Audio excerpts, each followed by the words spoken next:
Afternoon, it's Thursday. It's 1:30. It's time for a live stream. Let's do it. Let's do it. Hope everybody's good. Good morning, one and all. Good morning. Morning, wherever you are. Afternoon. Afternoon, good evening. This morning for me still. Sunny but cold Cheltenham. How are we doing, William? I've never been to Cheltenham. I've never done the races at Cheltenham ever. I've drove past it on the M5. That's about it. Once I've been, a few years back. I need to go. Never been. I think it's on the bucket list. It should be the to-do list. Here we go on our feature. We've got the high roller and the buy-ins. Don't forget the buy-ins. You can buy in for 2 levels now on the high roller day. So the numbers will increase during the day and then start to decrease. There's the winner. Oh yeah, Tom Aravara. Yet again. Towers pick of the season. Pick of the season. He's Mr. Tom. How are you doing, Bobby? Afternoon. How are we doing, Bob? Will, how are we doing? He playing cricket this season. Big cricketer, Bob. Is he? He plays golf like cricket. He stands sideways to hit it straight. He actually, he plays golf, standing like he's going to hit a 6. And then he whacks it straight. Right. Bizarre. It's a bizarre. It really is. And that's how he stands.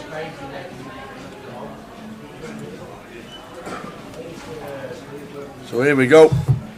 We're just about ready.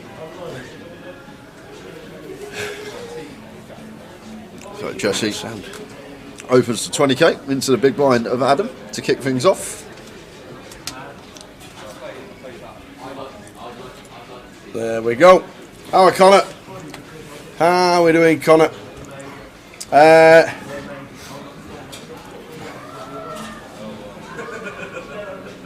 Meant to start next week in the nets. Back to this, Jesse in seat number 9. Yeah, a bit too large here, Tower. 52k in the pot, shoving for 88k. It's like 170% shove here from Jesse on the flop. Like getting middle pair and a gut shot to fold here. Like always say, ask ourselves what's our bet achieving, and very difficult to get called by worse once we choose that size from Jesse. If he just continued the normal size, definitely would have got one street from a hand that was in a tough spot versus our particular holding.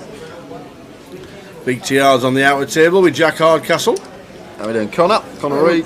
Look at the stacks from last night. There we go. There are the stacks from last night. Yeah, we missed a little bit. Slight tech, but we're back and we're on straight away. So we'll give you the rundown of players that have been eliminated in the first 10 or so. So Ben Jackson walking in. We've got Danny Laidlaw in seat number 1. Ben Teague, Trevor Reardon. Big stack, John Kite, Igor in second place, Will Tansley in third, and Francis Oberdon was on our table in 4th. They were the chip stacks overnight. So we'll get you up to speed very shortly. Jamie Mitchell, how are we doing? We'll be up tonight for the satellite. Nice one. Satellite yesterday got 11 seats and £350 in a token or in a voucher. And then John Hare and Lee Holt. Afternoon, lads. Come on, you Spurs for tonight. Tough game. Who are they playing? The toughest of the tough. Oh. However, we do have a good record against the old City. We City. We always seem to get a result against them.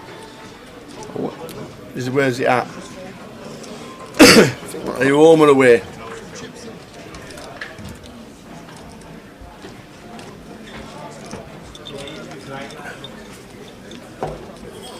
Etihad. Home win. Yeah. -1. We are 8-1 though, Tower. How often do you get 8-1 on the Spurs? Every week, should we? What's Man City -1? I reckon City -1 would probably be Evens? Yeah. Just over evens, maybe 11 to 10, something like that. Yeah. There we go, Tower's tip. Tower's single. Tower's single tonight is Man City -1. We'll take it from there. Right then, Sharon. Afternoon. And hey, Shazza. Simon Green. How are you? What's been happening? Off to Prague soon for a birthday. Is Shazza going to play some poker? Then she's going to that King's place for her birthday. Social media's full of it. Good luck, Shazza, when you go over and enjoy Prague in the winter. Oh, it'd be fresh. Queen Jack for Francis in the small will be continuing. And chooses to in the form of a raise, makes it 20k, and Tom just out the way with a Queen 3.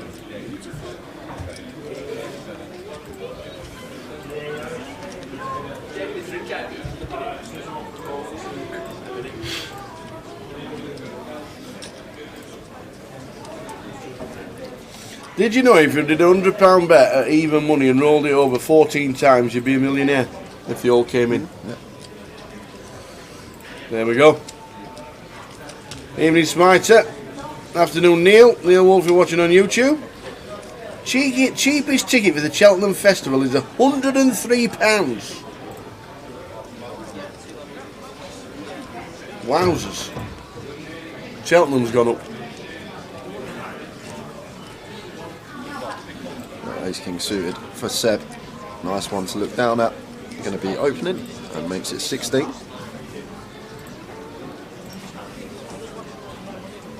Don't forget as well, guys, we've got 2 levels of late reg still today, so entries still coming in. Thought the blinds were 5'10". No, 4'8". 4'8". Then 5'10". Then 5'10". All right. Basically, I thought they started at 5'10". No, but basically, Tal, I looked at the structure this morning. We'd usually come back at 3 o'clock. Basically, all there's 3 extra levels. And then when we get to 3 o'clock, it's basically like when we come in at 3 o'clock and start the high roller. Oh, so they're working for now till 3? But basically, yeah. Basically. Right. Can you where's that Jim and Andy when needed? Yeah. Oh my days. I had a little look this morning as well. I reckon this one is going to finish between 11 and 12 this evening. Nice one. To be like a normal full day for Tower and Night here in the booth. There we go.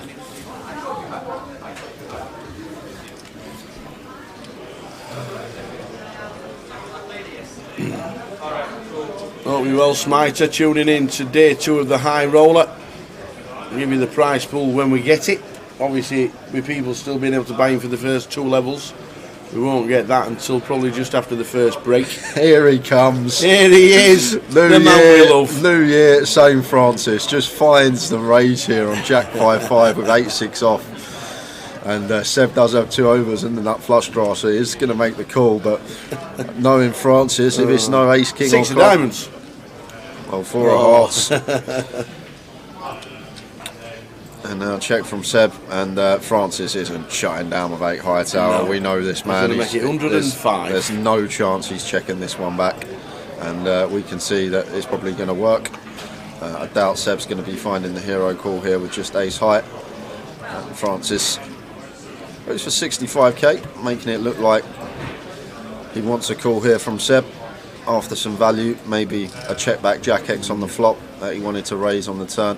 And does get Seb off the best hand. Francis with the 8 high. Nicely done, sir. What we love to see. Absolutely. How we doing? No strategy. Good morning. And technician on YouTube, good morning to you. Afternoon, technician. We got plenty coming up today in terms of giveaways, guys. We got £450 tokens. I think we'll start that next session. Get everyone settled in for the first session, and then when we come back after the first break, we will start with some giveaways. Look at this outer table though, Tal. I see old Maurizio there, Kenny Hullart and Jack all sat together in a trio. That might be the table coming on after the break in a couple of hours. 7. Jack's got a trademark shirt on today as well. Yes. Drinking day 2. Afternoon, Darren Naylor. Happy New Year, Tower. You're looking forward to the CAF Cup. CAF Cup will be in Blackpool, March the 18th.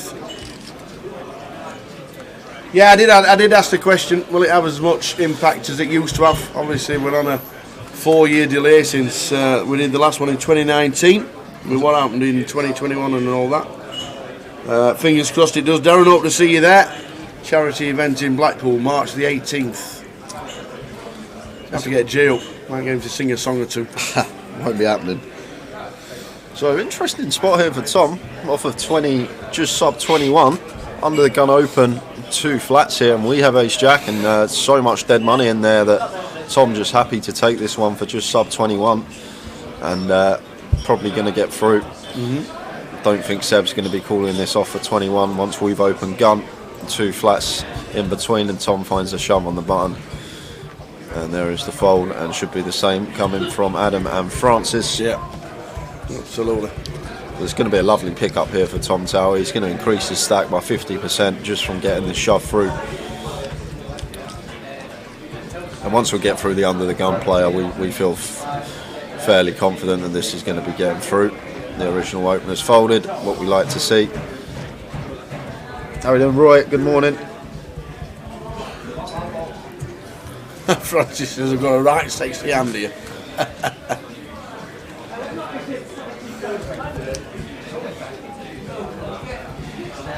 The thing is with Francis Tower, like, you don't often see him call it off light. Like, he's more inclined to put in like a big bluff, a raise, bet, or make some sick hero call on the river. Like, it's rare you actually see him put it in really light pre-flop. He's more of a, likes to be the player making the move, if you like, rather than the one calling it off. And there we see the fold, and nice pick up there from Tom, uncontested with the ace-jack. Afternoon, Dan. Down in Portsmouth. Portsmouth's been getting some good numbers.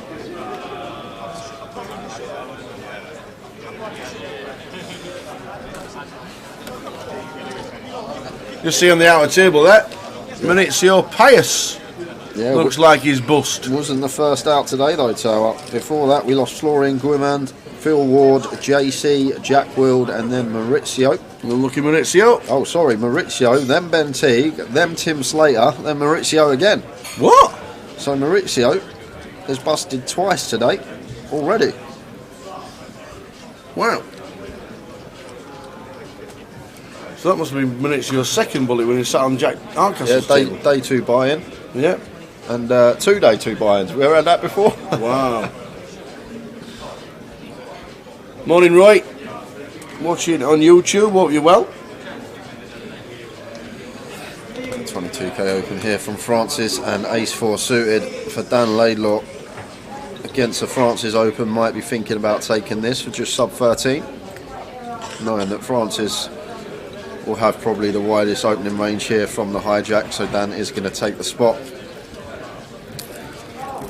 And with nearly 3 bigs already invested, getting about 1.8 to 1 on the call here. Francis, Queen 9 suited. Oh, he's going to call it. He's going to call it off. You love it. Queen 9 in the hijack.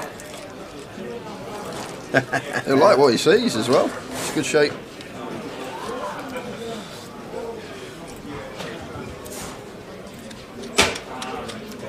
Who's carp?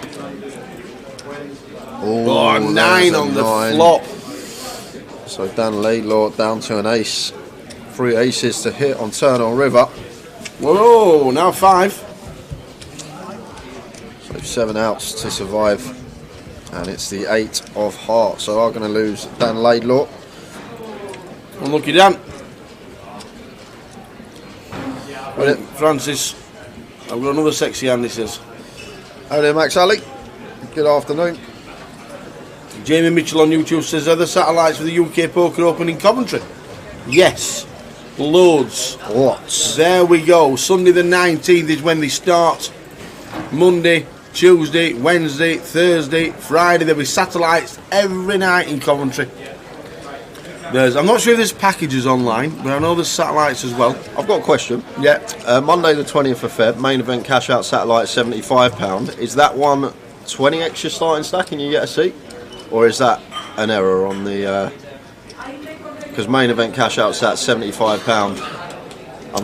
Is that a 20x starting stack? What do we start with? 10k? 10k? Well, I think you'll have to get to 100k, won't you? 200k, right? If it's £75 buy-in, 20 times 75 is 1500. Oh yeah. So interesting. I'm not sure. We'll Jim! find that out. Jim! We will find out. But we've got giveaways coming up over the weekend, and they are for the 150 satellites. You've got 7 to choose from on that list if you are lucky enough to win yourself a seat. That might be a typo. Looking at that. Okay. How are you doing, Mark Pinnington? Good afternoon. hopefully today's a better watch than last night's cash game. It was a quiet one on the cash. Question for you: if you bought in the latest at the latest possible time and folded every hand, how close would you get to the money? I reckon you'd get fairly close, especially in the high roller. No, you wouldn't have 10 orbits, no chance. Tower. 4, 8, so what 5, 10. Yeah, we come. So late reg we buying at 6k, 12k. So we would come in with what 7 big blinds. So that would give us, before we are full stall in, that would give us 3 orbits, just under 3 orbits before we're forced all in. So probably wouldn't get you to the money, but I reckon it would get you between 5 and 10 spots off of it. Well, actually, in this field, probably closer to 5 spots off of it. But that's why you see a lot of people buying really late in this, just because of how close we are to the money. How are you doing, Wesley? Wesley Watson, good afternoon. Afternoon, Wesley. That's not Wendy in disguise, is it? Because she didn't cash in Nottingham. Yeah, I've heard Portsmouth has been very, very good for about 12 months now, which is good to see. And Jamie says, what numbers are we looking for realistically in Coventry for the million? I'd like to see a prize pool of 1.2, 1.3.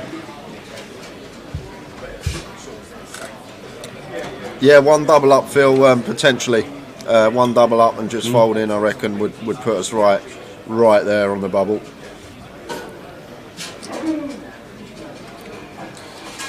Table break.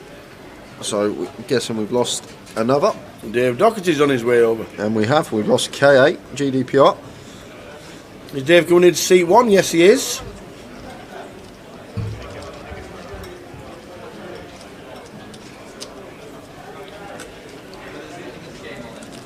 I remember the final table when Francis was watching a movie on his iPad, playing for 6 figures, not interested in the game.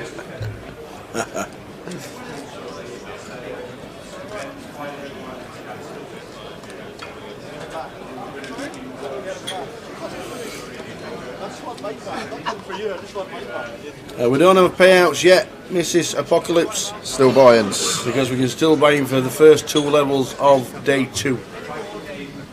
Is that Mrs. Apocalypse as in Apocalypse? I'm guessing it could be his missus. It could well be. So Dave Doherty comes to the table. He started the year on fire, to be fair. 3rd in the mystery bounty. Had a good back end of last year as well. So Adam in the small here completes a 5, and Francis bumps it up. 3.5x gets that one through. Afternoon, Scott. Scott Berridge watching on YouTube. Hope you're good. You still playing, Scott? You still play much live?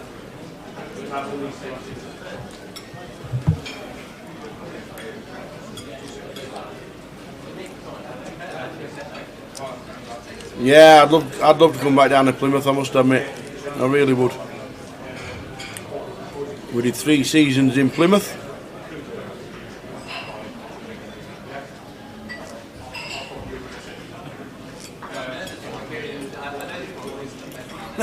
We were in the Plymouth Casino one year, and it's on the 2nd floor, so you can oversee the town, and one of the streets has got a load of bars on it. And then his car got stopped by the police, and they got out, and they literally yanked him out of the car and strip searched him out of the car. And the dogs were there, and the guns were there, and everything. Were like, my God, where are we? It was amazing. They completely stripped the car to pieces. Nobody's taking any notice of the poker roll. Everybody's just staring out the windows at the poker room. Oh, so good. But love coming down to Plymouth. Really, really liked it. Nice town. Nice place to be.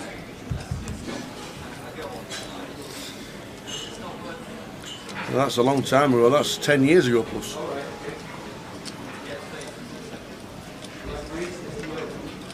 This Francis is going to get out of line here with a 7 deuce off on the featured table. blind on blind completing, and now Tom choosing to lead, so Francis is going to find the check raise here with the 7 deuce. Makes it 50. Big size in here, Tower. And Tom not going to be going anywhere here on a blind on blind coup, especially against this man who's more than capable of finding a bluff in any given spot. So Tom just going to have an easy call with position, and off to the turn that we go,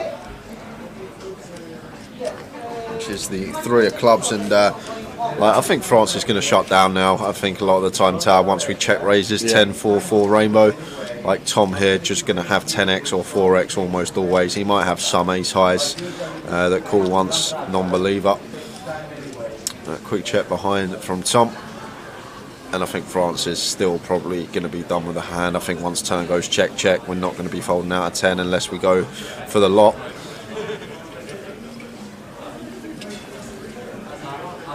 That looks like a bet of 100. I think it's 125, Tower, and Tom does make the call. 5. And Francis says you win. So check on the turn there. Pays dividends for Tom. Does induce the bluff on the river from Francis.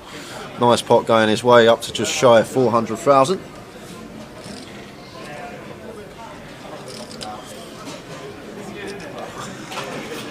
I roll the day 2.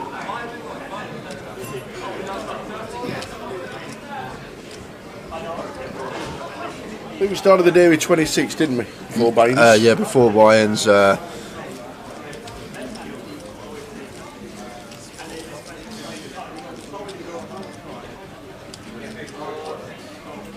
We had 91 entries yesterday, 26 making it through. So we've only actually had 9 entries today so far. Okay. But we still obviously got the buy-in period open. Yeah.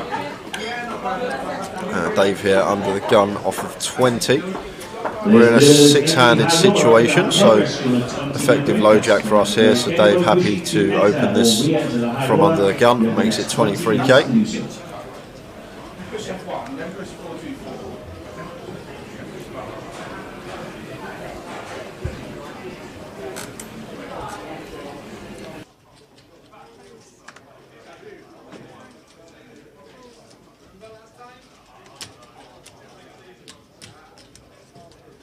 Pardon?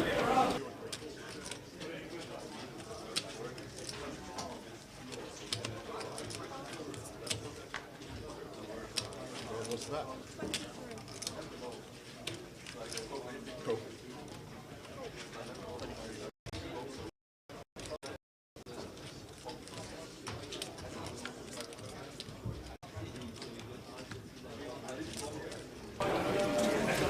Mackham's rule, are there any Tower or J thinks today? Lots. We got 4 today.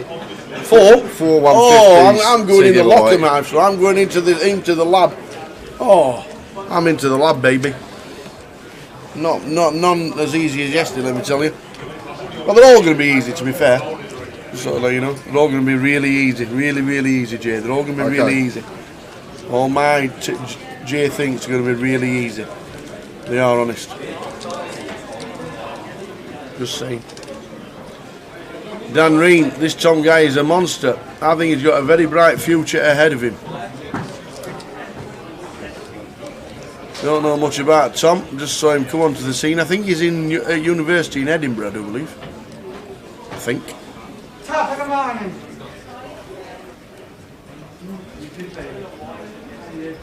And what I've seen of him, he has got a bright future.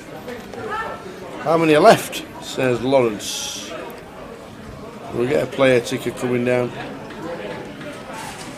when the buy-ins are finished. But there's around 30, maybe just a touch more.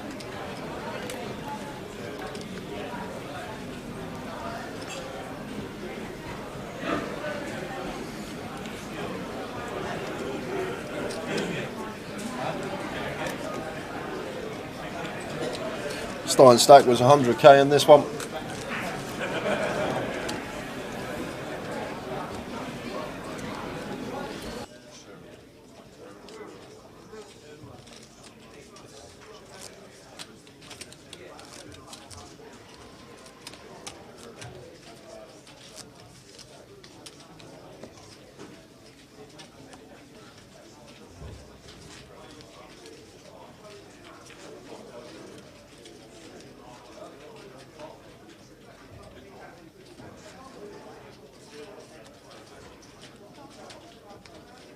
Starting stakes 100k, 100,000.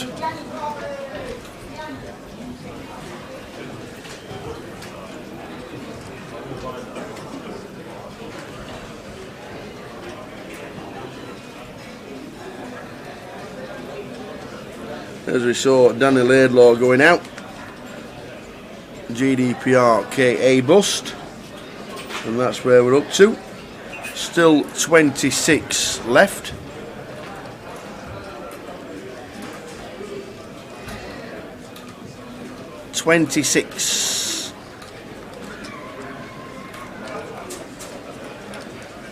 High fly crash. 8:30 finish. Nah, not a chance. Not a chance. It'll be 11 o'clock. It'll be 11 o'clock. Do you want the overs on? In fact, I'll give you the overs on 9:30. How's that? What do you fancy? I'll give you the overs on 9. I'll have the overs on 9:30. That's an hour after you finish. After you think. What do you think?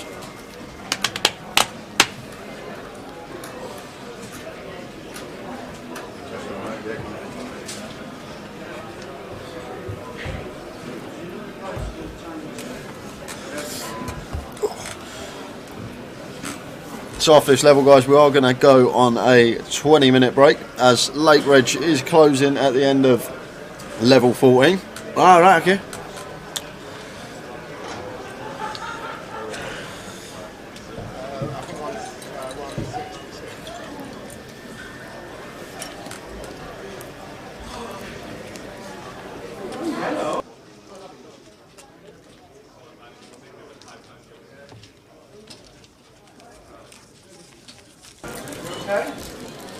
The starting stack is 100,000.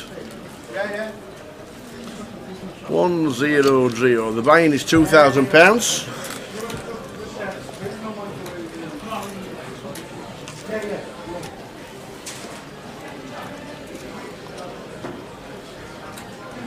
Tom not in the hand.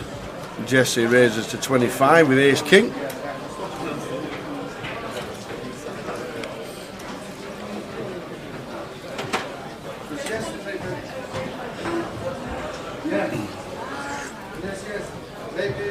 Yeah, the chip leader overall was only 9 times the buying, so 9x.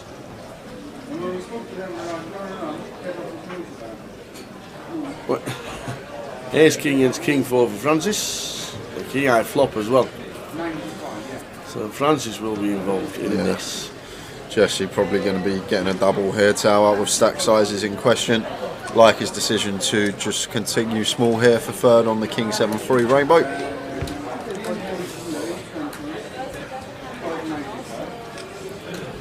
Francis looks like he's going to raise here, tower. I'm not too sure about this one. It's one of these situations where very difficult to get any value from worse, but we do still have the 4 out here. So raise to 80. Jesse says I'm all in. Francis says okay then, we have to call. King High flop. Francis King 4. So just fading a 4 to get the double up for Jesse. And does. Aces up on the end. And Jesse back over 400k. And Francis. Yeah, down to under 500. Yeah, one of the chip leaders to start the day. Not been the best start for Francis so far.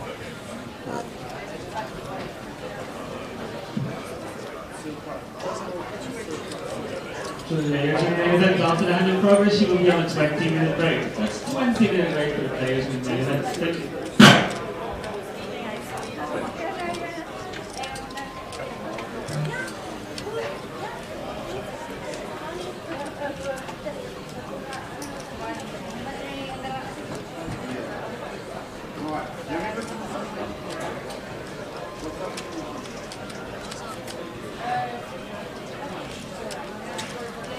Hey Josh, watching on Facebook, what delay is currently on the stream? 30 minutes. We're on a 30-minute delay.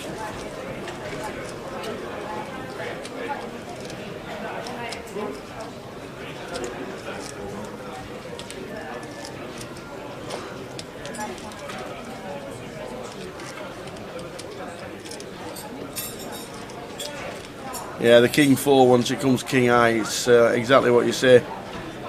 No strat.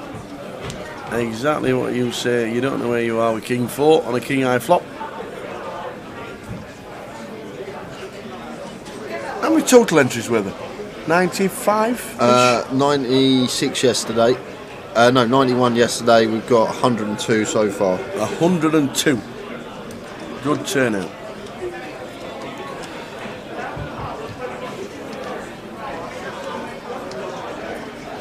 Afternoon, man of straw. Watching on YouTube. Hope you're good.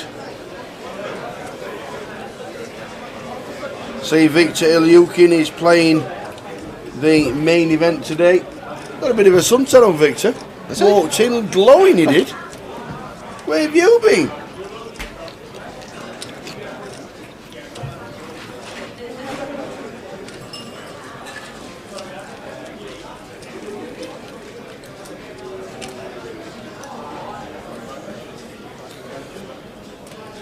Has Francis ever won a high roller?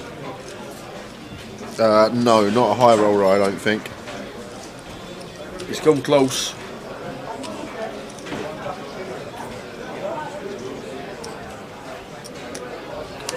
Ace queen for Seb, offer 24. Going to be an open from him.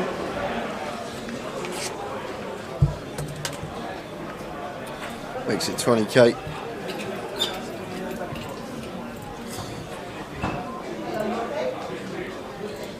And Jesse defends with a queen 3 off in the big blind.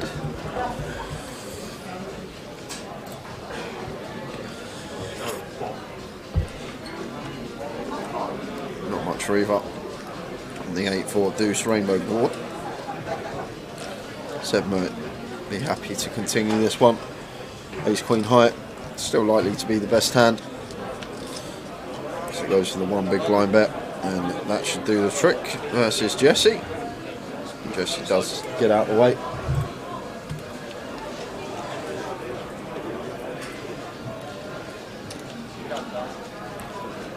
So less than half an hour to go until the end of this session. More of the same with a different table when we come back.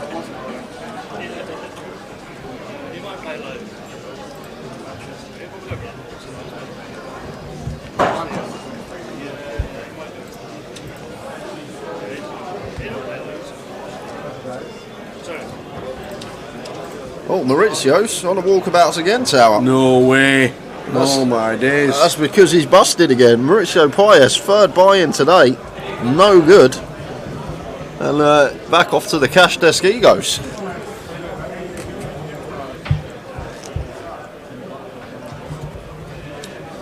How are you doing, Ian? Ian Roberts, good afternoon, Jan Tower. Caught 20 minutes of the cash game yesterday. Cut and loop it. Surefire cure for insomnia.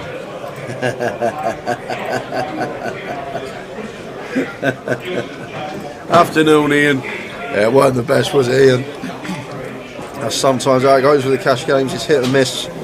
Sometimes it can be pretty dead, no entertainment, but other times it can be just a lot going on, and I think that's what's going to happen when we're in Coventry. I think we're going to get a really good lineup for that one for you guys. It's just here at the Vic, we don't get to pick the lineups, unfortunately. It's done by those in house. Can I tell you something? Go on. We've got Manchester before Coventry. Manchester will be busy. Okay. And good, and fun, drinking, entertaining, 8x openings, I'm telling you. Morning, Gail. Morning, Mum. How are you?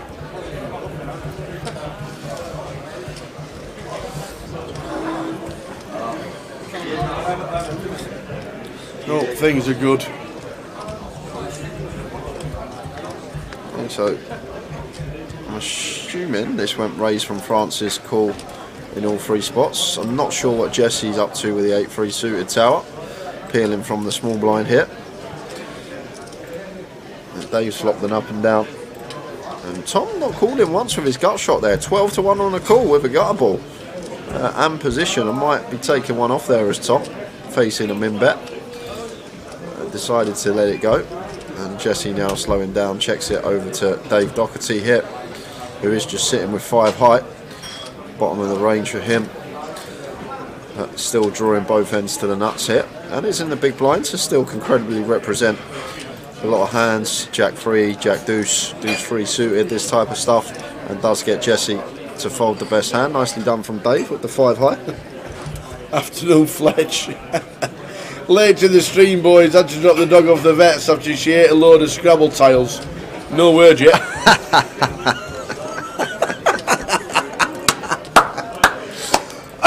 Oh, love it. Just got back from Yarmouth. It was so cold. Were you in Yarmouth when you did the Noel Gallagher impression? Yeah. With the coat? Yeah. Back in the day? My mum and dad, they got some friends who live in Yarmouth and go and visit them all the time down at the coast. So they're there a few times a year. Love it. Have you still got that picture? I haven't even got the coat towel. I don't know where the coat went. You have a different coat every 6 months. Yeah, that is. Somebody gets a new coat every time you leave it in a hotel somewhere. Yeah, usually. The amount I've done a few coats over the years at clubs as well in the cloakroom. Yeah. The amount of coats I've done at the cloakrooms over the years. Or re-enter today's high roller event. You have 5 minutes remaining. That's 5 minutes remaining to enter or re-enter today's high roller.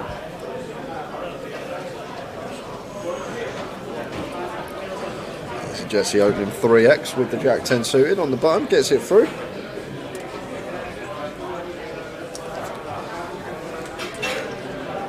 I'm going on break in 15 minutes time, guys. First break of the day. 20-minute break it is. Then about an hour after that we will have some confirmed prizes, how many are getting paid. And when we come back next session as well, we've also got a giveaway. We have.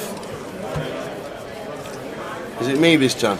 Yeah, I'll be asking the question today. Uh-oh.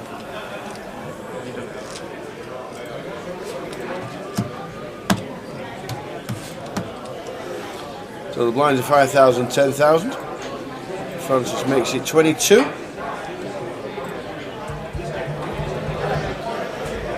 And Dave here at 21. Queen Jack off on the button here versus Francis under the gun open. Looks like Dave happy to see a flop with position here. And this is a hand as well, like in a normal circumstance versus under the gun open. Probably hard to have Francis in a dominated spot, but the hands that Francis does open, like he'll open Jack 8 suited, he'll open Queen 9 suited, Queen 8 suited, all this stuff that we could still potentially have in a dominated spot here as Dave versus this particular opponent. So off to the flop. Ace 9-9. Nice flop for Francis. Yeah, mixing in a check here with the top pair. Don't mind this at all. Dave not taking the bait though with the Queen high. Checks it behind and ace on the turn. So boat for Francis. Won't be getting a shekel and Dave Doherty. Yeah, small bet though, Tower. We are going to choose to fire here. No need to go large here. And still going to be the best hand at the river. So if we do elect to bet, it would have been a small sizing choice. But Francis checking once more. And Dave, Queen high can still show down here. Beat some pocket pairs that have got counterfeited. So no reason to bet for Dave Doherty. But now Francis going to have to go for value here on the river.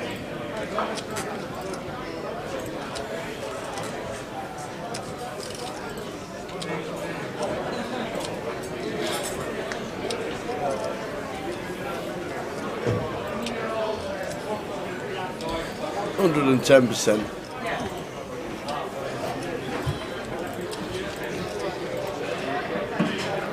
Attention all those remaining in the high roller, please retake your seats. You have 3 minutes remaining on your break. That's just under 3 minutes remaining on your break. All players in the high roller. My God, haven't they pensioned you off, Tower? It's been a few years. It has been a lot of years. The Devon Jaguar. Show yourself. Who are you? Hiding behind the pseudonym, the Devon Jaguar. How dare you? Yes, it has been a few years since we've been down in Plymouth, let me tell you. This is year 16. Year 16 of the GUKPT. And it has grown and grown and grown. And so have I. Sideways.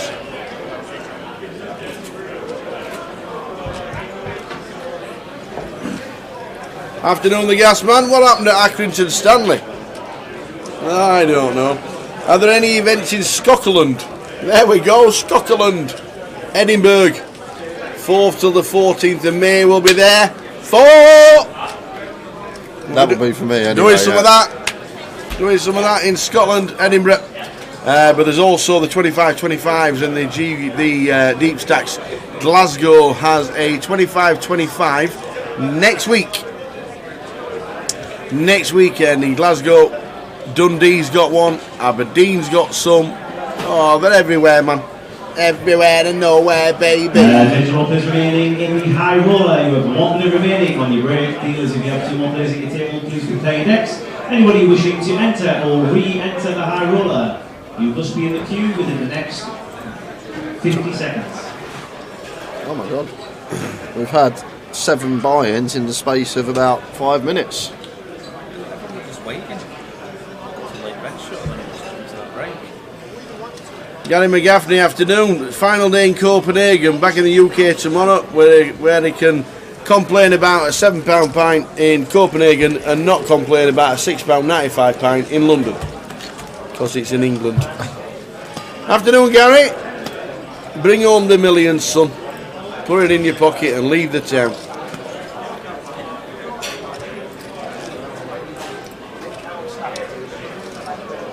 Sixes for Jesse, keeps his 3x size in. Makes it 30.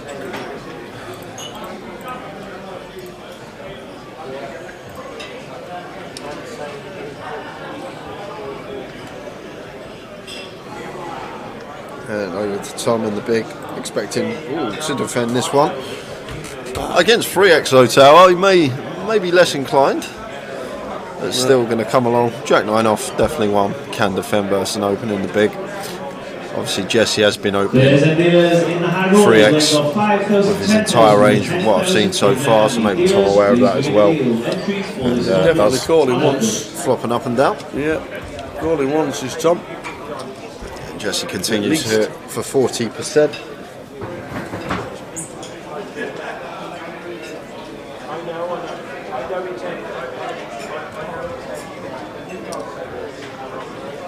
We've raised it up. He has raised it up to 75. Yeah, small check raise here from Tom with the Jack 9. Nice answer. Does get it through with the up and down. Does get the better hands to fold. Devon Jaguar says, well, I moved down here 5 years ago. I haven't played live for 10 years, and the last time I saw me was at the Virgin Poker Festival. That's how old we both are. Flipping heck. Even PK's screwing his face up. That's at least 10 years. What's that? 12, 13 years? About 2010, I think the Virgin Poker Festival stopped. Wow. That's a long time. I've not aged. As you can tell, still look exactly the same as I did 20 minutes ago. Good to see you. I'm glad you've got the live stream on. Wow, it's got to be 13 years. Yeah, good. It has got to be 13 years of that young man. Didn't recognise Axat, can't see his face. How we doing, Ax, alright? I wonder who it was, that's why I didn't recognise him. He's usually got the mask on. Good to see you. The Virgin Poker Festival, them were the days. Flipping, eh? That is definitely 13 years ago. So Francis on the button here makes it 30k, and Tom here of ace 10 versus Francis button open here, Tower. Probably gonna. Wow. Binned him. Wow. Just lets ace 10 go there. That's really strange. Really, really strange stuff. Francis button opening range is probably going to be close to 100% opens. And ace 10, I just thought we were going to see a free bet there from Tom off of his 40 big blind stack, but maybe the Francis factor, maybe didn't want to get involved against a man that maybe he thought was capable of just setting him in.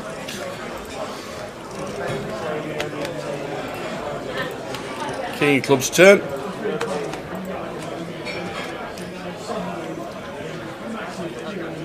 Yeah, delayed c-bet now from Francis. Jesse gonna check call. I'll just instantly give Francis credit for this king. Once it rolls off, is a card that he's probably going to represent a fair amount of the boom. time. Boom. For Francis. Straight for Francis on the end here.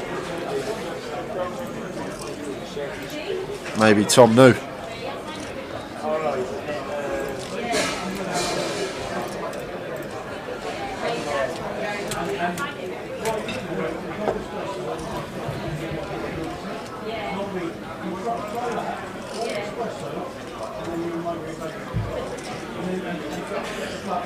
Makes it 125. It's near pot size here from Francis. This is a strange spot for us as Jesse as well, because it's one of these rivers we expect Francis to just be checking back more often than not. So once he fires here, basically repping a straight or a flush, maybe some two pairs as well, kings up, something like that. But like bluff wise here, if we're Jesse, I'm guessing maybe some bare ace of club stuff we're thinking about, like all the ace-x with no pair with the bare ace of clubs might choose to do this on the river, even like some queen 10, queen jack perhaps, with a bare club in there. Could be a plausible bluff here for Francis, and Jesse going to pay it off with just a 5, non-believer. Yeah. And Francis shows him the straight, and Jesse didn't believe. And that is one of the things about Francis' game. He does get paid more often than anyone else, just simply because he shows up with more bluffs than anyone else. So when he does eventually have the hand and someone's got a piece, they have a hard time folding. Back up to near 700, Francis. Jesse down to 13 bigs, 138. JJ's come to play 2 card. Have you any idea what to do with 2 cards? Cash. Fold, Cash fold, cash fold, 2 days ago. fold, fold. Cash is industrial dawn. 2 cards? I'm like the opposite of action man. 3 people said I'm solid. I've seen size here. Solid? I'll show you how solid I am. Nice to see you, JJ. I'm in the main. Good luck, guys. JJ is on. He's come to play 2 cards. He's got trophies from all over the world with 4 cards, 5 cards and 6 cards. Ace suited for 7, raises to 20. Tom on the button here. Looks like wants to get involved, as he should with the 10-9 suited. Jesse going to make a loose pill in the small. And Dave Doherty not going to be defending this one. Jack 6 off in the bin. Final call for all players in the main event. Dealers, if you have 3 or more on your table, please prepare your decks now. King 9-4.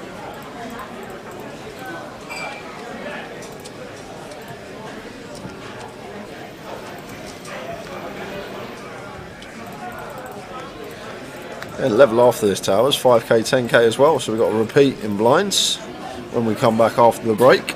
Going on break in 3 minutes time. So probably this hand and a couple more.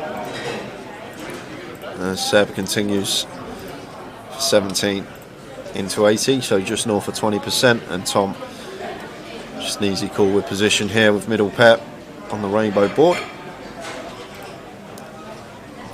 Loves to see that, Tom.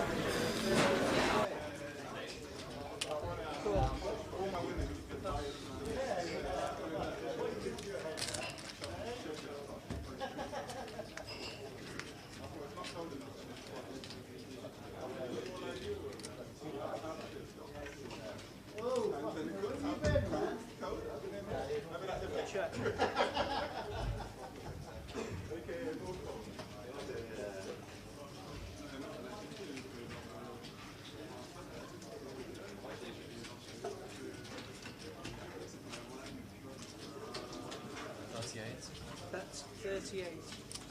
Plus. Where did you have that?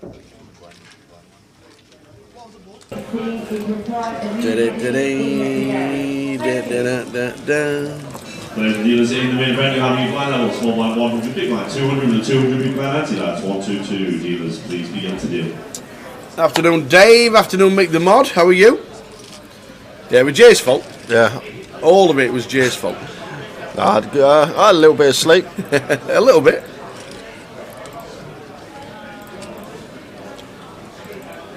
We did start a bit late. that technical thing? Francis in We're the on a break hijack. very shortly for 20 minutes. Yeah, this hand, one more tower. Well, Jesse's up, so maybe not. Maybe this hand. This could be the end of. Well, we're going to go to the flop because Seb should be defending the 4-3 suited, as he does.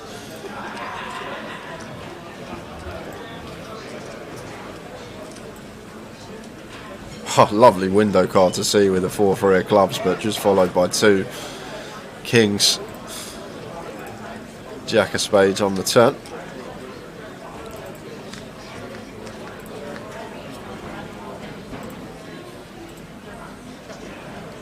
Six of clubs on the river. It's a straight flush draw for Seb on the river. Just sitting with 4 high here. Is he thinking about potentially one stab with bottom of range? It's never going to be able to show down. Playing just the board, and he's going to have a stab for 30k.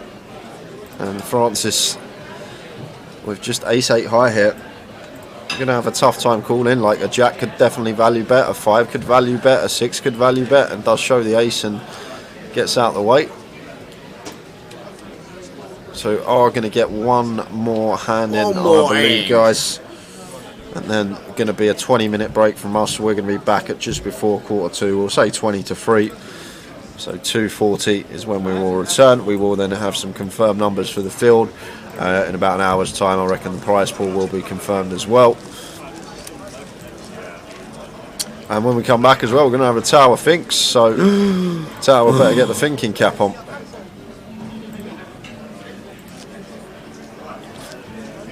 Yeah, as I said, Devon Jaguar would love to get down to Devon. It's just unfortunate that there's no space in the calendar and the card rooms aren't big enough for whatever the reasons it is. We'd love to come back down. I might just have to make a trip to play 25-25 one day. Bring down the clubs in the car.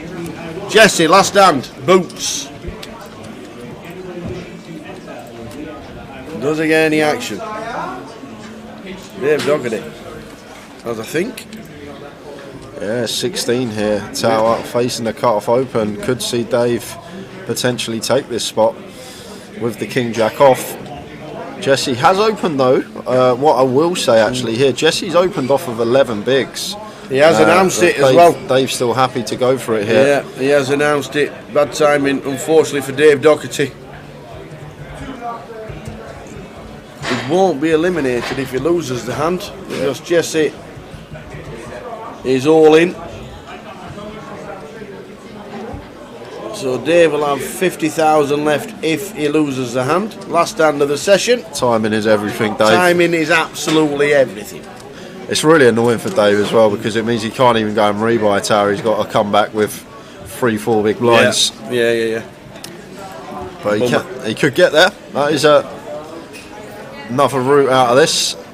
Needs some kings or jacks, and there is nothing helping him there. 10 on the turn for some sweats perhaps.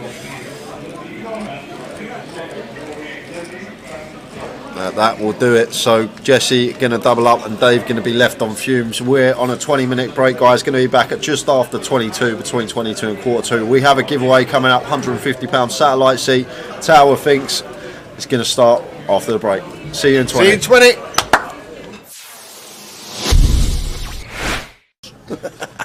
So you see Tom opening Jack 9 off in the hijack. Can open a lot wider here with the chip lead. A lot of pressure on these guys with ladders and approaching the FT.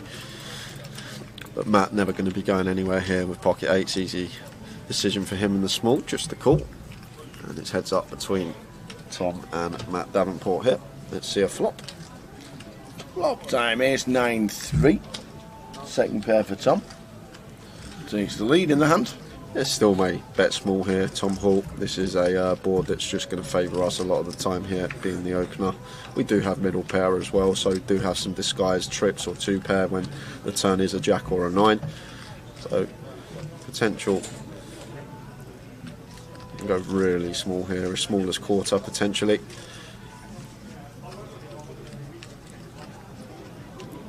And goes for 21k, so quarter pot is the sizing of choice for Tom, just under. And Matt here with the 8s getting this price, probably going to call once. Tom's still going to have lots of holdings here, all like the broadways, the king queen, jack 10, all this sort of stuff. that we are still ahead of, and sometimes he will shut down on some turns. 7 of diamonds hits the turn.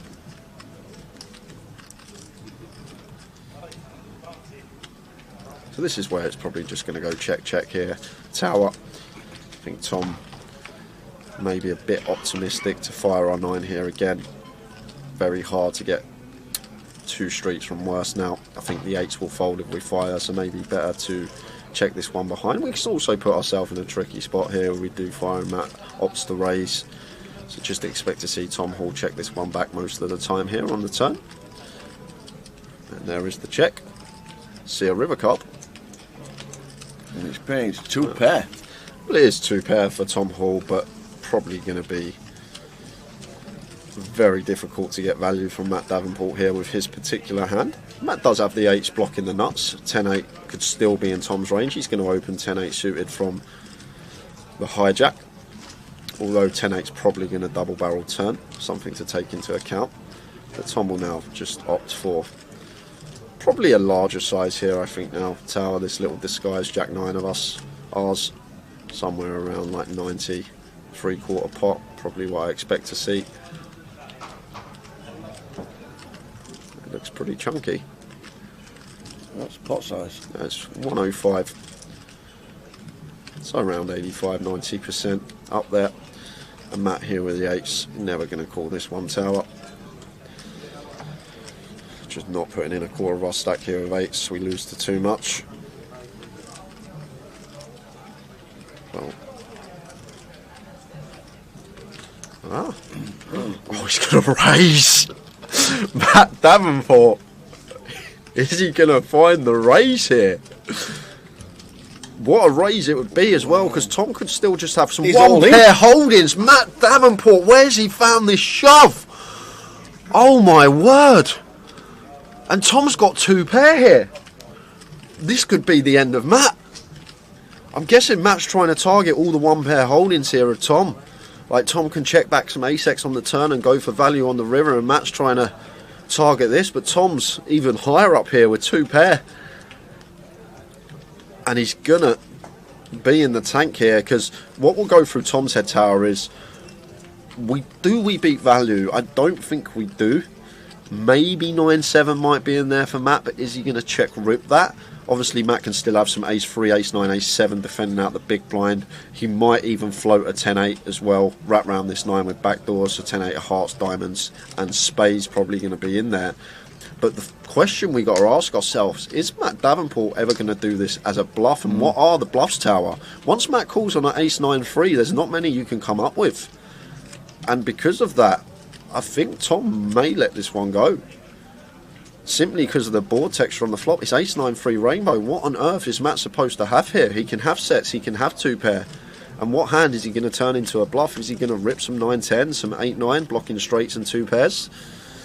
This is just a 6-6 jam from Matt Davenport early on a big day 3, and Tom Hall in the blender here and lets it go. Matt Davenport, you boss, and shows Tom as well. Pocket 8s. There is a reason this guy is top of the National League. Matt Davenport putting on a show early on. Wow. He's not afraid, Tower. He's not afraid of busting. Fasten your seatbelts, ladies and gentlemen. Wowzers.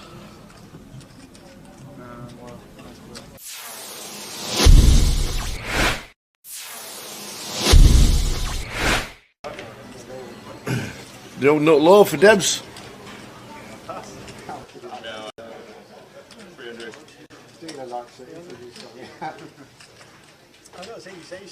Three bet to 900. The old KK Camille. Louis got a call. Bit cheaper this nutcracker.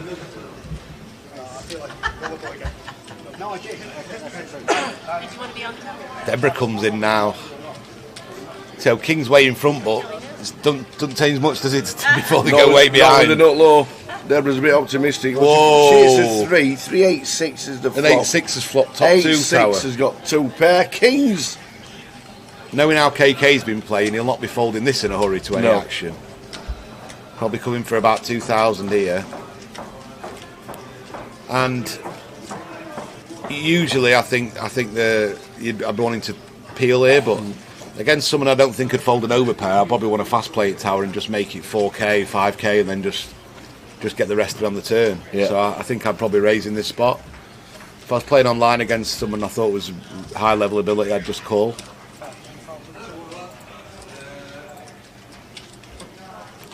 And I think he's going to double up tower unless the king's improved. I think this is going to get jammed all in by KK. Yeah, raised to 5.2 from Lewis. He's going to see the bad news in a minute.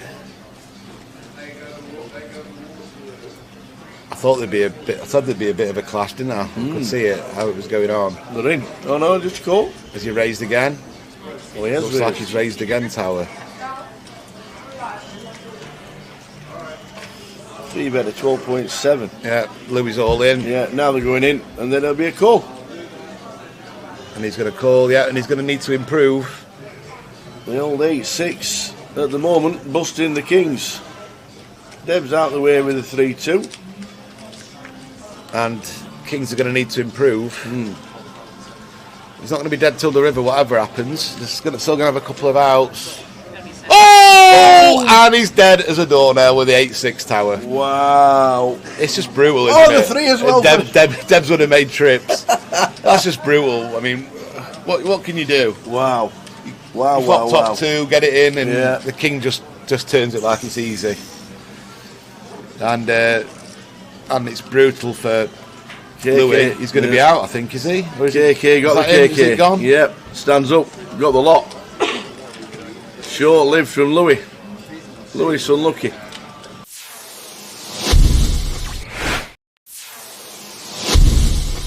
Nine players today. 209 and 307 in total. Jan's mixing it up now, tower. Wow, Mason's got kings. Well, the kings are never folded. No, they're going to 3-bet now after Jan's opened a loose hand for him. 9-6 of clubs. Bobby has... we don't know. Kings as well. Oi, oi, oi. And he's going to cold 4-bet probably to about 9,000, 8,000, maybe out of position. Yeah, 9.3. Jan's going to fold and Mason's going to stick him in, I think. And it's going to be kings against kings. Yeah. And then we're going to chop it up and then we'll get on to the next. Yep. Kings against kings. Nice answer. Yeah. Let's chop it now, he says. Bobby stuck his stack back. He's happy to chop it. Don't take your stack back too soon, you never know. But he has got the king of hearts. He has got the hearts. Oh, he's got the hearts. He's got the free roll. He's got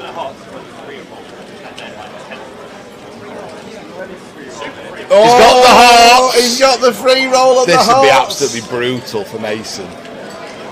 No way is it coming a heart. We've been saying hearts all day. It can't be again. Oh my God! It is. It is the day of the hearts. That is absolutely sick for Mason. Wow.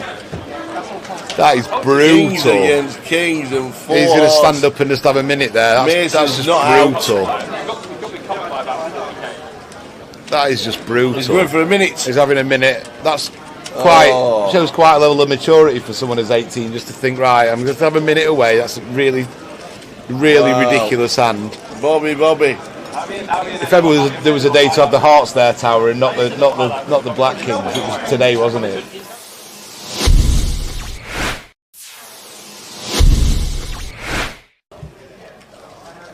It's 10 for Ian.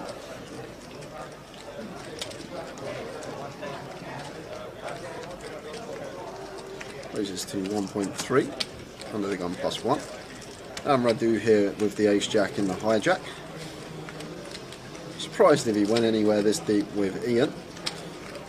I'm probably more inclined to just flat this one versus the early position open. But obviously can mix in a 3-bet some of the time. And it looks like that's exactly what he's done. 3 bets to 3.2.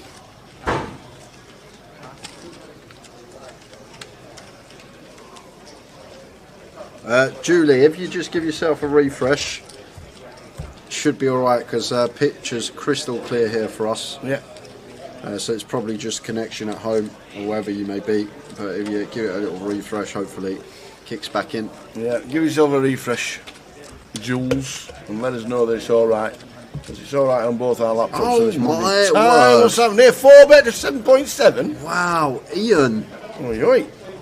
Someone over the age of 50, 4-bet bluffing tower. Whoa, well, I'm start folding. It's just You like, would be. Yeah, I would be. You'd be start folding. I'd be folding ace queen here, suited as Radu. It would already have hit the muck. But this is, I guess Ian just thinks Radu's at it too much. And to be honest with you, the ace 10 off tower, it's a really beautiful 4-bet bluff hand. And maybe Ian's been amongst the solvers the last few months. You don't know. He might have been putting some work in off the tables. That could be the case. And he might have put in the low frequency 4-bet here with the ace 10 versus Radu, who's been fairly aggressive, and with the chips as well. But fair play to Ian, mixing it up, not just having the ace king plus in his 4-bet range, and now action back on Radu here. And oh wow, No is way he gonna 5-bet? Has he picked up on That's something about here? 20k. Wow, Radu, what senses from him. He has to have picked up on something here, Tower. Read on the situation here from Radu is just so good. What a play. 5-bet bluff Tower, we just, no way. Do you know what, if Ian 6-bets here with ace 10 Tower, I'm done for, I'm having an early finish. He's not doing it. There's no way Ian 6-bets here. How often do we even say the word 6-bet on stream? Oh, wow. But Radu 5-bet bluffing the ace-jack. This is just a leveling Not the war lot. between He's not the putting the two lot in. players. He's doing it No again! way! He's doing it again! That's amazing! Oh my God! Ian 6-bet roll that, baby! 10! How'd you like them apples? Solve that! Ace 10, 6-bet rips it in for 100 big blinds. Oh my word. Ian is my new hero, Tower. I want this man to win the comp. Oh my word. 6-bet rip with the ace 10, folding the ace jack out. Where has Ian found that move from? Oh my word. How'd you like them apples? I've waited all day for something and it's just happened. Oh my word. Ian. Do you know what? Do you know what? I'd be sat at the table. If I was sat at the table there and Ian said to me I didn't have aces there, I would have had a lot of money with him that he had aces in that spot. A lot of money. But wow. Fair play to the man. A 6-bet rip. Well.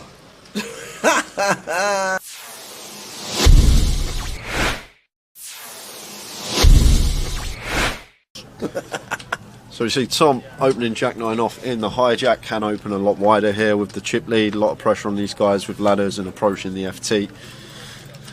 But Matt never going to be going anywhere here with pocket 8s. Easy decision for him in the small, just the call. And it's heads up between Tom and Matt Davenport here. Let's see a flop. Flop time is 9-3. Second pair for Tom. Takes the lead in the hand. It's still may bet small here, Tom Hall. This is a board that's just going to favour us a lot of the time here, being the opener. We do have middle pair as well, so we do have some disguised trips or 2-pair when the turn is a jack or a 9. So potential. You can go really small here, as small as quarter potentially.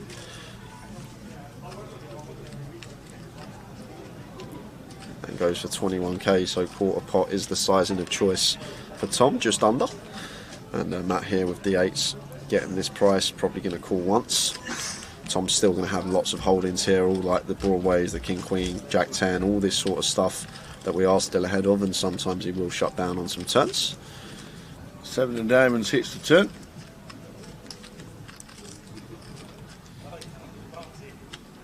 So this is where it's probably just going to go check.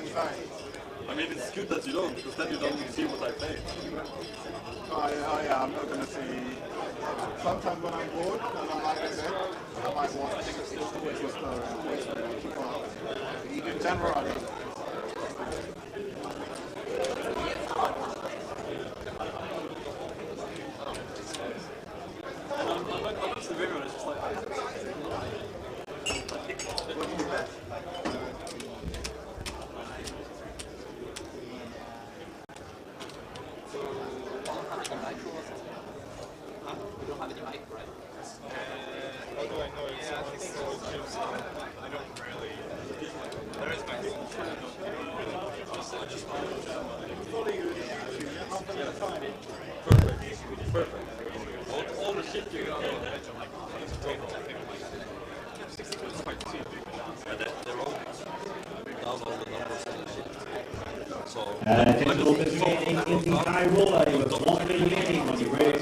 Here we go yet again. New table. Second session. John Kite, chip leader, is on the feature. Well, his chip leader to start today, Tower. It must not have been the best session for him because comes in with just shy of 600k. There's not many chips on this table. Chip leader on the table, Fabrice Bigger, with 770k. And one's going to be Chris De Silva, 2 Igor Derzel, 3 Nikolai Mamut, 4 John Kite, 5 Ewan McNicholas, 6 Fabrice Bigger, 7 Robbie Ball, and in 8 is Maurizio Pius. Maurizio with his third buying today, is it? Third buying today, yeah. And he had 3 yesterday. What? Maurizio, what's going on? Where's the run good from old... see, we'll stop calling him Slash and everything, you see. We're going to call him Slash, he's going to final table. Slash. She's got a smile that it seems to me. There he is. Luke Niche, is that a Sheffield accent? Well, it's Rotherham. Very close. Best thing is Sheffield, Buster Rotherham. So. Yes, the Rotherham season ticket holder for 20 years, well, 18-ish. All that suffering in the 80s and early 90s, terrible. Oh, all that suffering. What about now? All that suffering, still going on. Nice one, Luke, having a great season. Sheffield Wednesday, that is for sure. Second in the league, looking for promotion.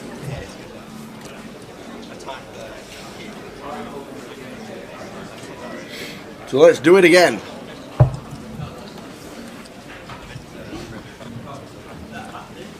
I did say last night, hoping for a good run from Chris De Silva, and there he is, 415,000 with the lines at 510.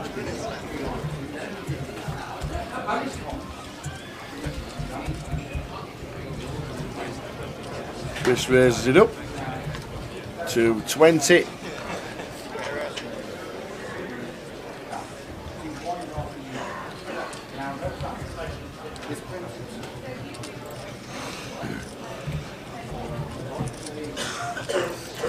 Fabrice with the ace-3 suited.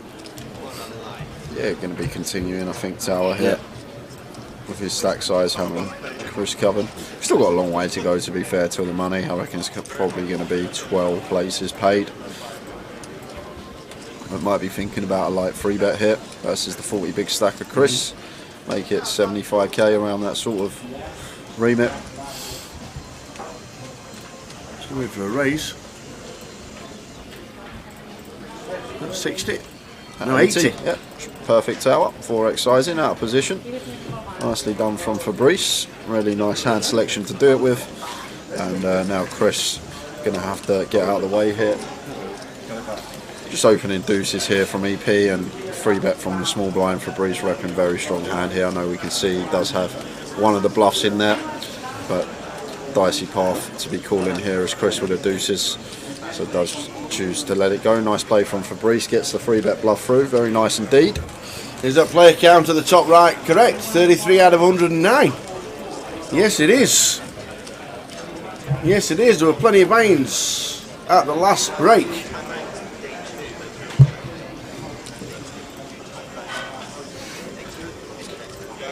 Does a lot of streaming, doesn't he, John Kite? 60,000 up top. Very nice indeed. Just shy of. £57,940 plus a £1,500 UK Poker Open seat to the winner. 37.75 second, and we're paying 11. And the minimum cash is 4,300. Very nice indeedy, indeedy, indeedy.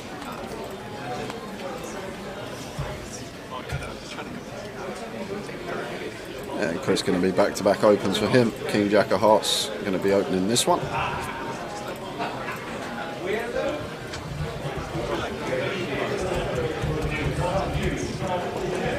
That makes it 20.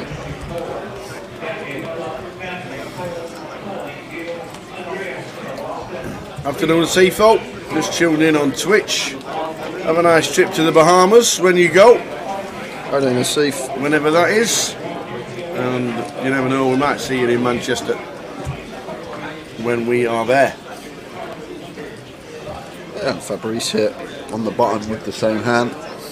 Obviously Chris is open from under the gun, so going to have the strongest range here. And we did just 3-bet him.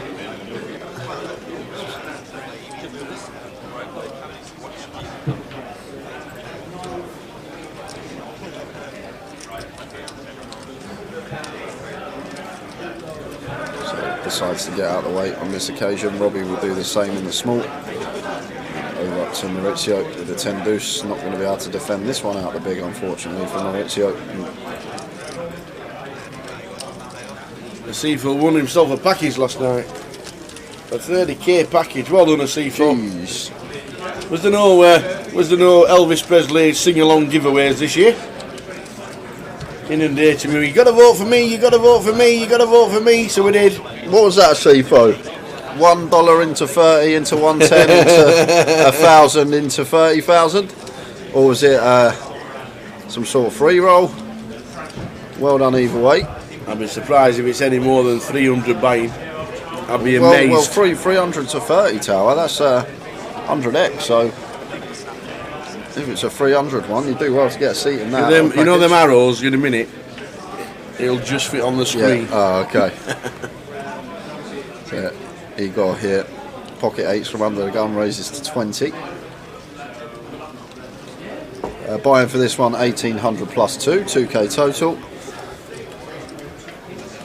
And John here, suited wheel ace.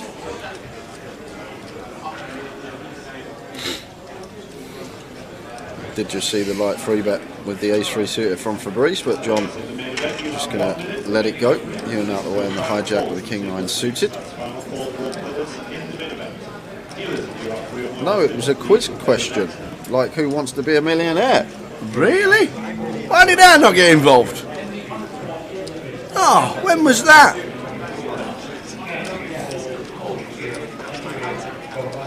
A question for $100. Had to be chosen out of the final 50.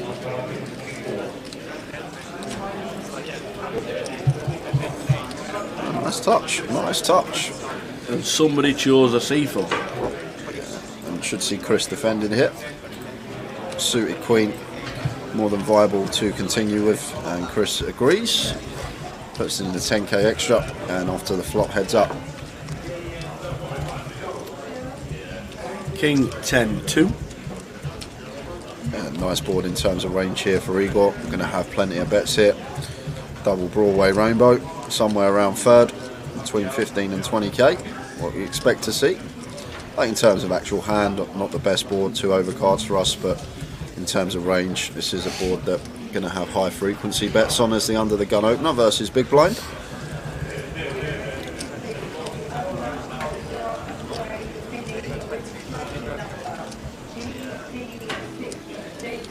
Goes for 40k, so what's for the big bet? Just north of 2/3. Chris, Queen Deuce of clubs, does have bottom pair here and some very nice backdoor possibilities.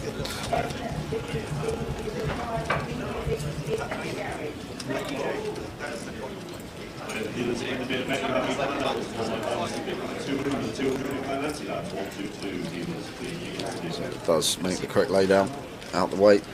How we doing, Top Ball? Afternoon to you. Afternoon, Tops. So what was the final question of C4? Go on, hit me with it. Hit me, baby.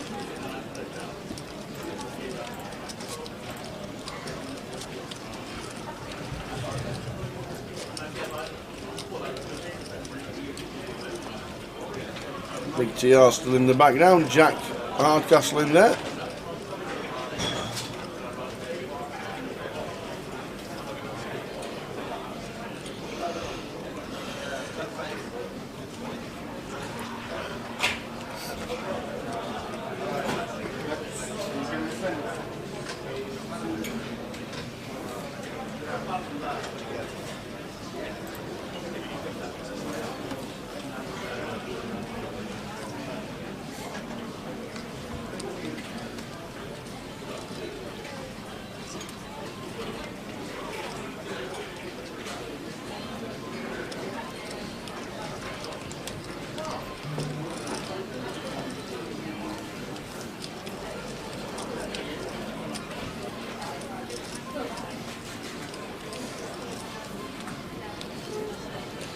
Oh, what a question for you, Asifo.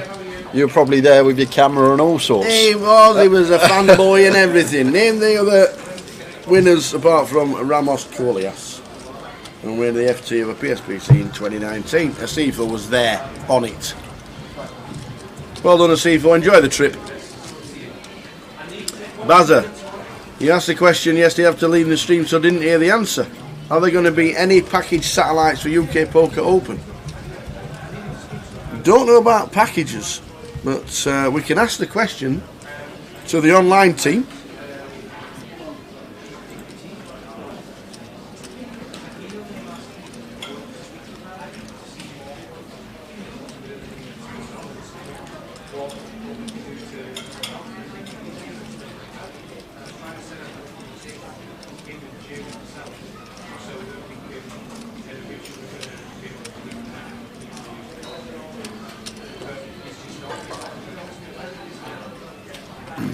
Ewan, pretty close one for him. Off of 10, A7 off from +1. Fairly close spot. Elects the fold. And Robbie, King 10 hijack. Room for him to open now once folded 2. So we're going to raise this up to 20k. And over to Chris on the button. He's out of hit. Igor going to do the same with a 9 deuce and over to Nicolai in the big blind, ace-4 suited, who will be continuing in one form or another. I think versus out of the big blind, we're just happy to defend this one versus Robbie's hijack open. Does defend.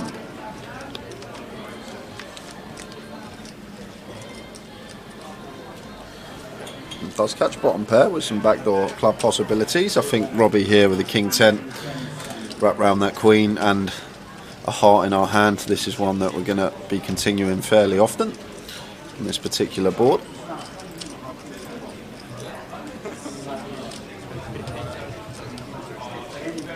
And does continue for what looks like 15. So a little bit more than quarter pot from Robbie. And then Nicolai here with bottom pair backdoor clubs. Expect him to be calling once.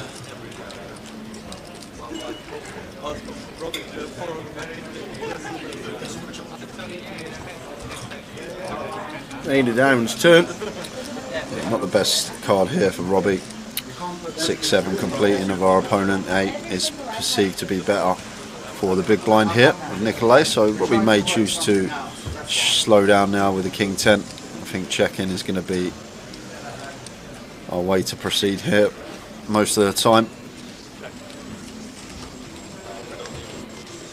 And does choose to check 5 of hearts on the river.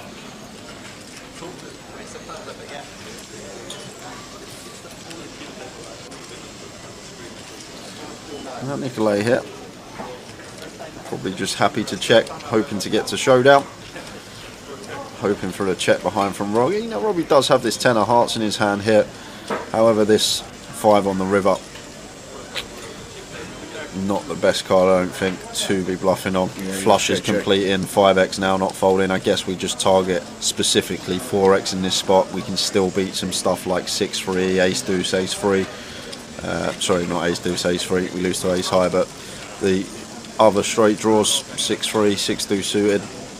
Sometimes we do win with king high versus those, so slows down. We're on 30. On 30. It says there, top right, 30. Oh, we lost. We've lost Ben Teague, Oh, no. Dave Doherty, Oh, no. and Mitch Johnson. No way.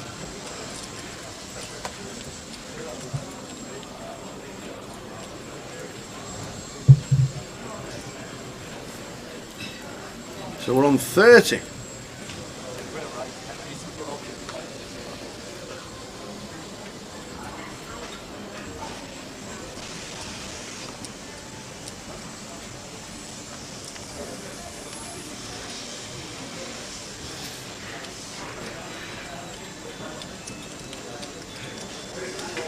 So Maurizio 7.5 big blinds, king queen, in they go.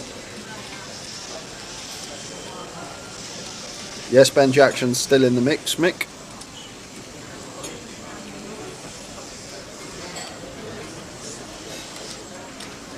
And John can't call off with a 9 deuce, so Maurizio back to starting. You wouldn't think he was a man on his 7th or whatever it was bullet, would you, Tao? He's still smiling, Absolutely not. grinning. Still smiling away.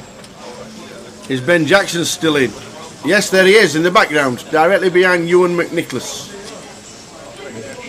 Directly behind with the grey hoodie on, sat next to Jack Hardcastle. That is Ben Jackson's back.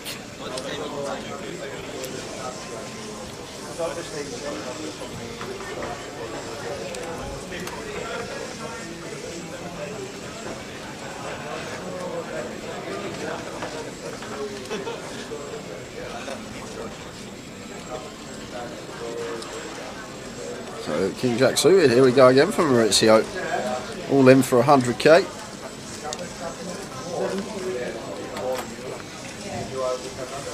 He's in.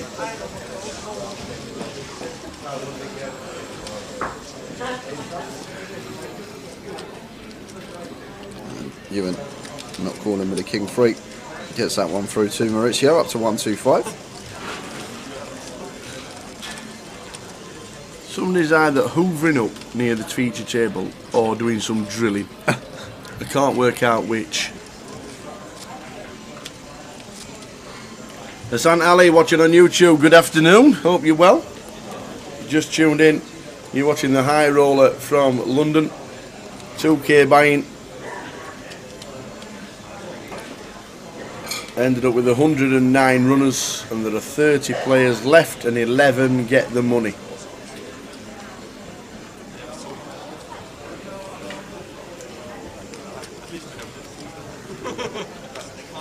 The drilling, says Ben. They are drilling.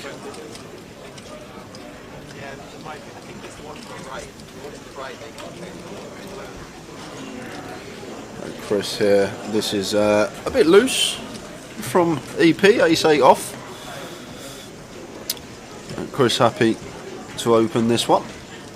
And going to get the bad news very shortly because it's just going to be slam dunk free bet here for Igor, and when it comes back round to Chris, has to fold the ace-8 off. I guess low jack closer than it probably looks here for Chris, ace-8 off. I think with Ewan, with his reshove stack and everyone else having us covered behind us, might be a fold. But will definitely be a fold now from Chris. Hello there, Nigel Brampton. Afternoon, happy new year to you. All the best, Nige. How are we doing? Jay Bond and Jim Marlowe tuning in on Twitch. Good afternoon. Afternoon, John. John Bonadese, 10345. Thanks for the stream, guys. No worries. Always a pleasure.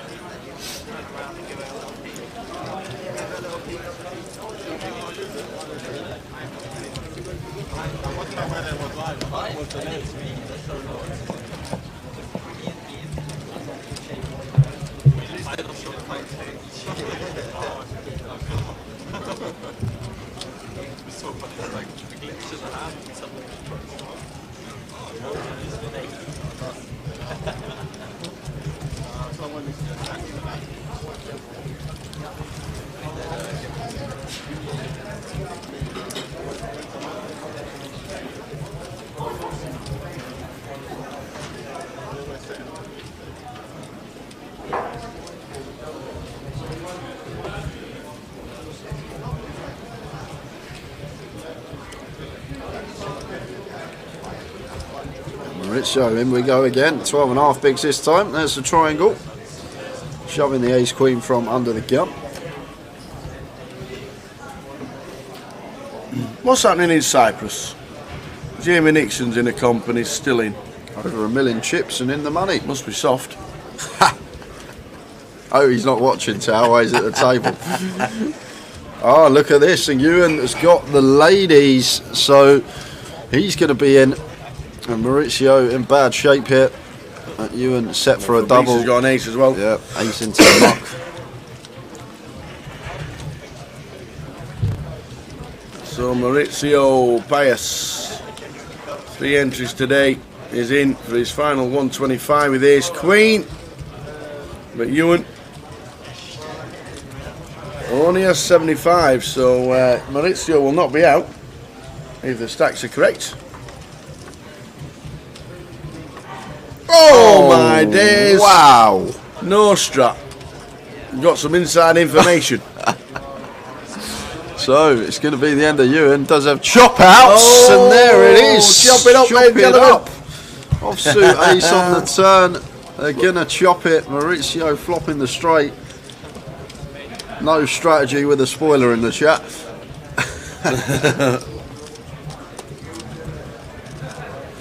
Oh, brilliant.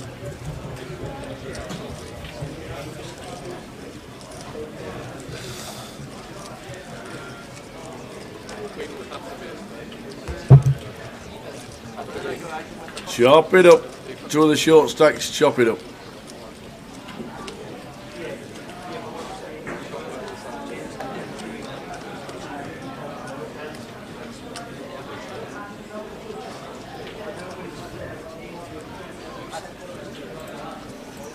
Yeah, Ewan won a 5k package last weekend and got himself the sponsorship deal from the online guys at Grosvenor Poker. And we are in the Vic, Mr. Mystery. Is that sunny? We are in the Vic. GUKPT Festival has been here for 10 days. Yeah, 9 of diamonds cut off, good enough to shove here for just sub 9 for Ewan, and in they go.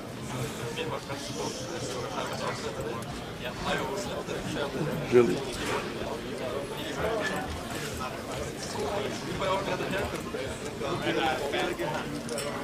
Maurizio not going to be able to call with the 8-4. That's it, can't call the 8-4 this time.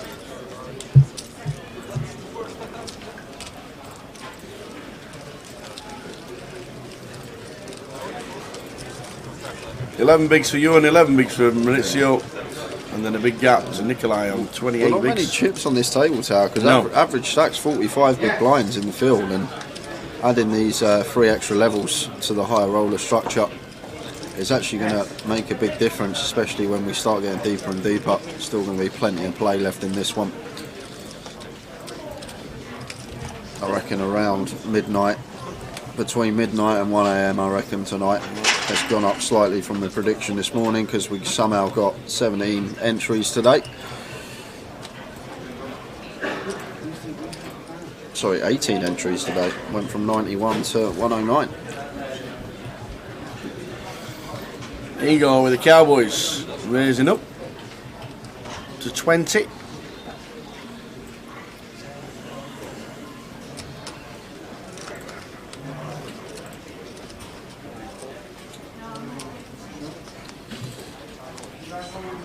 Round to Robbie Bull on the button.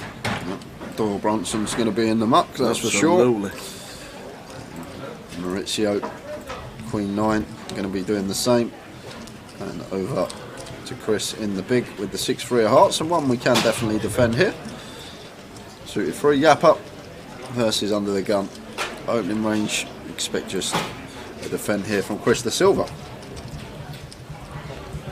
Indeed he does.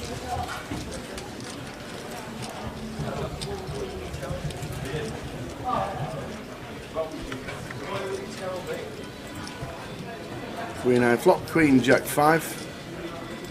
Yeah, nothing here for Chris. Nice flop for Igor, over pair, backdoor second nut flush draw.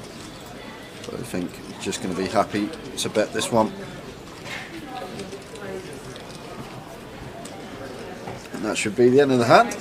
That should. Oh, we did YB Records. Do you remember me from Leeds Casino? F&B host. Tower, mate. What are you trying to say? What are you saying? The F&B host from Leeds. Oh my days. Are you the Ponglish? He called himself Ponglish. Ponglish? From Poland, but it speaks with an English accent. Oh. So he said I'm Ponglish now. If that's the same person. Oh, that was Daniel, wasn't it? I remember he wasn't there last year. He was Oh, there. is he not? He was there. Was that 2 years ago? Yeah, that was 2 years ago. Wow. Polish Dan was there the year after lockdown.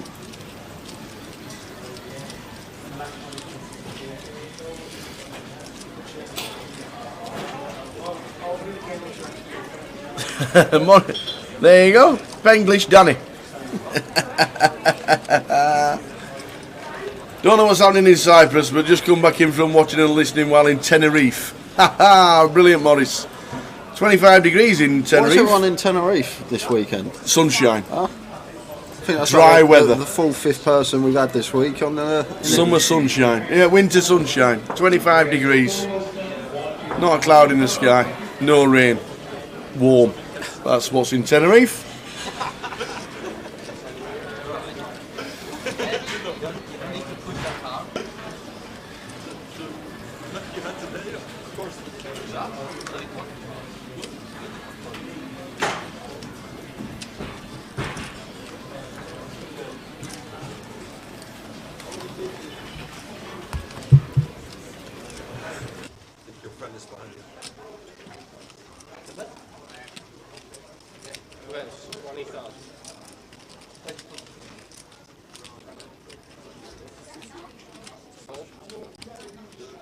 So Robbie raises with Queen 10. Maurizio gets out of the way. Of course, will do the same. And now the big. There's Igor. King 4 off here. Pretty close one. I think we're more inclined to fold versus an EP Open, more likely to be in a dominated spot versus LP. Could definitely flick in a big blind more, getting 4.5 to 1 on a call. And there is the call from Igor.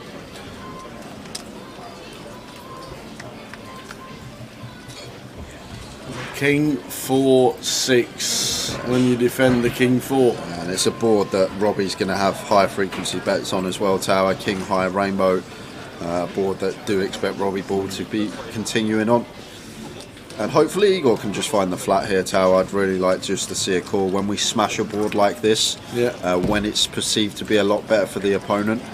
Like, just call in here, because Robbie may start firing some barrels down the streets, knowing that this is meant to be a board that's better for him than the big blind.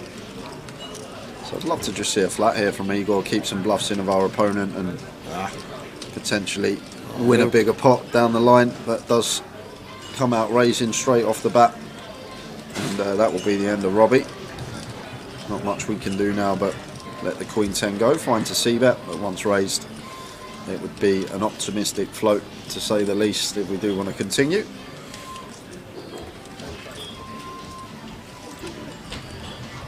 And that is the end. Whereabouts in Tenerife for you, Morris? Last time I went there, I went to Golf de Sur. Very nice. A lot of golf courses around. Very nice. Lost one more. We're down on 29. Jack O'Neill. No way. Jack O'Neill. Oh, man. Who's coming in? Someone's leaving. Someone's leaving. Balancing the tables. I was balancing with 28. That's 4 sevens. Hey, that was quick. Yeah, so Nikolai off to the outer table.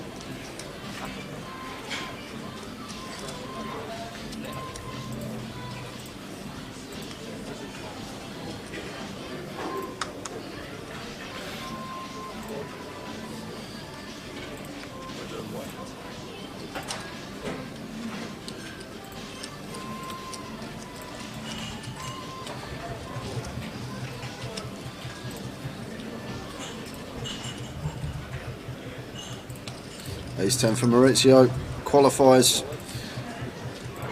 There's the all-in.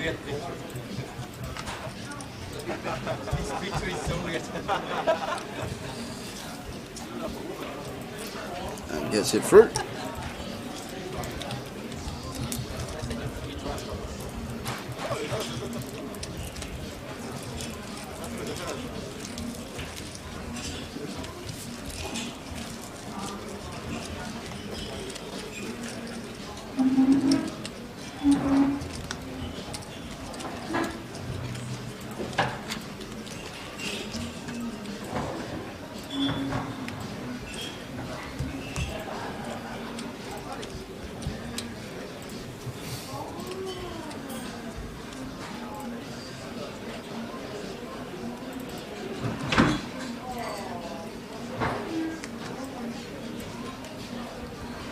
Queen 8 of diamonds for Fabrice from under the gun.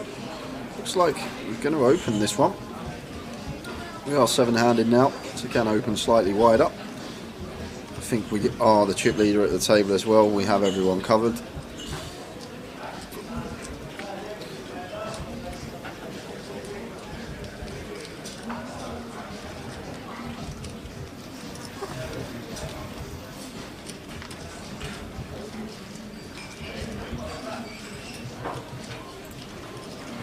John ace-9 off here in the small. I think versus gun here, personally, Tower, this should be going in the muck. I know we can see he's got the best hand, but I think it'd be a bit of a loose pill from the small blind with the ace-9. Agree with the fold there from John. And Ewan, ace-5 off in the big, working with 9 big blinds himself here. 4.5 to 1 on a call. Sorry, 4 to 1 on a call. So Fabrice has actually made it 2.2x. Ewan's call.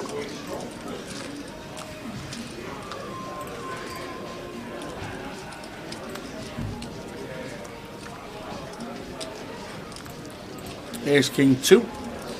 Yeah, and this is a very interesting hand now because it's a board where Fabrice is just going to go to town on Tower a lot of the time. He's just going to c-bet this board, I reckon, 100% of the time here. Maybe one big blind versus Ewan's stack size could be the size of choice here. Just 10k is probably what I'd opt for. And does go for the one big blind size in choice. Makes it 10, and Ewan here with the ace-5. Interesting one off of 8 bigs here. That could potentially check shove, but maybe wanting to keep some bluffs in of Fabrice here with our ace-5. Definitely going to be continuing in Ewan. It's just a question of whether we want to shove here now and go with it here, or call and take a turn card, perhaps keep some bluffs in the range of Fabrice. So Ewan does choose to raise, clicks it, makes it 20k. Interesting stuff. I think this is the one option that I wouldn't have found here personally, but off this small stack size, Ewan thinking raising to 20 is the way to proceed here. And Fabrice is like, what is this? I don't expect this. When I see bet this board to get clicked. Ewan, I'm sure Ewan's actually putting a lot of work off of, as someone that plays MTTs, a lot off of like 13 bigs or less stack sizes from the big blind.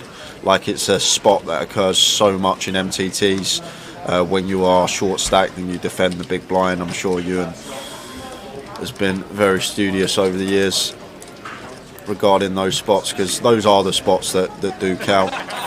They're probably the situations that are going to occur most in MTTs when you are like sub 15 out of the big blind, defending off of that stack size, how to proceed with these hands post flop. And found a min click there, which I didn't think was an option, but Ewan thought it was the right way to proceed. Ace King for the silver, raises to 20.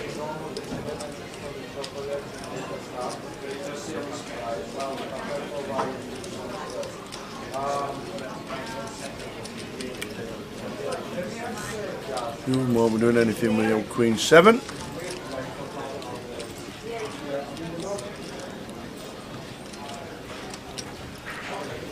Fabrice could be raising up though. Yeah. This could be a very nice spot here for Chris here, Tower. Like ace queen suited off of 33. Hijack open. We're in the big blind here. Do we ever just send this as Fabrice?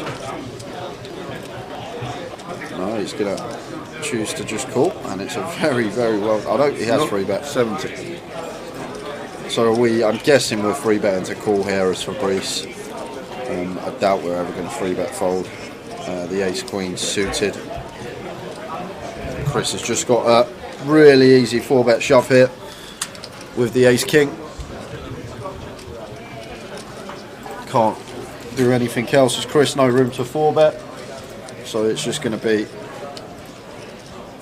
no room to 4-bet without jamming, so just going to be a shove, and there's a shove, and there's the call. Fabrice already knew. There we go. It was 4-bet calling this off, and it's a bit of a call up. Ace king for Chris, ace queen suited for Fabrice. 70% of the time, Chris De Silva will double.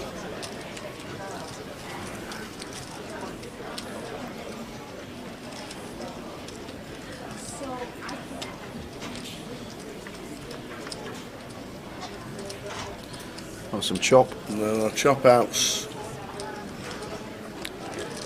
with a 7 or a 2 and a queen to fade to bust.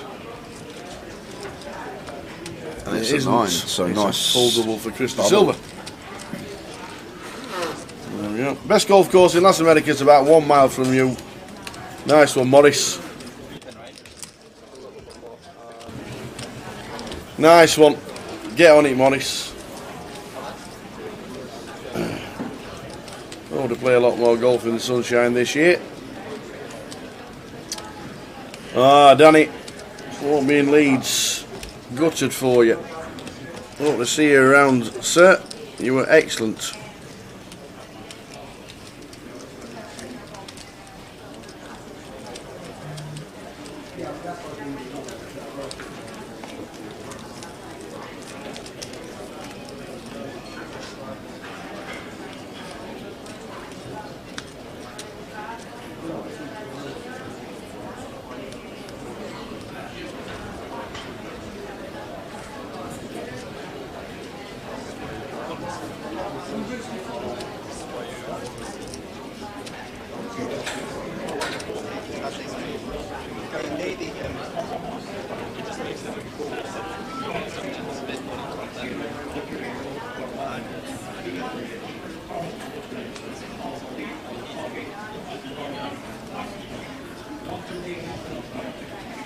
Kings for Chris, now he's doubled.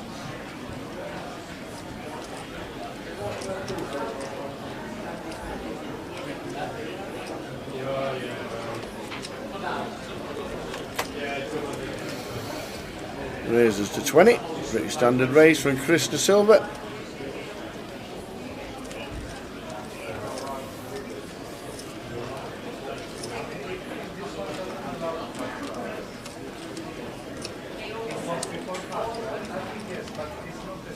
Ewing gets out of the way, so too does Fabrice. Round Robbie, bit of a decision, Mr. Robbie Bull. Ace 5 and the big, are we going to defend? Yes, we are.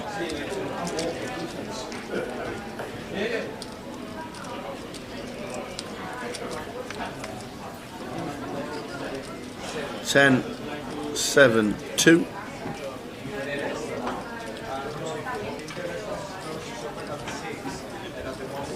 Robbie checks. Hey, Chris might fire. Just make it about 20, 25,000 maybe.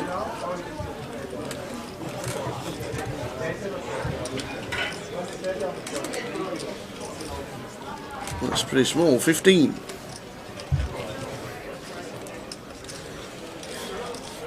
And Robbie does have the ace of spades here. Faced with just north of quarter size in here.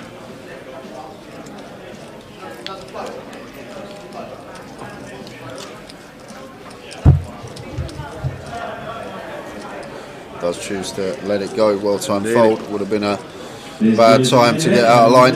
As you can see, top right, 2 more gone. Axel Halley and Arthur Conan Doyle.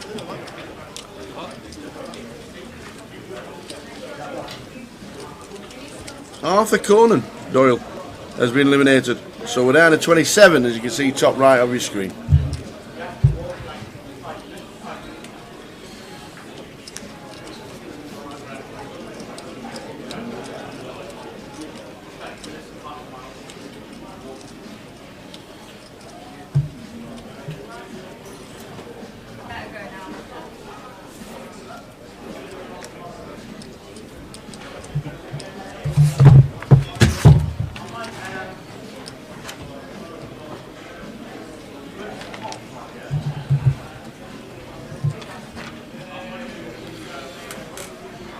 A7 suited for Chris out of the way from under the gun.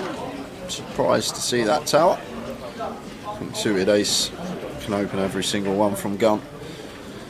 Having everyone at the table covered now, fresh off of our double up. And Ewan here off of 14, Queen 10 suited will be continuing. Player is all in the form of a jam. 14 bigs, just sends it in with a Queen 10 of spades. Maurizio folds as well. Out of the way.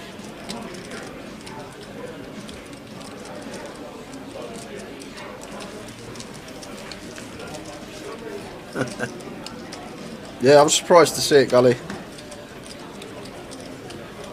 Especially after we opened the ace-8 off from EP about 20 minutes ago. Opened the ace-8 off from EP and then folds the a7 suited from gun.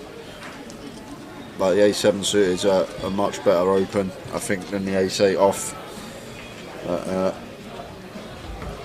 Maybe Chris just aware of Maurizio's and Ewan stack, knowing that we'll likely have to call off times that we are met with a rip because of how short they are. Lines up next hand to 6-12. We'll be folding down to Maurizio in the small.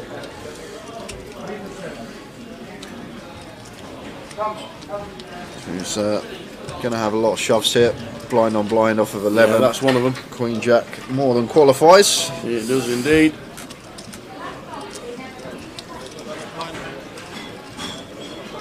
So he puts in 2/3 of his stack. Won't be folding if Chris does choose to set him in. And Chris with the King 7 suited. This is more than good enough as well. Blind on blind situation here. Just sub 12 effective. Suited King 7. Expect Chris to just set Maurizio in.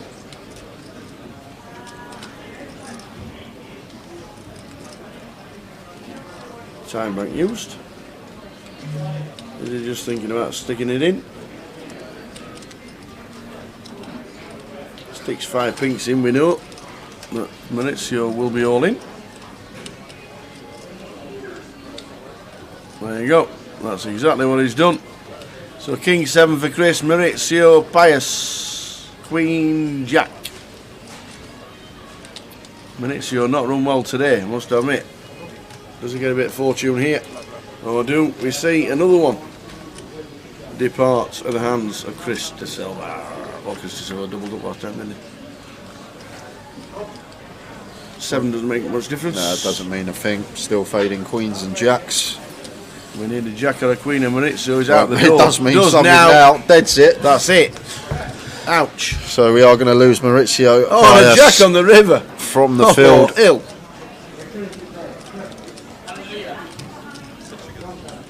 Oh, man.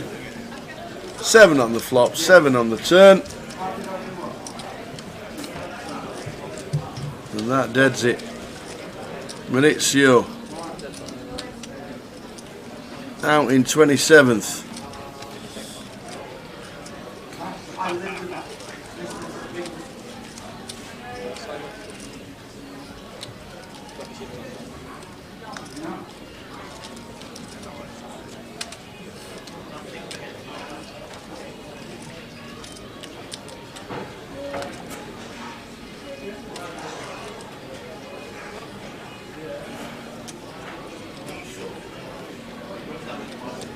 Unlucky Maurizio.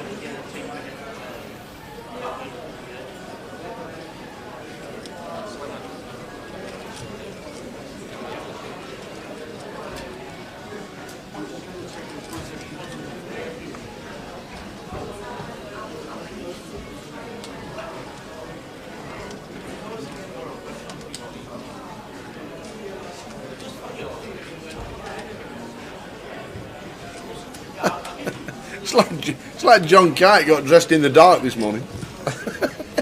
He's got an orange top on, grey trousers, pink trainers. Oh no, they're not grey, they're green. They are pants, them, aren't they? Like John Daly's golfing trousers. Look great. Afternoon, Jason. Jason's Shellham. Where's Jason this year? What's he doing? What's the plans, Jason? When do we see you next? Are you in Manchester? You just tuned in at the right time. We've got 3 minutes to the giveaway, Jason. No way! Oh, get me a pen. I need a pen, need some paper. I need to get in the think tank, man. On there we go. Oh my days, we've got to get in the think tank and everything. So we said 3:30. £150 live satellite seat for Coventry. We're going to be giving away. We have got £3,000 worth of giveaways this weekend. Unbelievable. Throwing money away.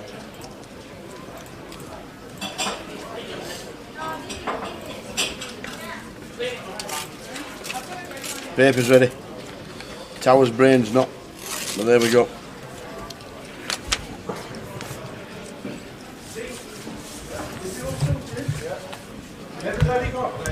Everybody got food?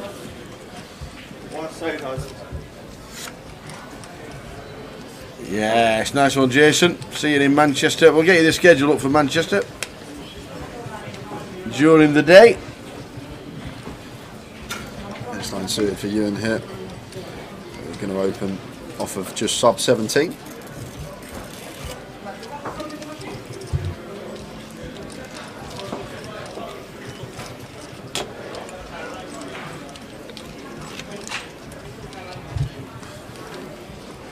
Chris with ace-4 on the button, easy fold for him.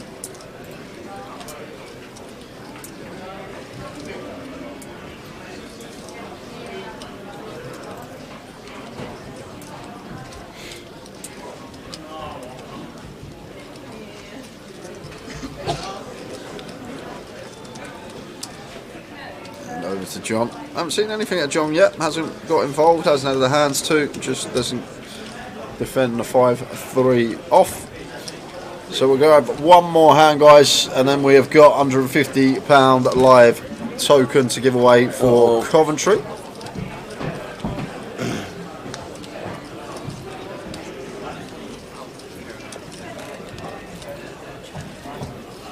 I'll just let you know, we'll quickly pop this up now. If you do win one of these tokens, you have to play one of these live satellites at the UK Poker Open. There's 7 to choose from. You can see them all up there. 7 150 cash out satellites if you are lucky enough to win yourself a token. That's a nice. I tell you what, that's a lovely little. So you got pocket jacks for Robbie off of 32. Just going to be an open from him. Yep. Oh, my pen. I've got my pen ready. This is going to be right hard, and I already know. Already know it's going to be right hard. The prizes can be transferred if you win one. You'll have to do it. Don't involve us. You won't be getting any cash equivalents or anything else. It has to be played and used in Coventry live by somebody. If it doesn't get used, you can't keep it.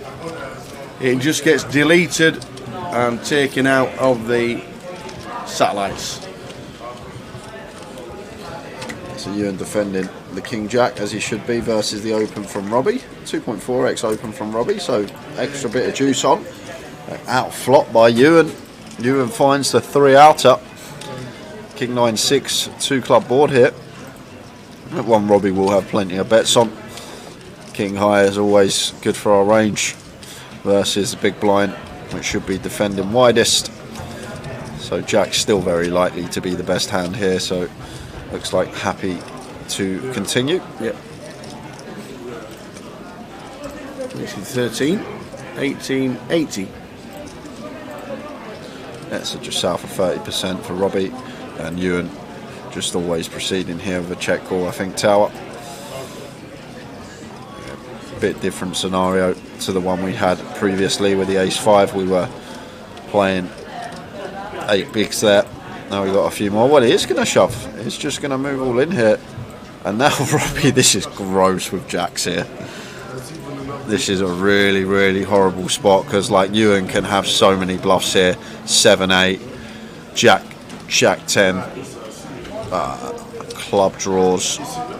I doubt he shoves gut shots actually. He might not shove gutters here, Ewan. It might just be 7-8 and club draws. Does he ever do this with some 9x for protection, some ace-9, queen-9, stuff like this? And Robbie obviously with jack of clubs in his hand, not the best card to have.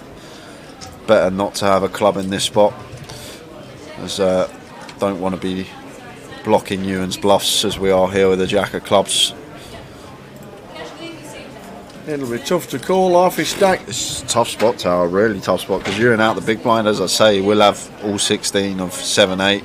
He'll have countless flush draws, but does make a very good lay down there, Robbie. Nicely done, sir.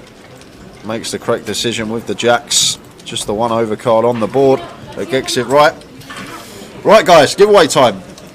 You ready? You're going to like this one. You are going to like this one. So, guys, quick rundown. If we've got any new viewers, quick rundown of the rules is Tower thinks. So you want Tower's answer, not the correct answer. You could Google the correct answer. It will not be the correct answer. Doesn't guarantee a thing.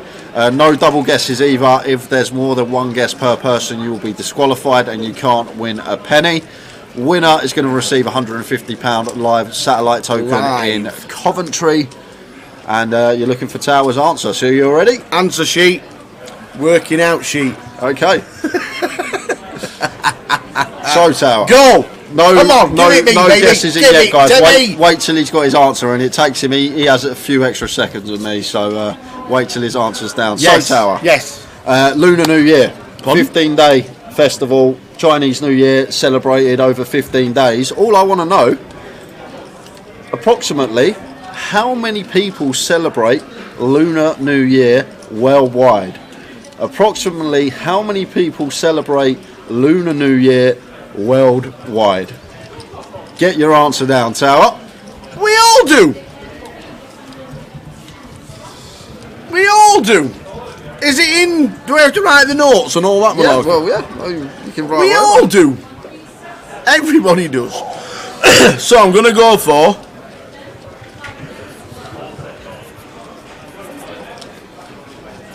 Okay.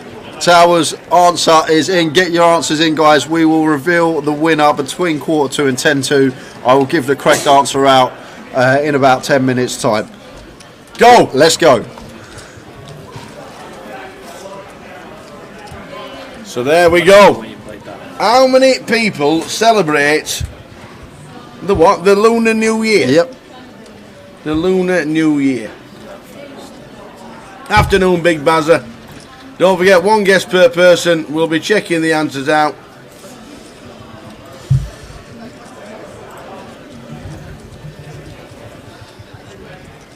And this is going to be much ado about nothing this hand. Just going to be continue from John and fold from Fabrice. Fabrice not going to be continuing.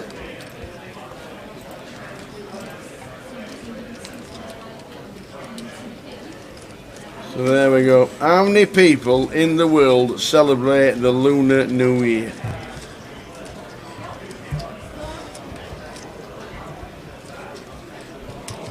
Get your guesses in.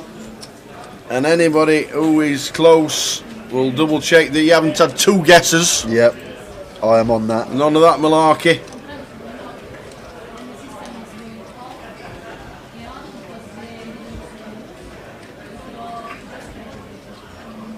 James Walker, afternoon, here just at the right time, indeedy. If you like a giveaway, you're here at the right time. How we doing? Sam as well, says exactly the same on Twitch. Just tuned in at the right time. Did Tower understand the question, says Ian Roberts? Absolutely not. All I know is every now and again we go for a Chinese. Yeah. And it's for £150 live satellite seat in Coventry. We are going to reveal the answer at 1:45. In about 5 minutes' time, I'll give away the correct answer. See if we can get a read on Tower if you haven't answered yet.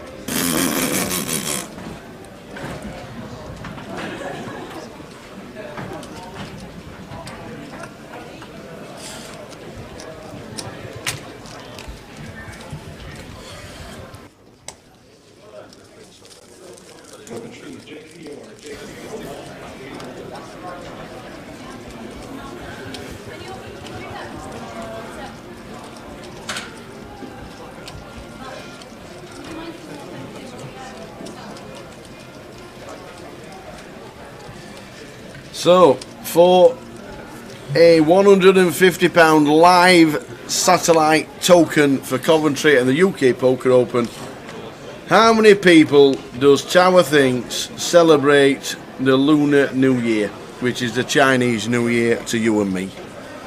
How did you come up with that question, by the way? Is it because it's coming close? Yeah. It's normally in February, isn't it?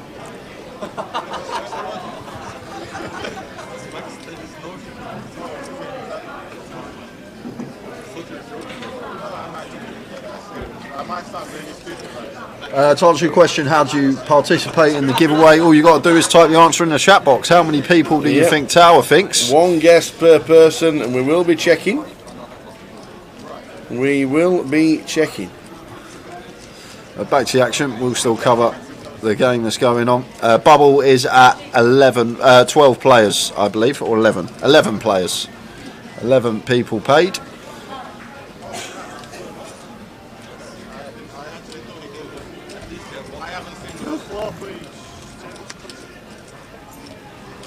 I believe it's 11. It might be 12. 11. The bubble is at 12. Oh, what's happened here?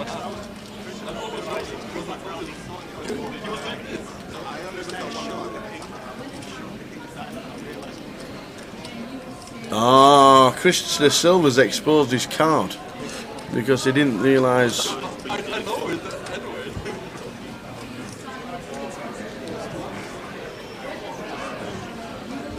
So Chris loses. He's exposed the King of Diamonds. That's what's happened. Just loses aggressive action. So he's exposed the King of Diamonds. Yeah. Which Simon has just come over to say he loses aggressive action on all streets. Yeah, I can't defend now, Tower. We got Cody. So now we've got King 8. It's a standard fold. There we go. What was the question, guys, please? The question is approximately how many people celebrate Lunar New Year? What does Tower think? And yeah, you want Tower's answer, not the correct answer. How many people does Tower thinks celebrates the Lunar New Year, which is the Chinese New Year to you and me? Some amazing guesses coming in.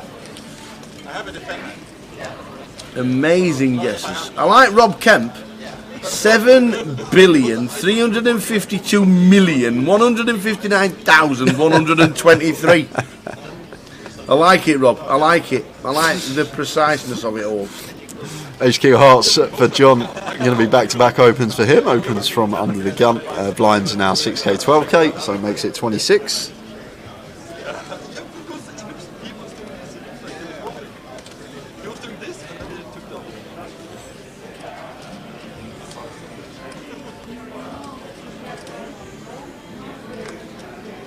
Oh, big Bazza, the old ball bag. Nice one, Bazza. He was on YouTube. Comes up with his name. So, after this hand, we'll give you the correct answer, and we'll have a read on Tower's face on whether he's giving away the answer or not. So Chris defending the sixes in the small. Everything seems normal so far. And 8-4 deuce rainbow board here. And 2 overs, backdoor heart draw, backdoor wheel draw here. I think one we could definitely continue here for John from against the small blind. And it's going to continue. And Chris just got an easy check call here with the sixes. Still ahead of hand like John has. All these Broadway holdings, the ace king, ace queen, king queen, king jack, so on. Still in front of. Obviously still behind the over pairs. And we'll have some 8x opening from under the gun here, John, but we'll still just have to check all this spot as Chris.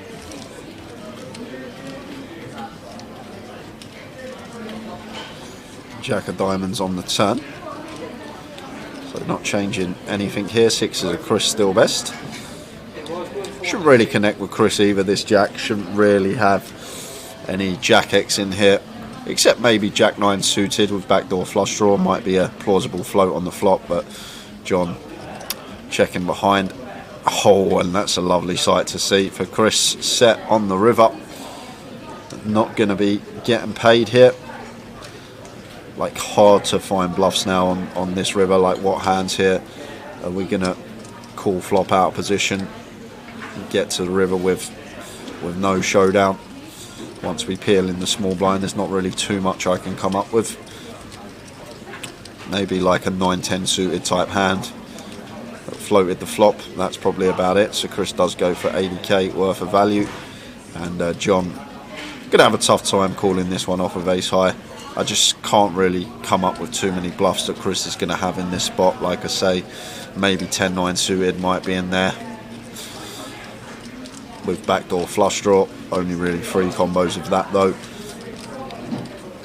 If he did happen to have like a 6-7 suited, that's maybe a pair. I guess we do beat some ace 3, ace 5 suited. Thinking about that though, Tower, although we do block that as John, having an ace in our hand. Ace 5, ace 3 suited could be a plausible bluff on this river for Chris. And then the value bets, I guess, once his checks back, could definitely have 7s here, 9s, some 8x, ace 8, 8-9 suited, 7-8 suited, this kind of stuff. So I just think you're going to have plenty more value here in this spot than bluffs, Chris. I think there's only a few bluffs that we can come up with. So John recognises that and makes a good laydown. So guys, Go on then. Go on then. Hit me with it. the correct answer. The correct. Right. What's the question? The question was, approximately how many people celebrate Lunar New Year? Chinese New Year to you and me. The correct answer is 1.5 billion. really 1.5 billion. okay. And we are going to be revealing Tower's answer. I'll do it at 10-2 just in case we get a few more people coming in. 6 minutes time. If you haven't guessed yet, you can have a guess up until 10-2. Closest to Tower's answer going to win themselves a 115 live satellite seat. However, guys, if you don't win this one, that's fine. We've got another ticket to give away next session, another ticket to give away next session after that, and then after that, we've got 3k to give away this weekend. So if you do miss out on one, there's plenty of opportunities to win across the weekend. 1.5 billion.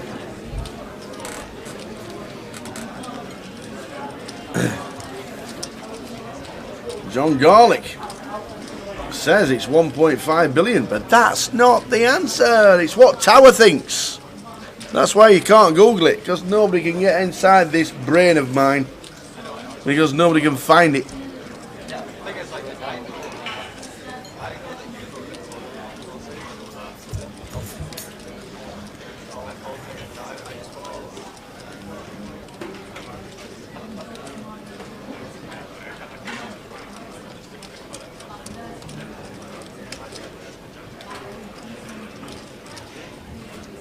At 20 billion then after your reaction, Tower.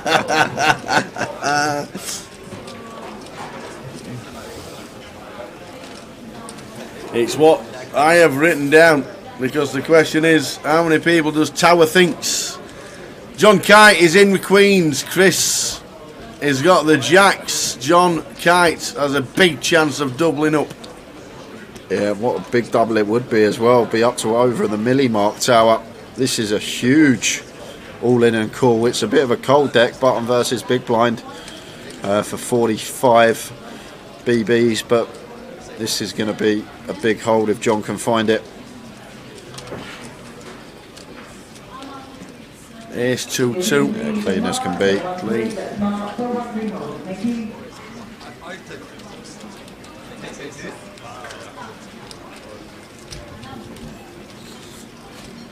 King on the turn, so John Kite's huge chance to double. Fading a jack, only a jack is going to be able to bust him. And it's not. Clean river. So John up to 1.1 milli. Bit of a cold deck for Chris there. Yeah. Button versus big blind. Not much we can do.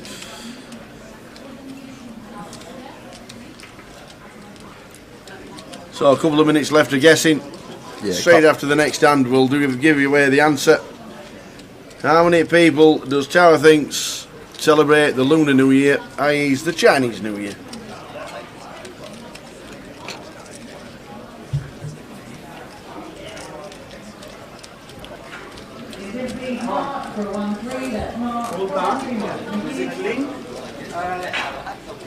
Well, J Shep guessed 4.3 million and then the 4.37 million 2 guesses later.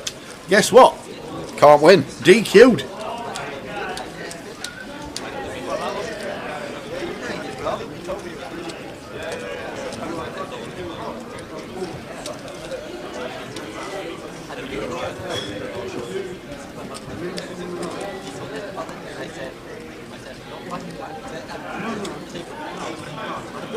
After the next hand, we'll give you the closest guess to what I think of how many people celebrate the Lunar New Year each year.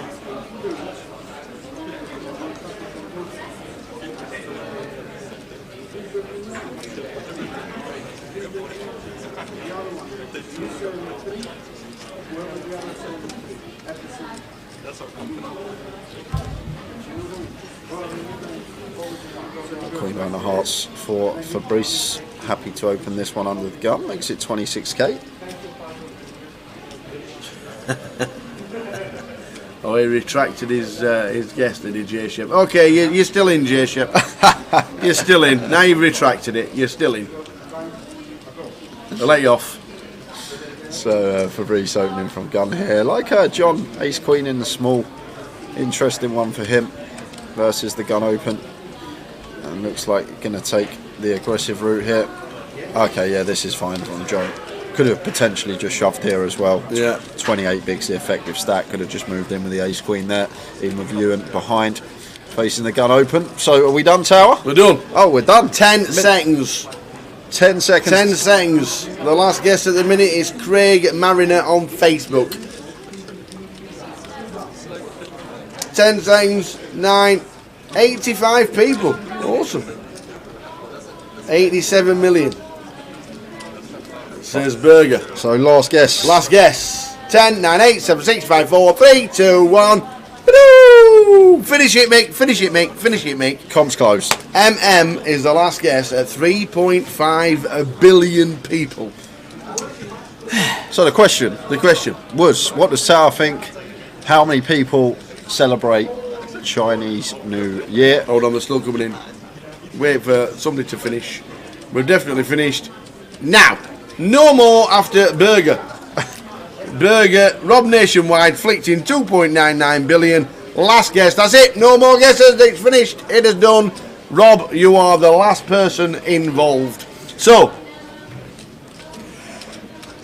you said, how many people do I think celebrate the Lunar New Year, which is the Chinese New Year to you and me? And I said everybody. I don't even know how many people are in the world at all. It's just shy of 8 billion now. So anyway, just over. So anyway, what I came up with is a bit of logic to it. I thought there were 1 billion people in China, and then I thought a lot of people celebrate it, and then some other people celebrate it, and their aunties and their uncles and their dads and the brothers and the sisters and the kids might join in as well. So if I doubled it for the rest of the people around the world joining in, and the people that you go to casinos to have the free Chinese meal on a night time and add a few extra, I came up with, I thought it was a pretty good guess actually. I think it's alright. 2.2 billion people is what I came up with. That's how many people, after adding all the extras on, who celebrate the Lunar New Year. 2.2 billion. I thought it was pretty good. Well, you said it's 1.5. Nah, there's more than that. 2.2 billion is probably closer. But, amazingly, one person got it spot on. Said 2.2 billion people. They're inside your head. We've had a 2.15, we've had a 2.25, we've had a 2.1, We've had a 2.2, and the winner is the anonymous person who got it at 2.2 billion people exact. Well done to anonymous person on YouTube. However, you can't be anonymous no more, because for this giveaway we need your full name and your date of birth for when you get to Coventry to play the live satellite. If you don't want to post it in the chat box, you can personal message me on Twitter, alias there at the bottom, or you can just fire it in the chat box. Someone won yesterday and was happy to put their full name and date of birth in the chat box. But if you don't want to do that, anonymous person, as you are called anonymous person, you can drop me a personal message on Twitter, and I'll put you on the spreadsheet, and that ticket will be ready for you in Coventry in a few weeks' time. Any consolation for the person that gets 300 billion? That's about 40 worlds. So that's it for the giveaway, guys. We got another one coming up in a couple of hours, so stay tuned if you want a chance of winning one of them £150 live satellite seats for the UK Open. Back to the action, as we are down to 25 players. Who else we lost? And that is because after Maurizio, we lost George Archer. So we're down to 25 after just losing George Archer from the field. Indeed, indeed. Oh, well done, one and all. Well done, Mr. Anonymous. 2.2 billion. I actually thought that was going to be low. I thought, I'll go a bit conservative here.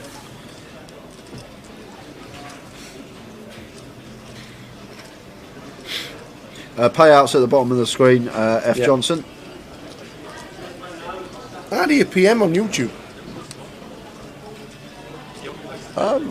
I think you could, you could actually personal message me on YouTube. I'm logged into the GUKPT account, so if you can message the GUKPT account, I wouldn't know how to find where the messages are, but I'm sure it can't be that difficult. Mr. Anonymous person, send us your details, please, so we can stick you in to the Coventry live satellites.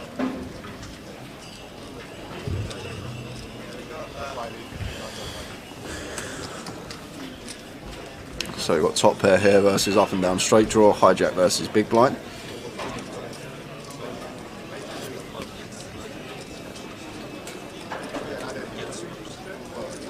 Six of clubs on the turn.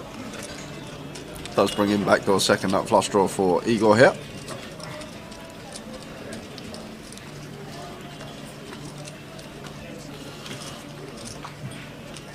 I guess with stack sizes in question here, we're happy to go for another street. I think if we're a bit deeper, might mix in some checks here with this one as Igor, but I think we're happy to just fire again on the turn, and with the king of clubs in here, happy to call off a jam if met by that from Robbie, but Robbie will just be relinquishing the 10-9 now with no club in his hand.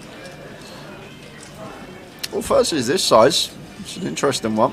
Igor actually goes fairly small here, 32 into 106, so 30% pop from Igor, and Robbie getting a nice price here with his up and down with 3 clubs on the board. A tough one to be continuing with, and Robbie agrees.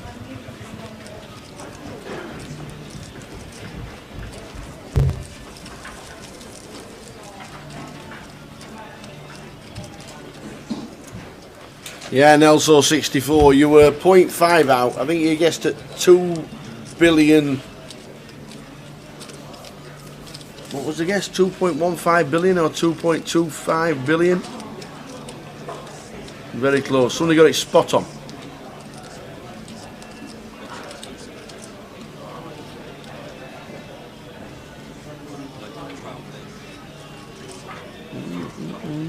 Nelso, 2.25 billion, you guess, Mr. Nelso. 2.25, and I put 2.2. Well done, one and all, for joining in the fun. 2.2 billion we guessed at. I still think it's more than 1.5 billion. You say there's 1 billion people in China and only half a billion have a party on the rest of it. I'm into that. Right, we got him. We got him. We got him. Fantastic. Congratulations, Anonymous. Well done indeed. You will be playing one of the live satellites in Coventry, courtesy of Grosvenor Live and Jim McShane. And we got Igor here with the kings, and Robbie shoving for 14 over the under the gun open from the small with the ace 10, and gonna get the bad news very shortly. Snap call. Mr. Bull is all in. Says we were playing a lot more during this year, 2023.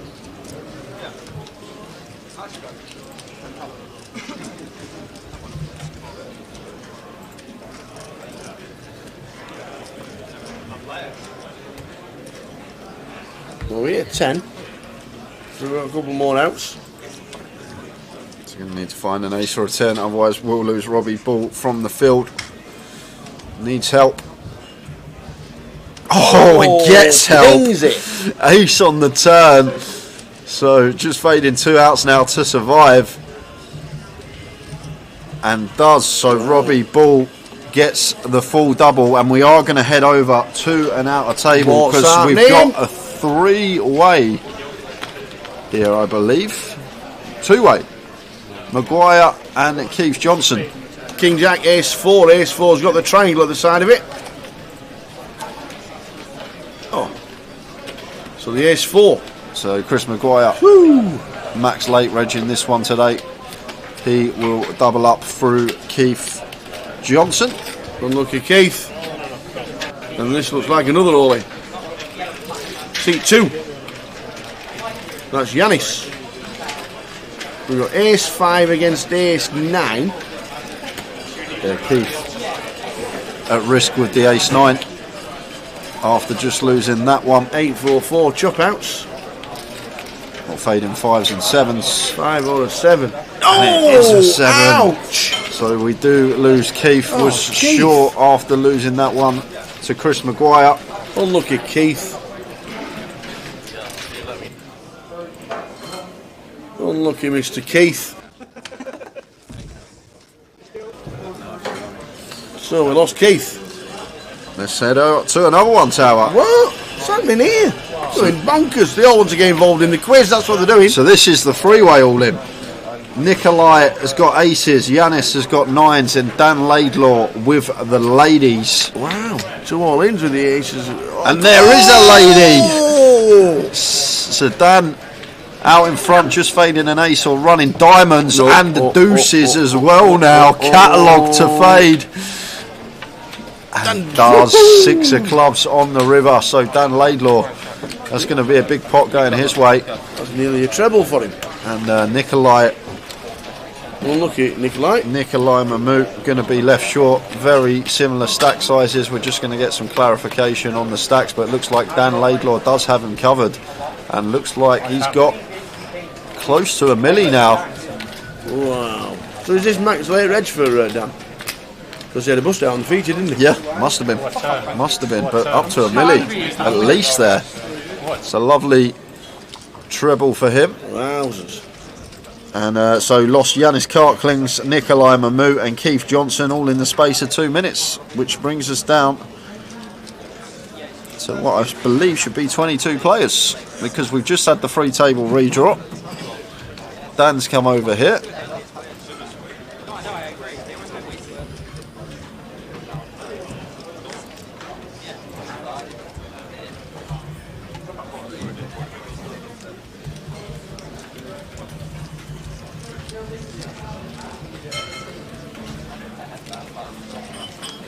So the 3. Oh, food's out. Look at this food coming out here. What's happening here?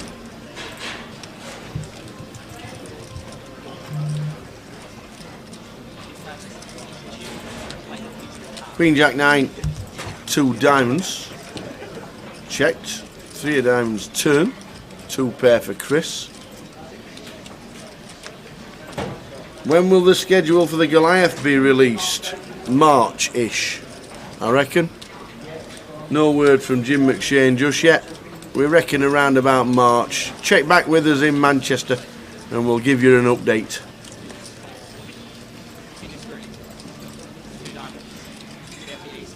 But we reckon around about March. If there's any information before that, we'll let you know.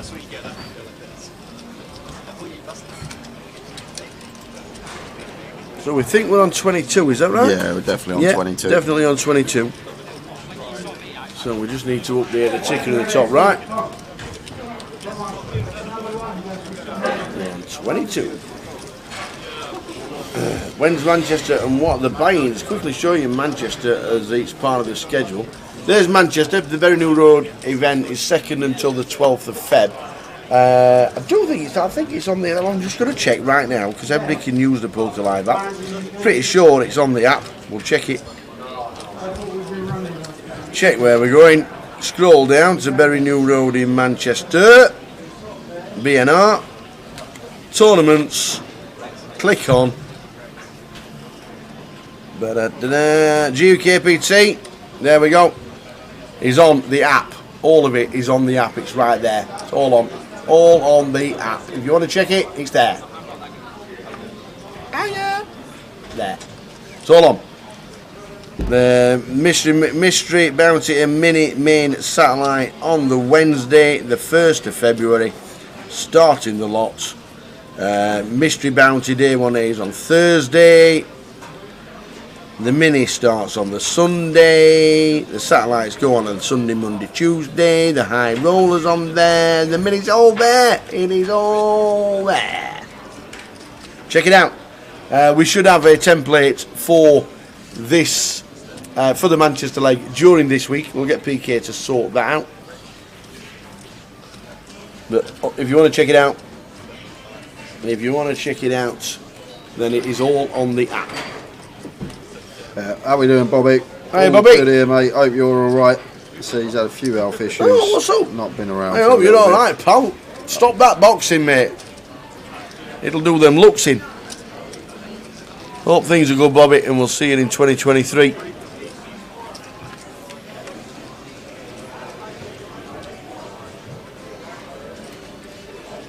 Dennis Shaw says, you guys are used to having late nights and early mornings sat around poker tables. Andy Murray has just started his 5th set in Australia and it's 3 AM.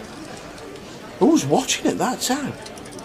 Why are they playing that late? Just carry on, come back tomorrow.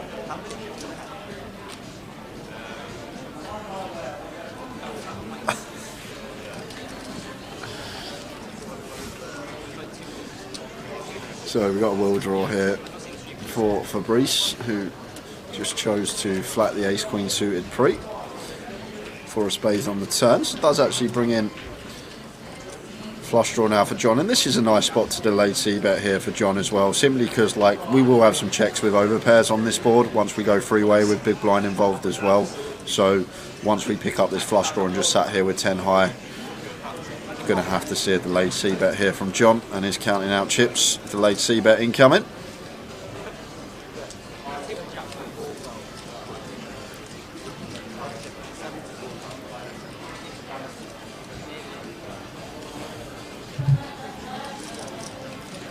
Fabrice ace queen high here with the world draw, still could potentially be the best hand.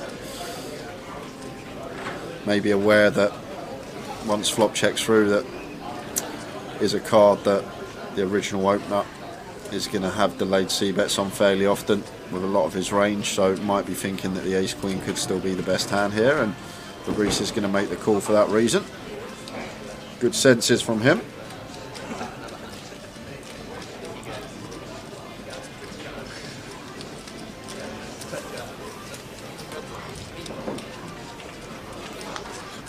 So off to the river, the 2 of hearts brings the check mark for Fabrice. Yeah, and this is pretty bad for John, because I'm just going to shove this river here, tower.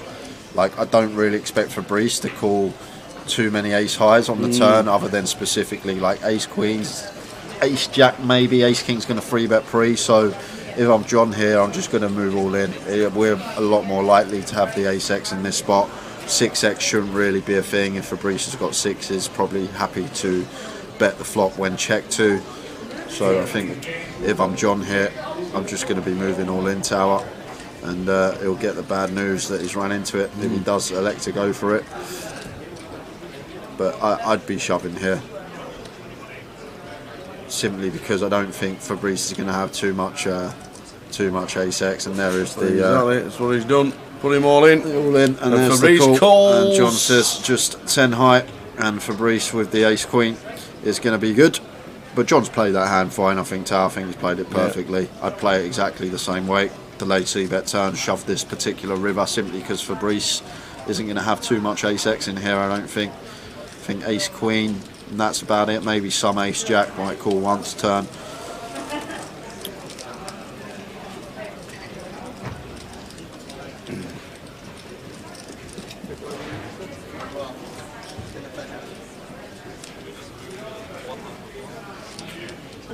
So we are down to 22, as it says top right, which is spot on.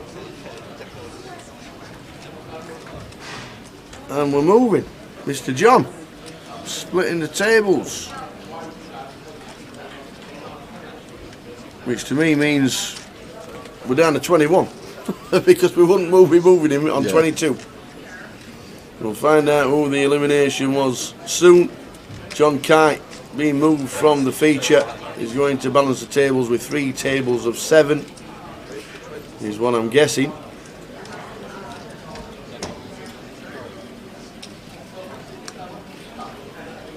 Bit of a rub down from Frankie as well, gave him 2 racks to rack up with. Did not realise he just lost hand. Fabrice with the king queen raises to 26k. And Eeyore here on the bottom with the jack 10 of hearts, not going to be going anywhere. Lovely looking hand to see on the bottom. Just going to be a flat though here. Tower versus gun. This hand, great playability. Don't think there's any merit in free betting this spot with stack sizes in question. It's just going to call with position.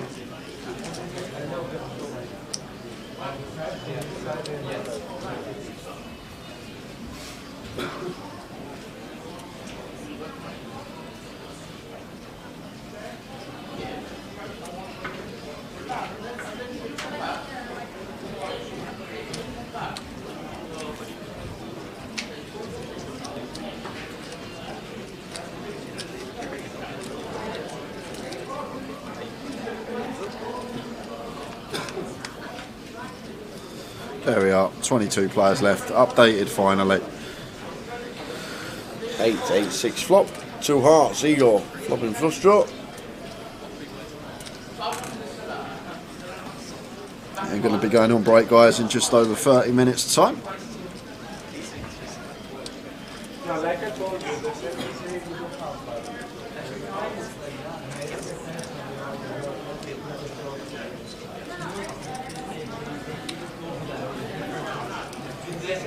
Fabrice not choosing to continue here. Guessing that burn card slid on the reader tower. Ah, right. Okay. As it's 887 the board. Yeah. 887 like this from Igor with just jack high here, can still fold out some ace highs, some king highs, and still with decent equity with gut shot and 2 overcards and backdoor flush draw. Board is 887 rainbow, guys, 1 heart. I think the 6 of hearts has just caught the read up, which would be our burn card. So 5s for 30k here.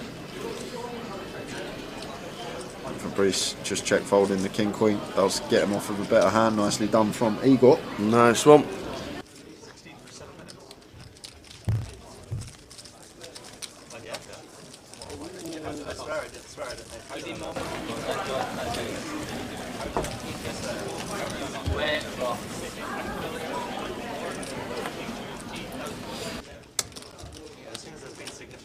I know.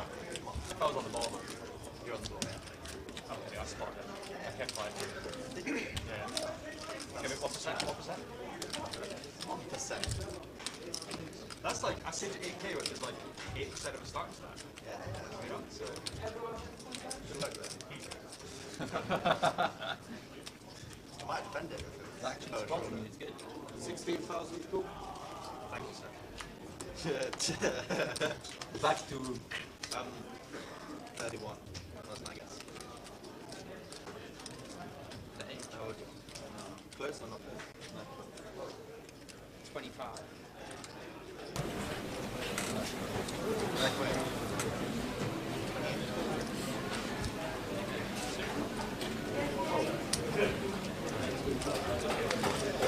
So ace 10 for Dan. after pinging the queen on the outer table for a milli chip pot. Gonna open.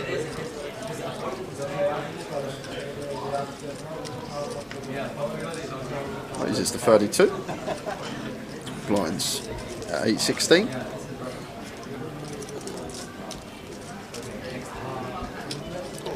Phil with pocket nines calls on the button.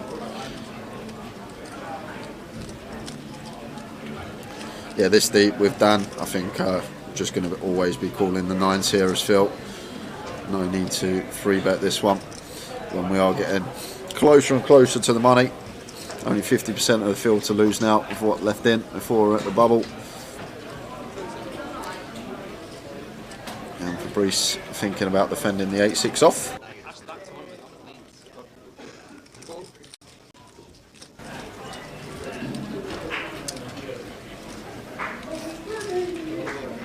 And Fabrice happy to defend, so three-way action.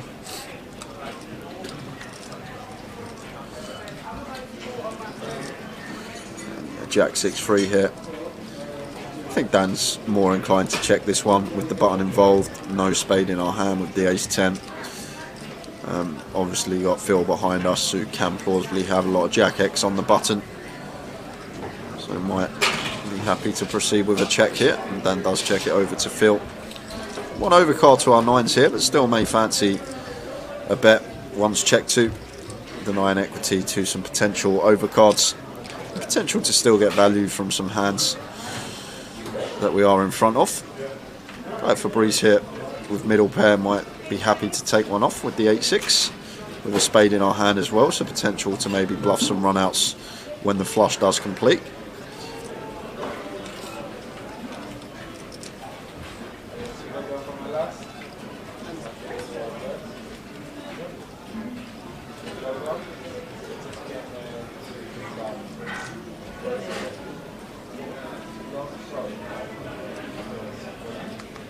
There is the call from Fabrice, and now Dan just got an easy fold with the ace-10.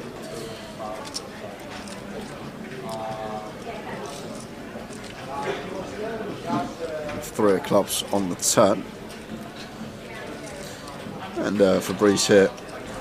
The three's a card that could definitely have some leads on from the big blind here. It's a card that's supposed to be more favourable for us, as we will have more 3x here in this spot.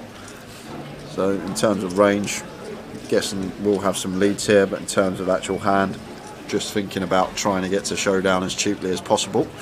So checks over to Phil, and Phil with the nines here, happy to check behind after getting called by Fabrice on flop, and 7 of hearts on the river.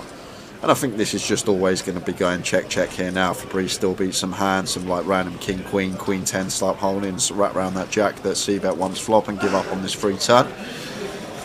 And Phil will be checking behind as well, simply because if we do elect a value bet, we're basically only targeting a 6, maybe some 7-5 suited, 7-4 suited type stuff that's river the pair. I think this is just always going to be check here on the river. How are we doing, Ricky? Yes, Francis is still in the mix. Hi, Ricky. Congratulations on your huge win in Nottingham. Congratulations, sir. Huge, ginormous. 7-figure.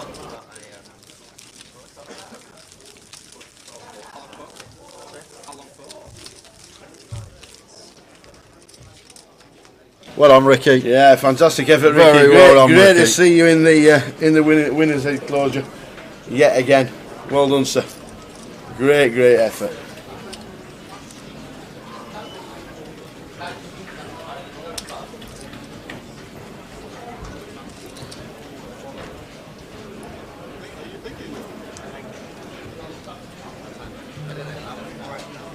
This is being held at the Vic.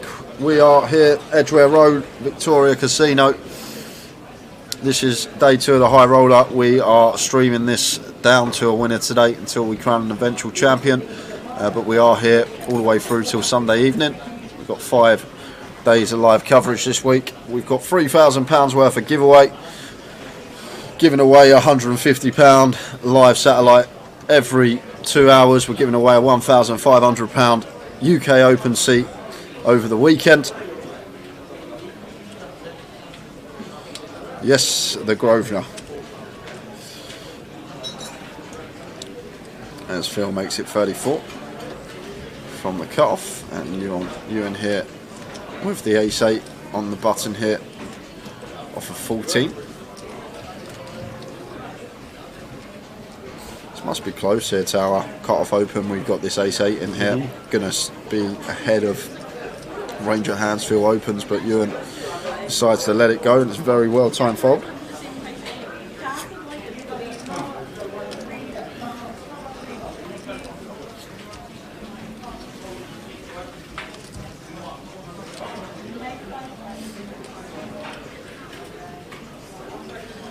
Ricky, we're going to do a competition on Saturday. We still don't know what we're going to do or how we're going to give it away, but it will be on Saturday. And what we're trying to do, so it favours the people that are tuned in for more of the day, we're going to try and give clues out throughout the day of what the answer is, or code word, however we do it. And then if you've been watching the live stream all day, you'll have more chance of getting the answer right than, say, someone that's just been tuned in for an hour. So it's hopefully going to be an all-day thing Saturday, and we'll run it alongside day 2 of the main event.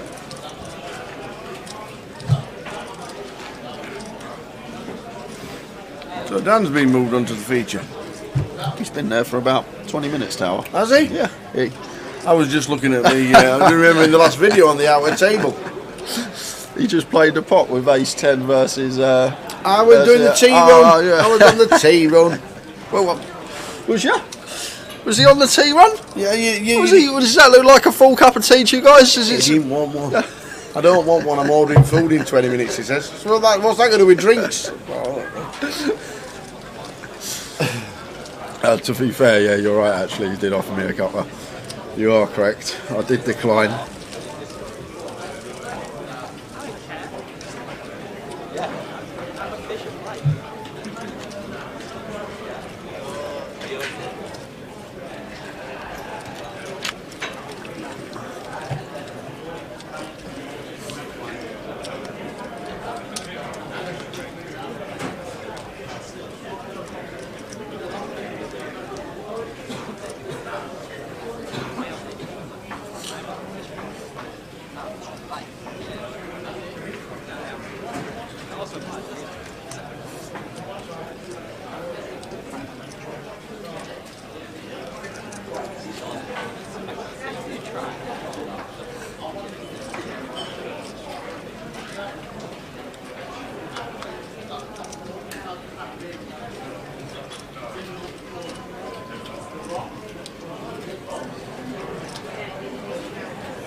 Robbie completing for 8, and Dan suited Jack here. Probably happy to check his option, although we do obviously have a lot of chips and we are getting closer and closer to that money bubble.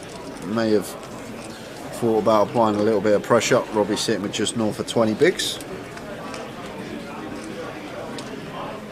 10, 4, Queen, 2 hearts.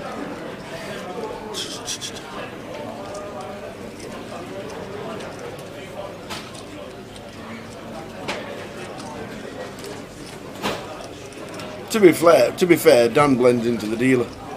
That's why I couldn't see him. My excuse, sticking with it.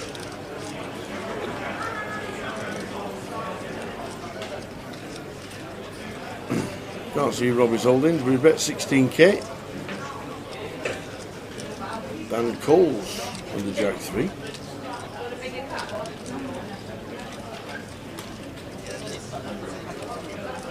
Over Diamond's turn.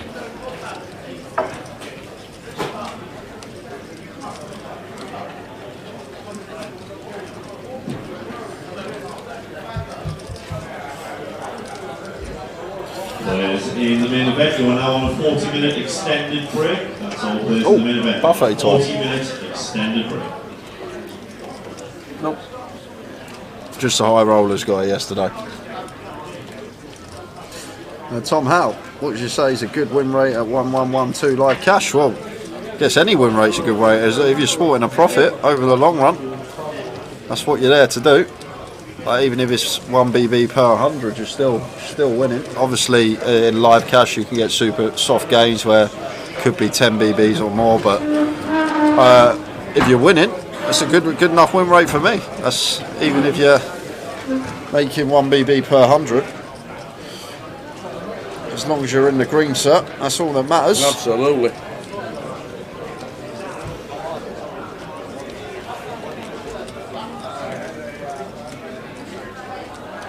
Update on the main event as we are here for the first main event of the day of the year. It was quite busy, the main. It looked like a really good turnout. 83 at the minute for day 1A. That's very good for an A1A. 83 for day 1A. Keep you updated on that. Obviously, we're on the high roller all the way through until we crown a champion. We're down to 19. And there's a break in 15. Are there any cash games running at the Vic at this moment in time? Plenty, says Mr. Mystery. Well, if you go on the app, Mystery, and it's just cash games, you click on it, you click on the cash games, and there's a 1-2, a 1-3, a 1-3, and a 1-3 Hold'em, a 1-2 Omaha, and a 2-5 Omaha. So yeah, there are tables running at this moment in time. 7 of them. Here we go. This is going to be in a big pot. This is going to be 800k pot. Robbie with the ace king on the button here, facing Igor's under the gun open. Going to be free bet calling this one off.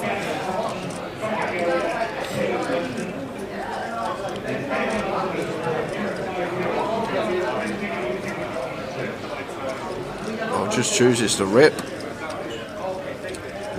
Robbie shoving here for 27 with the ace king.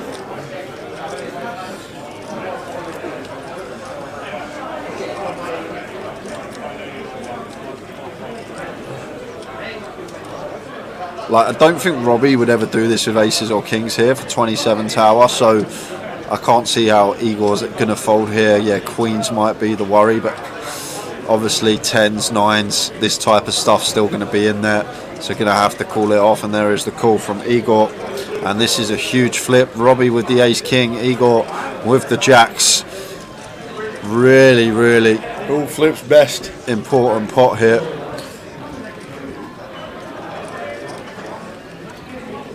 Who flips best? Robbie Bull, ace king on the right.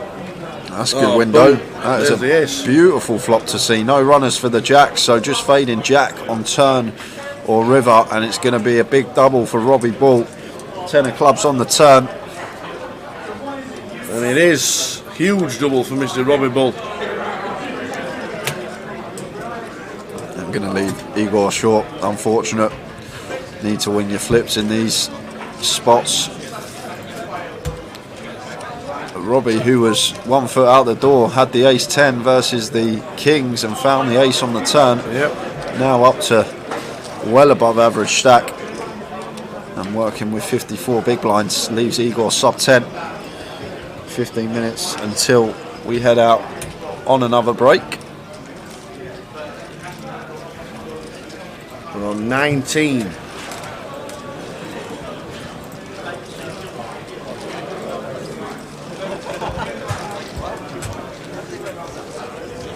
We need to eat, so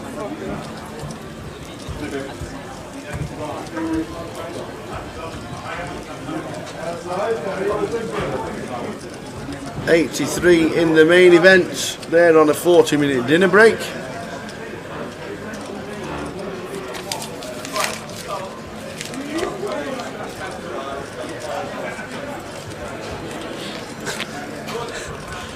I'm not getting it today. I fancy a change. I fancy No, a you change. don't. I do. I fancy a No, change. you don't. I Not fancy a ever are change. you I having a fancy a change. change. Well, you can put all your money on it you like. You're not having a change. I'm having a change. You'll have a though. change. You go up to the bar and you go, chicken, please. No, That's what I do when I'm not. looking through a menu. When I'm looking through what should I have, what should I have, what should I have. I know I'll have the same as what I normally have. I might Come on have the garlic prawns with no chilli The garlic prawns with no chilli as a starter. as a starter, and then Yeah. I might get a roast chicken. Is that the change? The That's change the is change. you're having a starter. Yeah, maybe. Yeah, that's the change. I'm having a starter instead today. Oh dear. Comedy Central. Absolute comedy gold. I'll fetch the menu, shall I? You'd hear it from +1, working with 13 and A7 off. Had the exact same spot about an hour ago. 13 +1 A7 off, and does exactly the same as what he done before. Hey, Mehmet. Mehmet from Northern Cyprus. Mad Turk's in the building. Mad Turk is in the building, I think. I'm sure I've seen Mad Turk. He is here today. I think I've seen the Mad Turk. He's watching the $2,200 entry at the Merit. Is the Merit in Cyprus? Is that what's going on at the moment? That's the one that Jamie Nixon's playing. Jamie Nixon's still in it, Stato's still in it, Mike Allen's still in it, Ryan Mandara's still in it. Whoa! All on day 3. Whoa! Cyprus in early January. Is it t-shirt weather? I don't know what the temperature would be in Cyprus Tower, to be fair. I'm guessing it can't be too cold. Manchester Airport shut this morning because of snow.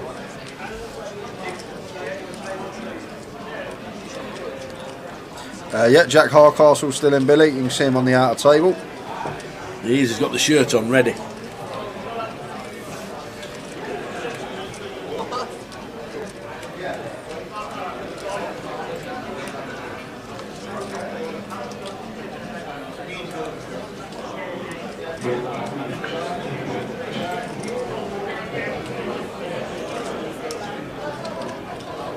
Oh no! Jim Marlowe. Jamie Nixon busted Ace King into Kings. Ouch. Currently 13 degrees in Cyprus. Short weather. 30. You were never in shorts when it's 13, not ever. Yeah, You yeah. you complain about Blackpool when Yeah, it's that's 18. because that's minus 13. It's a different story. Right, if it's 13 degrees in Blackpool, you're never in shorts. Yeah, I would be, I reckon. Do you think? Yeah, I reckon. I prefer shorts, so... Wow. Ian Simpson's playing in Madrid. What's going on in Madrid? Oh, the first 888 in Madrid, isn't it? We'll have an 888 in April that we're live streaming. Yeah.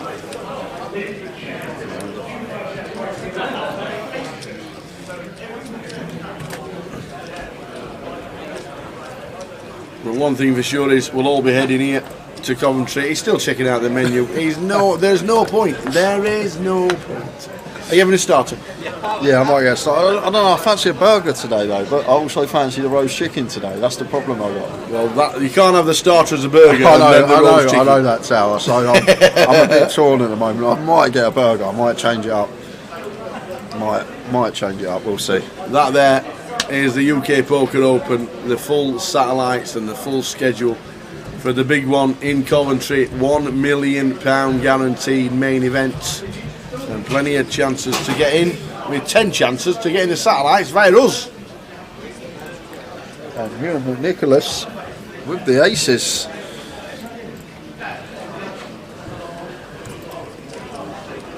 And opens off the 14. Fabrice here, ace-2 suited out the way. Just not much we can do versus Ewan stack size. Same for Robbie with a 7-8 suited. I think once Ewan opens off this stack size, it's a hand that, although lovely to get involved with, I'm just going to have to let it go.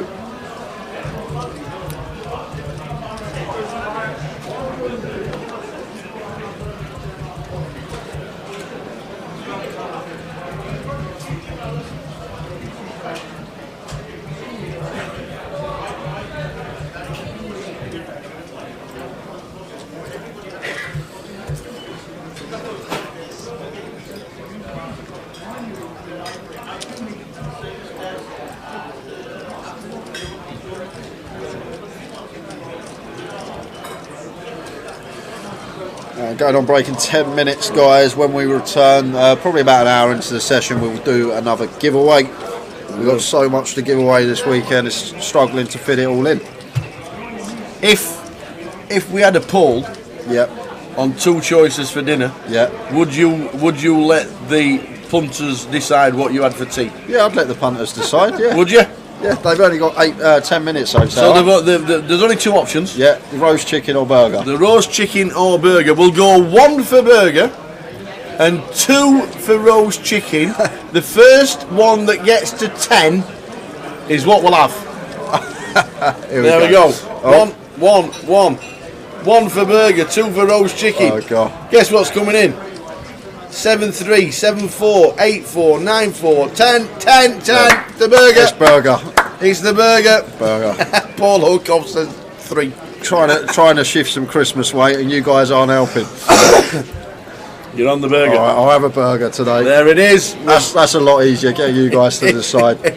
He'll go to. No, I'll go to the bar. They'll go, "What? Are you feeling all right, sir, He'll today?" go to the bar and say, "Can I have a roast chicken burger?"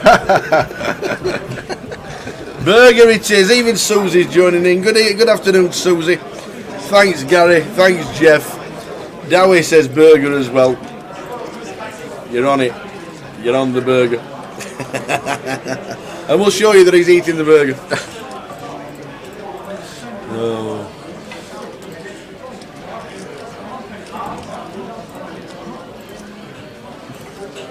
Ace 4 Suya for Dan.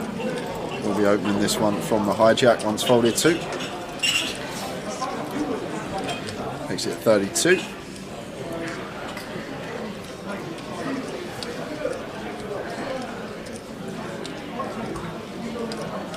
How are we doing, Susie? At least you try to let me have the healthy option, Susie, or healthier option. Have you got a plan this year, Susie, for poker? Are you going to be hitting the tables in Manchester? Will we see you? We'll put up a schedule later this evening for Manchester. Have you got a plan on what you're going to be playing? Did you not fancy Cyprus like quite a few people have? The King 8 off here for you and in the big blind.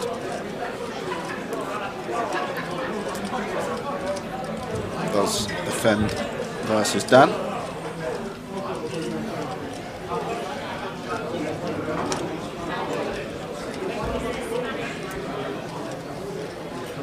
Ace King 9. All hearts. Yeah, so we got second pair flush draw for Ewan and top pair here for Dan. Like mono board here, Tower could plausibly just go for the one big blind bet here as Dan versus Ewan stack size. Yeah. I don't think we'll see him go no more than 22k, which is quarter. Going to have really small size and choice on this board if we do elect to continue, but decides to check this one behind. Ewan is obviously going to have a lot more flushes defending out the big. Then mixing in a check here with his top pair.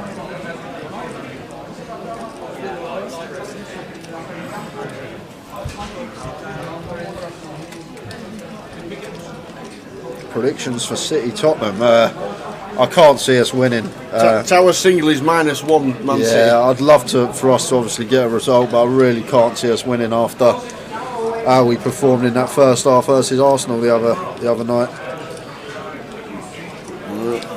Susie says she can't make Manchester because she's off to Jamaica celebrating the 40th. Amazing times. Enjoy Jamaica.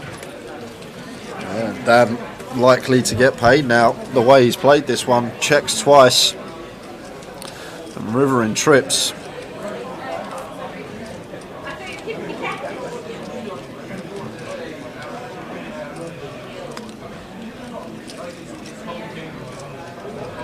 Like from Ewan's perspective, may look like he has a King X holding 2 that might want to check twice, or hand like Jacks, 10s, 8s, 7s, this kind of stuff.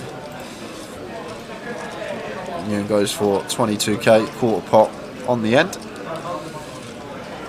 And I think versus this size, we're happy to raise for value here, as Dan go after some King X, like Ace 10, Ace Jack, Ace Queen, probably just going to shove pre with Ewan's particular stack size. So for those reasons here, I think we're just going to be raising for value here for Dan. Yes, we chop with other Ace X that haven't elected to shove pre, and then we can potentially try and get some value from some King X holdings.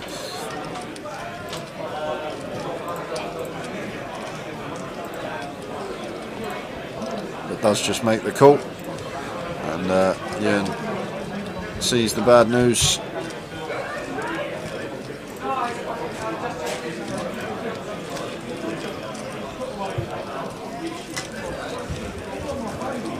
Oh, what's happening?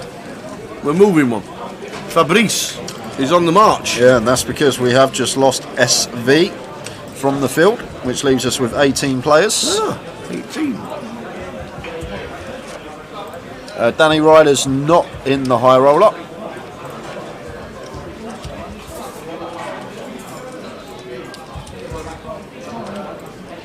Oh, surely that must be 19.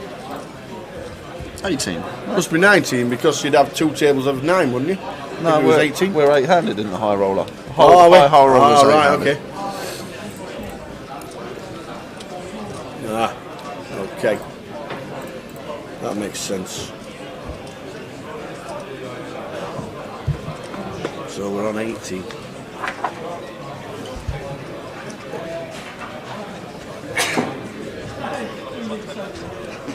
All the best people are Aquarius, you know that, Susie. We know that. Have a great time in Jamaica celebrating your 40th. And we'll see you at table soon, I'm sure. Yeah, blind on blind here. Easy shove for Ewan with deuces and 11. This isn't even a decision, I don't think, Tower. I think this is just an easy shove for us. We have a pair, we have 11 big blinds, folds around to us in the small. There is the all-in. And Robbie calls it off with the ace-queen suited. There we go. 2s for Ewan. Ace-queen. More equity for Robbie Bull, which would get him over the milli mark.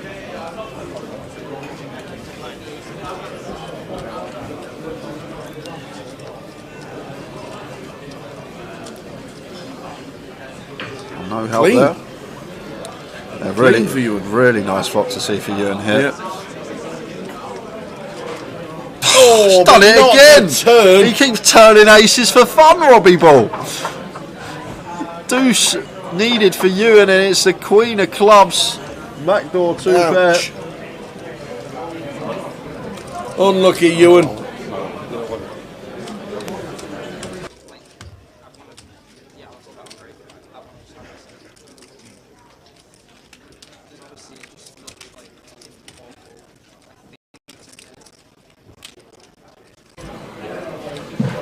Ewan McNicholas busts in 18th. Means we're down to 17. 11 get the money.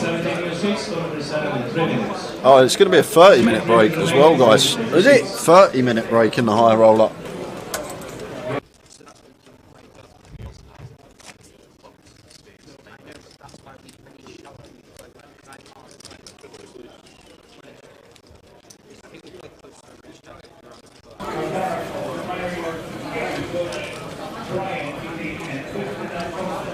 So we're on a break in a couple of minutes' time.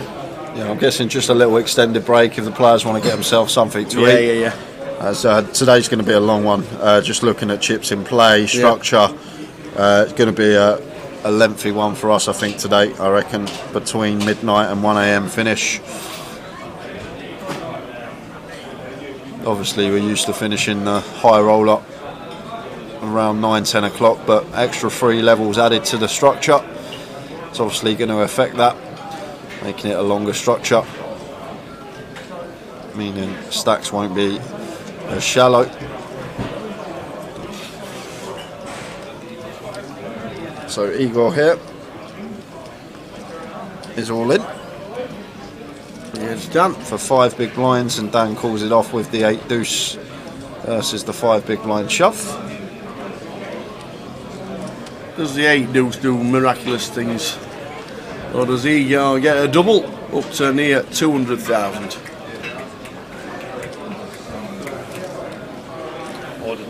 Yeah, 30-minute break, back at 10 past, just after. So, clean at the moment. Igor survives till the break. And there we are. Double up, back to 196, still involved. We're on 17.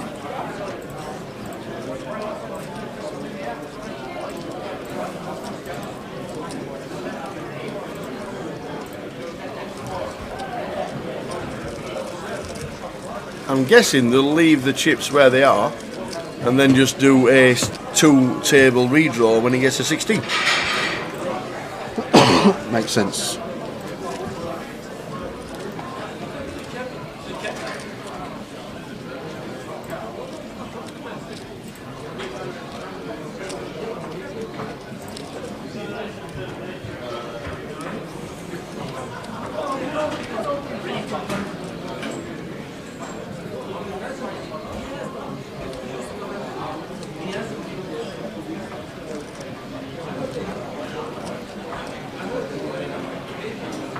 Here you go. I thought he was moving in again then. He folded the jack 2. Phil will be opening.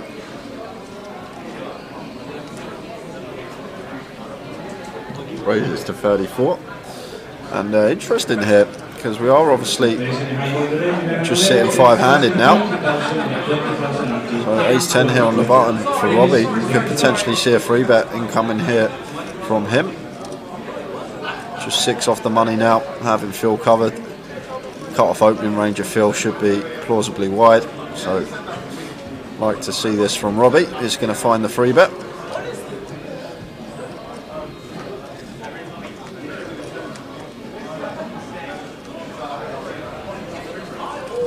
Done. Is that enough? Last hand of the sesh. Everybody is now heading towards their 30-minute break. This is a snap fold from Chris here, Tower.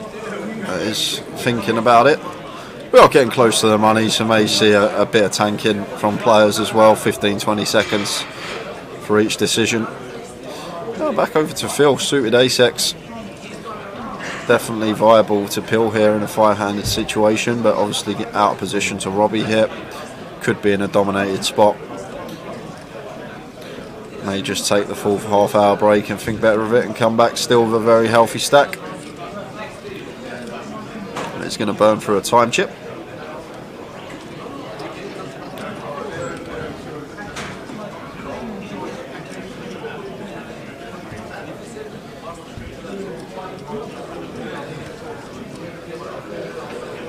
Wow, is Phil going to find a 4-bet here? He does find the 4-bet with the ace-4 suited. Fair play, sir. Sniffs it out and gets it through. 4-bet bluff, works a treat. We are back in 30 minutes time, guys, so just before 5:15, we will see you in half hour. See you in 30.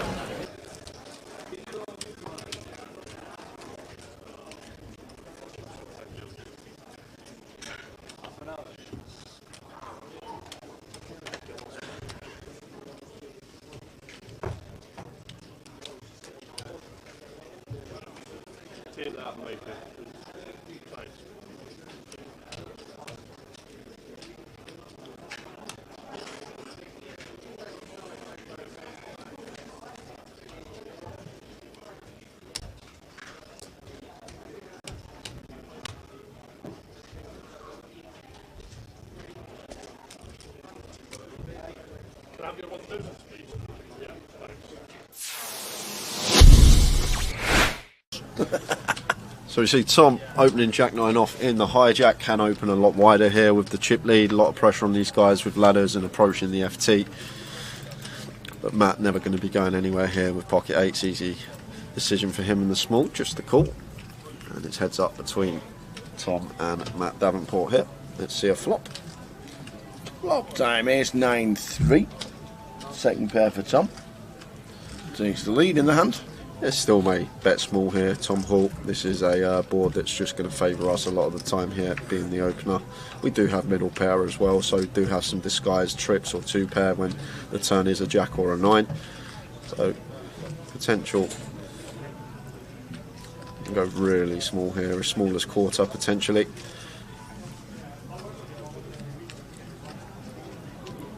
And goes for 21k, so quarter pot is the sizing of choice for Tom, just under. And Matt here with D8s getting this price, probably going to call once. Tom's still going to have lots of holdings here, all like the broadways, the king queen, jack 10, all this sort of stuff that we are still ahead of, and sometimes he will shut down on some turns. 7 of diamonds hits the turn.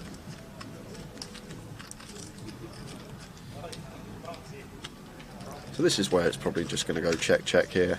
Tower. I think Tom may be a bit optimistic to fire our 9 here again. Very hard to get 2 streets from worse now. I think the 8s will fold if we fire, so maybe better to check this one behind. We can also put ourselves in a tricky spot here where we do fire and Matt opts to raise. So just expect to see Tom Hall check this one back most of the time here on the turn. And there is the check. See a river card.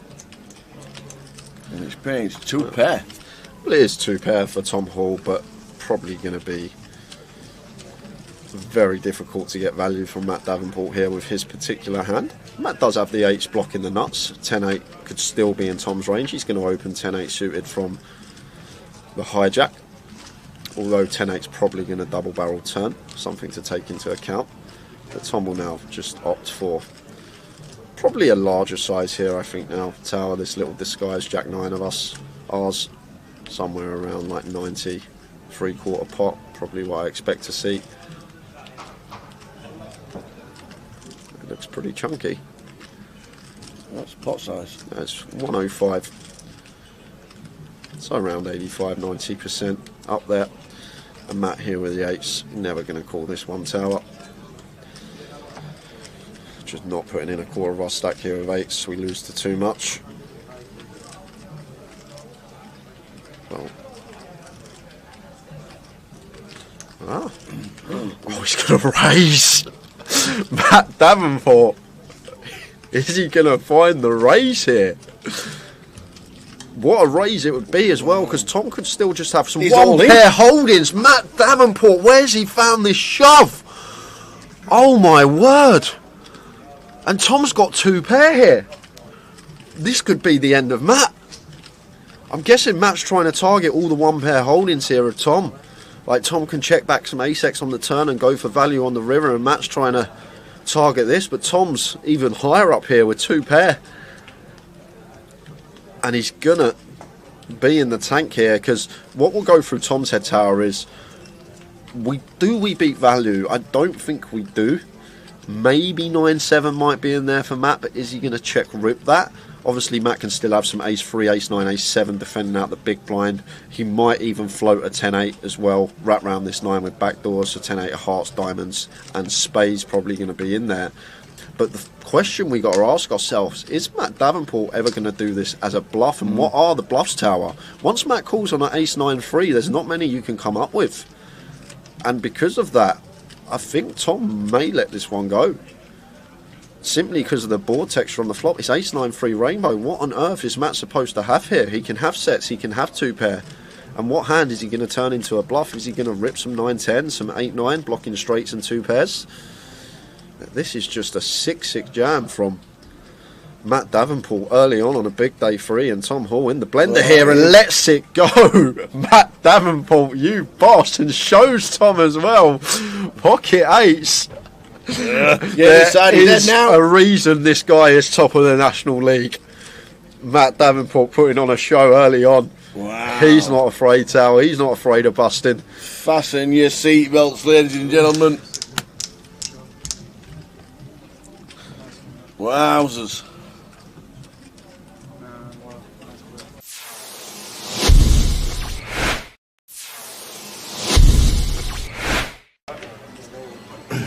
The old nut low for Debs.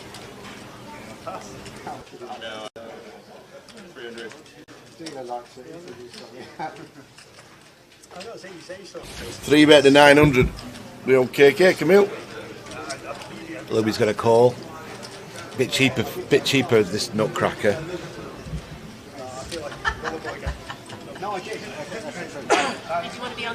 Deborah comes in now. So King's way in front, but it doesn't change much, does it, before they go way behind? Not with the nut low. Deborah's a bit optimistic. Whoa. She's a 3. 3-8-6 is the flop. An 8-6 has flopped top 2 tower. 8-6 has got 2 pair. Kings. Knowing how KK's been playing, he'll not be folding this in a hurry to any No. action. Probably coming for about 2,000 here. And usually I think you'd be wanting to peel here, but against someone I don't think could fold an overpair, I'll probably want to fast play it tower and just make it 4k, 5k, and then just get the rest of it on the turn. Yeah. So I think I'd probably raise in this spot. If I was playing online against someone I thought was high level ability, I'd just call.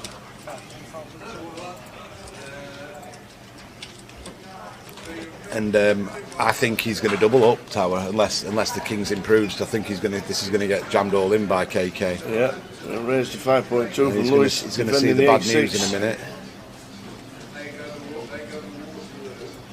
I thought there'd be a bit of a clash, didn't I? I could see it, how it was going on. They're in. Oh no, just call. Has he raised again?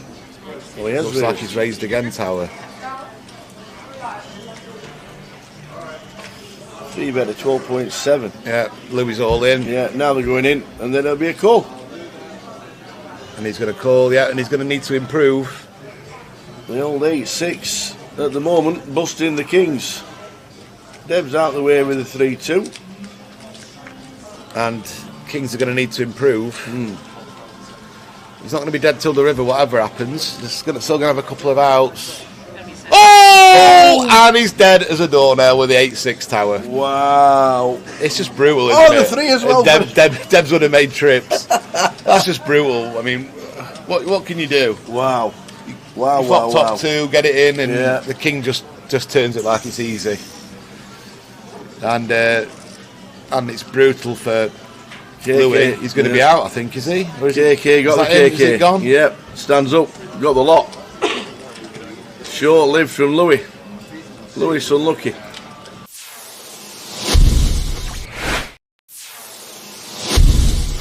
Nine players today. 209 and 307 in total. Jan's mixing it up now, tower. Wow, Mason's got Kings. Well, the Kings are never folded. No, they're going to 3-bet now after Jan's opened a loose hand for him. 9-6 of clubs. Bobby has... we don't know. Kings as well. Oi, oi, oi.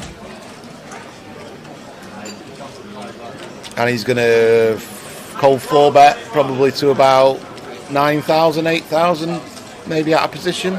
Yeah, 9.3.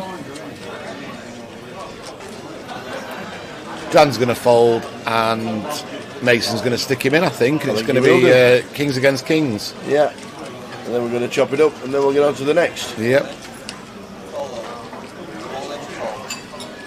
Kings against Kings. Nice answer. Yeah. Let's chop it now, he says. Bobby stuck his stack back. He's happy to chop it. Don't take your stack back too soon, you never know. But he has got the King of Hearts, though. He has got the hearts. Oh! He's got the hearts. He's got the free roll. He's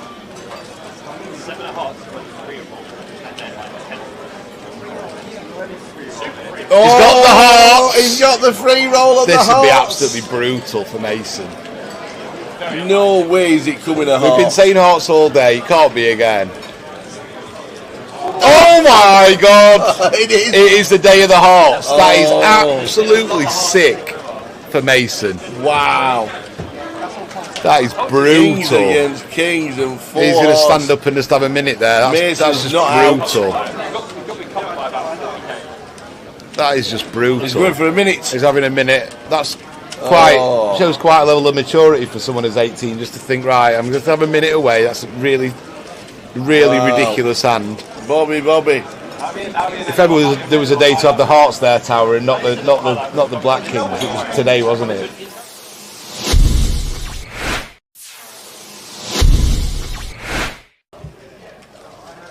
It's 10 for Ian.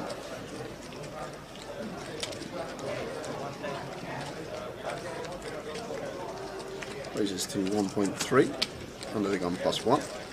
And Radu here with the ace jack in the hijack. Surprised if he went anywhere this deep with Ian. I'm probably more inclined to just flat this one versus the early position open. But obviously can mix in a 3-bet some of the time. And it looks like that's exactly what he's done. 3 bets to 3.2.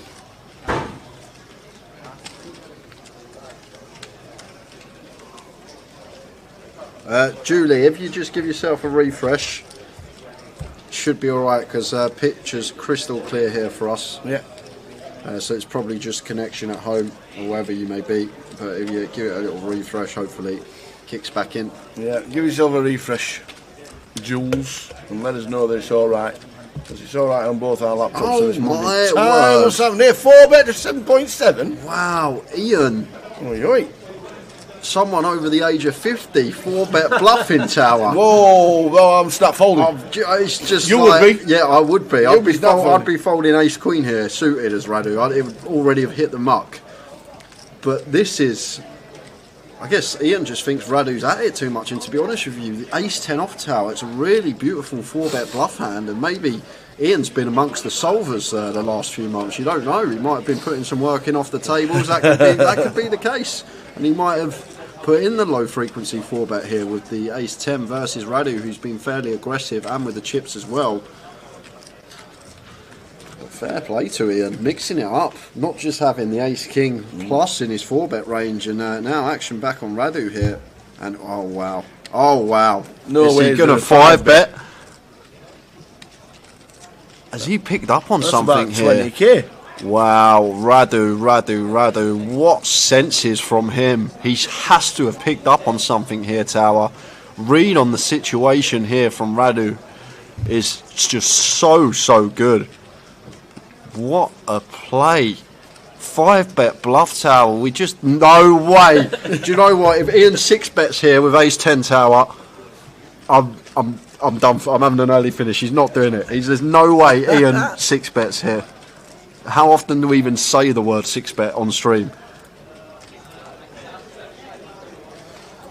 Oh, wow. But Radu 5-bet bluffing the ace jack. This is just a leveling war between the two players. He's doing it again! He's doing it again! That's amazing! Oh my God! Ian 6-bet rolls the ace 10! How'd you like them apples? Solve that! Ace 10, 6-bet rips it in for 100 big blinds. Oh my word. Ian is my new hero, Tower. I want this man to win the comp. Oh my word. 6-bet rip with the ace 10, folding the ace jack out. Where has Ian found that move from? Oh my word. How'd you like them apples? I've waited all day for something and it's just happened. Oh my word. Ian. Do you know what? Do you know what? I'd be sat at the table. If I was sat at the table there and Ian said to me I didn't have aces there, I would have had a lot of money with him that he had aces in that spot. A lot of money. But wow. Fair play to the man. A 6-bet rip. Well.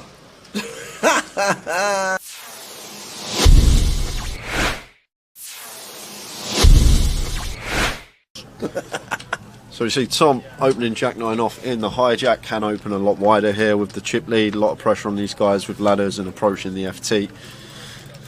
But Matt never going to be going anywhere here with pocket 8s, easy decision for him in the small, just the call. And it's heads up between Tom and Matt Davenport here. Let's see a flop. Flop time is 9-3. Second pair for Tom. Takes the lead in the hand. Yeah, still may bet small here. Tom Hall, this is a board that's just going to favour us a lot of the time here, being the opener. We do have middle pair as well, so we do have some disguised trips or 2 pair when the turn is a jack or a 9. So potential. You can go really small here, as small as quarter potentially.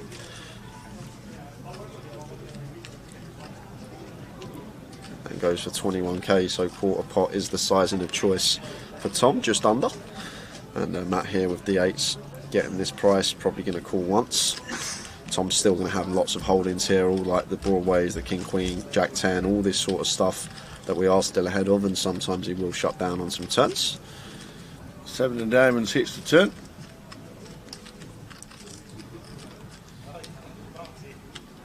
So this is where it's probably just going to go check, check here. Tower. I think Tom may be a bit optimistic to fire our 9 here again.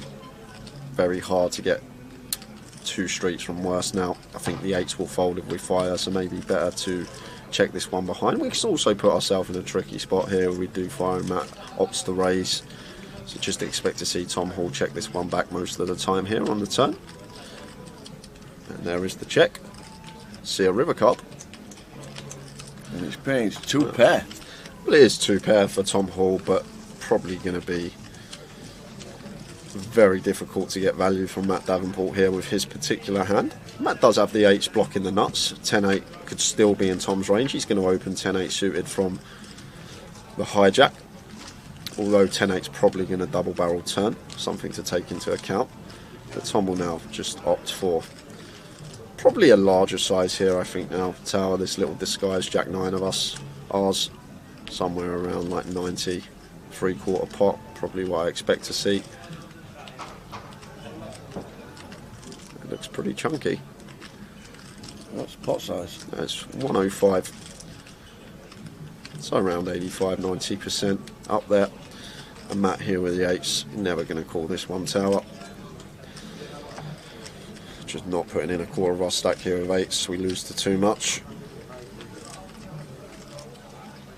Well. Ah. Oh, he's going to raise. Matt Davenport. Is he going to find the raise here? What a raise it would be as well, because Tom could still just have some one pair holdings. Matt Davenport, where's he found this shove? Oh my word. And Tom's got 2 pair here. This could be the end of Matt. I'm guessing Matt's trying to target all the 1 pair holdings here of Tom. Like Tom can check back some ace-x on the turn and go for value on the river, and Matt's trying to target this, but Tom's even higher up here with 2 pair. And he's gonna be in the tank here, because what will go through Tom's head, Tower, is we beat value? I don't think we do.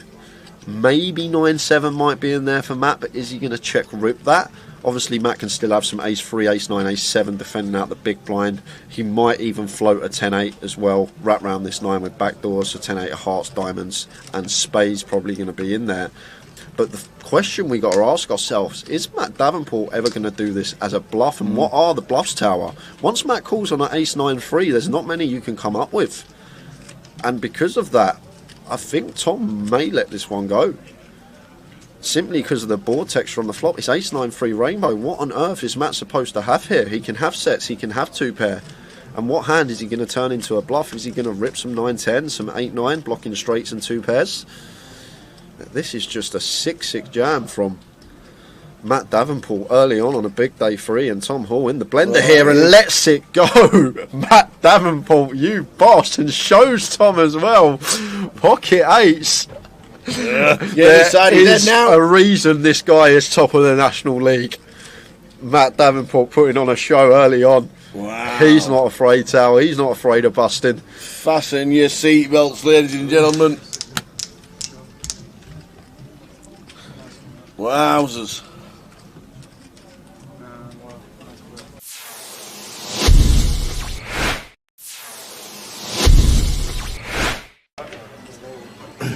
The old nut low for Debs.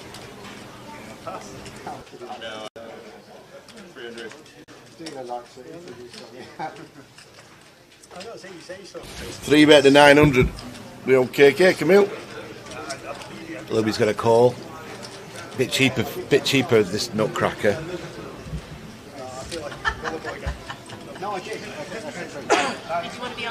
Deborah comes in now. So King's way in front, but it doesn't change much, does it, before they go way behind? Not with the nut low. Deborah's a bit optimistic. Whoa. She's a 3. 3-8-6 is the flop. An 8-6 has flopped top 2 tower. 8-6 has got 2 pair. Kings. Knowing how KK's been playing, he'll not be folding this in a hurry to any action. Probably coming for about 2,000 here. And usually I think I'd be wanting to peel here, but against someone I don't think could fold an overpair, I'll probably want to fast play it tower and just make it 4k, 5k, and then just get the rest of it on the turn. Yeah. So I think I'd probably raise in this spot. If I was playing online against someone I thought was high level ability, I'd just call.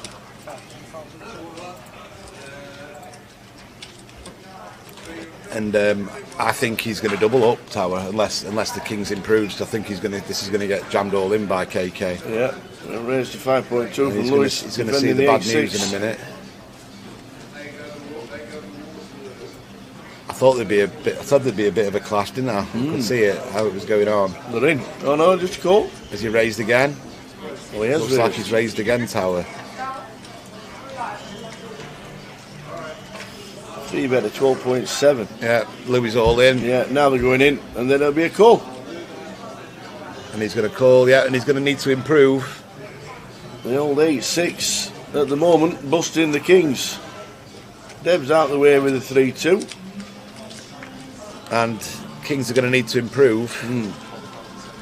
He's not going to be dead till the river, whatever happens. Still going to have a couple of outs. Oh! And he's dead as a doornail with the 8-6 tower. Wow. It's just brutal, isn't it? The 3 as well. Deb's would have made trips. That's just brutal. I mean, what can you do? Wow. Flop top 2, get it in, and the King just turns it like it's easy. And it's brutal for Louis. He's going to be out, I think, is he? KK got the KK. Is it gone? Yep, stands up. Got the lot. Short-lived from Louis. Louis unlucky.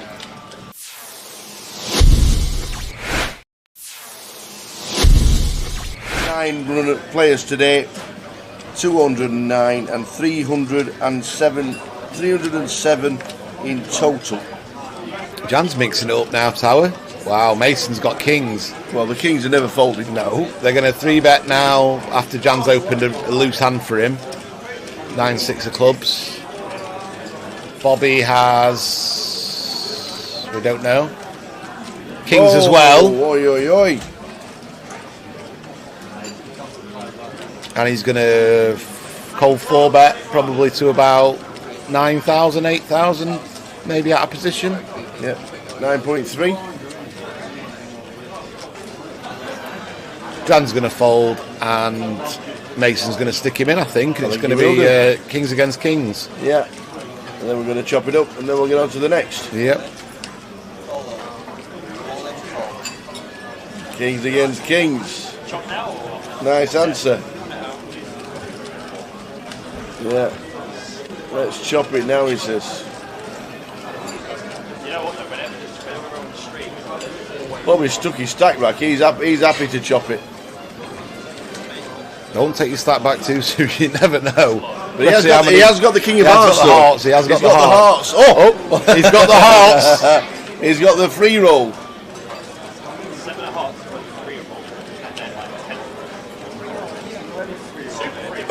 the hearts. He's got the free roll of the hearts. This would be absolutely brutal for Mason. No way is it coming a heart. We've been saying hearts all day. It can't be again. Oh my God! It is the day of the hearts. That is absolutely sick for Mason. Wow. That is brutal. Kings against Kings and 4 He's going to stand up and just have a minute there. That's just brutal. That is just brutal. He's going for a minute. He's having a minute. That's shows quite a level of maturity for someone who's 18 just to think, right, I'm going to have a minute away. That's a really ridiculous hand. Bobby. If ever there was a day to have the hearts there, tower, and not the Black Kings, it was today, wasn't it?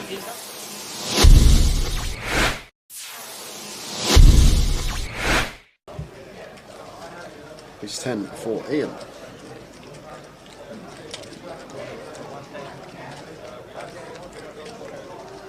Raises to 1.3 under the gun +1. And Radu here with the ace jack in the hijack. Surprised if he went anywhere this deep with Ian. Probably more inclined to just flat this one versus the early position open. But obviously can mix in a 3-bet some of the time. And it looks like that's exactly what he's done. 3 bets to 3.2.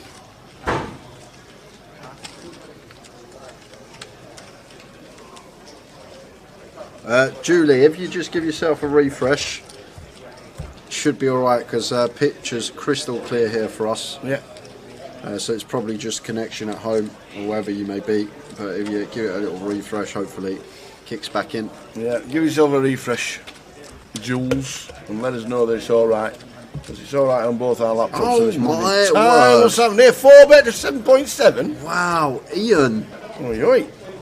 Someone over the age of 50, 4-bet bluffing tower. Whoa, well, I'm start folding. It's just You like, would be. Yeah, I would be. You'd be start folding. I'd be folding ace queen here, suited as Radu. It would already have hit the muck. But this is, I guess Ian just thinks Radu's at it too much. And to be honest with you, the ace 10 off tower, it's a really beautiful 4-bet bluff hand. And maybe Ian's been amongst the solvers the last few months. You don't know. He might have been putting some work in off the tables. That could be the case. And he might have put in the low frequency 4-bet here with the ace 10 versus Radu, who's been fairly aggressive, and with the chips as well. But fair play to Ian, mixing it up, not just having the ace king plus in his 4-bet range, and now action back on Radu here. And oh wow, No way he's gonna fight.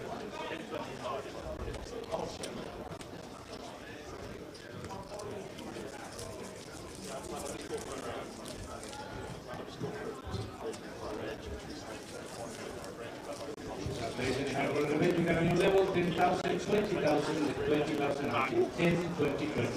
Please repeat today.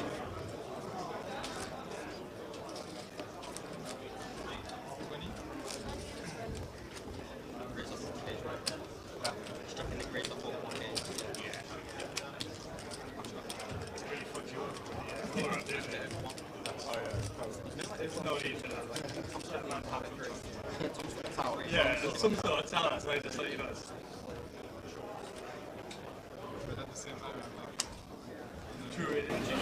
Welcome back, everybody. Here we go. Blinds are 10-20. 17 players left, and as soon as we lose one more, we will be doing a 16-player redraw.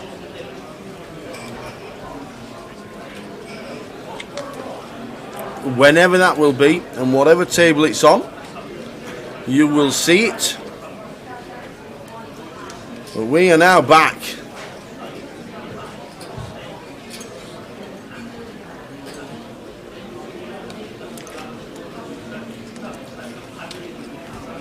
Here we go.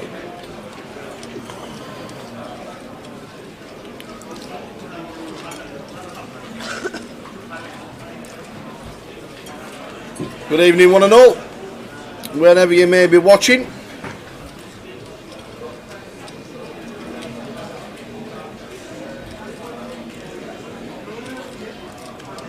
Eo looks down at 8-9 suited. He's got 90,000 on the big blind. Is this the hand for Igor to try and get a double up?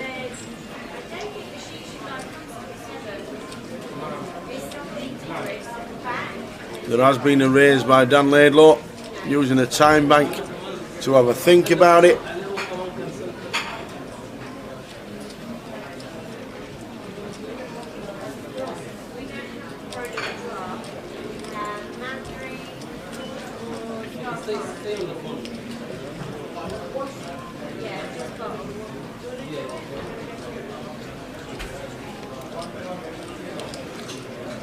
Well, he's just made the call to leave himself 60,000 behind the line. Igor in seat number 2.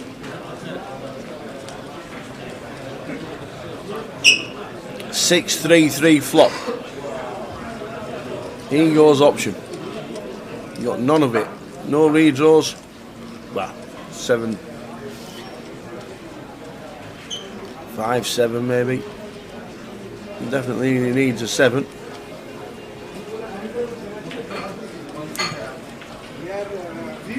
And he has bet.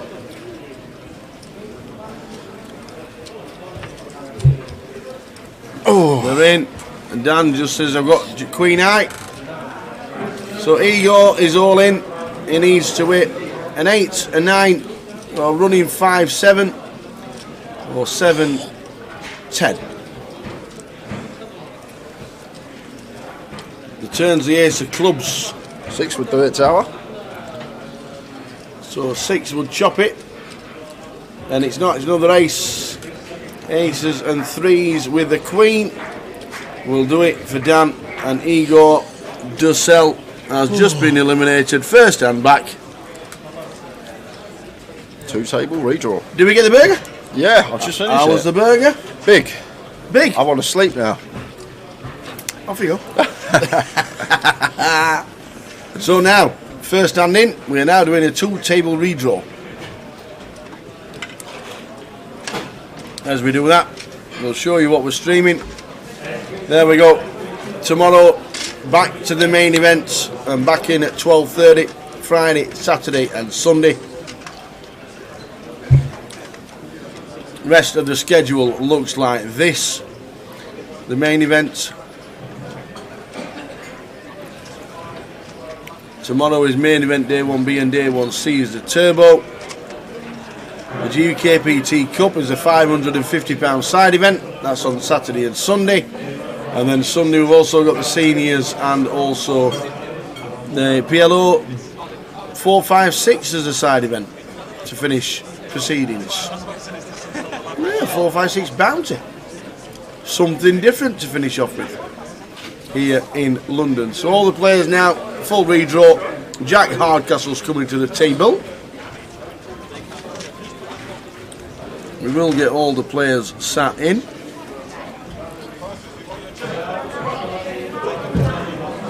Oh, we got.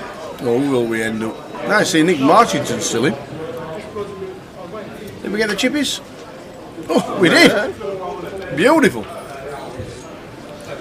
Tom, there you go. What is Tower saying? Tom Anavara. I said we'll finish in top 3 in one event that we're streaming this year.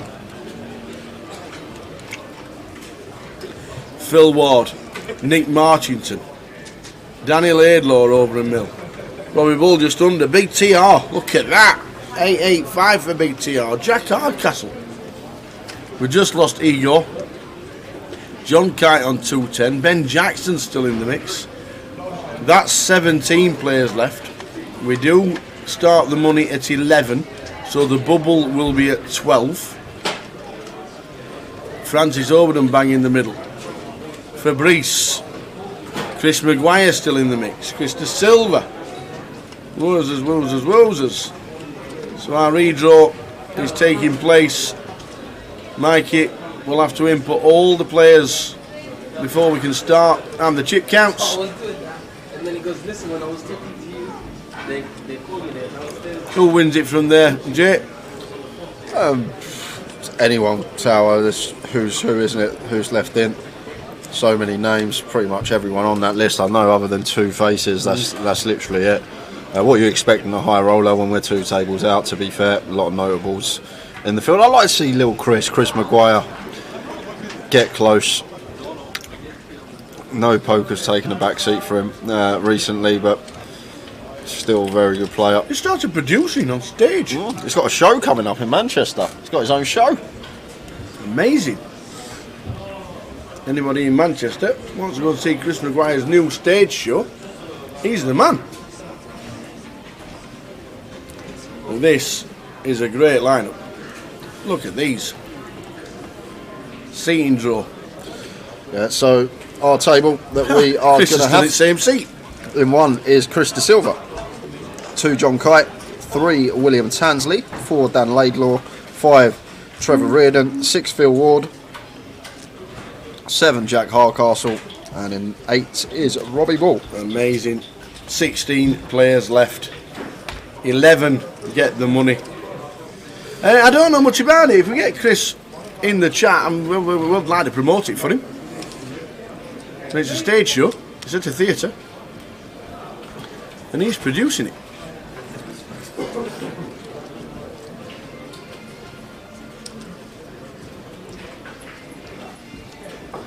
Afternoon, Adam. This is a sick lineup. This is a good final 16 players, let me tell you.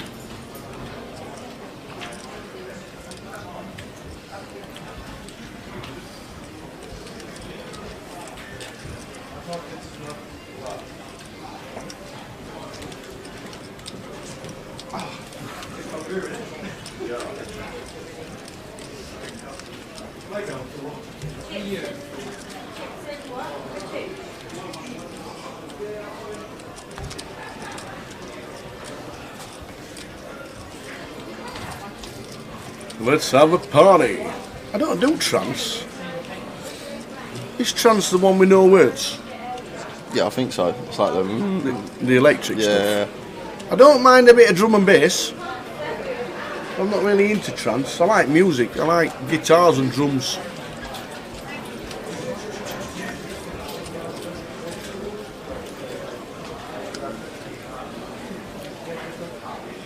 There will be some tracks I'll dance to, I'm pretty sure, when they came on the old wireless back in the day. A few Guinnesses down your tower. I think there's any track you dance to.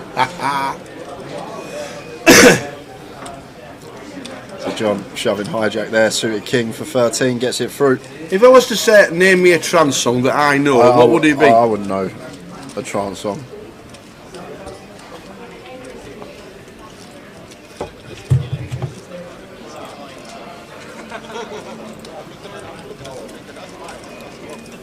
What would be a trance song that's mainstream radio that I'd know?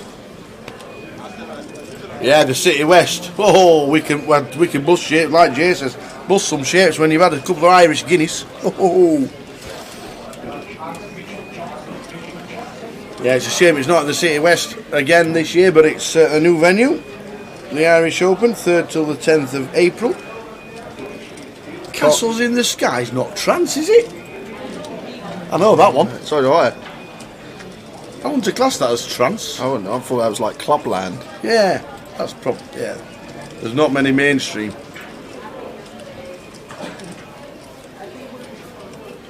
Techno, techno, techno, techno.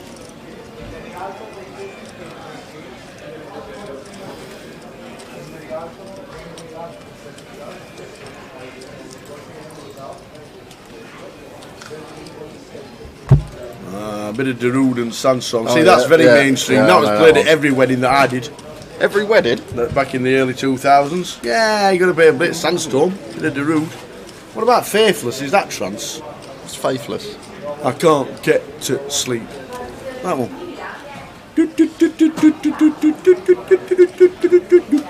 That one. Obviously you heard that one. Down opening, cut off here, King 10 suited. And Jack just going to call the sevens. I expect getting this close to the money.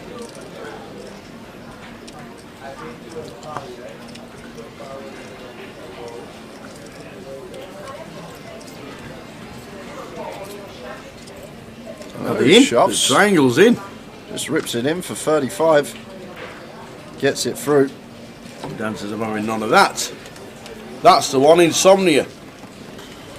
He's just passed away, actually, the lead singer of Faithless.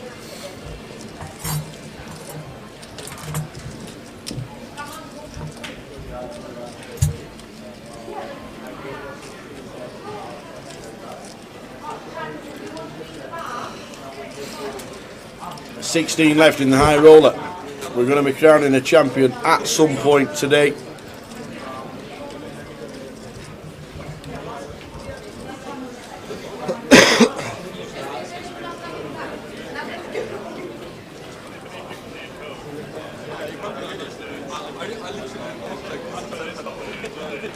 Absolute, yeah.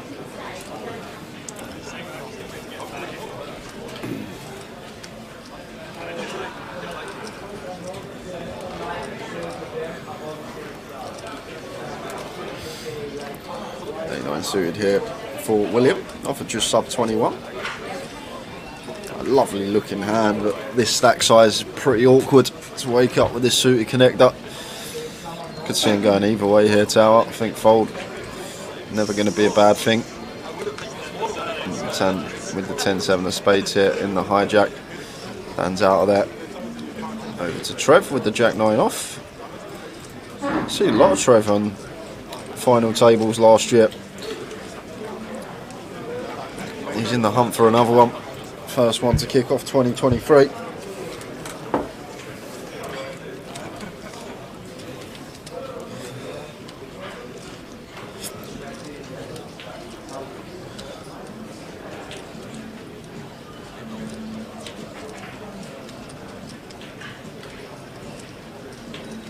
Robbie Ball defends in the big with the ace deuce. Queen high flop, Queen Jack 3. That's Trevor flopping best here on the Queen high rainbow board, and nice little one to mix in a check back with. Middle pair, always a nice candidate to mix in some checks with. And Robbie does pick up will draw here. I think still going to be proceeding with a check most of the time. Now Trev may be happy to delay continue.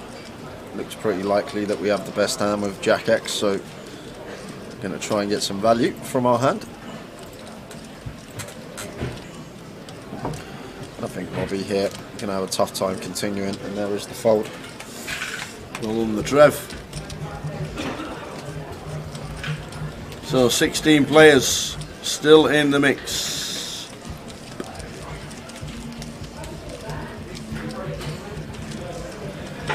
Chris Maguire's show is called The Hope. Is at the Hope Mill Theatre near the Etihad Stadium in Manchester. It's called Head Over Heels. It's a musical. And it's on the 26th of Jan till the 4th of March.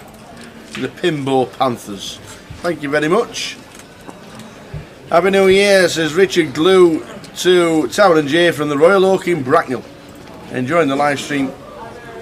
Are we at Reading for the 25-25? No, we'll not be, unfortunately. We don't stream the 25-25s, and won't be there, unfortunately. Hope to see you soon though, Richard, and nice to say hello.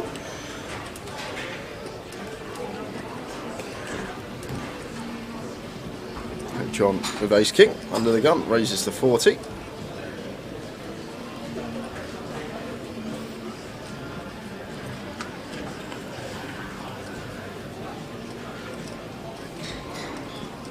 And versus this stack size here, can't do anything but fold us down. Yep. Have a tough time continuing versus most under the gun opens from that position with the Queen 9 suited.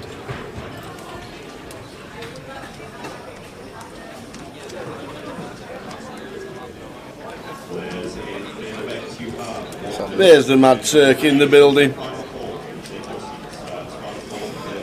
The Go-Go's musical, Head Over Heels. The Go-Go's. Sung by the Go-Go's. Gartland Productions and Chris Maguire present. Who was the lead singer of the Go-Go's? Who? No. Madonna? No. No. It was an all-female group, to be fair. Oh, was it? Yeah. I don't know, Tower. Belinda Carlisle. Oh, really? Yep. Oh, nice. And Jane Weedling was in there as well. Belinda Carlisle was in the Go-Go's.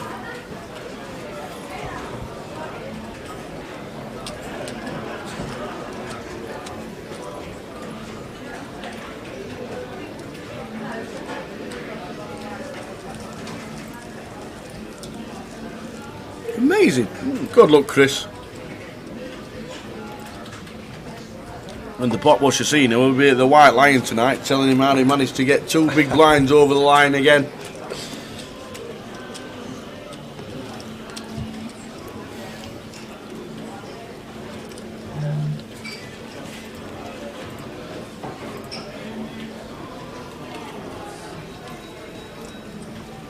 Belinda Carlisle saw live after the racing at Ponty.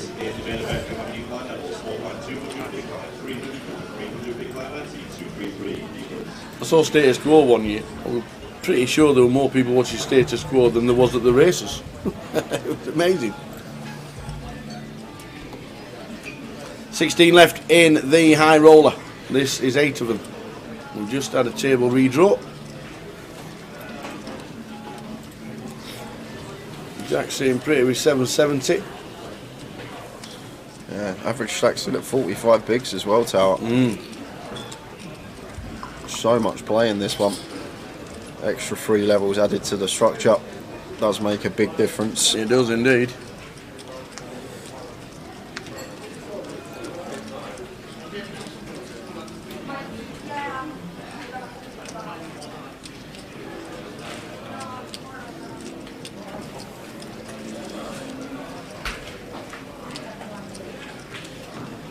Is there an online day one for Reading 25-25 next week? Yes, no, on the Wednesday. On the Wednesday. I think they're all online, 20 online. I think they have an online day one for all 25s, I do believe. I'm doing John Kite Poker on Twitch. Oi, oi, John. He's there and he's there. Well done so far. Keep it going.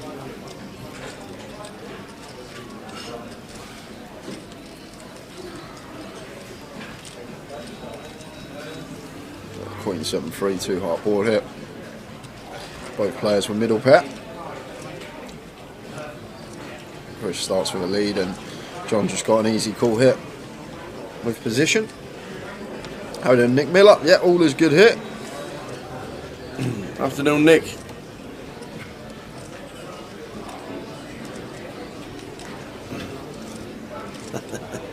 There's always one.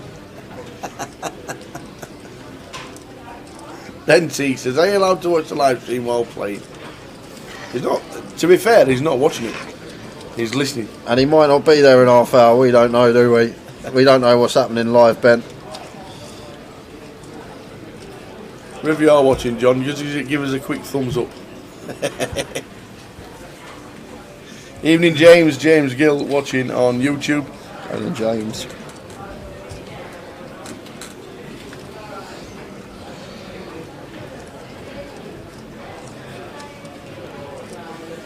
Tango's check.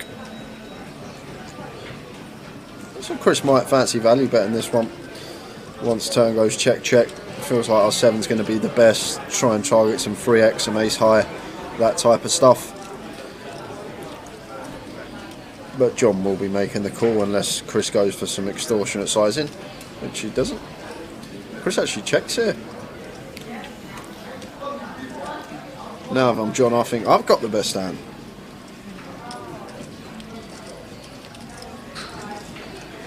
But I doubt Chris is ever going to take this line with a queen. If he does slow down and check turn, surely he's going to go for value on river.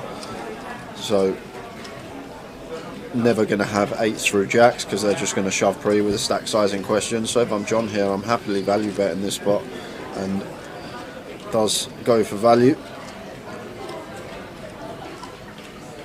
20k into 110, south of 20%.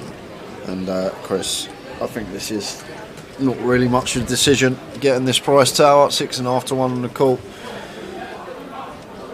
Probably would have one chipped him as soon as he put the bet in, and there is the one chip from Chris eventually. There we go. And now we're going to chop this one Guess up. what I've got, he says. There's a nice little fist bump between them. John Kite 10-7, Chris 10-7.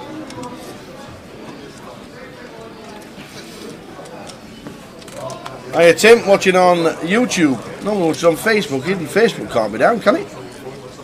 Let us know if it is. We'll get PK on the job. On a serious note, tell what's your golf handicap besides carrying J when you play? End of last season it was 8.6. I would be amazed if I played to 12 at the minute. Because I've not picked a club up since November. In fact, early November as well. We had 3 weeks in London working. We had Christmas. Just done 2 weeks in London again. So end of October, I'd be amazed if I played a 12.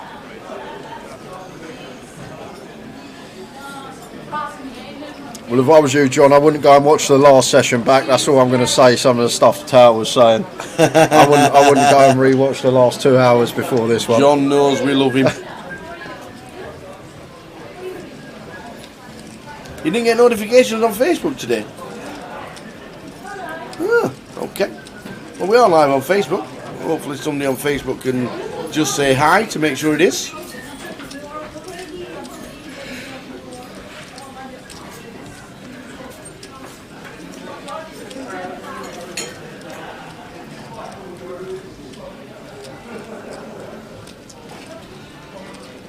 Again here from under the gun, opens the 7-5 of clubs. There you go. Chip leader at the table. Thanks, Deirdre. Deirdre Canning, watching on Facebook, says hello. Hello, Deirdre. Oh, I guess who walked in when you were having your burger? Wendy Watson. The Wendo of the Watson is in the building. She's going to play the satellite tonight, and then regardless, she's playing the main tomorrow.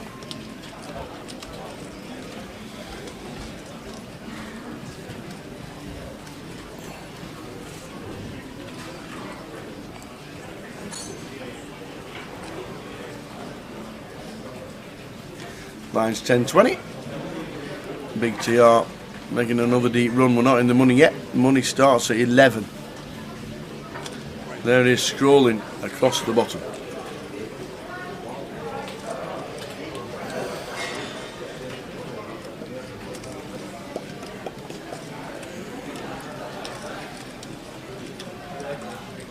Phil with the King Jack raises to 40. Then we've got Robbie here, suited ace in the hijack. He's out of that.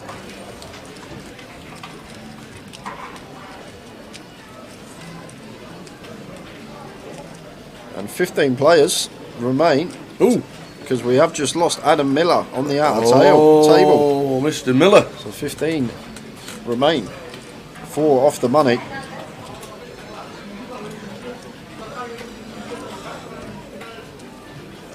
Yep, and Mick letting us know we will have another £150 ticket to give away this session at some point.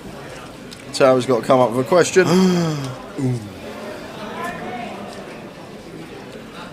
And John with nice spot to shove here off of 17. Open from EP, we've got 9, 17 bigs. In they go.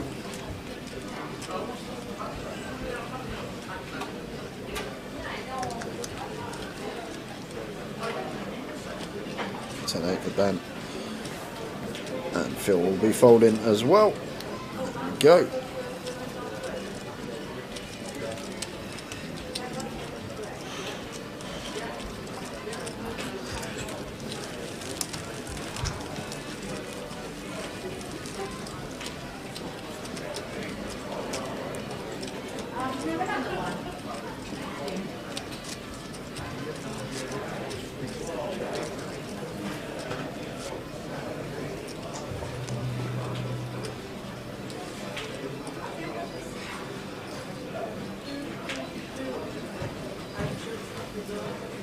Hiya, Bernie. We are all good. How are we doing, We Bernie? are all good.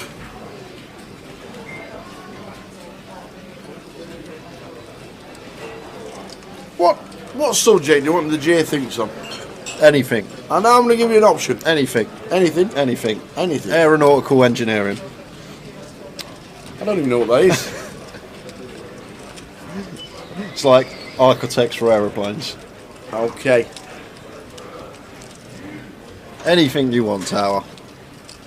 Anything. Okay.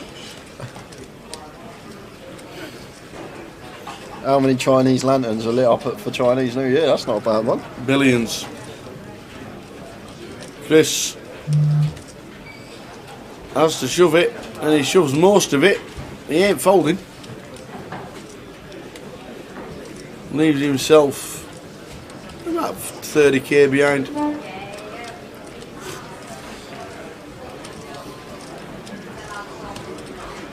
William just doing some tanking, Tower.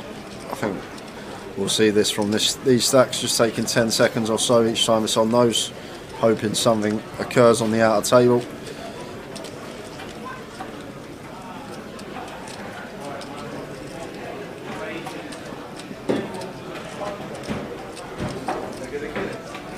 Trev, Jack 10 suited, beautiful hand, but can't call it off, unfortunately. Such a pretty looking hand.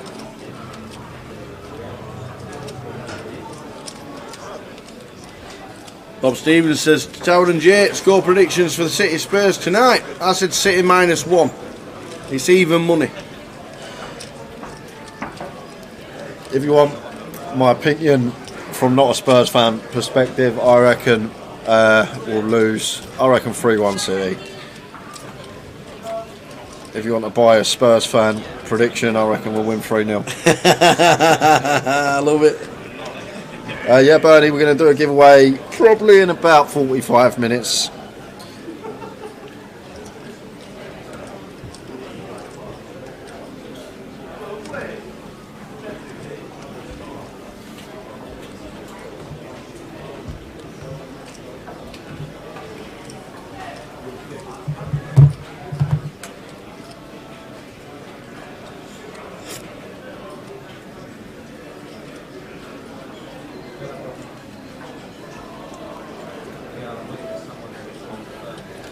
Chris with a 4-3. Shouldn't do anything with that, so he doesn't. Now on to John with a 9-3. Should be the same in the bin.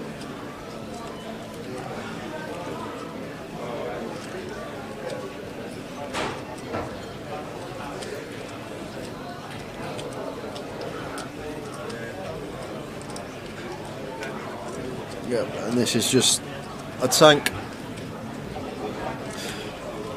because we're approaching the money. 4 off a min cash.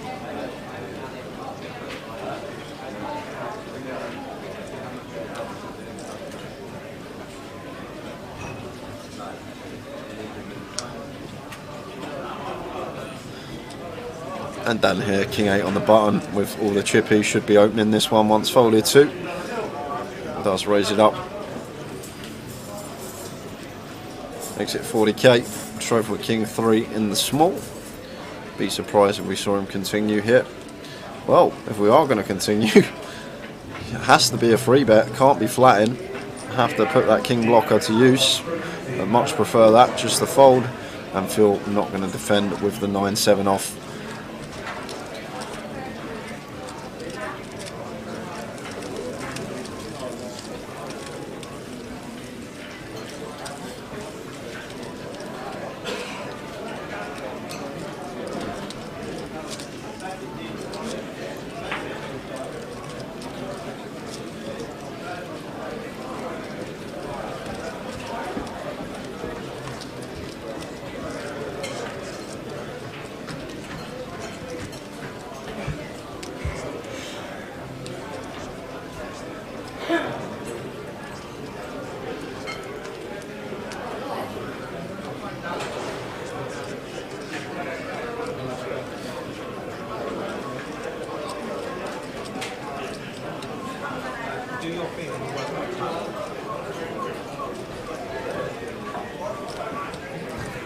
Chris with the pocket fives here under the gun +1.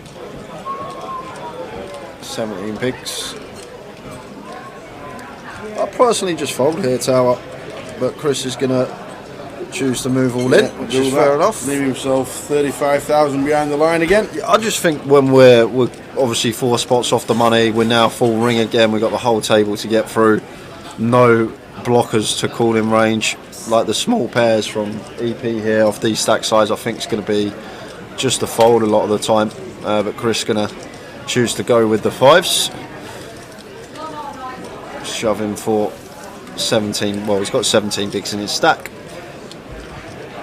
55 behind the line as always. He ain't folding up. Effectively pulling it in. Oh wow, and Dan finds aces. Oops. And just a flat. Always has to be a flat here from Dan. No need to panic. Just cool, hope that someone wakes up with like a 10s, jacks, something like that behind us. Well, he does shove. He does shove. Yeah, bit of ISO going on. He decided that he wants to get him heads up. Phil gets out of the way. Jack says, "Oh, whoa! Oh my days! Oh my word! Oh my!" An ace king here.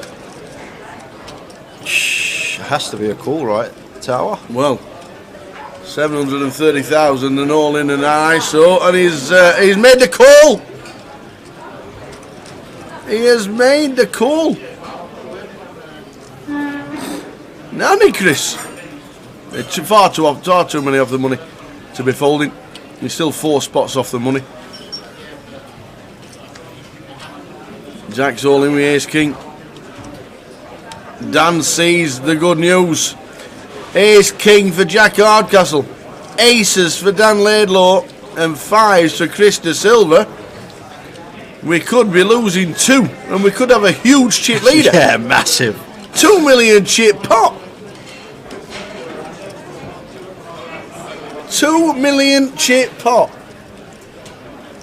This is massive for Dan Laidlaw. Clean as you like. Clean as you like, ladies and gentlemen.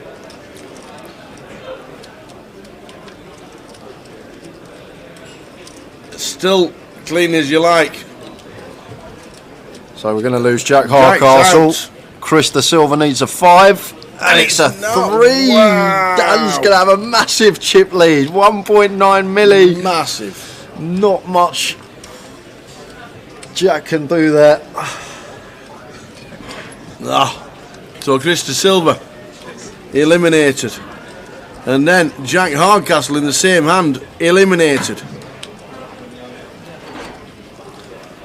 Means we're on 13. We've lost 2. We are on 13 players. Aces tried to ISO. Jack Hardcastle said, have some of that. And he ran into him. Boom. Big chip leader, Dan Laidlaw.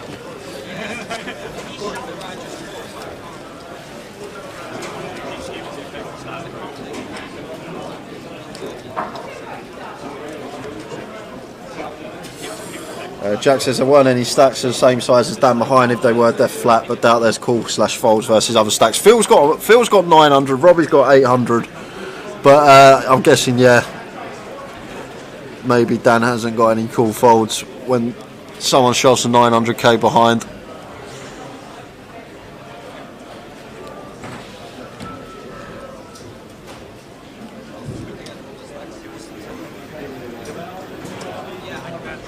What a spot for Dan though, what a spot indeed.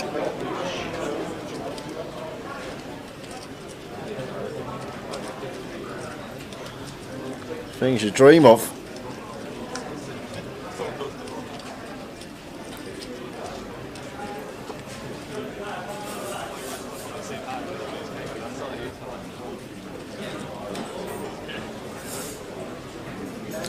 Very next hand finds the ace queen. How are we doing, Josh? Josh Manley Poker. How are we doing?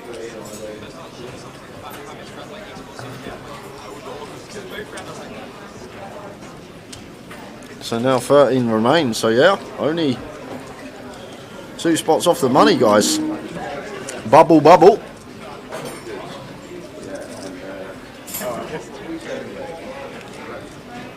And Dan, we're just over a fifth of the chips in play now with 13 left. Great spot to be in. Very funny. Mick, do your job, mate. We got some trolls in the chat. I had it all last weekend. I'm not taking it this weekend, Josh. I had to deal with it all last weekend. It's a week on.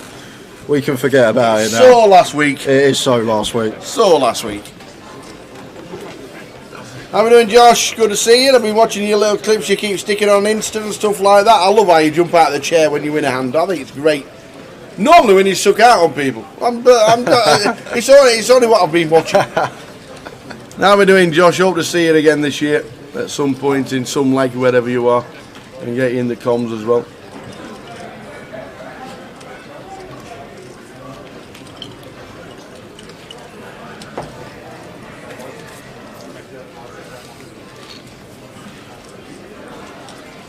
So we're on 13.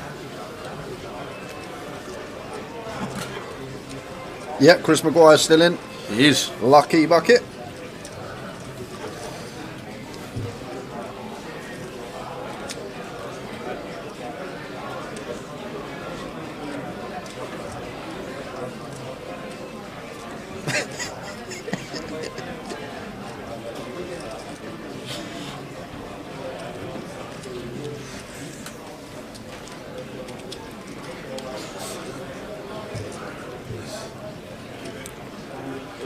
Oh my god, I've just seen Just getting reading the chat. I've just seen that Phil's flopped the flush, and now Dan's check back flop, and now leading on turn, firing on turn once check 2 again, and Dan calling with his wheel draw, third nut flush draw, and 2 overcards. And king and 10 of hearts for Phil here. Just going to be easy value bet now. Second nuts. It doesn't look like Dan has too much here the way this hand's played. Got to remember Dan was the original opener and has checked twice to us.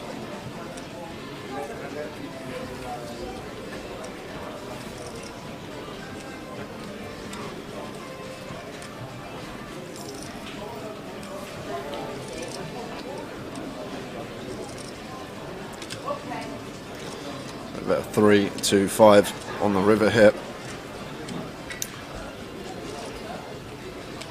Do have the Queen of Hearts, removal to some flushes. Phil will have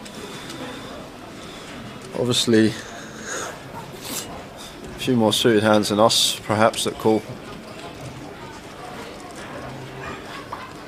Dan does get out of the way. Doesn't hero off with the ace high, and rightly so.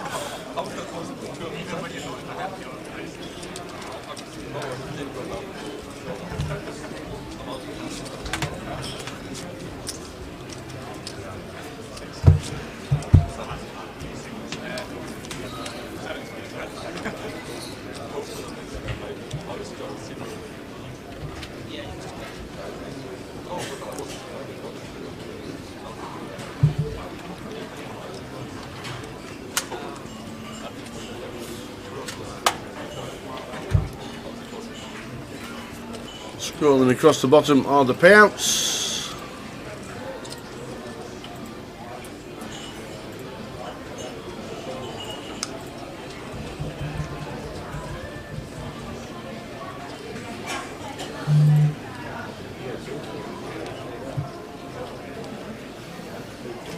Big TR with the blinds at 10, 20, 45 bigs.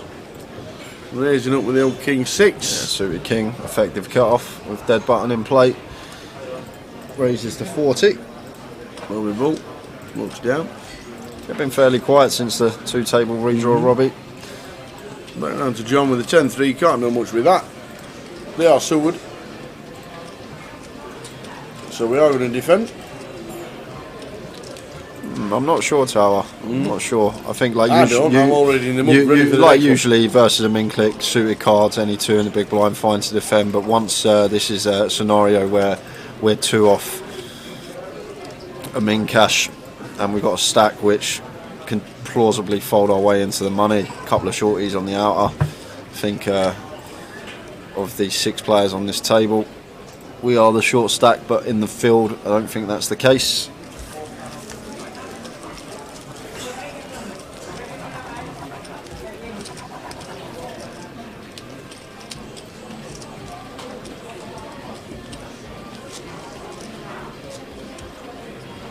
Yeah, no, Dan's going to shove a lot more there. Like if he's not going to have any calls and he's only playing ISO, then he's going to have a whole host in there that, like, even hands that Jack dominates. Ace Queen's going to be in there, maybe Ace Jack suited, obviously some like 8s, 9s, 10s, Jacks, this kind of stuff. And from Jack's perspective, he's obviously not likely to be up against aces or kings simply because we block it very heavily. And if, let's say for example, Dan did ISO like an ace queen suited there or something like that, and Jack makes the call, holds, and then suddenly he's chip leader in the room and probably favourite to close the comp out.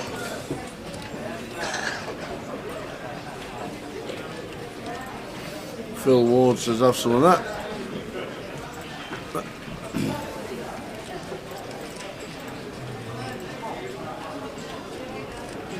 Just applying max pressure here on the bubble. Soft bubble. Yep, 13 left. 11 get the money.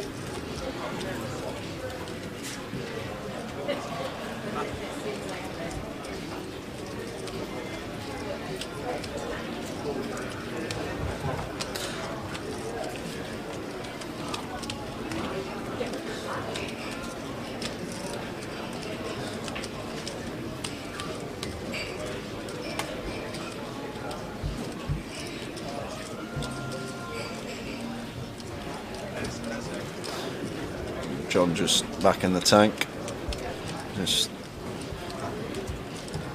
running the clock down.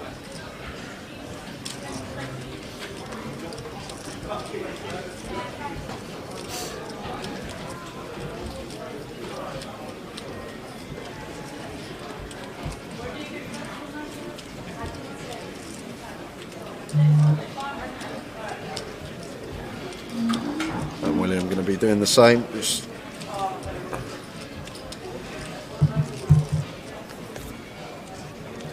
these short stack sizes. Yeah, 16 bigs. So we're on 13. 11 get the money.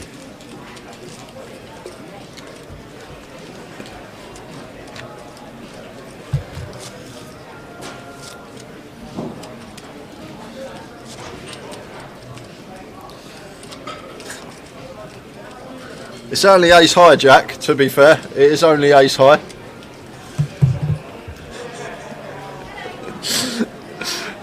As Tower would say. Oh yeah, not me that said it.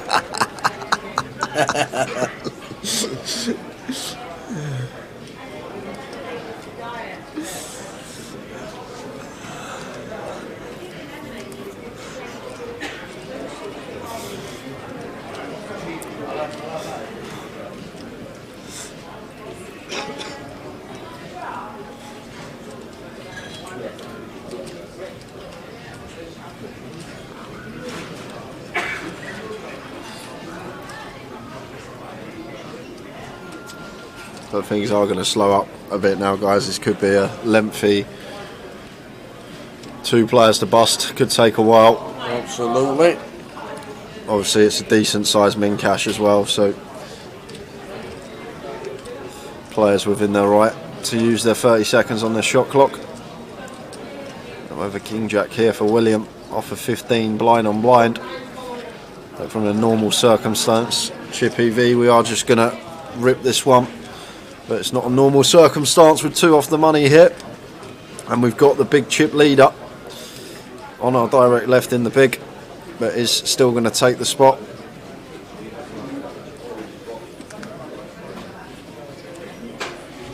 Down with the fold.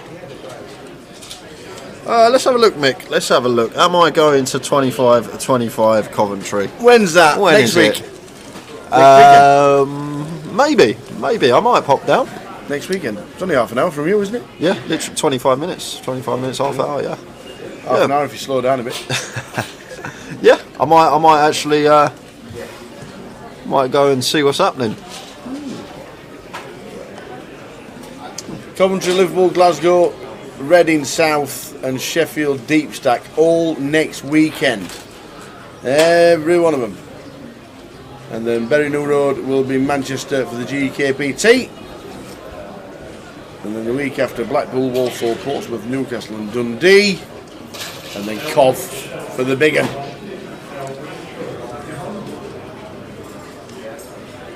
What is that? What is what? At the bottom of the screen. That's a hat. That looks like JJ's hat. That's JJ Sands hat. JJ coming over to our, yep, there he is, Mr. Hazan. May recognise him from Dragon's Den. Excuse me, can you give me 50 grand so I can gamble playing poker?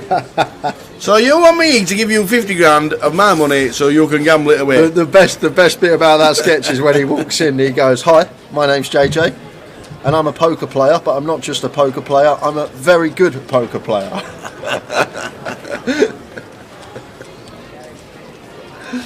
Owner Nathan Polton, good evening to you. Good timing. We got a giveaway coming in half hour's time. As Phil opens the 50k from under the gun.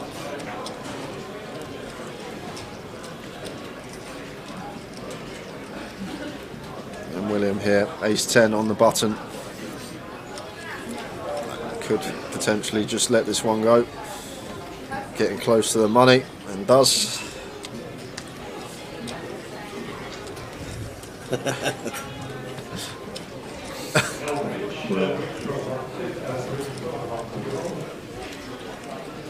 Players and dealers in the main event, you have your Glen Neville, scored by 200 big line, 400 Dan with nines here. 244 in the main event. It looks like he's free betting. And these are two biggest stacks at the table. Obviously, Dan with 2x what Phil's got, but Phil is just not going to want to bust here with his stack tower. We just have to play flat here.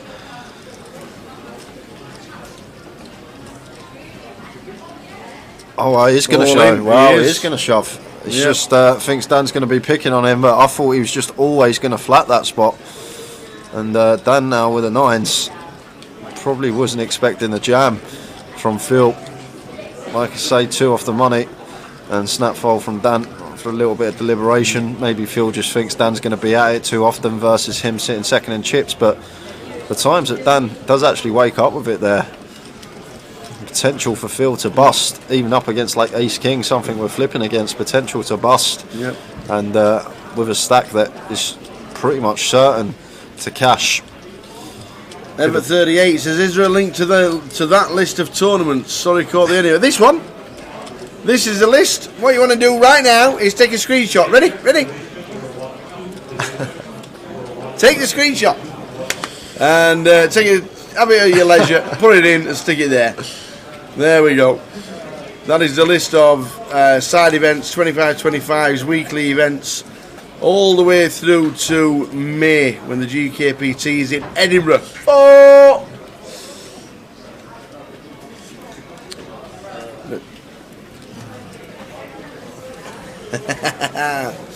So yeah, get the list, take a screenshot and look at it at your leisure.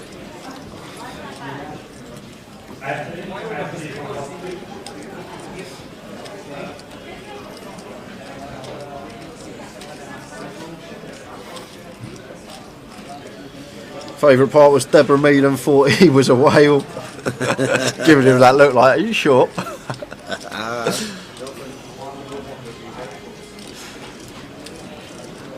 My favourite part of it is when he brings Duncan Bannatyne to the table and he just starts dealing flips like he's going to prove something, like just starts dealing cards out at the table, like plays like over a freehand sample size. That's what I didn't understand. But the whole sketch is, that whole 15 minutes is a good watch if you haven't seen it before. JJ plays the tours, supports. William looks down at 8. Oh my days! Are we not getting a double up here? We are. We are. William raises to 50 with aces. Dan has got the ladies.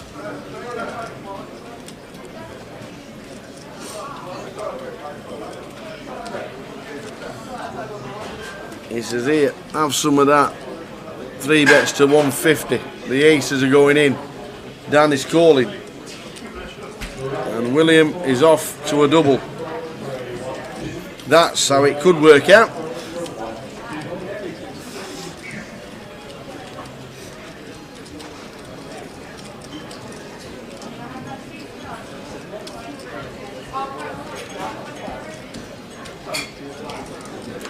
So they're in. Great to see. When you see somebody getting the chips in quicker than you and you're holding the aces, well, it's always a good sign. Well, we saw Dan Laidlaw on the outer table a few hours back. He had queens versus aces then to get him over the milli mark. He did find a lady on the flop. Going to need the same scenario here. But nice one to see for the aces. Yeah, very nice. Just nice when you know there's not going to be any extra sweats on the turn. You're just fading 2 outs, turn and river.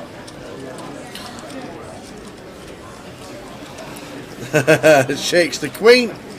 Any setups about? No. That's what Dave Doherty does usually. Shakes the old card and usually pings it. Not working for Dan. But still with plenty. Dan 1.6 milli. Might have been Theo Ben. I'm not sure. I haven't watched that clip in a while. Long time. We could be right. Dave Doherty, speak of the devil. I'm on JJ's table in the main. I'll let you know if he is indeed a very good poker player. Live updates as it happens from the Vic Poker Room. So we're on 13, as it says in the top right hand corner. 13.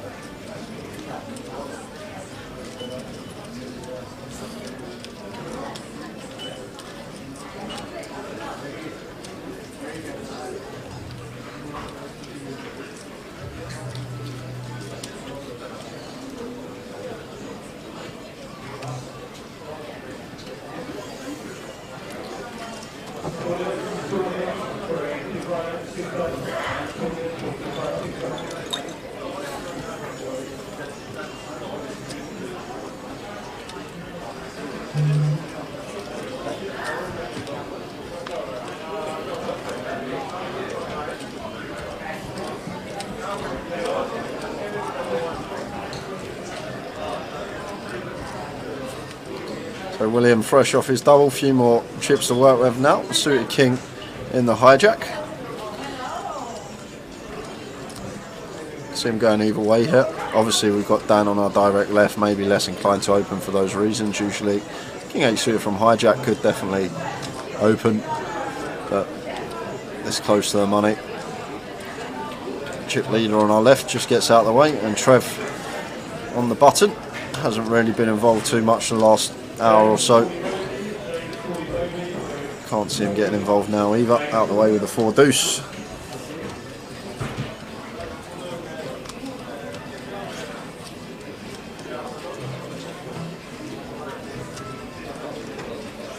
Yeah, this is what I expected to see from Phil, raising a lot of his range here in the small when folded to him.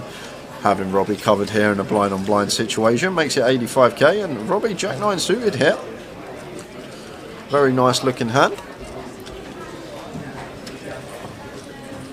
Expect him to continue still, but there are obviously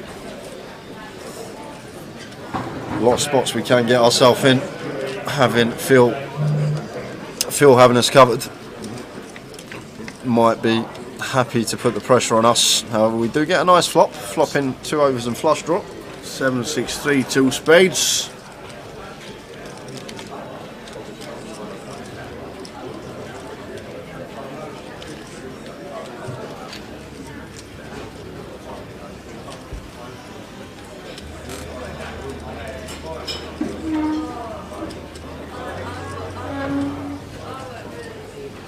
Option is on Phil.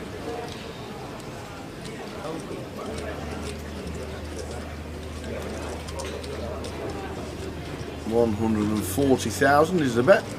Billy Gamble on YouTube. No, he literally just busted on screen, Jack. Literally about 15 minutes ago we lost him from the field. Yep, ace king into aces. And 140 here into 195 from Phil. So a little bit less than 3/4. Makes a call, does Robbie? Yeah, as it should be, Tower. Big flop for us, 2 overs and flush draw.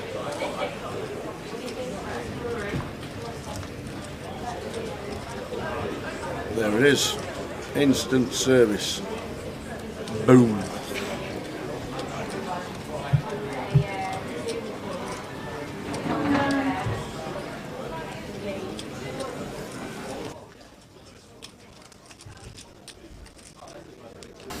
Phil checks, just about giving up on the hand.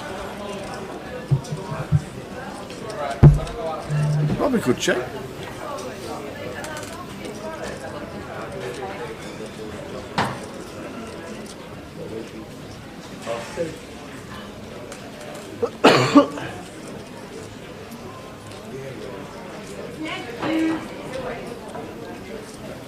I don't think Robbie's going to be checking here, Tower. Let's just say Phil had a bear, queen through ace of spades, just letting him realise that equity for free.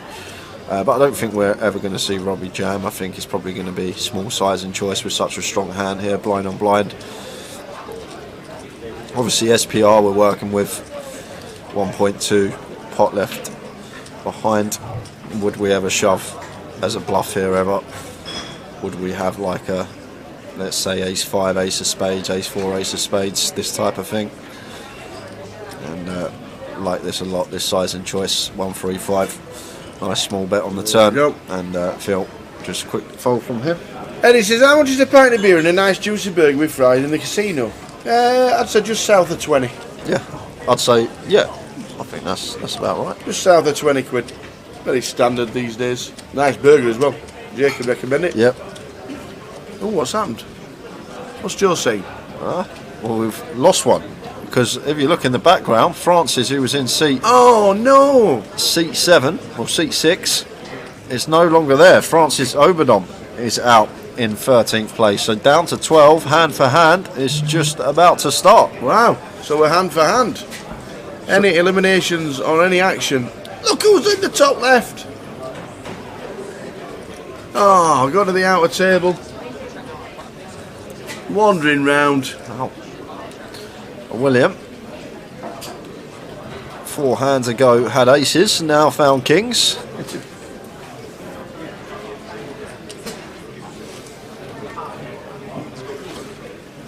News from the outer table. Krista Silva is chip leader in the main event. Now he's bust out the high roller. That's effective, what, 20 minutes ago? Something like that? Well, 50 minutes ago, obviously, because we're on delay, but yeah, understood. So William just open shoving the kings here, just because we're on the bubble, prevent. Yeah. Just happy to pick up flies and ante. Because we're on the bubble, guys, we can do a giveaway while we're waiting for the hands to finish, because bubbles can be prone to take a while. But as I say that, PK's out there with the camera. What? What's happening? This can't be the... Whoa! Nick, that Nick? Nick Marchington It's got queens. Queens against, what is it? Kenny Hullart King with 10. King 10 of hearts. So open from Nick, shove from Kenny from the small. And it's a king on the river. So Nick opens from EP. Kenny Hullart just rips it in the small blind, having the big blind covered as well. Nick calls it off with the ladies. And it comes a king on the river. And Nick is out of here. Coat is on. He's got the shorts on. He's sprinting to the door.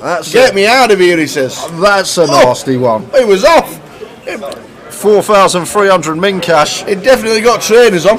He was out the door. So guys, like Steve Cleary.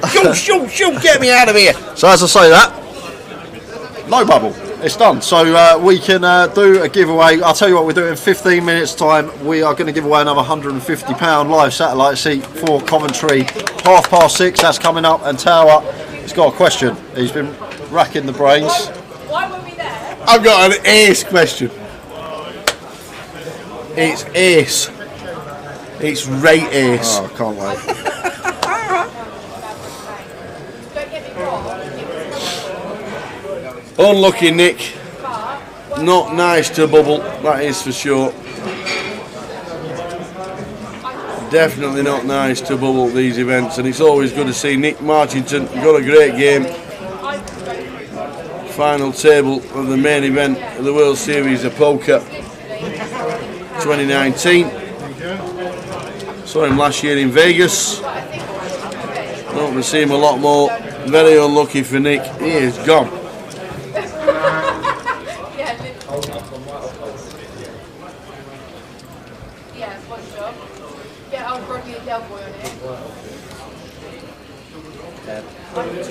Payouts strolling across the bottom.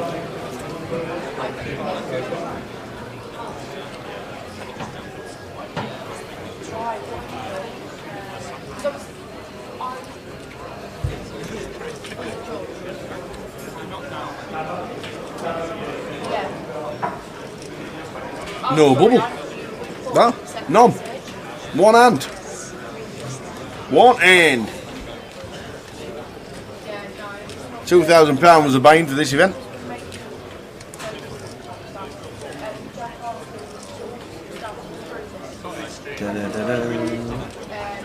Gary Wilson says Haaland hat trick tonight for Man City. No, I don't think so. Maybe I think -1's the bet. John here with the sixes on the button. Bubble's gone. In they go for John Kite.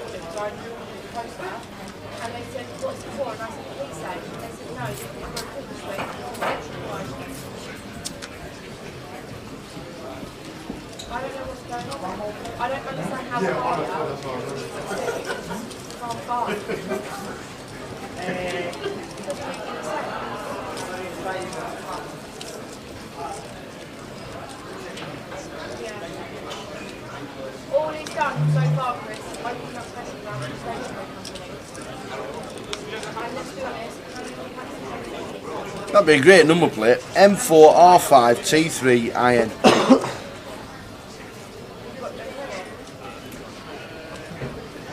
Marstein says go John.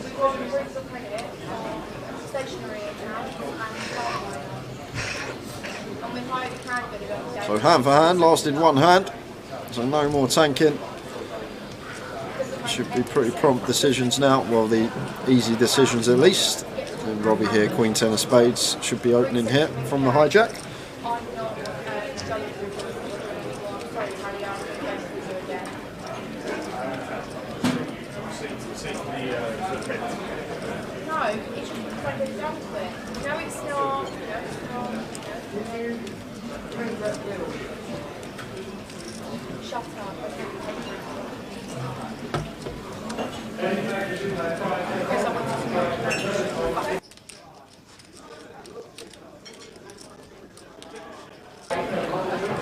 All sorts going on there, no idea who clicked the buttons. Dave Doherty, JJ confirmed better than me. I'm out and he's still in. Unlucky Dave. So Trev just taking the nines here in the big blind with dead flat from Dan in the small and just rips it in for what was 34. Don't mind that all there from Trev, nicely done.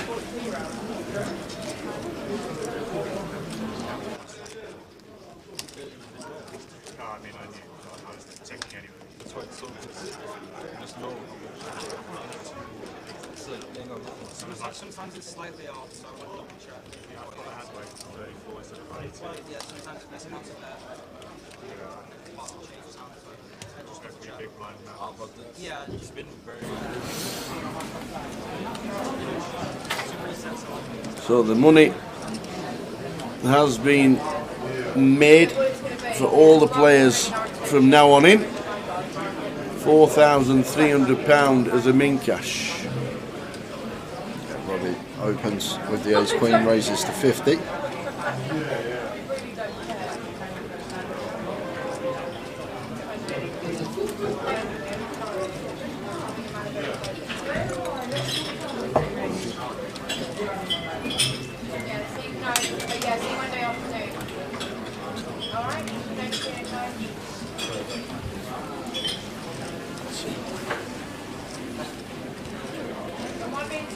Yeah. Sorry.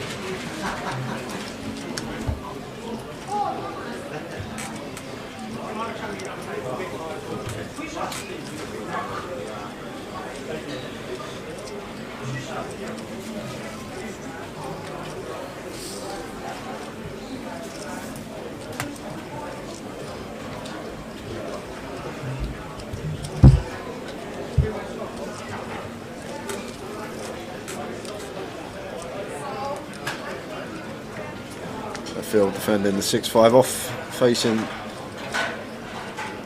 the min click from Robbie. King 9-5 rainbow.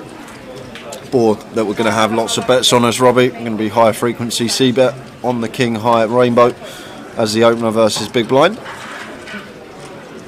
So around 40k, 40-45k, something like that.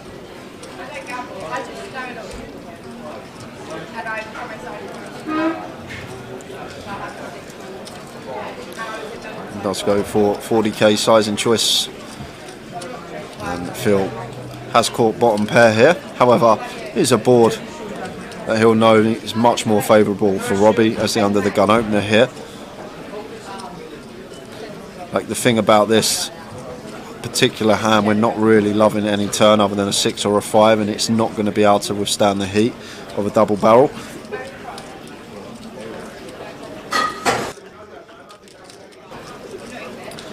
Phil looks like he's going to go for a check raise here with bottom pair. Really interesting one, this. Like, if Phil had like a 5-6 of diamonds or a 5-6 of hearts, I'd get it, I'd understand. Like, maybe a thing, a small check raise with that particular combo of 5-6, the suited with the backdoor flush draw, but the 5-6 off here, it's going to work. did actually have the best hand. Maybe just one of them feelers trying to find out where he is. The old school information race. But thought he'd only proceed with either a fold or a call there, and found the check raise with bottom pair. Works nonetheless. I'll bait you. Joking. I might be.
The Queen Jack for William in the hijack raises 250. And Dan aces again.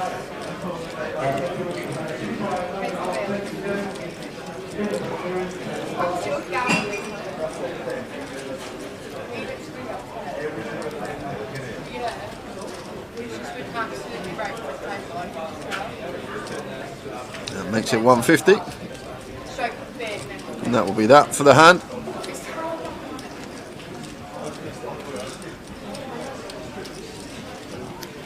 William can't do anything but fold here, and does. No action with the boots from Dan.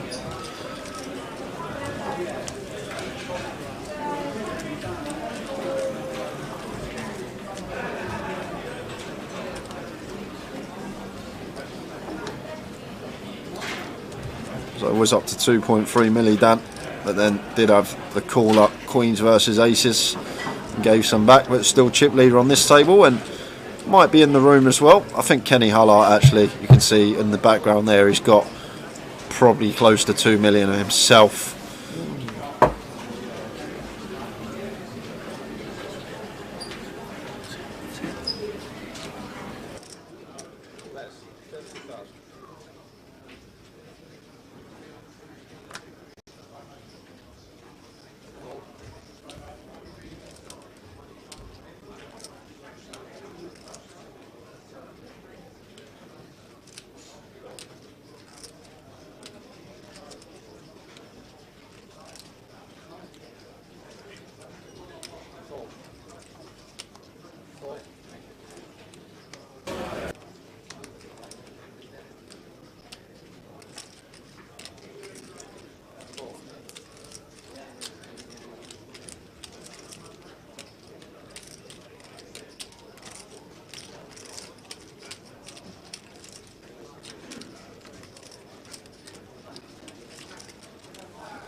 Queen Jack of Hearts for William raises to 50, and John in the big blind here, ace-8 suited. Versus Gun, probably happy to just defend. Versus LP, probably happy to rip it in. So it's going to defend the ace-8 suited. King 4-6. Yeah, but nothing going on here for John. We've just got an easy c-bet here as William. Around 40-45k, third pot, King High Rainbow. Board that's meant to be more favourable for us as the opener, and as well as that we've got some nice removal to some strong King X, Queen, King Queen, King Jack, and some plausible backdoors as well. So very nice hand to continue with, and does for 30k. And John Kite here with just ace high, gonna have a tough time continuing. He has done, but he's gonna continue. He is getting a nice price. Over 5-1 on the call, and some nice backdoors of ourselves with one overcard. Jack of Clubs turn. Yeah, and one expect to go check fairly often here. Tower. William now catching a decent amount of showdown here. Like we're not folding out King X, and double barrel would probably fold out 6X and 4X, so it becomes a nice candidate to check behind. And there is the check. River's a 5 of diamonds. So the check mark goes to William in seat 3, who's had a double with aces. Oh, we got 7-8 complete in here, and John does have this 8 in his hand, blocking 7-8 suited, which probably might be in William's opening range here. That's 6-handed table at least, actually 5-handed table. Mr. Hardcastle not there no more. So is gonna go for the bluff tower. No, then William.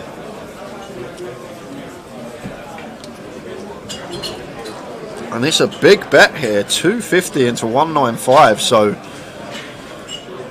125% pop, thereabouts. And now from William's perspective here, like what hands has John got here for value? So from the big blind, probably going to be lots of 2 pairs, King 6, King 4, probably just suited, King 6 suited, King 4 suited. I reckon 6-4 in there as well. Obviously you're going to have Jack 6 suited, Jack 4 suited, King Jack as well. But I don't think he ever does this with just a 1 pair king. Like if he just flatted King Queen pre, King 10, I doubt John opts for this size. So I think once he goes so large, it's pretty polar to 2 pair plus. And lovely work, sir. And I agree with the fold from William there. There's so much value and not really many bluffs, Tower, because like what are the bluffs there on King 6-4? Like the 5-7, the 5-3, but a lot of the time the 7-5 and the 5-3 are just going to take their showdown and hope that we're up against ace high type holding, which we can still beat. No, the time bank's been handed out. And these are the really good spots to find your bluffs in, the spots where you can plausibly have lots of value hands, and from your opponent's perspective it looks like you can't have too many bluffs, like on the King 6-4 rainbow. We found the float on that occasion, but from William's perspective there, like calling range going to be like 6X, 4X, King X, and then all the straight draws, 7-8 which gets there, 3-2 suited which gets there, and then he probably expects us to check our 7-5 and 5-3 once we river a pair. So from his perspective, very hard for us to find a bluff in that given scenario. So definitely would have folded myself there as William with the Queen Jack. Nice bet from John, putting the pressure on.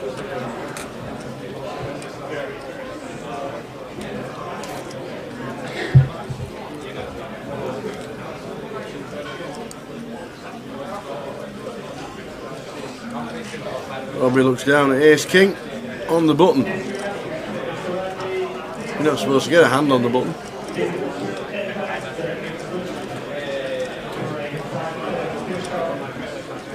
Makes it 50.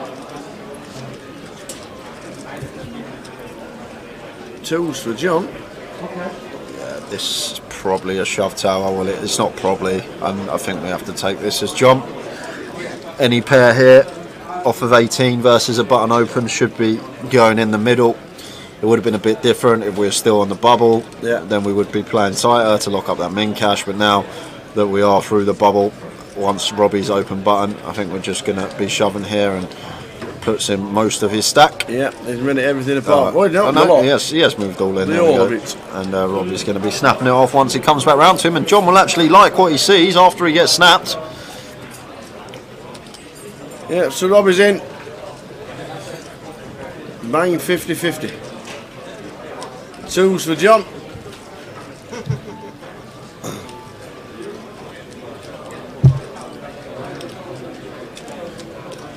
Deuces never loses, says Not Strategy. Let's hope so for John on this occasion.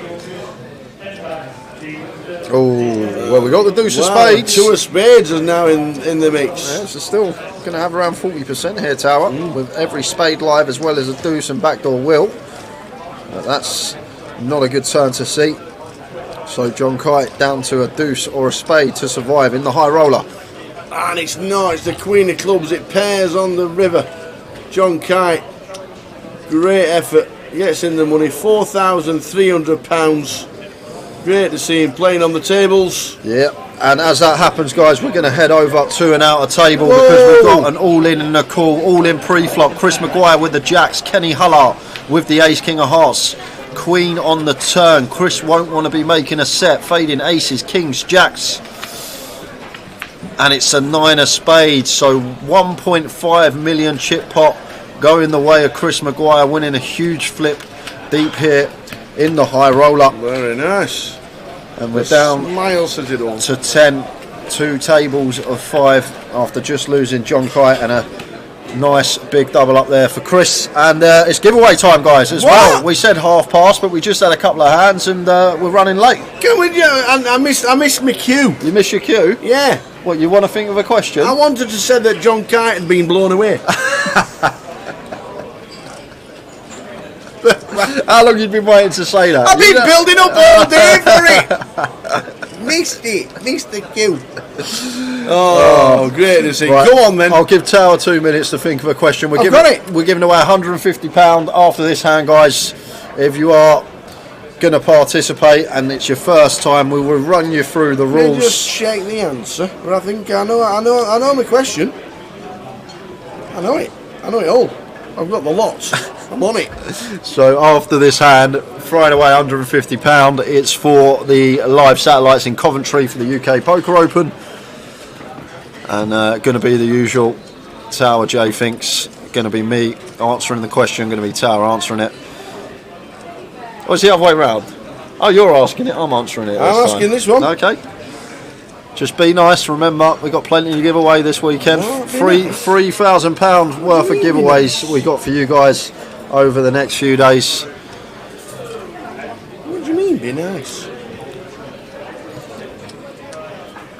No, Jody. Unfortunately, the ticket is just for the UK Poker Open Sats, which are live. I'll flick the schedule up quickly after this hand. Dan's going to get out of the way, so let me chuck the schedule on. Where are we? UK Poker Open. White Tower Google's his answer. I'm on it. Look at him. Look at him on Google, cheating over here. Got it. So the ticket is for one of the main event cash out satellites. You can see entry fee 150 plus 15. That's what you're playing for now. Rules as simple as this, guys. You want what I'm thinking. You don't want the correct answer, so you can't Google it. You want what's inside my head. Tower's going to ask me a question. I'm going to write it down on this piece of paper here. Double guesses, you get disqualified. You can't win yourself a penny, and we will be monitoring the chat boxes to check that no one is cheating. What you got, Tower? So, Jay Howard. Oh, great. Jay Howard went to Las Vegas last year for the first ever time. Ever. Yep. He loved it. I really hope it is what he lost 4 phones. He ended up losing coats, trousers, hats, phones, anything. Anyway, the question is, Jay Howard cashed for the first time ever at a World Series of Poker event last year. The first ever flag at the WSOP. It has to be WSOP. But what was the prize pool? What was the prize pool? Yep. Don't answer yet. Give me 30 seconds. Don't answer just yet, ladies and gentlemen. Don't put anything in until he has written it down. I can't even remember. And he's trying to work out what it is. Jay Howard played in Vegas for the first time ever in his life last year. But what was the prize pool in his first ever cash at a World Series event? I think I know. He thinks he knows. He's writing it down right now. Don't guess just yet, ladies and gentlemen. Don't guess just yet. Do not guess just yet because he's not written it down. Well, what was the prize pool?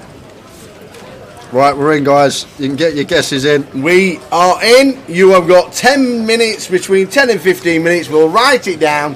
We've got the answer from this fella. He was there. He should know. I might not. See you in 10. I could be well off. Right, you're all guessing. We better start checking.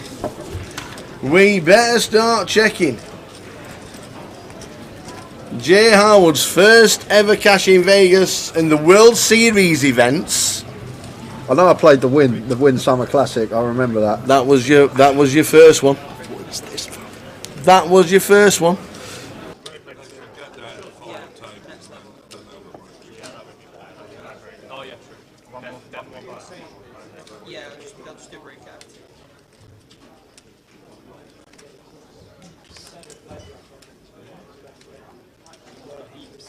So there we go, ladies and gentlemen. Get your guesses in. What does Jay thinks the prize pool was for the first ever time he cashed at a World Series of Poker event?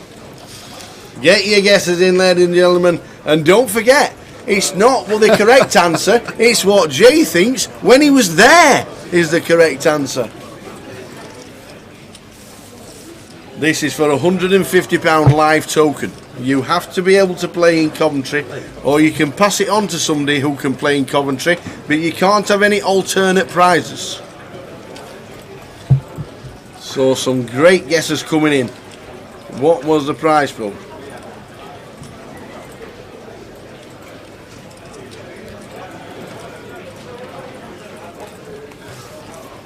What was the prize pool that Jay cashed in for the first time ever at a World Series of Poker event? And he's going to Vegas again this year and next year and we will and the year after. We will keep our eyes on the action for you guys. Make sure we don't miss anything. Yes. This is going to be done. Robbie opening and William free betting the ace 10. Nice hand to do it with. Gets it through.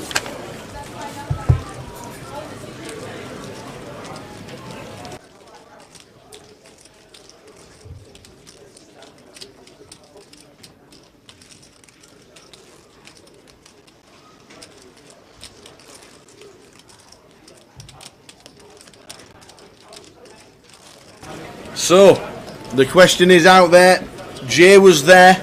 I'm making all these questions really easy. Yeah. All these questions really Yeah, I easy. remember The first that. one on the first one was on the Rico Arena that you've been to 50 times, and the second one you were actually playing in it. What does Jay thinks the prize pool was? Yeah, I'll tell you what I think. I think I need a new bloody hen in my picture. That's what I tell. That's what I think. You need to play a side event and get another trophy somewhere. Oh God. So Trev with the ace queen, as all the guesses are coming in.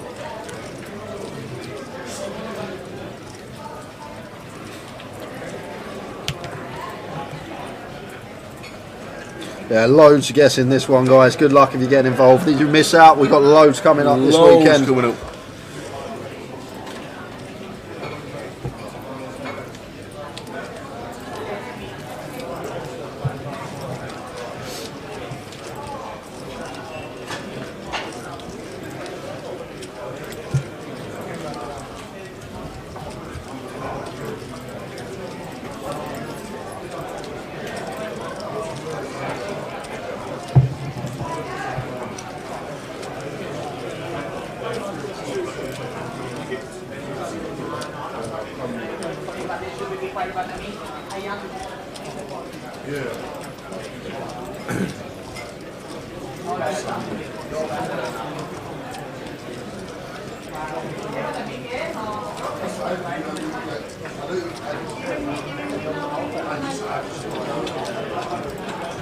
And don't forget, it's one answer only per person. We will be checking that you've not rolled it in twice if you manage to win it.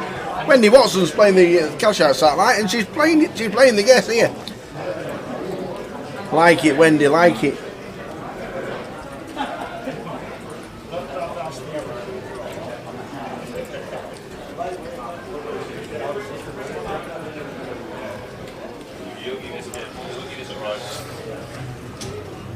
That's actually a really difficult question, Tal, because like you may remember certain caches and whatnot, but I didn't think you'd know. I didn't think you'd know the correct answer. Yeah, like which is like obviously when we said at the start of this, if anyone of us two gets it correct, we're buying something for something. It's tough, and I weren't expecting you to get it. I'm not saying you haven't, but I'm just saying that.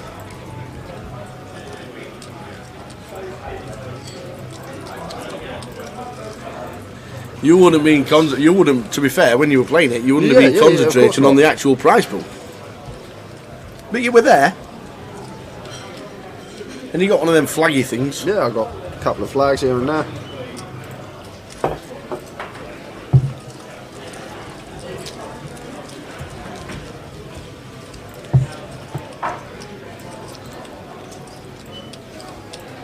So we're on 10 out of 109. This is the FT bubble. There's no hand for hand on the FT bubble. Some good guesses coming in.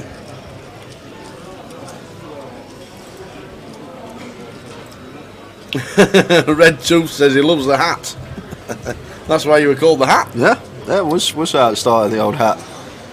The hat. For the first 2 or 3 years of seeing Jay playing poker, nobody realised he got hair.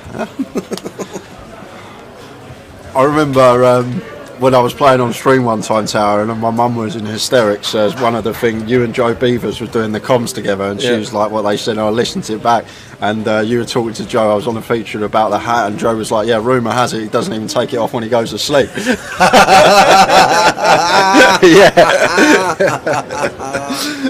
Oh, brilliant. God, aces have been out today. Robbie this time the beneficiary, and Trev with the 7s, so may get some action here, Robbie, in a 5-handed situation.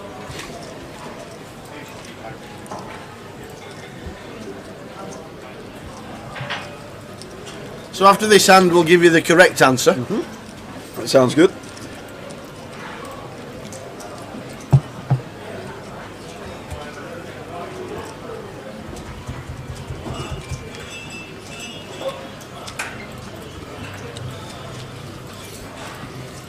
That's the free bet from Robbie.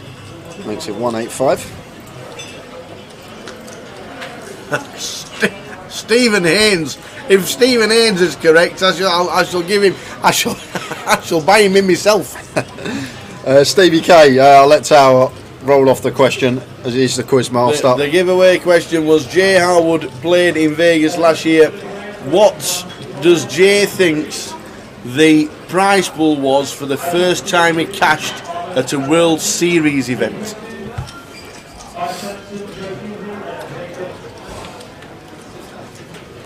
Yeah, Trev here with 7s, Tower. I expect Trev to continue here in a 5-handed situation, middling pair, faced with this button free bet. Yes, we're under the gun, but we're also effective hijack because it's a 5-handed coup. Yep. And there is the call.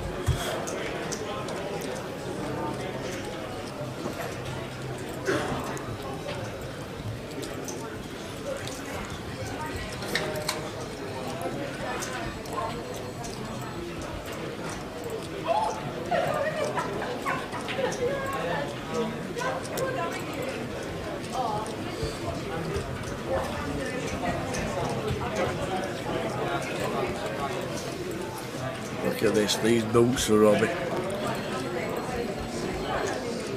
Lovely flop as well. Yeah. In a free bet situation.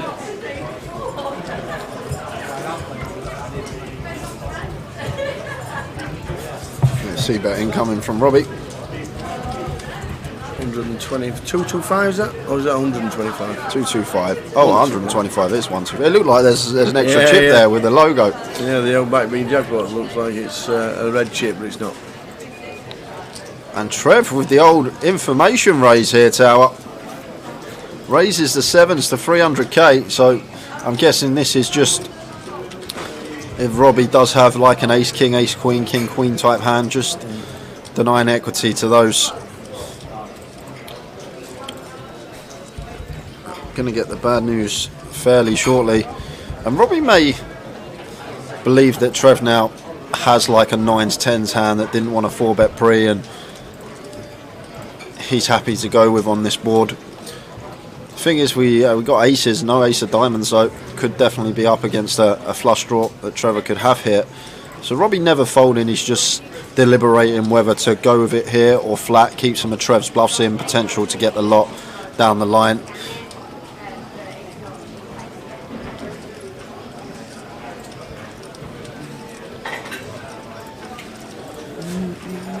It's a tough one, because against a lot of opponents I just flat, but like I may convince myself once Trevor raises this board that he's got a hand that he's just willing to go with. But Robbie is going to find the flat, and that is the perfect play in this scenario, because I think if he did just 3-bet go with it there, Trev would have been snap folding, and now keep the 7s in. Jack of clubs turn. And there's a milli in the middle already. The pot is brewing. And surely Trev has to slow down now once we are met with some resistance from Robbie on the flop, and there is the check from Trev. And we love this now as Robbie, once Trev checks, like, yeah, he still could have had potentially a set on this board, but once he checks now, we just know we're going to have the best hand here, almost always as Robbie. SPR just over 70% pot behind.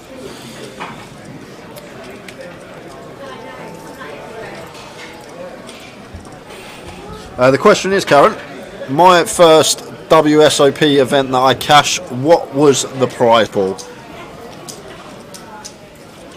And we did say we were going to reveal the correct answer after this hand, but we might actually reveal both the correct answer and my answer. Nah, we'll give him 2 more minutes after.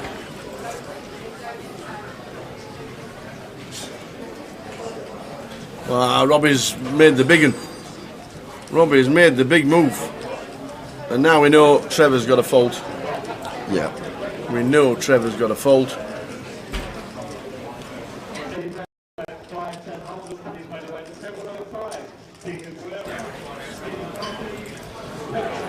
So while we're waiting on Trev for the question, final minute of the quiz, what do we think, or what does Jay think the total prize pool was for his first ever World Series of Poker cash?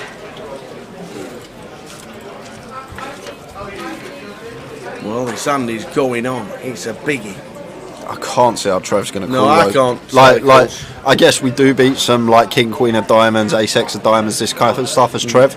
But even against that, we're still going to have to fade 15 outs. So still only going to have like 65% if we are up against that as Trev. Like, there's never a situation where we just have Robbie in a bad spot. So Trev does make the laydown, and as that happens, we are going to head over to an outer table because Ben Jackson has made the call.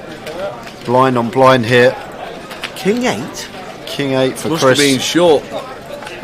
No, what happened was complete, and Chris has set them all in tower, and there's an 8 on the flop. So Chris Maguire jumps out into the lead, fading aces and queens. Otherwise, we're on a final. Oh, Ben Jackson, great to see him, diamonds. and he just bubbles the FT. Off he goes. Nice one for Chris. So we are there, there, guys, but we still got a giveaway. We've still got a giveaway, so what we're going to do is we're going to give you quickly 30 seconds to get you guessing, because we're on a break and we need to get rid of the pictures. So the question was, J. Howard went to Vegas last year for the first time ever. You'd think you'd remember it. What was the total prize pool of his first ever cash at the World Series of Poker? The correct answer is $3,628,000 and a little bit of change. You've got 25 seconds, ladies and gentlemen, for anybody that's not had a guess. I forgot I played an event. I forgot I played that event. Anybody who's not had a guess, you've got 20 seconds.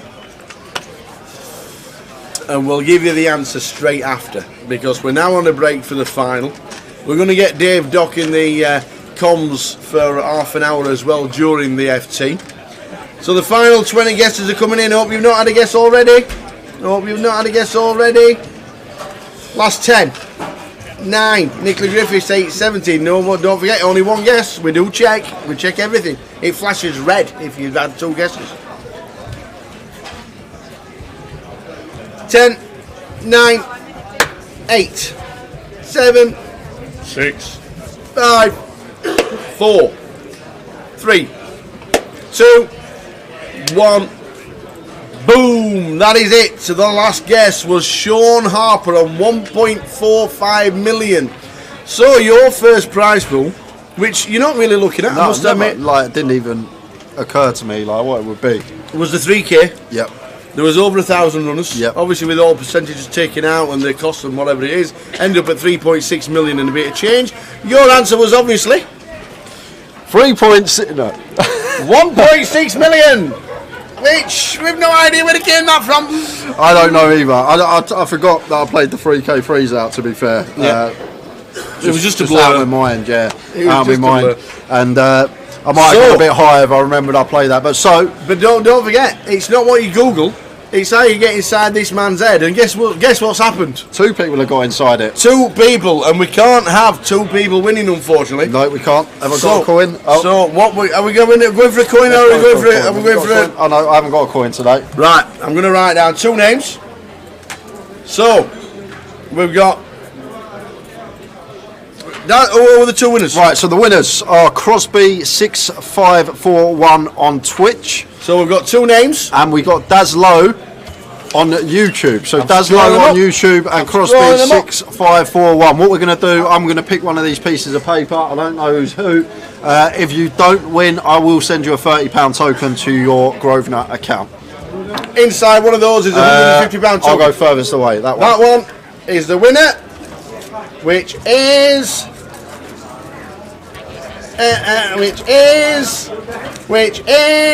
Dazlow. Well done to Daz. Gets himself a £150 ticket, and Crosby. You can have a £30 online gets token. Gets a £30 online token for both of you guessing it. So Dazlow, all I need from you is your full name and your date of birth, and then that will be ready for you in Coventry. And then Crosby, just drop your alias on Twitch, and I'll get a £30 token sent to your account on Monday. There we go. Brilliant. Well done yet again.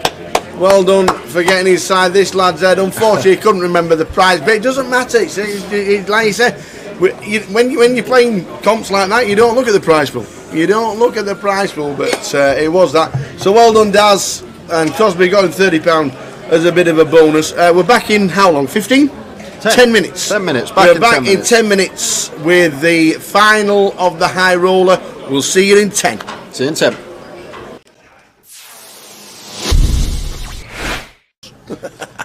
So you see Tom opening Jack 9 off in the hijack. Can open a lot wider here with the chip lead. A lot of pressure on these guys with ladders and approaching the FT. But Matt never going to be going anywhere here with pocket 8s. Easy decision for him in the small. Just the call. And it's heads up between Tom and Matt Davenport here. Let's see a flop. Flop time is 9-3. Second pair for Tom. Takes the lead in the hand. It's still may bet small here, Tom Hall. This is a board that's just going to favour us a lot of the time here, being the opener. We do have middle pair as well, so we do have some disguised trips or 2 pair when the turn is a jack or a 9. So potential.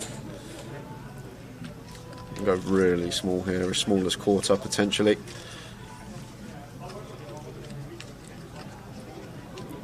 And goes for 21k, so quarter pot is the sizing of choice for Tom, just under. And Matt here with D8s getting this price, probably going to call once. Tom's still going to have lots of holdings here, all like the Broadways, the King Queen, Jack 10, all this sort of stuff that we are still ahead of, and sometimes he will shut down on some turns. 7 of diamonds hits the turn.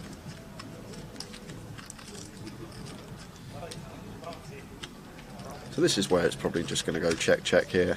Tower. I think Tom maybe a bit optimistic to fire our 9 here again. Very hard to get 2 streets from worse now. I think the 8s will fold if we fire, so maybe better to check this one behind. We can also put ourselves in a tricky spot here. We do fire and Matt opts to raise. So just expect to see Tom Hall check this one back most of the time here on the turn. And there is the check. See a river card. And it's paying 2 pair. Well, it is 2 pair for Tom Hall, but probably going to be very difficult to get value from Matt Davenport here with his particular hand. Matt does have the 8s blocking the nuts. 10-8 could still be in Tom's range. He's going to open 10-8 suited from the hijack, although 10-8's probably going to double barrel turn, something to take into account. But Tom will now just opt for probably a larger size here, I think now. Tower, this little disguised Jack 9 of ours, somewhere around like 90. 3/4 pot, probably what I expect to see. It looks pretty chunky.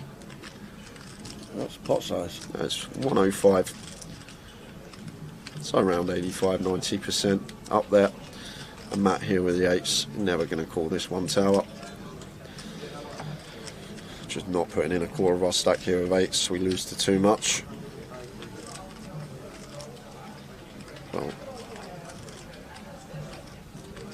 Ah. Oh, he's going to raise. Matt Davenport. Is he going to find the raise here? What a raise it would be as well, because Tom could still just have some one-pair holdings. Matt Davenport, where's he found this shove? Oh my word. And Tom's got 2 pair here. This could be the end of Matt. I'm guessing Matt's trying to target all the 1-pair holdings here of Tom.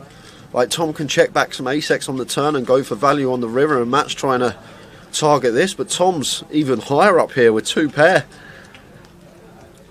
And he's gonna be in the tank here, because what will go through Tom's head, Tower, is we beat value? I don't think we do. Maybe 9-7 might be in there for Matt, but is he going to check rip that? Obviously Matt can still have some ace-3, ace-9, ace-7 defending out the big blind. He might even float a 10-8 as well, wrap round this 9 with backdoors, so 10-8 of hearts, diamonds and spades probably going to be in there. But the question we got to ask ourselves, is Matt Davenport ever going to do this as a bluff? And what are the bluffs, Tower? Once Matt calls on an ace-9-3, there's not many you can come up with. And because of that, I think Tom may let this one go. Simply because of the board texture on the flop. It's ace-9-3 rainbow. What on earth is Matt supposed to have here? He can have sets, he can have 2 pair. And what hand is he going to turn into a bluff? Is he going to rip some 9-10, some 8-9, blocking straights and 2 pairs? This is just a 6-6 jam from Matt Davenport early on a big day 3, and Tom Hall in the blender here and lets it go. Matt Davenport, you boss, and shows Tom as well. Pocket 8s. There is now a reason this guy is top of the National League. Matt Davenport putting on a show early on. Wow. He's not afraid, Tower. He's not afraid of busting. Fasten your seatbelts, ladies and gentlemen. Wowzers.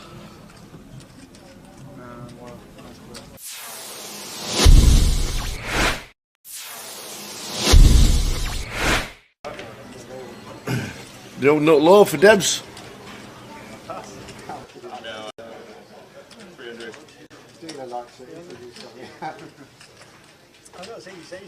Three bet to 900. The old KK, Camille. Louis got a call. Bit cheaper this nutcracker.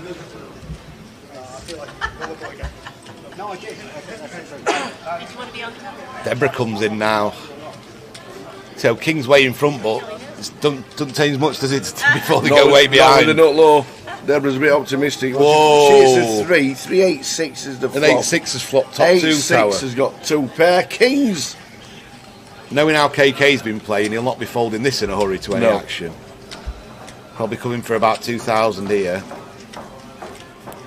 And usually I think I'd be wanting to peel here, but against someone I don't think could fold an overpair, I'll probably want to fast play it, Tower, and just make it 4k, 5k, and then just get the rest of it on the turn. Yeah. So I think I'd probably raise in this spot.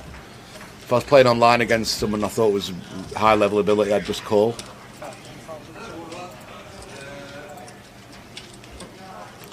And I think he's going to double up, Tower, unless the King's improves. I think this is going to get jammed all in by KK. Yeah, raised to 5.2 from Lewis. He's going to see the bad news in a minute. I thought there'd be a bit of a clash, didn't I? I could see it, how it was going on. They're in. Oh no, just call. Has he raised again? Oh, he has. Looks like he's raised again, Tower. 3 bet at 12.7. Yeah, Louis all in. Yeah, now they're going in, and then there'll be a call. And he's going to call, yeah, and he's going to need to improve. The old 8-6 at the moment, busting the Kings. Deb's out the way with a 3-2. And Kings are going to need to improve. He's not going to be dead till the river, whatever happens. He's still going to have a couple of outs. Oh! And he's dead as a doornail with the 8-6 Tower. Wow. It's just brutal, isn't it? Oh, the 3 as well. Debs would have made trips. That's just brutal. I mean, what can you do? Wow. Wow, flop top 2, get it in, and the King just turns it like it's easy. And it's brutal for Louis. He's going to be out, I think, is he? KK got the KK. Is it gone? Yep, stands up. Got the lot. Short-lived from Louis. Louis unlucky.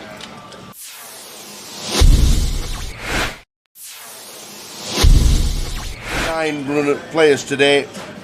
209 and 307 in total.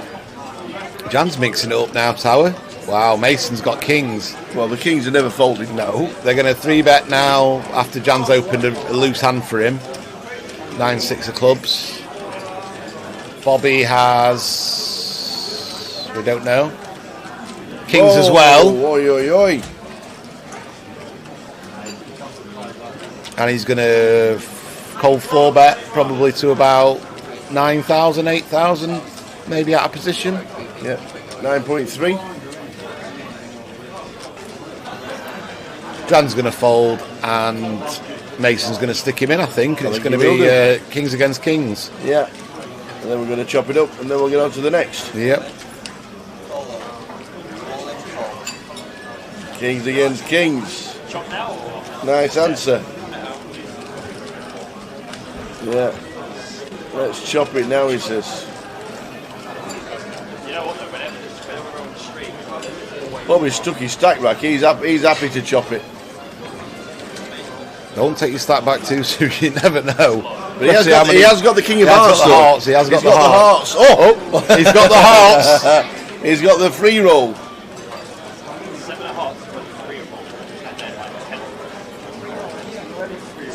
He's got the hearts. He's got the free roll of the hearts. This would be absolutely brutal for Mason. No way is it coming a heart. We've been saying hearts all day. It can't be again. Oh my God! It is. It is the day of the hearts. That is absolutely sick for Mason. Wow. That is brutal. Kings against kings and 4 He's going to hearts. stand up and just have a minute there. That's just not brutal. That is just brutal. He's going for a minute. He's having a minute. That's shows quite a level of maturity for someone who's 18 just to think, right, I'm going to have a minute away. That's a really ridiculous hand. Bobby. If ever there was a day to have the hearts there, Tower, and not the black kings, it was today, wasn't it?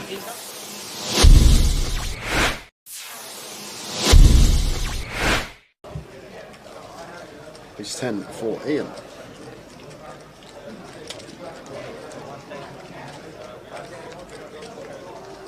Raises to 1.3 under the gun +1. And Radu here with the ace jack in the hijack.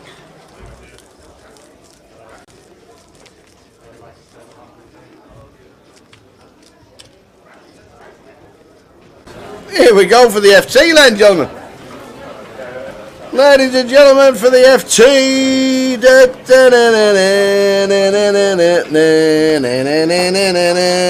Seat 1, Daniel Laidlaw. Seat 2, Trevor Reardon. Chris McGuire in 3. William Tansley in 4. Phil Ward in 5. In 6, Kenny Allarts. In 7, Tom Adavara.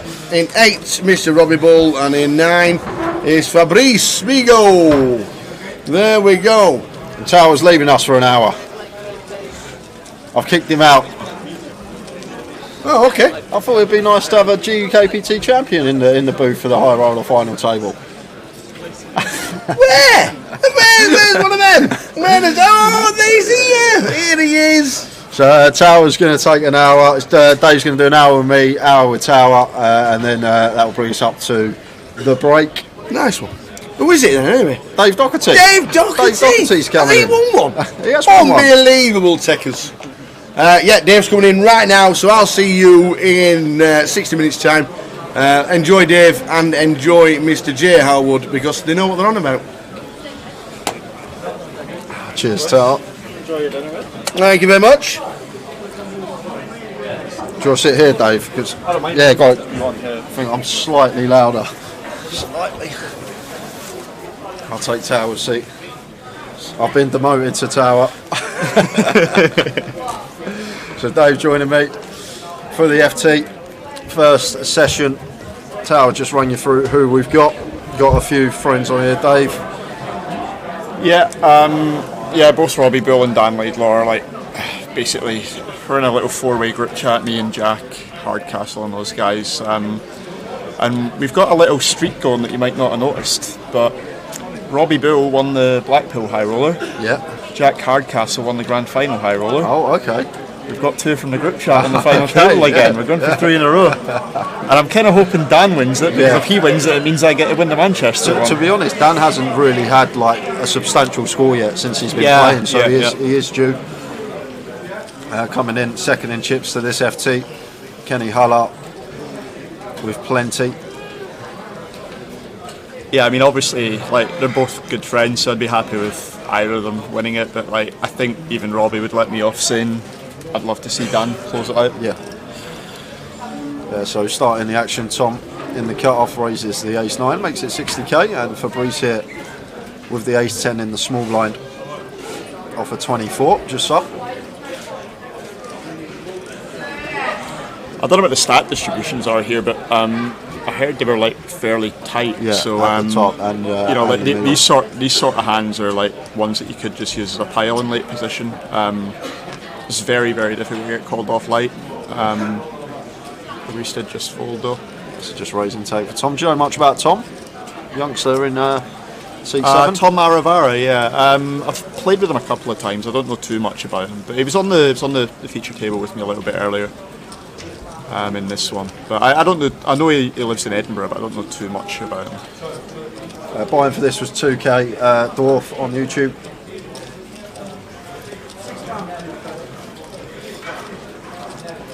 And Chris Maguire's on the final table as well. It's a bit remiss of me not to mention Chris. Like, it's just because I'm not used to seeing him in a poker room, you know. So like, he is a good friend. Like, he's on the final table. I hope he does well as well. But I actually forgot he was there just because I'm not used to seeing the man play poker anymore. There he is. He's got heaps as well. Yeah, he won a big flip versus Kenny just before the break. Jacks versus Ace King.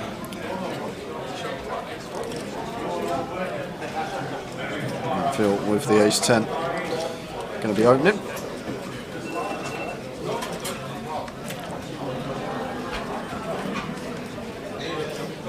I think these final tables are always interesting to watch when you have like strong players. Like I know Fabrice is like pretty good as well. I've played with him a few times on like the EPT.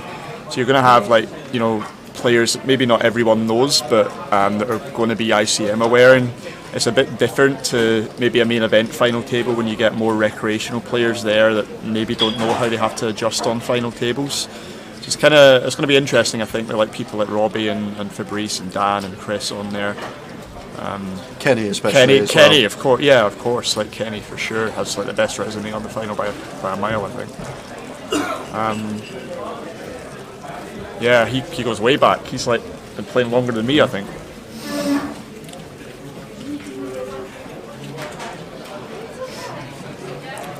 Main event in tomorrow, take it, Dave.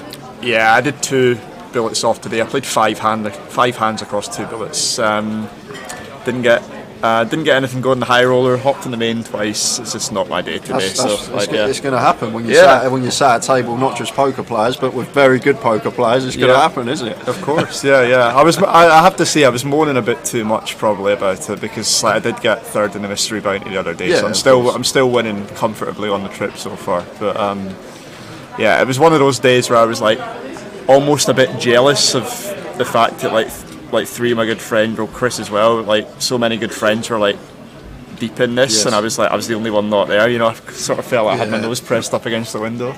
But I just really wanted to be deep in it. Can I play, boys? I want to play too. Yeah, exactly. Don't leave me out. Yeah. I feel back-to-back opens, this time with 10s. And interesting. This is very interesting. This is, what are we? We're 40 bigs effective here? Yeah. Robbie's probably not even going to want to get 40 bigs in against +1. Like, he's probably going to still 3-bet, but he's not going to be thrilled about it. Yes, just to give you understanding as well, Dave. So Robbie, Dan Laidlord and Kenny are all between 1.6 and 1.8 million. Oh, well, Dan's on 1.4. He must have lost a pot just before we got to the FT. But at the top, it's fairly close with stack sizes. Yeah. You got Robbie, you got Chris, you got Kenny, and then Dan just below them. Right, I'd expect Phil to continue with a pure call with this hand. I don't think there's any value in jamming at the stack depth with these stack distributions. It's still very awkward for him, but as I say, Robbie's going to be uncomfortable if he does get jammed on here. So like, you don't want to be jamming a hand like tens when ace king is uncomfortable and Robbie's range is already pretty tight, because you're mostly just going to get it in dead. So it looks like he is just going to continue with a call. Looks good to me.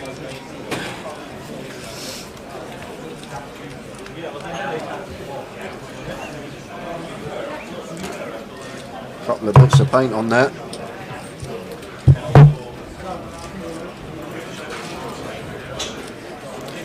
This is a very interesting flop, actually.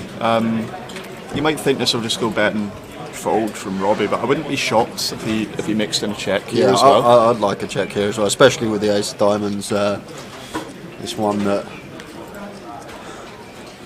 I think versus a +1 range, we're in danger of just making his range too strong already. If we because we're not getting more than 2 streets out of this. Is that 225, 110?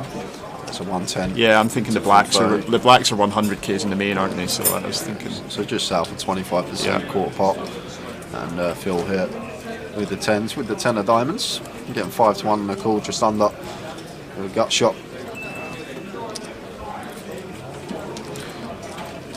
Got potential to turn this into a bluff on a couple of runouts as well, Phil. So yeah, and that could be one of them. This is getting a very interesting hand already.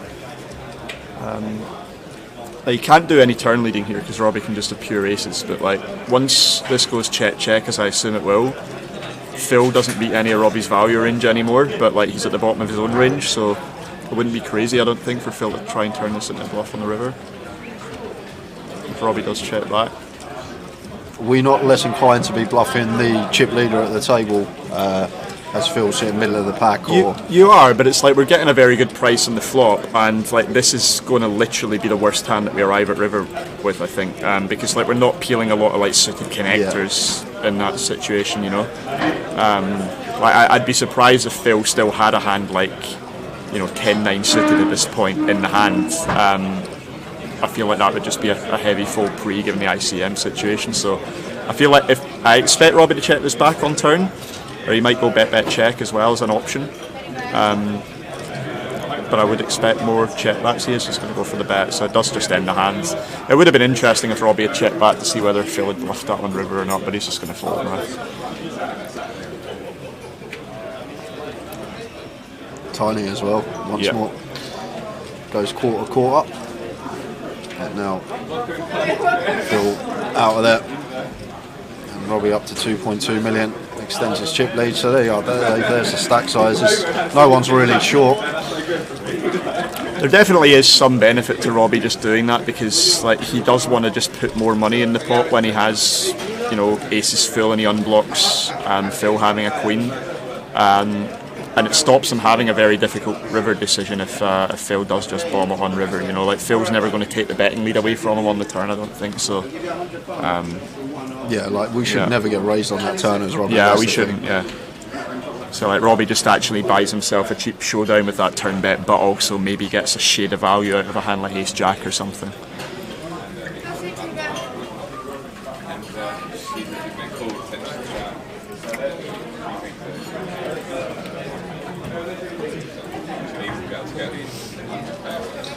Kenny going to be opening. Ace Queen suited.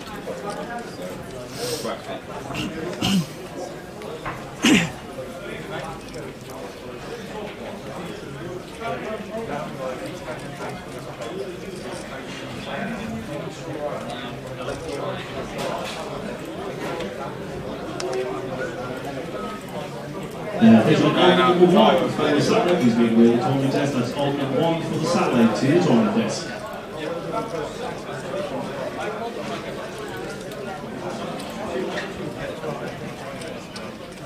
Just a fold here, Dave, with King Jack. Yeah, versus Kenny's +1 range, you don't want to be getting involved in that position.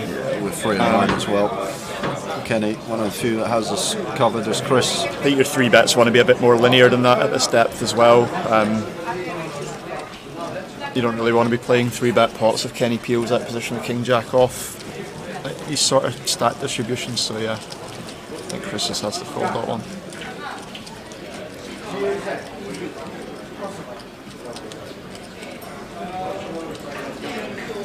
Not much planned for the year, Dave. Poker wise, you usually all over the place. Yeah, this is set out and know what you're up to.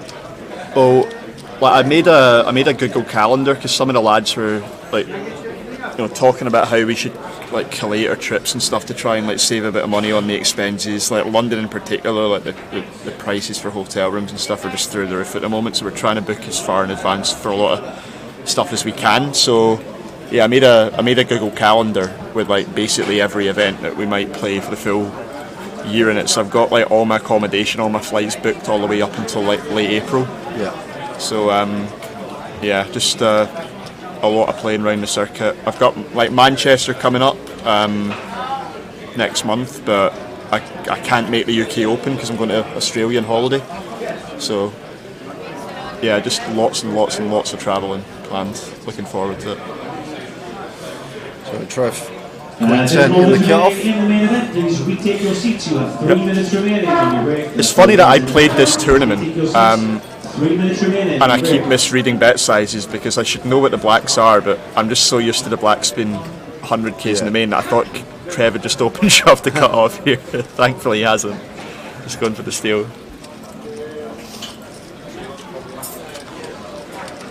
Does get it through. Cheers Crosby, well done. £30 token going into your account. I'll just flop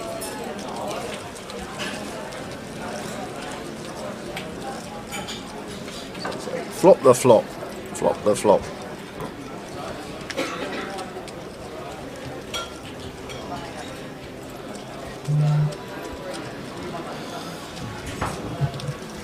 Goliath will be held at the CBS Arena this year.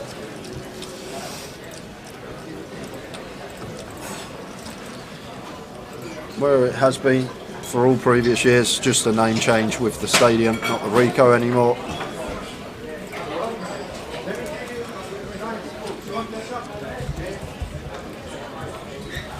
Still not beating the Goliath. Missing out, mate. I was going to go last year and I got COVID. Couldn't make it. Even Andy Wilson was there last year. Wow. You must have missed the coverage. He'd done a 2-hour stint with me in the comms booth, absolutely plastered. No, was that the heads up match he was in for? I think I'd remember watching that. He was doing some commentary on a heads up match. I don't know if it was Jack's heads up match maybe. Actually, yeah, I think it was the high roller he coming for. Yeah, it might have been. Yeah. I remember that. Yeah. It's like even wasted Andy Wilson is probably still the best player in the room. 10-7 of spades for Chris, raises to 60. Yeah, it's going to be a big one, Ryan. We will see you there.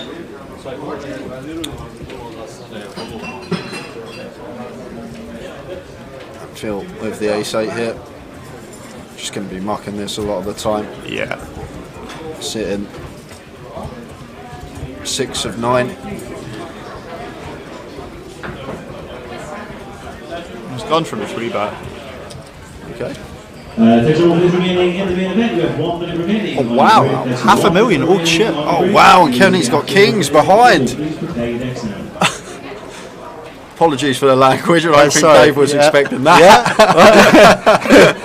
Yeah. Sorry guys. I thought he'd just gone for a standard 3-bet because like ace-8 off, ace-7 off can be used like in like chip EV situations at this depth, but like the ICM pressure was so big here. This is just not a jam, and he's got it in with 3 outs against Kenny. I think Phil not really too aware regarding ICM. There was a spot earlier where he was really deep and decided to 4-bet rip jacks against the only player that had him covered on the bubble against Dan Laidlaw, and Dan had 9s and just snap folded. So maybe Phil just one of those that playing for the win, not really fussed about a few £1,000, wants to go for the 60k up top.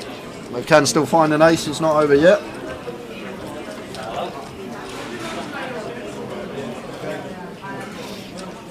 Well, top set for Kenny, but Phil, Broadway draw and flush draw now. Oh man, you're just throwing up if you're Kenny in this spot. Like even though he's got top set. But 6 of spades on the turn. This is like a hand that shouldn't really happen in Kenny's spot. He's going to have all the chips or none of them. And it's a big brick on the river, so we do lose Phil Ward in 9th for 5,230. He's first out and down to 8 players. little ladder for everyone. Extra £600. Yeah, I mean, like Phil was 6th in chips there, Yeah, I think, six- just six before and that nine, hand. six So, and like, nine. yeah, so the people in the middle of the pack in those situations are the ones that are under the most ICM pressure. You don't want to be 9th out if you're like 5th or 6th in chips. And like, I understand like the ace-8 off can be used as like a late position 3-bet when you're not under heaps of ICM pressure, but you've got to be very, very tight in those situations. And it's, you know, it's one thing like going for the win, but like also just making sure that you realise the equity of your stack. Like, is, yeah. Still unlucky. Obviously, still unlucky. Kenny just wakes up with kings behind, but Yeah, Chris just folds, obviously. yeah.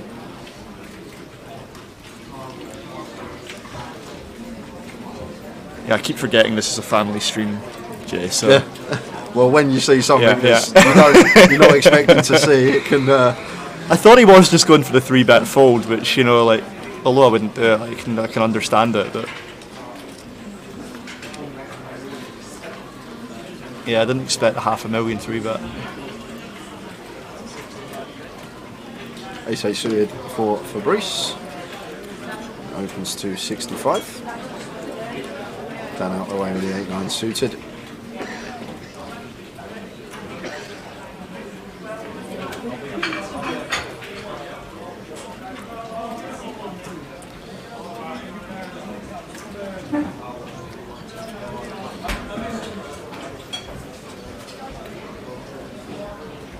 And Queen Jack for William here in the cut-off. Short stack in the field. Out there.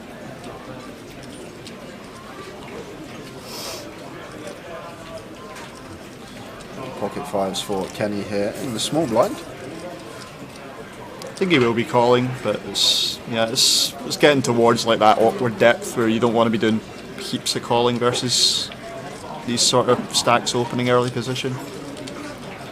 Well, I think 5's still going to get in there.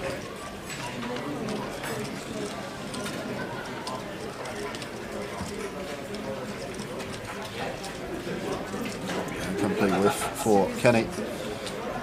And over to Fabrice, who does have top pair here. Then you can alternates 2, 3 and 4 please make their way to the drum desk. That's alternates 2, 3 and 4 This to the time, drum desk. board that you have more bets on than checks. Do actually have top pair as well. Yeah, I don't mind this decision from Fabrice. So I was wondering if he was going to like continue with a small bet, but this is nice because he has like the 8 that's wrapped around the 7 and the 9s. He's going to have easy continues on cards like this, and he's going to have like hands like kings maybe that want to check back the flop, or you know, maybe just some give ups like a king jack off or something that's opened maybe very wide. Well, it's a bit wide, but maybe like a king jack of clubs or something wants to just give up. And like having an ace in here sometimes is going to protect that range a little bit. And checks once more. 5. That would be an interesting river. Yeah, I think it'll be intriguing if it's like a 10, because I think like Kenny's got a very viable bluff candidate then on a card like that, and obviously Fabrice would have like basically the nuts and wouldn't be folding. Don't know how much 9x Kenny's peeling from the small blind though, so don't really blame him for just checking this river down.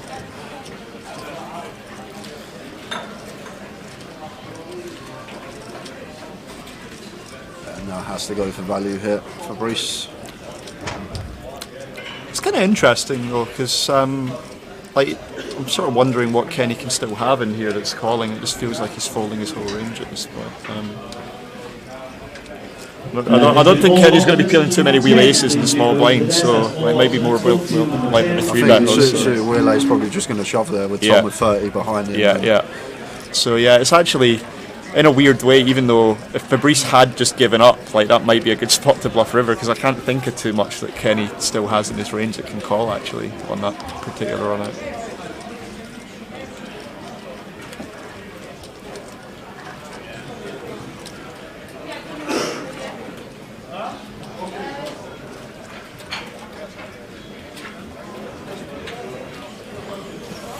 You doing Vegas this year, Dave?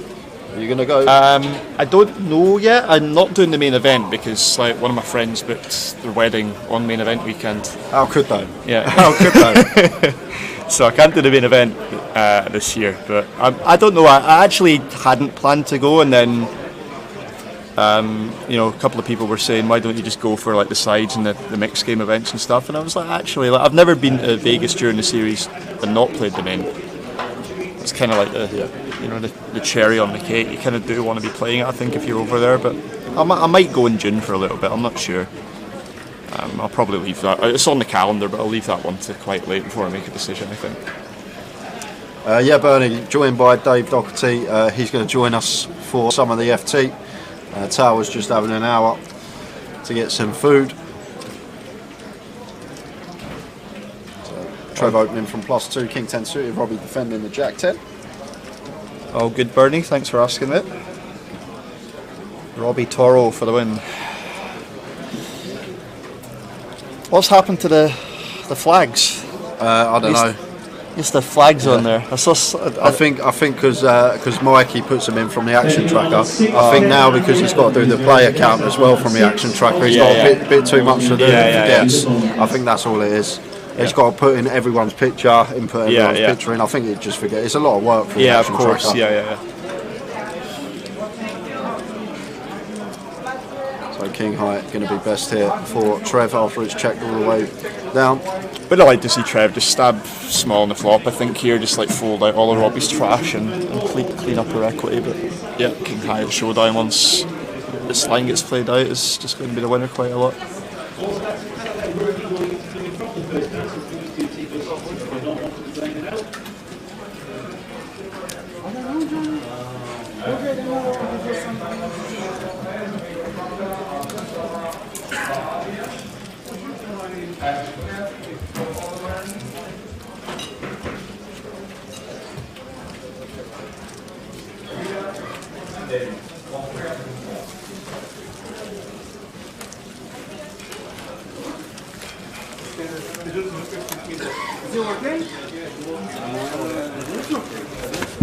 So playing for just under 60k and a UK Poker Open seat.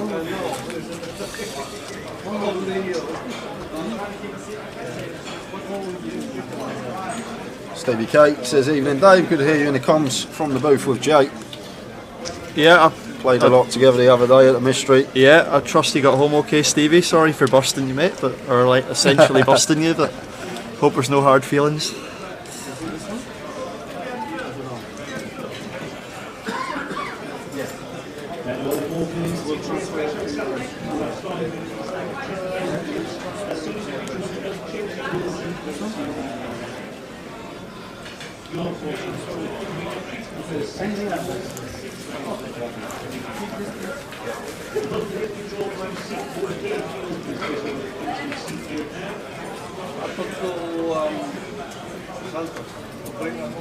Question here from Keymap. Dave, what was the single biggest thing you've done that transformed your poker career? I will get back to you on that, Keyman, but it's a very interesting question. What I need to do first is think of the point where I think my career was transformed. To be honest, I think when we come back out of lockdown, I don't know if you put in a lot of work over lockdown, but that's when you started getting deep runs results. What I remember anyway. I remember. Did you change anything during lockdown? I mean, just studying more. I'm just doing I was just playing a lot online, but I mean, I do a lot of solver study now. Obviously, that's contributory to it, but like, yeah. I mean, I'll answer in a second once we look at the spot from Robbie. Robbie just moves all in here with the ace jack suited. Yeah, perfectly fine here. Fabrice only sitting behind us with 25, and William opening off of 16. So yeah, it's interesting because in like my head, like my experience, my friends around me, like if you like Jack Hardcastle's the guy on tour that knows me the best. I've known him for the longest time, but I think he would tell you that not too much has changed in like the time that he's known me, and we met in like probably 2016 or something.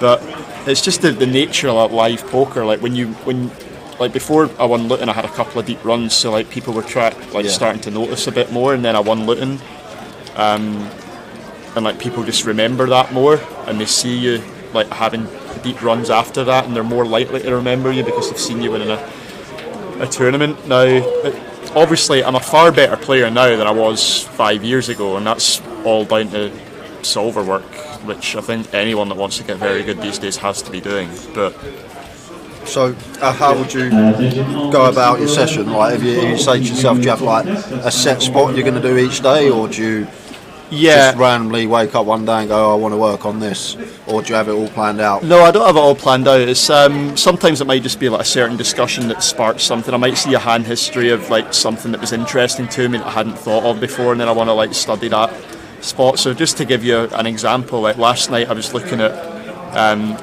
big blind squeeze ranges, very deep, so like 75 big blinds deep when there's like a raise and multiple calls in front. I was looking at squeeze ranges, and I saw one where like Queen 8 suited can just go all in for 75 bigs if there's a raise and 3 calls in front. What? Yeah, it's pure as well. It's like 100%. It's just supposed to go all in. So like, what's the theory behind that, Dave? Well, it's balancing the range that you can actually do it with. Like you need a bluff in there. Yeah. And I think it folds out all like the king, queen, the queen, jack. Even ace queen. Yeah, as well, yeah. It's just for 75 when we're bigs. Called by ace king, we're obviously still going to have just under 40%. Yeah, we're called by ace king. We're called by jacks. Like, yeah. You know, it still does all right. It's a weird one. It's like I don't want to like try and second guess the solver. It's like it stood right out to me. But there's just stuff like that where like if I ever bust in that spot, everyone's going to think I was on tilt or something. Yeah. But like there's little quirks here and there. If you do a fair bit of study, you'll see like little things that just stand out, and it gives you like a new idea on a spot that you've maybe never thought of. We'll come back to that because I'm very interested about that, because wow, look at this turn. Dan turning the flush here with the jack 3 of hearts, redraw to the royal, and we got William with top pair nut kicker.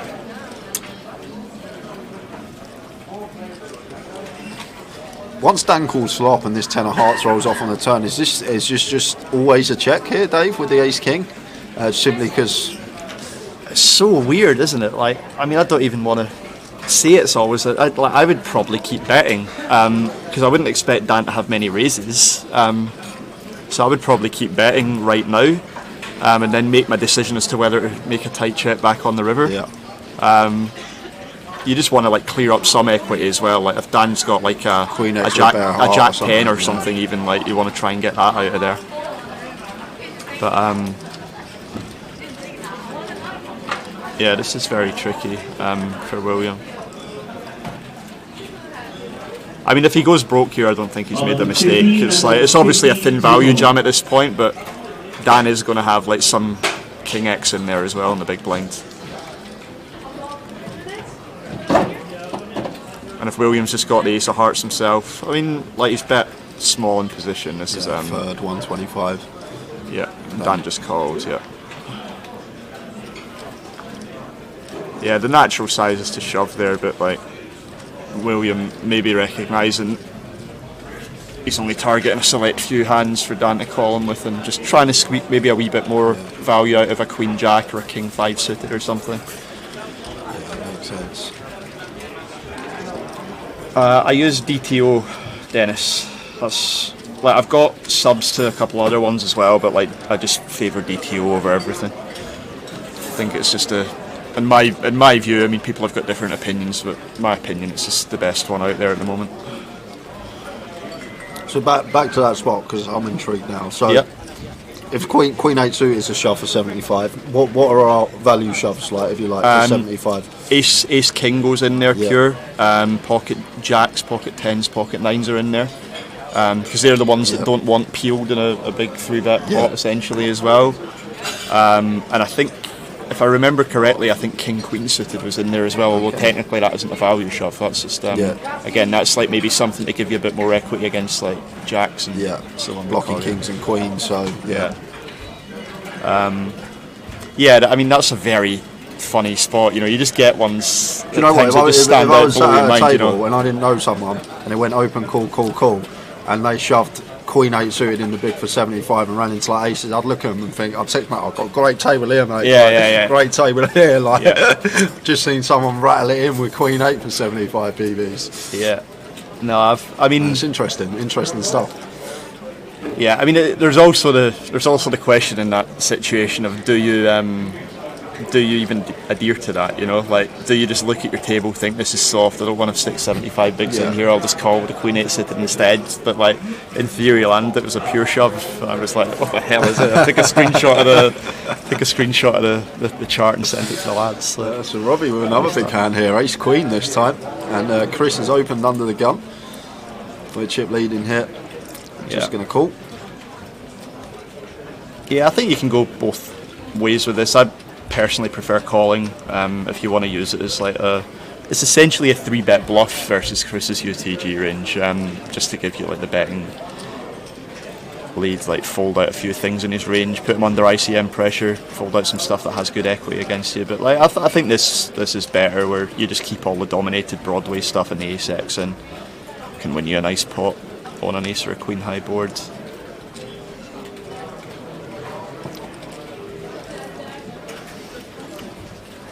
And interesting to see what Chris does here as well, because this is like, you know, a very dry board, but Robbie's range is also comprised of a lot of Broadway stuff, so you'd expect him to have a fair bit of Queen X in there. Yeah, as he does here, Robbie. I think Robbie just wants to be putting chips in the pot immediately with ace queen. Expecting to go like 75k range probably.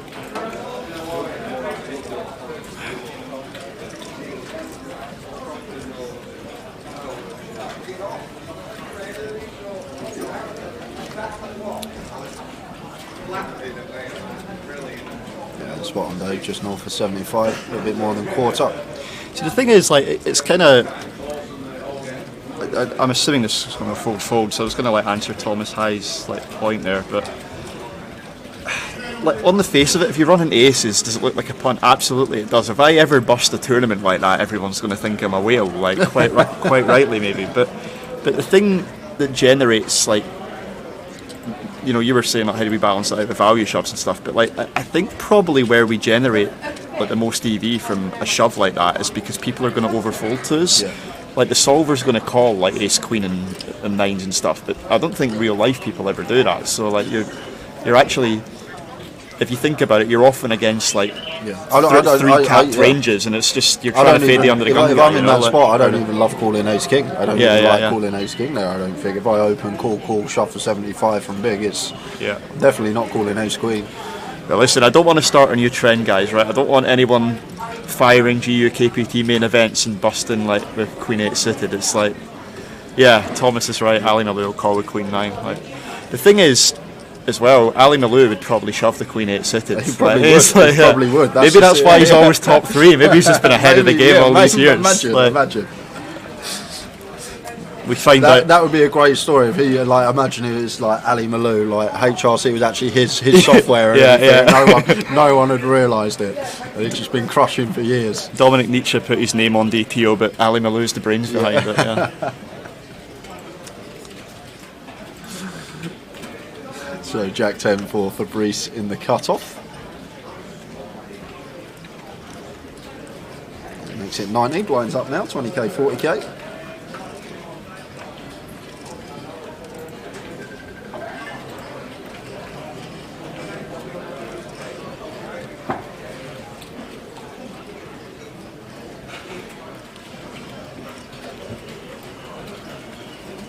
I love how often you see Trev deep in these tournaments, by the way. He's like, in terms of like population read, if you've never played with Trev before, he's going to steamroll you because you're just going to pigeonhole him into a certain group of players, and he has no fear. Like, he's very hard to play against at times.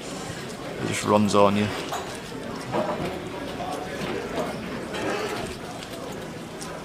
There's a list of the players in the seats.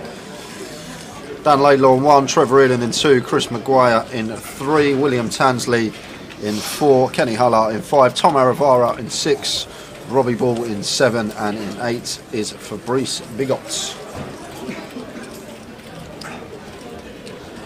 I'm joined by Dave Doherty, Pete. He will give you some very good insights Always enjoy having Dave in the booth. Get to pick his brains myself. I'd rather be on the other side of the felt myself, Yeah, mate, yeah. but I don't mind it. This is a close second. Tom's been kind of card dead. Someone written for him in the chat, I think, but he's been kind of card dead since the FT started, or since I've been in the booth anyway. Yeah, no, since the FT started, he opened ace-9 off first hand, didn't he? Yeah. And that's the only hand he's been able to play.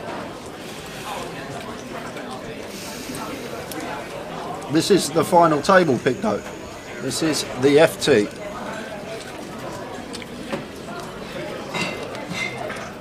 Robbie with fours here. Opens to 80 with the chip lead.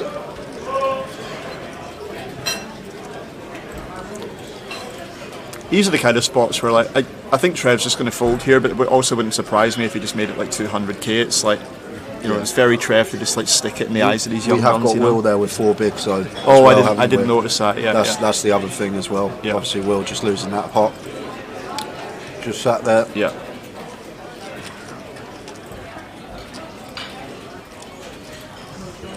So over to William with his 4 big blind stack, Jack-9 suited. I think the question in this situation is, do you have any fold equity if you just call and like create a situation for a donk jam? Yeah. I don't think he does, so I agree with the decision just to stick it in. You want to see all 5 cards with a hand like this. You don't want to risk like seeing a 6-3-2 flop and then check fold and pocket 4s when you only have 2 bigs left, you know. So William gonna have to win a flip.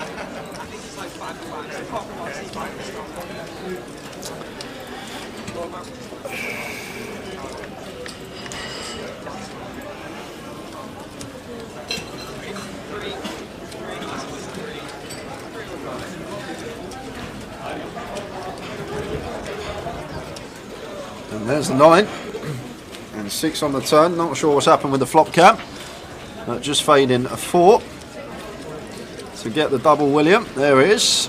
We're up the board and a 10 on the river. Yeah.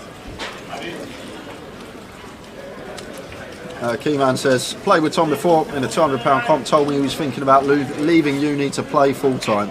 Now he's playing high rollers at GUKPT, very nice bloke too. Yeah, but I played with Tom the other day, who seemed like a good lad. Seen a lot of him over the last 6 months or so. I guess what's interesting to me is like if this is going to be, like we were talking about Kenny's experience earlier, like Robbie's won a high roller before.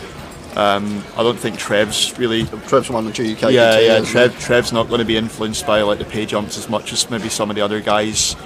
So it'll be interesting. Always is in that dynamic, like who's going to be looking for the ladders, who's going to be not too afraid of the jumps. So I mean, Tom has been very card dead so far, and he's in the middle of the pack, so he's supposed to be quite tight anyway. But just waiting for his spot, hasn't come along yet. Jack-9 suited, Jack-9 of diamonds, the Jack Oliver, says Paul Fletcher. How are we doing, Fletch? I'm sure you got us on at the White Lion. Good evening to the White Lion. I'm sure Paul's there as well, actually. Paul Maguire supporting Chris. You been to the White Lion in Wrightington, Dave? Where? The White Lion in Wrightington. Wrightington? I don't even know where that is, mate. About 40 minutes from Manchester, apparently. Okay. But apparently this is the story anyway. So Paul Maguire plays there, Chris's dad, a little £10 rewire or something. And then one night he walked in with Ewan McNicholas and Jack Oliver to play this £10 rebuy at the pub. So that was the story. And now apparently Ewan took a fruit shoot and didn't pay for it, so they call him the bottle snatcher. And they've all got nicknames. The White Lion always tunes in when their Thursday night home game is on. Have the stream on the telly. That's great.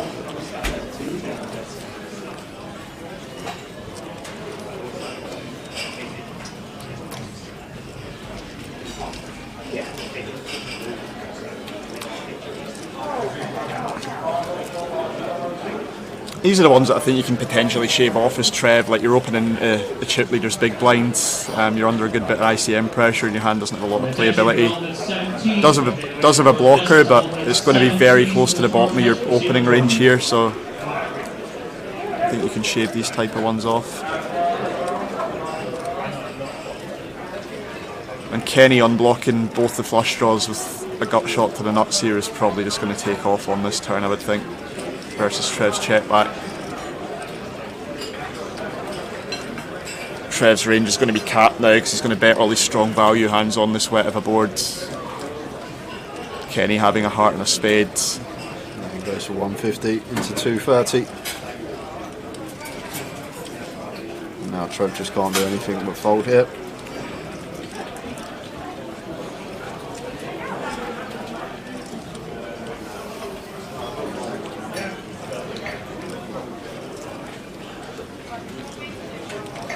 Hi AG, that's a blast from the past, mate. I can't even, you know how long ago that is, I can't even remember what PPP stands for. It was a forum, a poker forum way back in the day. I recognise the username, but I can't remember what PPP stands for. Right then, J-Bod, how many bullets would be reasonable to enter this type of tournament based on the payouts, or is the answer how deep your pockets are, or do you set a budget for tournaments? Well, if you think it's winning for you, you keep firing as many bullets until Lake Ridge was closed, I'm assuming. Obviously, depending on if you've got the funds as well. Yeah. But if you have, and it's well within your bankroll, I'm sure you'd keep firing. If you thought that the field was soft enough. Yeah, it's just a question of bankroll management, isn't it? It's like, obviously the closer you get to the end of Late Ridge, the variance ramps up on your re-entries because you're paying like the same amount for way fewer big blinds. Yeah. But yeah, you should always just treat like re-entries as like a brand new tournament. I think people have got a mental block with that where, you know, they don't want to like play the same tournament 3 times. But if anything, if you've got 3 bullets for a GUKPT season, you should probably use them all on the same stop because you'll save money on travel expenses doing that. Just treat it as like a new tournament every time you have to enter it. So Robbie opening under the gun there, and Fabrice folding Queen Jack suited off of 18 from +1. And now Trev off of 15, going to shove the Ace Jack. Yeah, this is the kind of situation I'm talking about with Trevor. Like, it's just not, not phased at all about, Robbie with a lot of chips opening UTG. He's just got a good hand with good blockers. He's just sticking it in. A lot of people would fold this, I think, but Trev's just willing to take the spot. You saw, even though I was talking about it last hand, he still opened the Ace-7 off. So like, Trev isn't here to make nitty folds or anything. We saw that in Manchester, the FT last year when he won Manchester. Yeah. Just as you say, no fear. Definitely a hard guy to play against on the final table.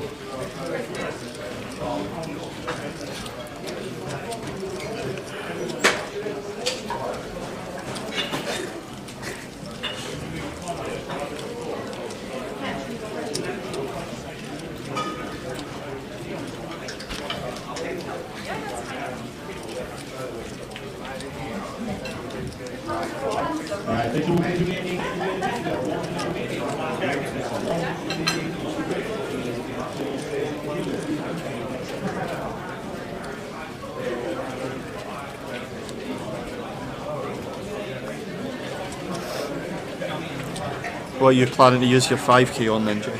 Well, to be honest with you, I can't obviously play any big buy-in, so it will just probably pay for my year of playing the 200 pounders like I usually do. So hopefully we can just cash enough to get in it again next year and just keep doing it year in year out and just free roll all the sides for the rest of my life. That's the plan. Ideal.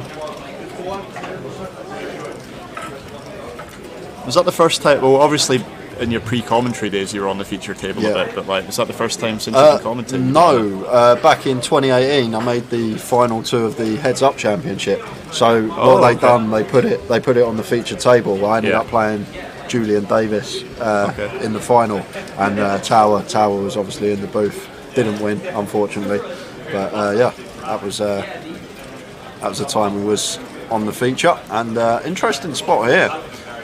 Kenny opening button and Tom here with 5s in the small off of 20, 21 closer to. I think this is a nice spot for Tom, but yeah, he is taking it. I like that he's taking this. I was wondering if he was going to pass it up because he made a couple of tight folds when I was on the table with him earlier, but I think this is just mandatory versus a chip leader's button open at his stat depth, so Tom finds his spot. Well, it's a big flip. Kenny's either going to have mountains or Tom's going to be back in it. Playing a moment for Tom, running hearts a thing, but at the moment just aces and queens. Working for Kenny. Well, there's a 9 of hearts, it's never easy. So Tom Aravara, to survive, needs to fade an ace, queen or heart, and it's the jack of diamonds. So Tom will double through Kenny Huller. Aaron and Brad, a few legends on the table, and David on the comms. What a treat.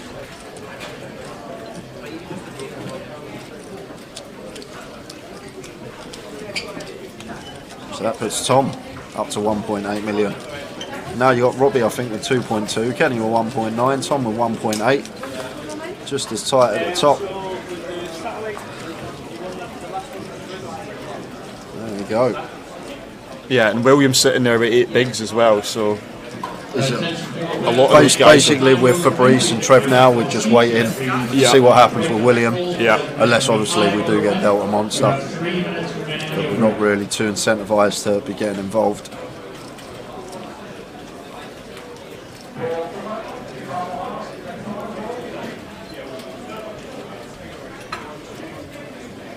Thanks for the double up, Joshua. I appreciate that, mate. It was a good jam for what it's worth. There's nothing you can do. Just yeah, try and jam into less lucky players that just wake up with one of the best hands in poker. The only advice I can give there. That's a talking to one of the best hands. Yeah, that's a beautiful sight to see on a final table with 60k up top. Aces for Chris.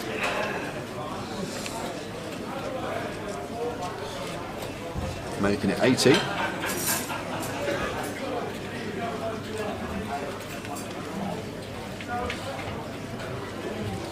King 8 suited for Robbie here.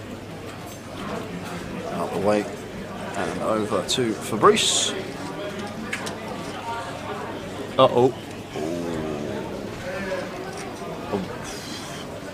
First instinct in my head, Dave, that we're shoving here, but is this definitely a shove when we're sitting, what, 6 of 8? We've got Will sitting there with 8 big blinds. We've got 19 as Fabrice. This is very awkward, isn't it? Well, I think he's just got a shove. And he does shove. Chris with the aces runs into the top end of it, and Chris Maguire set for the chip lead if he can find the hold versus the 9s of Fabrice.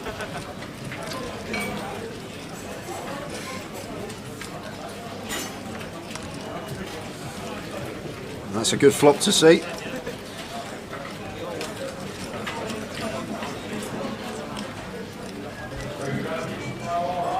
Oh, and that just deads it. No sweat for Chris Maguire. We're going to lose Fabrice Bigot in 8th for £5,800. Everyone now locked up 6,910, extra £1,100 in everyone's pocket. And we have a new chip leader, Chris Maguire, 1 of 7. Phil's going to be loving that. Yeah, it's just annoying. It's just bad distribution for Fabrice. I think he's a very good player, but yeah, I mean, you're never thrilled when you get called there, but as I say, it's just distribution. You can't start second guessing yourself. Like, if you just call there and like Chris has got King Jack, you're just giving away half your equity. It's just going to fold immediately, you know. Just very unfortunate, I think, for Fabrice.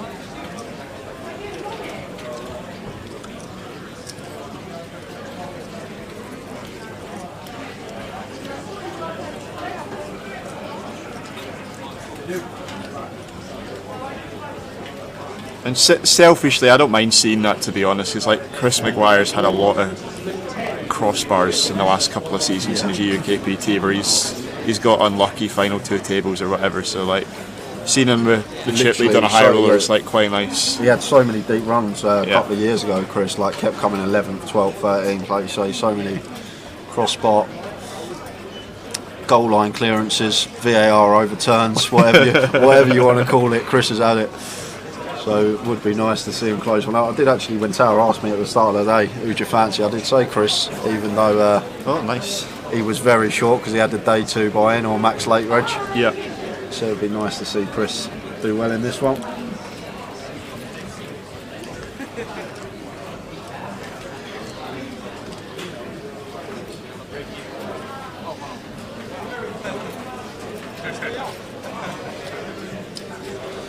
Yeah, look at this at the top, Dave, from 5th to 1st, just separated by 16 bigs. And I didn't get to see what Dan folded blind v blind to Trev there, but it's not surprising to see him given a walk just based on that, you know, that ICM setup. But Trev always capable of putting him under pressure.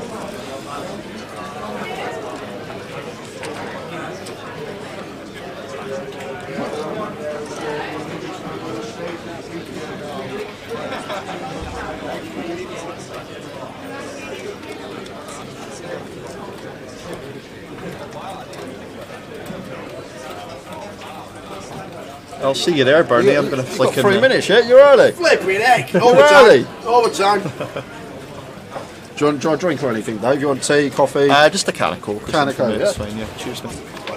I'll let the main man come in. What's happening at 8 o'clock? Have I got anything to do now? Is there anything I can do for 45 minutes? Yeah, I think I think Accrington Stanley's on telly. Accrington Stanley? Something like that, anyway. Some soccer ball game going on. You have half an hour, son. I will. You have half an hour. I'll see you in a sec. How are we doing, Dave? We're good, mate. How was your dinner? Do you know what? It's the first time I've ever had it while I've been here, and we had the salmon linguine. Lovely. And if you're in the casino, I recommend it to anybody. It was delicious. I'm a pasta fan. I'm a seafood fan. It That sounds right up my It was alley. proper nice. I'm just going to hop in here. Right, Dan's 3-bet the Ace King versus Robbie. We've got group chat on group chat action here. Dan's gone what I would say is maybe a little on the large side. I know 4x is normally the standard 3-bet size in these spots, but on final tables with ICM you can definitely go a little smaller and just apply the same amount of pressure. So not really a surprise to see Robbie fold the Jack 10 suited there, even though it's a very pretty playable hand because it's still dominated by Dan's 3-bet bluffs, and he definitely can't jam it. So Robbie just having to make a tight fold. Good start to 2023 for you, sir. Good start to 2023. Good end to 2022. It's just it's just carrying on. Yeah. No complaints from me. Well, I say no complaints. I was complaining plenty today about how the high roller in the main was going. Yeah, good start in Mystery Bounty. Like my first ever Mystery Bounty envelope, and I pulled a 5k out. So nice, lovely start. A 5k Mystery Bounty. Thank you very much. Is what he said. Nice touch. Bernie says, "Are you playing?" It was. Been both comps today. Unfortunately, not the best day at the office so far. Day 2, day 1 be tomorrow? Yep, playing first thing tomorrow, yeah. Just got to, I always think like on day 1A, if you get like level 6 or something and you're busted out, it's better to just get a good night's sleep and start fresh again the next day. Yeah. I don't know what day I'm playing in Glasgow, Bernie, but I'll definitely be there on 1 or 2 of them for sure. Glasgow is there. 25-25 Glasgow next week. Dundee in February. Edinburgh in March. Glasgow in March/April. And then Dundee again. Plenty up there. Yeah, I'm going to miss a lot of those. Oh no. I'm in Australia in the middle. Ah. What's in Australia? Or is it just a holiday? A holiday, but fantastic. There is a WPT on at the same Is time. there? Like, just conveniently, yeah. But, I did see in the news the other day that it looks like that the Aussie Millions won't be returning to the Crown. Yeah.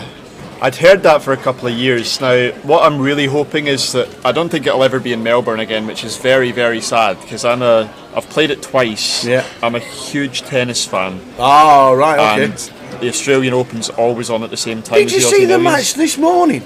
Yeah. Well, the Andy Murray game. What's tonight? 5 hours 45 minutes. And was live their time at 4:30 in the morning. Yeah.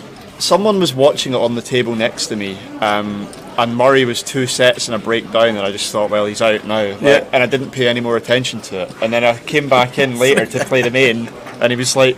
It was still on. Yeah, it was still on, and it was like 5-5 in the final set. Yep.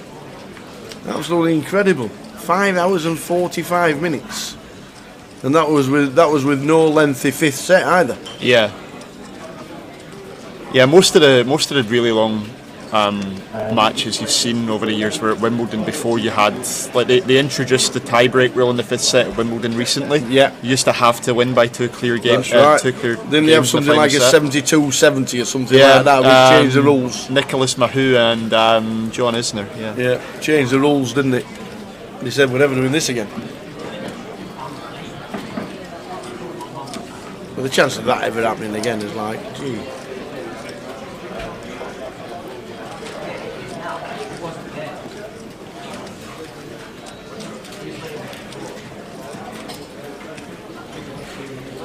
Oh, William with the king top pair. Robbie's called it. Robbie has called with the nut flush draw and a backdoor. So William is at risk. William Tansley. He is at risk. Top pair.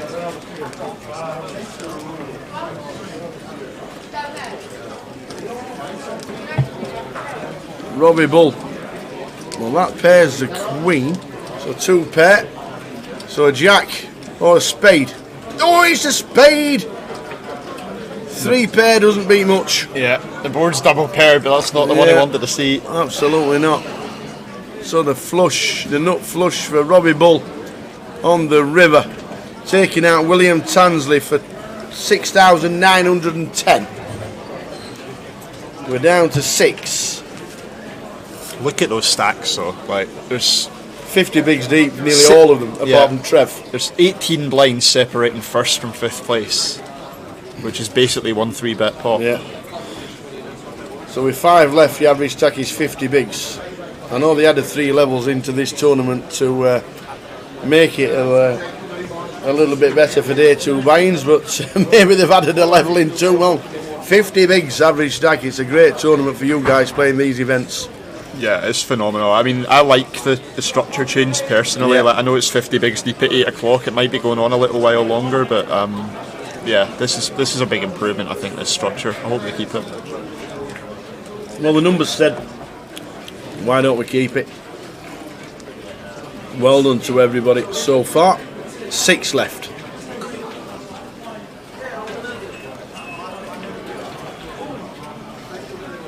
You know much about Tom in seat number 7?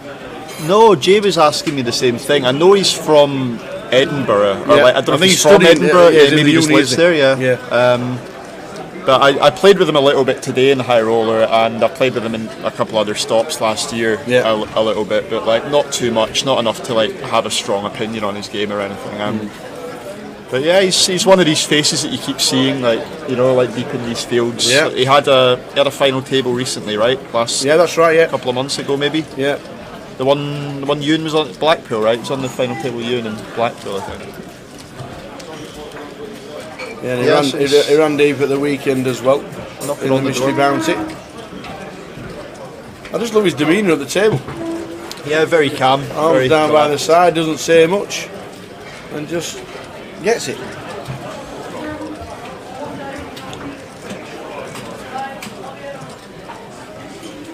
Expecting a high seat bet frequency from Robbie here, especially with the Queen of Spades in his hand. Good backdoors with his hands. Just puts Kenny under immediate pressure.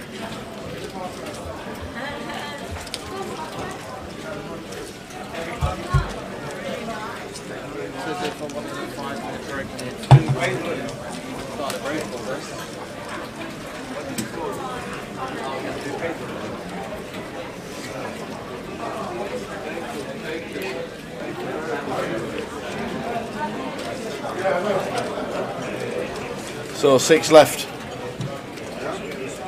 Nice to see Dan Laidlaw having a deep run as well. You'll know Dan really well. You, Dan, Jack, all chatting together on a regular basis. Yeah, I was saying to Jay, like me, Dan, Robbie and Jack are all in a group chat together, like strategy chat, what have you. We're travelling to like most stops together these days. Yeah. And I was saying to Jay, if you haven't noticed the streak yet, Robbie won the Blackpool High Roller, Jack won the Grand Final High Roller.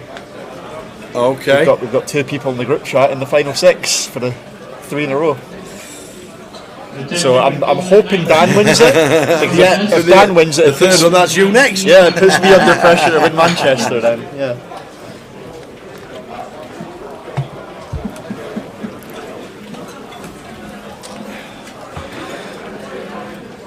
So 2.6, 2.3, 1.8, 1.8, 1.7, and then Trev on 17 bigs.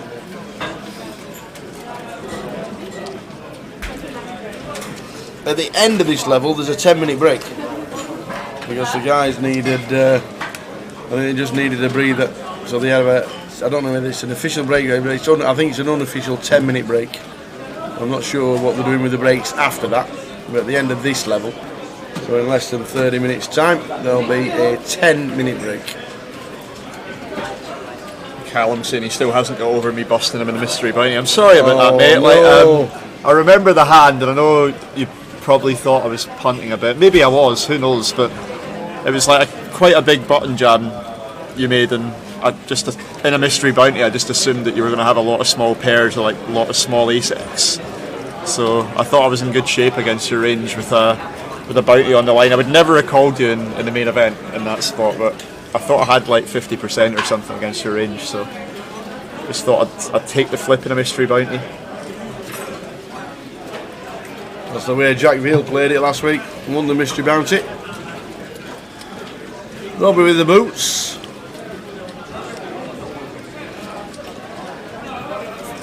Robbie's gone for a very big 3-bet as well here actually. It is in the big blind, but can definitely go on the smaller side here I think in a ICM situation.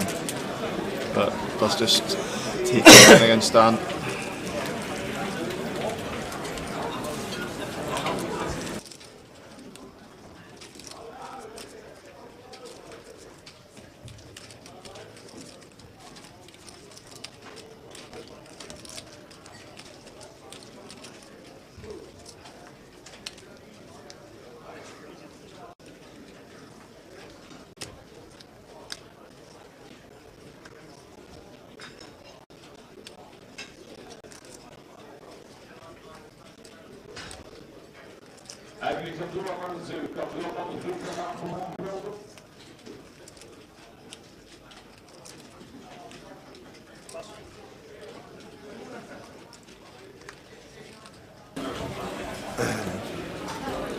Spoke to Robbie at the beginning of this year as well, and Robbie was saying he's going to be playing a lot more this year, and you'll see a lot more of him. He came more or less every leg last year as well, wasn't he? Yeah, certainly the second half of the year.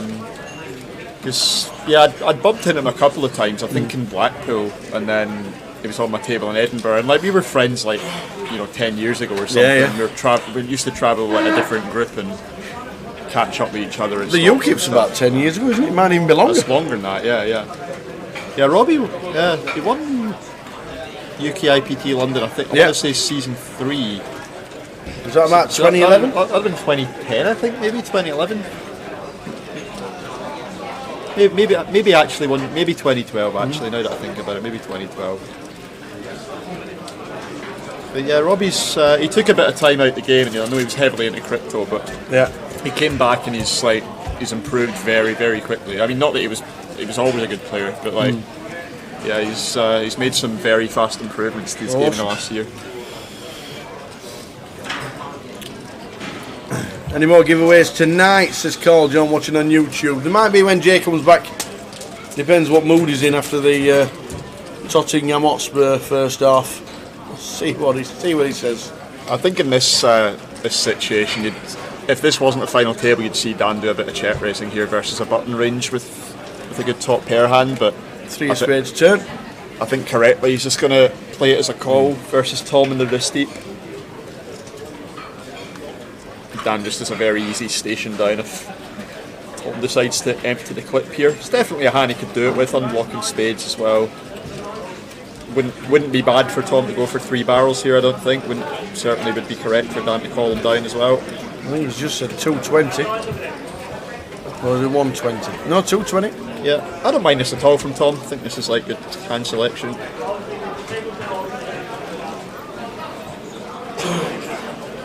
Dan's never folding though.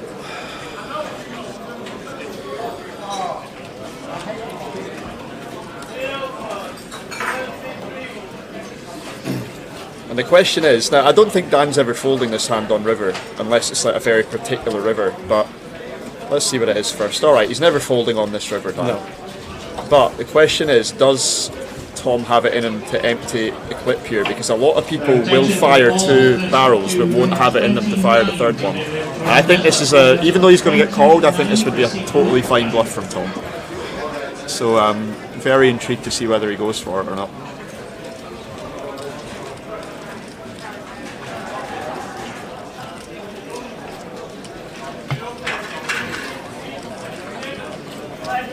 They're in. Oh no, they're not. Oh, I thought they were moving them straight forward. He checked at the end. He thought about it. I'm pretty sure he thought about it. I think he was thinking of doing it and then he maybe backed out. That's interesting, because to me that means that he maybe hadn't fully thought that through there. He reached for his chips and then maybe just didn't feel like doing it and quickly checked. Might have been better off using the time bank there, just thinking it through a bit longer.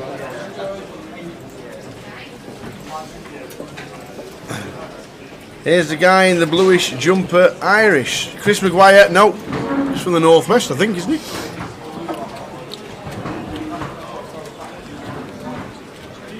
That's a very good question, though, strategy. Does he call the overbet jam? I don't think it would be a terrible spot to do it. I mean, Dan would probably use a lot of time banks if he overbet jammed, and I'm not sure he would have called it. I don't think he'd have folded to 2/3, but would have been interesting. Even though I want Dan to win, so I'm happy that Tom checked back, but it would have been really interesting to see what would have happened if he had shoved.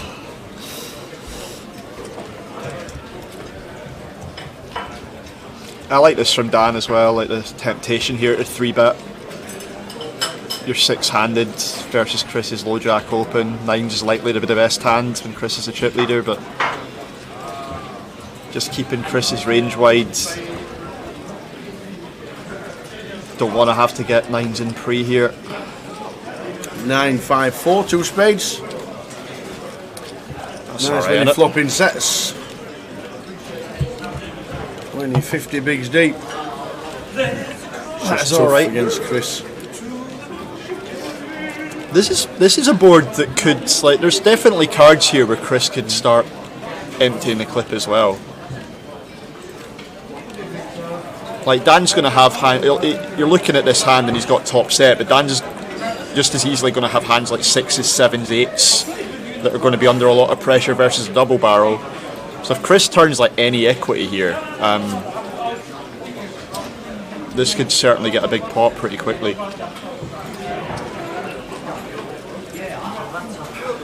Well, this is looking like the last hand. Yeah, and that's one of the cards. A jack or an 8 or anything around there, a king as well, giving Chris a gutter.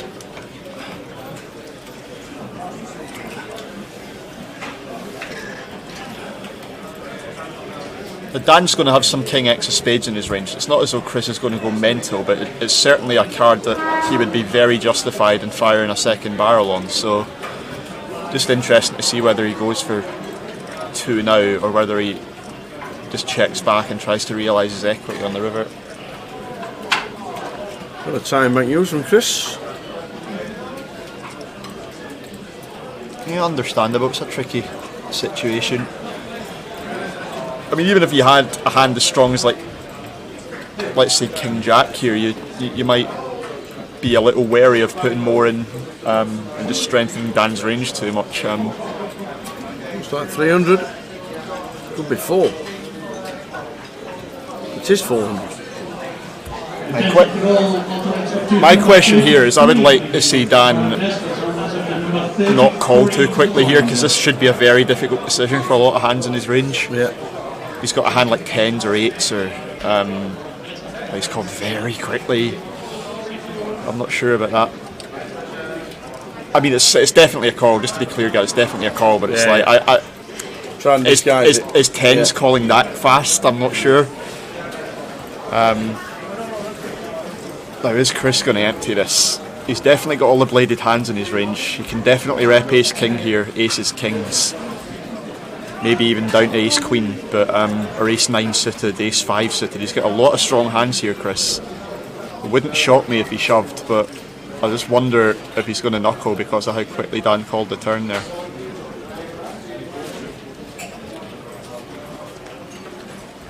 He's given up.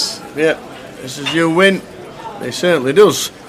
So, 10-minute break for all of the players. So we'll quickly go and get a cup of tea. Thanks to Mr. Dave Doherty so far. We'll see you back in 10 minutes' time.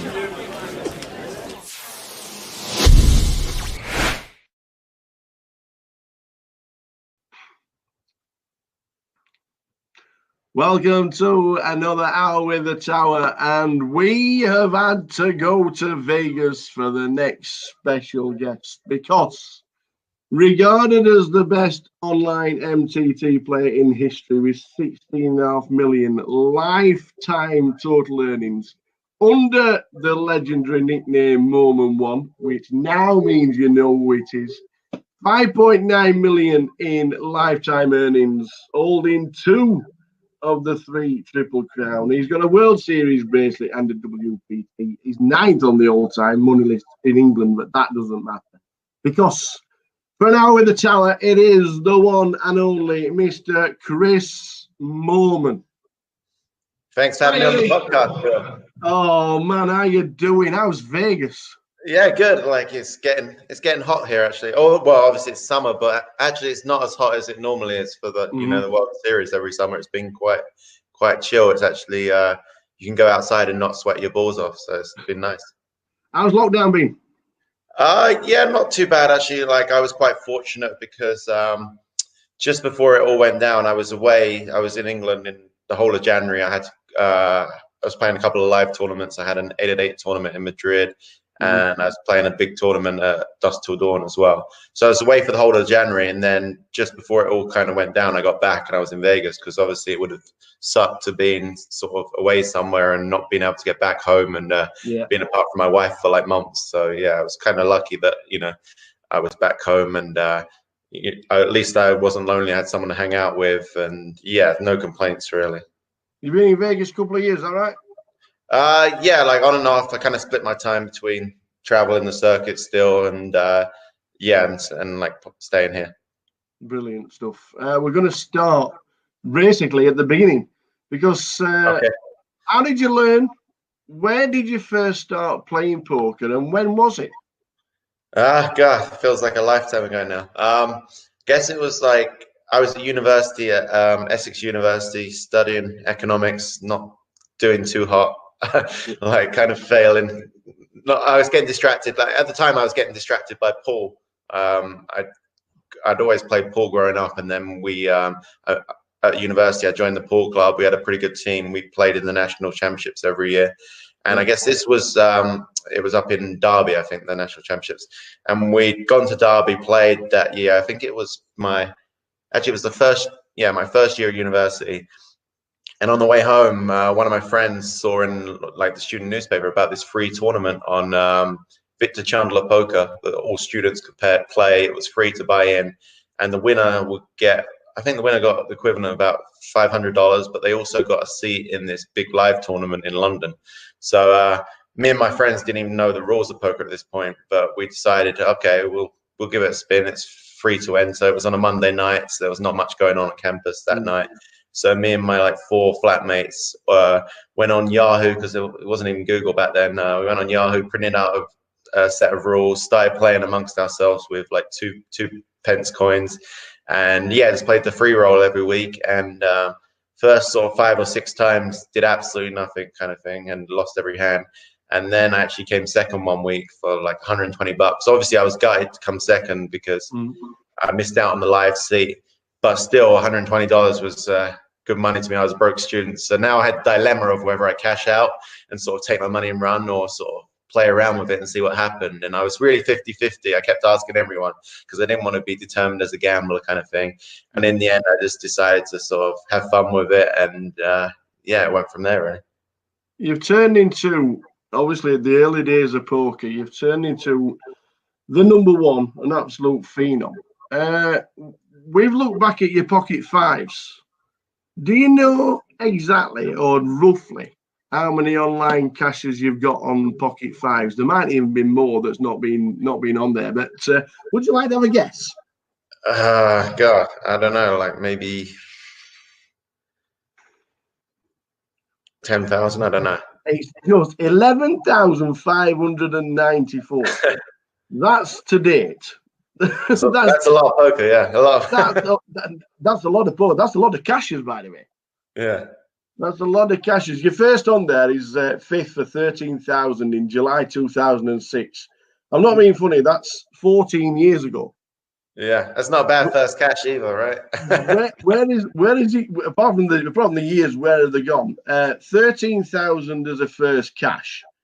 Was it instantly? This is going to be bankroll, or are we just going to squander it? Well, actually, it's kind of funny because I'd been playing poker for quite a long time at that point, and I was playing mainly cash games on the Victor Chandler site. Yeah. And it was the first. The site got shut down. It was I can't remember what the exact act it was called under, but it got shut down. And I only really played on that site at the time. It's quite a small site, but I knew everyone. I had like my all stats on everyone. I was just a cash game player, played a few tournaments on the side. And I was like, okay, I'm going to have to move sites. But I was really reliant on my HUD back in the day, which is kind of funny because I don't really use it anymore. But yeah, so I was like, okay, I can't play on, like the big sites at the time, Full Tilt and PokerStars on the cash games there without having all my database set up. And I didn't really know much how to, do all that kind of stuff. So I had to wait for my friend at university to be free, and he had exams that week. So I was like, okay, what am I going to do? I haven't got, can't take a week off poker. I was addicted to it. So I was like, okay, I'll just dabble in a couple of these tournaments. I played like this Sunday online tournaments that I hadn't really played before on the sites, because I was like, okay, well, I don't need my database for this. And I played them, and I was like shocked at how much worse the players were in the tournaments and the cash games. And obviously I had that 13K score that day. I came fifth, I think, or something like that in the big Full Tilt Sunday tournament. And from there, I was kind of hooked on the tournaments. I really enjoyed just the different dynamics. And before that, I'd just been playing cash game, kind of building my bankroll. I'd done pretty well, but the games were starting to get a bit stale because, with cash games, you always feel like you have to keep moving up and up. Especially when I peel small and not defend big. When it comes to King Belly Ice, Yeah. I was like, I literally just get it from ace king, and I think that's like by river. Well, ace king, yeah, I guess that. Yeah. Welcome back. Sorry to cut off Chris Moorman while he's chatting away. That is somewhere on YouTube. We did that during lockdown in 2020. That was brilliant from Chris. Spent an hour with him having a chat. And there's plenty more on there as well. I even managed to get Phil Elmuth for an hour. And I bet if it would have been 3 hours if you just let him talk as much as he absolutely. Wanted, right? Yeah. Ask the question, let him waffle. It's great.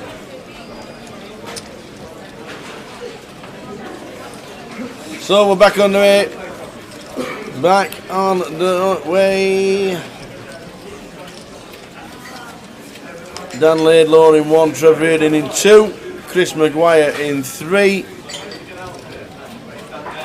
Phil Ward in 6, 7 is Tom Adavara, and in 8 is Robbie Bull.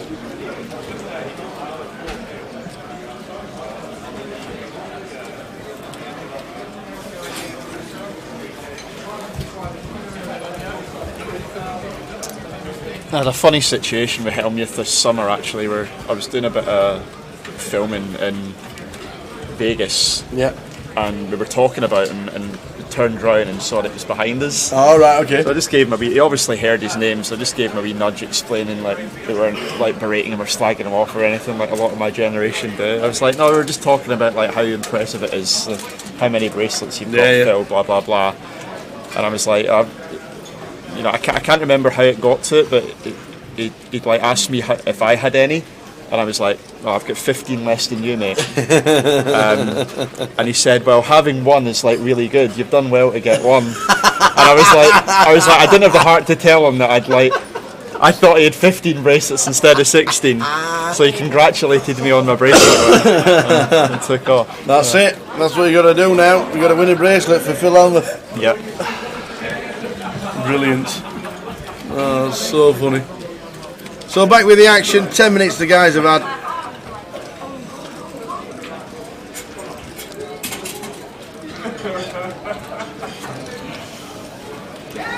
We is back with it.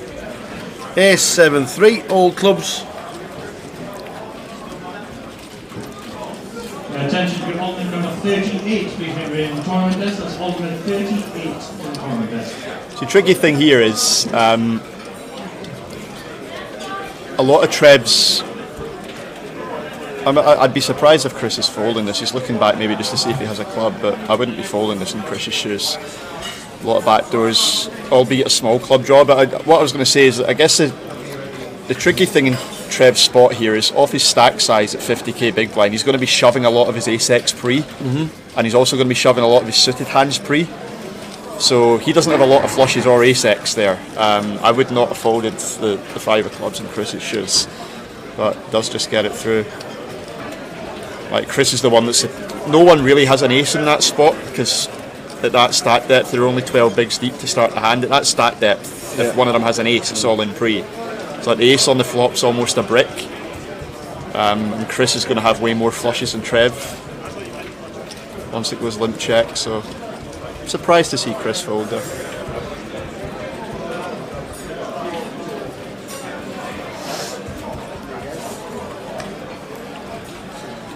So out of the way, under the gun.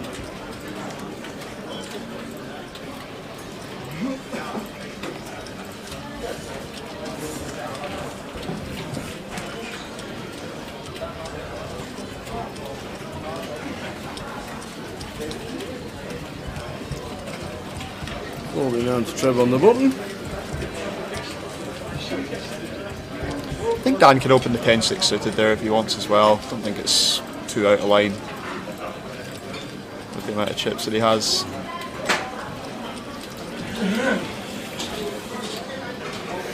Chris probably just going to give Kenny a walk, I would think, with the 4-3 off. Sometimes it's never a bad thing.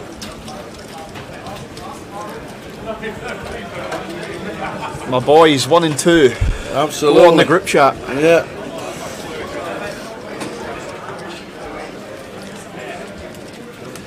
If you are at the table and you do send a message, do you have a tendency to tell them not to read it while they're at the table, or is it, or in between hands, or is it a good time to take a bit of focus away from the table? I think that's just a personal thing. I don't mind getting fed info from on the feature table, but it's just whether I think I need it or not. You know, if there's like a really interesting hand, I want to know what someone had, I'll always ask someone to send me it. But like Luton, for example, I didn't get any info really to me in Luton. Like Jack was on the rail, but I didn't have any like super interesting hands. So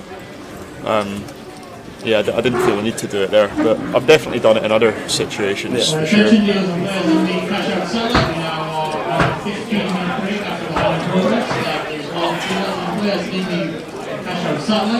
You are on a 15-minute break after the hand and progress. We're just tuning in. This is the final table of the high roller. Still on 6. William Tanzer last out.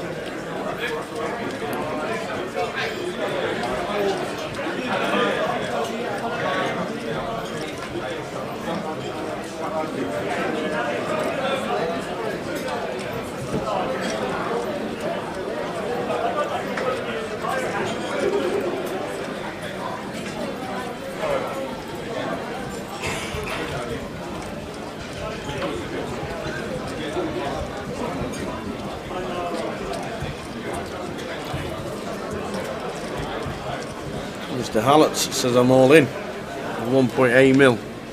19 bigs. Yep. All he can do with pocket tens there.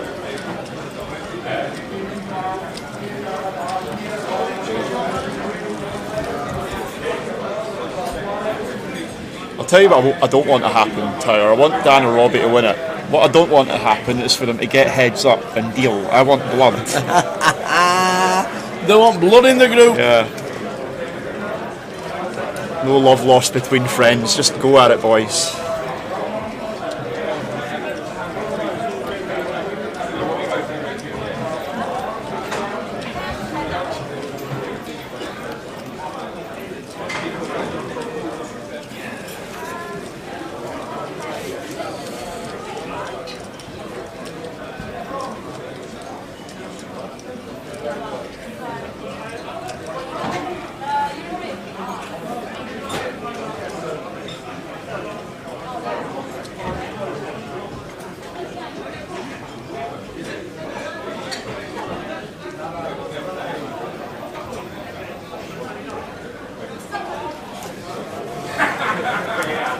So 6 left, high roller.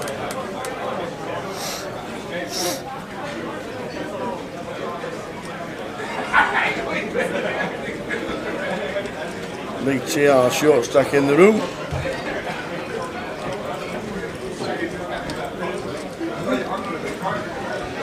All folding round to Tom. No, another walk. No, sorry. Yeah, Dan's opened. With the ace-9 off.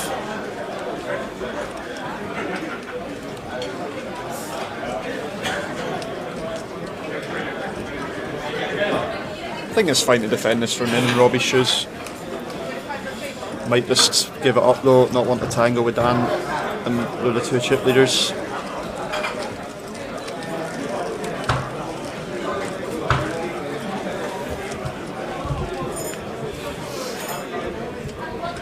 You do want to be careful with those offsuit defends on final tables, and that is near the bottom of the defending range, so Robbie just giving it up.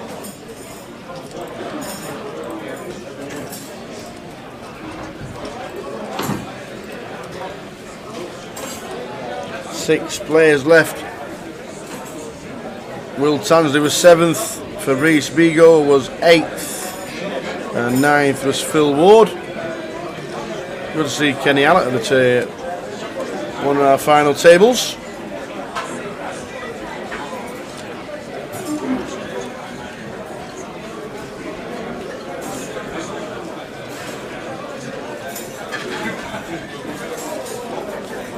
Tom just open folding the button with King 9 off. I can't approve that, I don't think. I know he's into both chip leaders, but he's just got a good hand. He just rates to have the best hand there on the button. Right, Robbie's not going to come after you with 8-4 off. No.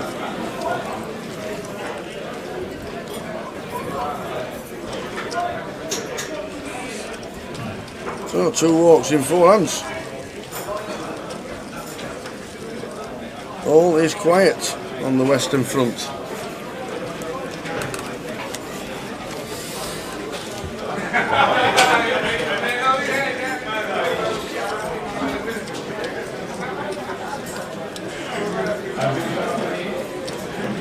Good start to the main event.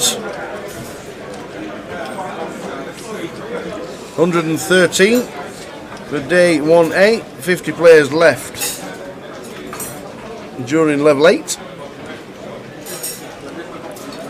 Try and bring you some chip stacks from that tournament if we finish later than the main.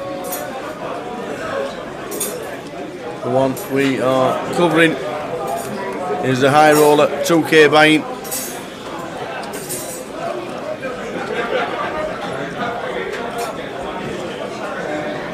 Bit of a tightish fold from Chris as well there. Folded the Queen Jack off under the gun, but Kenny's opened the King 8 suited and the hijack. Definitely going to be an open this one.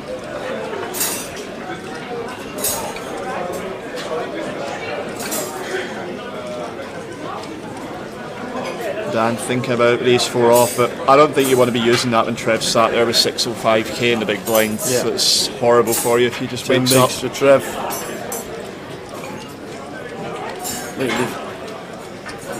I think you want to be defending this when you're like distant short stack as Trev as well. It's just a sort of hand that can flop good equity.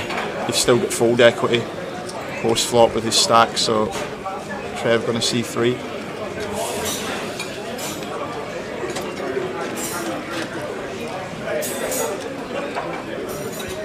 It's picked up the draw. 8 Jack. Yeah, I think this is going entire. It could well be. I think Kenny's going to see bet here. Flush draw. Trev's going to jam and Kenny's going to call. Expect to see like a third or something from Kenny here, maybe just south of it. Yeah, 215. 65. There's me thinking the red ones. Yeah, I mean, I see a third. It's like it's actually a third would be a pretty large bet on this texture. So Kenny going for a 5th pot. I still think Trev's just going to shove though, and Kenny won't be able to fold to King 8. Yep, there's the all in. Should be a call. There we go. Kenny calls. Trev with a flush draw.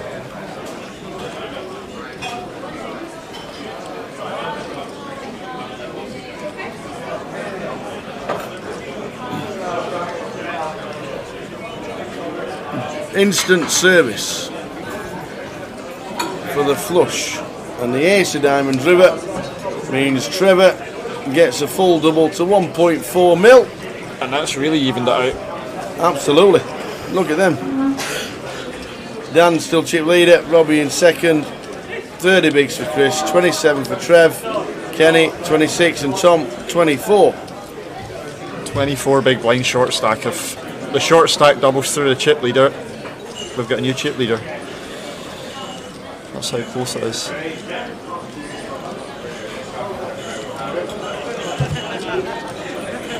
Jack looking very entertained in the background there. Love it.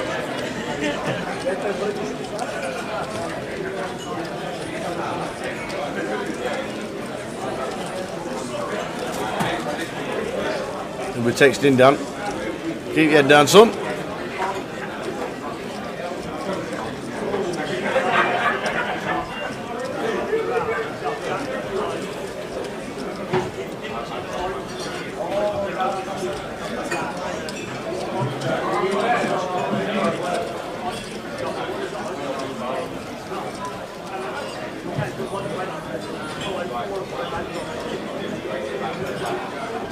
Still 600 and the high roller. 6 great players. Been a great tournament. 109 runners.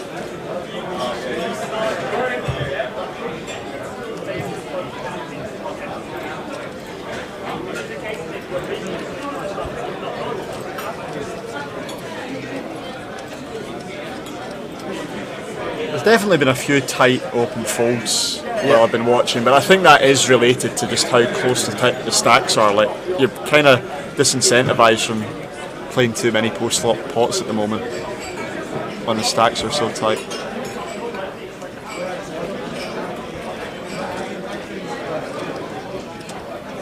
Chris just keeping a trap in his range by checking back the ace-7 off instead of raising it versus Trev.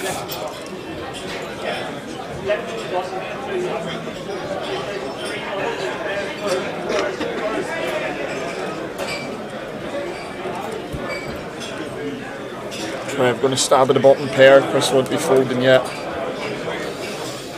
Just one big blind from Trev.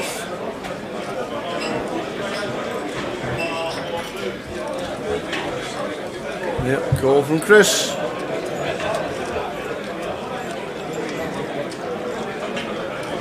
There's a 5 on the turn.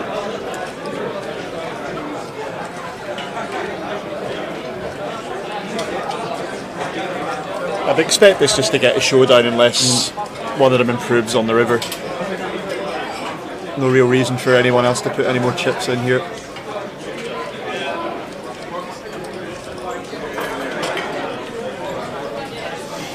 And 9 it'll river. So Trevor's the check mark if we get that. This is very odd, Tyre. I don't know It why is. Trev's betting here. He's only going to get called by better. Yeah. Watch Chris pay this off with ace high and maybe wrong. But, this is too thin from Trev, I think, in my opinion.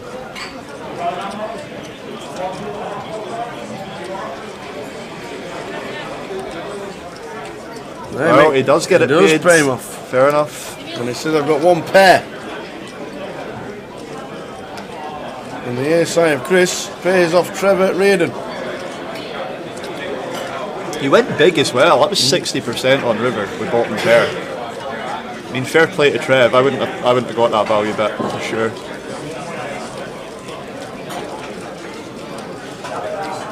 Evening, Gary. Last night in Copenhagen, amazing meal out tonight and flying back in the morning. I now know that the amazing meal out was paid for by the company because you've not said how much it was and how much you've complained about it like you have done all week while you've been in Copenhagen. So I know that's been on the house or the company. Definitely not. Gary McGaffney has definitely not put his hand in his pocket to foot the bill for the amazing meal out tonight. Because they complained about everything from the price of fish and chips to the price of a price of Guinness in an Irish bar.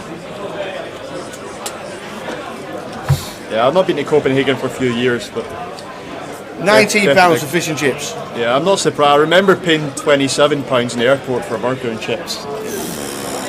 That was whoa. That was a good few years ago as well. Wow. So Robbie opening 100k with the king queen off. Trev with the old boots. Hey, the boots. I love them. There you go. We've read Gary McGaffney to a T. Can't wait to play poker with him. Yes, this is Dave Doherty of C4. I know what a C4's in the chat for, Tyre. Yeah, to tell us that he's won a 25k package by any chance?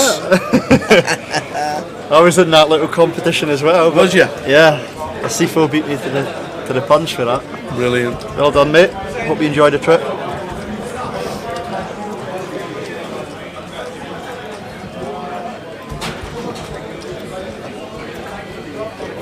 How big has he made it? 250? 265. I like this sizing from Trev. Like, I think there's a propensity for people to go too large in ICM spots. Like I've said a couple of times already. People going maybe a bit bigger than 4x. Like in position, Trev just going 2.6x here is really good, I think. It's Robbie in a tricky spot, the king queen off. Could use it as a 4-bet bluff, maybe. Just deciding to call. Trev strapping himself in. And we've got a king high flop as well for Robbie with the back doors. I like Trev, but I don't like this flop. Robbie's going to do some chips here for sure. The question here is, what is Trev's c-bet size going to be? Because like generally on these boards you want to go very small because you've got, you know, stuff like queens jacks and like your ace queen and stuff that you might want to c-bet. Although you have the very nutted hands, it's quite difficult to get paid on king high boards, so like going on the smaller side is... That's 380. It's very large. I'd already be worried as Robbie, to be honest. I don't think you can fold the flop with a king of spades, but I wouldn't be putting more than one bet in this spot, I don't think. Versus that flop size. New blind level 200, 400 with it, but under 400, 200, 400, 400. Shuffle and deal.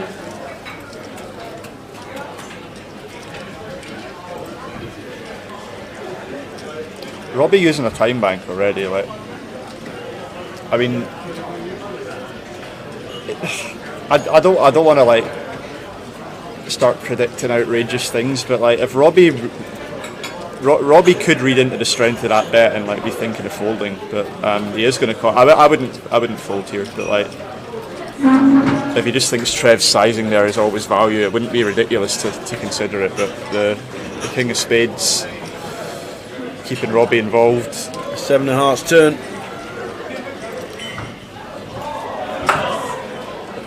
that Trev's going to shove now, and I just don't think Robbie can call.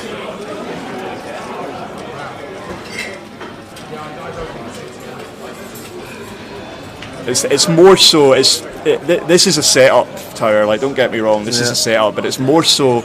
I'm terrified of Trev's flop size there, because like his C-bet size in a 3-bet pot should be very small on that texture. And when he just goes the course off, when he just goes bet jam, it's very, very strong. I mean, I think best case scenario here, Robbie's looking at something like Queen Jack of Spades, but that's only one combo. I think he's mostly just beat.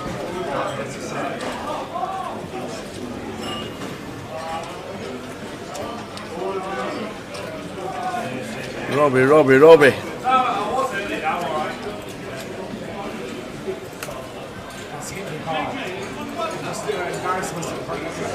I mean, let's have a think about what Trev's doing this with. Like, Robbie's opened the hijack, Trev 3-bets the button. He's gone small. I like his 3-bet size pre. Oh, Robbie's called it off. He's called it off.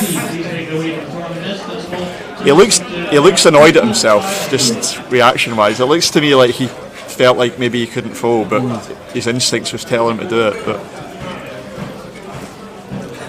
I don't know, like the issue for Rob. Well, the 6 of diamonds on the river. He did Trev steal a Reardon.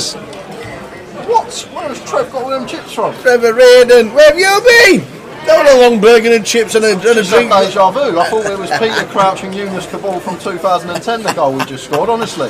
Almost a carbon copy of the Eunice Cabal Peter Crouch moment that all Spurs fans will know. What, Spurs have scored? 2010, we're 2-0 up. What? Well, Mick the Mods put 2-0 Spurs. Oh my days. I think in that spot, just to go back to like Robbie's turn decision there, the real problem we have is that we're dealing with a very small range of hands that want to take that line from Trev, but Trev never has queens there, he never has King Jack there, he doesn't want to force the money in with King Jack. So like the very worst hand that Trev ever has there is a flush draw, and I think probably with those sizings it would most likely be a combo draw. Yeah. So like I think at best Robbie's up against something that maybe has 12 outs, and at worst he's just toasted by aces or ace king. It's a tricky spot, but I don't think Robbie's happy with himself looking at his body language there. Yeah. Well, it's taking a while for Trevor to pack them up into stacks of 20, let me tell you.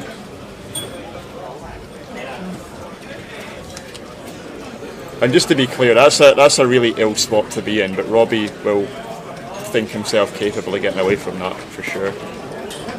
Little Dan up to 2.9. Yeah, he's just been chipping away. Taking a few opens and 3-bets. What a nice one where he flopped the set against Chris and Chris double barreled him.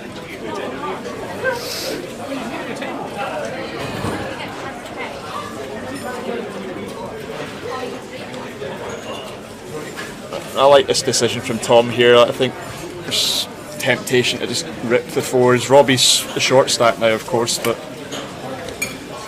I think these hands are the ones you want to sort of defend from the big blind off these stacks and just jam the better pairs. So Dan's got the always C-bet flop. Tom's just got a clear continue.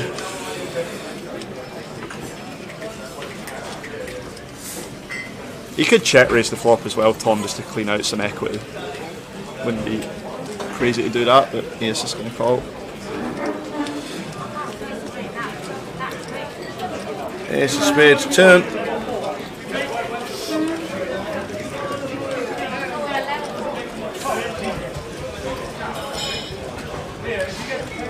I think this just goes check bet fold.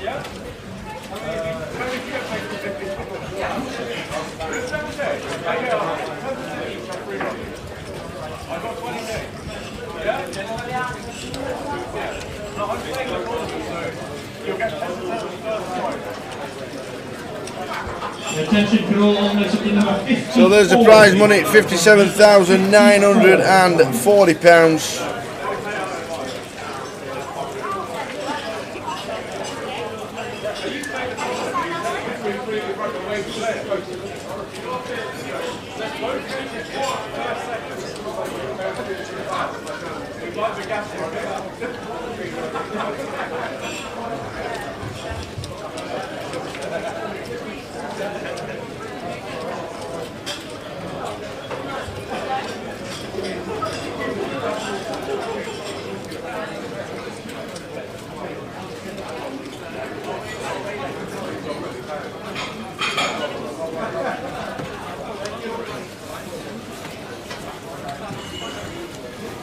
So Trev got his stack up to 3.5 mil.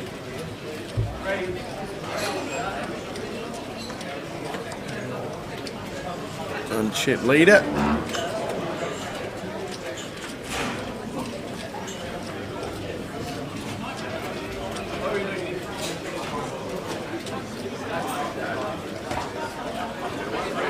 The Loopster says, come on Trev, do it for the old uns.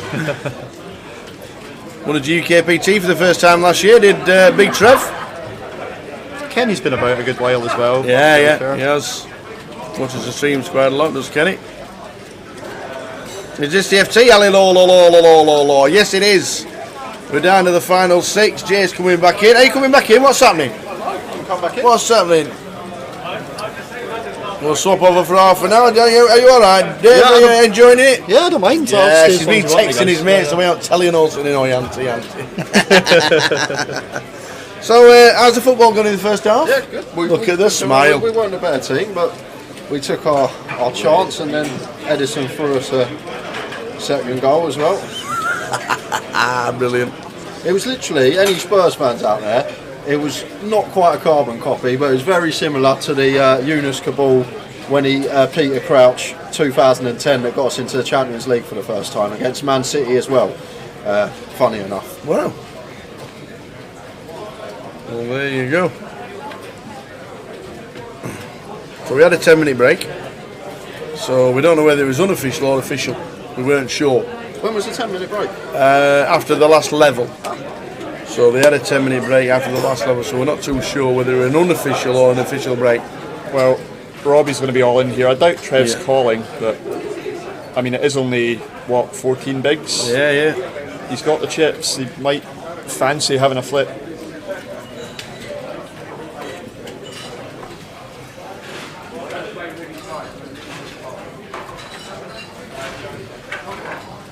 The triangle's in.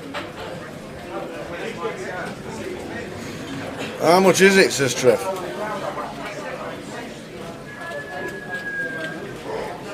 you what, do you want another drink, though? $5.75. One more puff, yeah, if you don't mind. Cheers.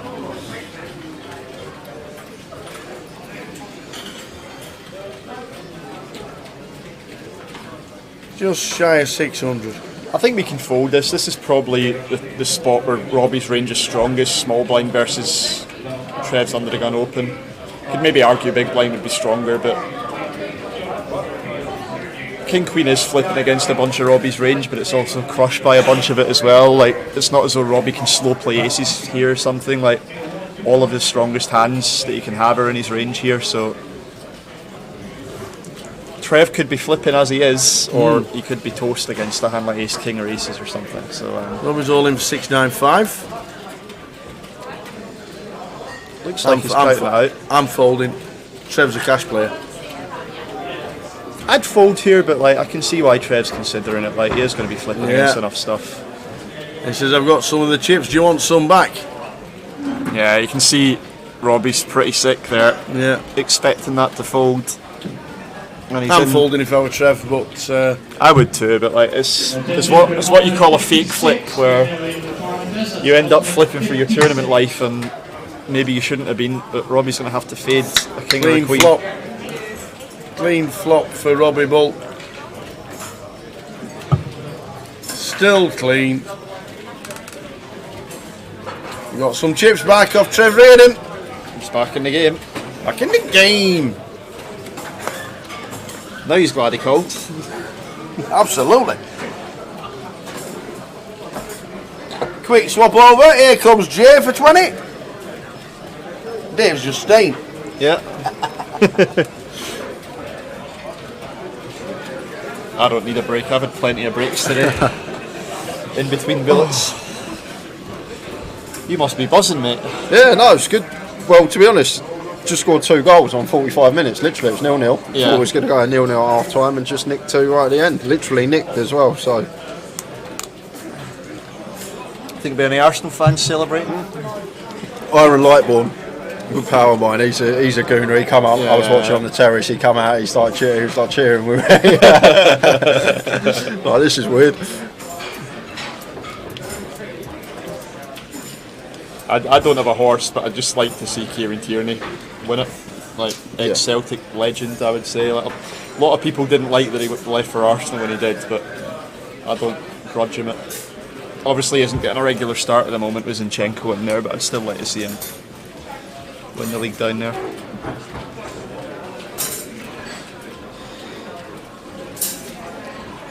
So Robbie's been on a bit of a swing while you've been away.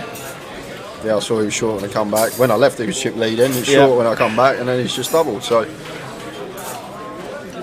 Tom the short sack, I take it, just from visual here. I believe so. Yeah, I don't think Chris is too far behind Tom. But it does look like Tom's the shorty.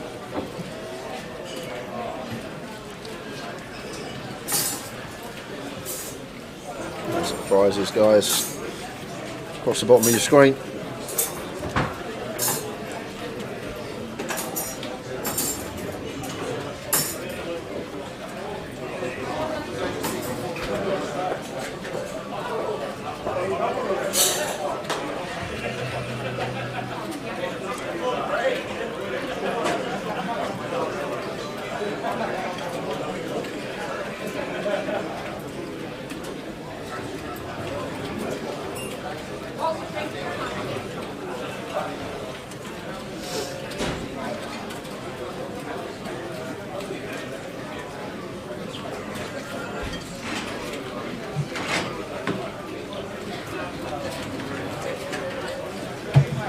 Trev in the small Jack 8 suited raises to 150, 3x here, and just shove here for Chris, I'm assuming.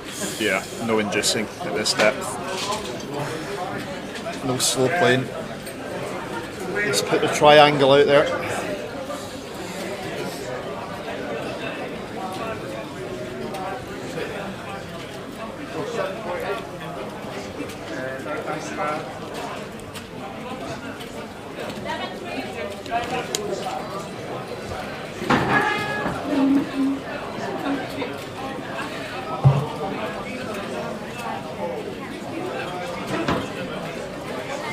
It's still pretty tight. Like Dan's the chip leader at the moment, 160 bigs. But if Tom doubles through him, Tom's almost the chip leader himself. So it's still extremely tight. No real short stacks.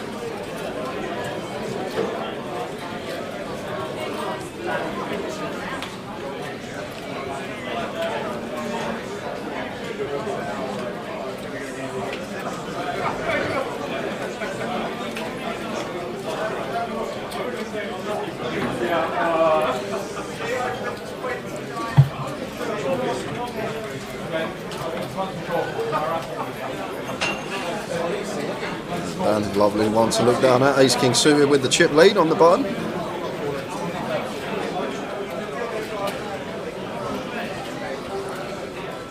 Just out the way in the small. And Kenny in the big.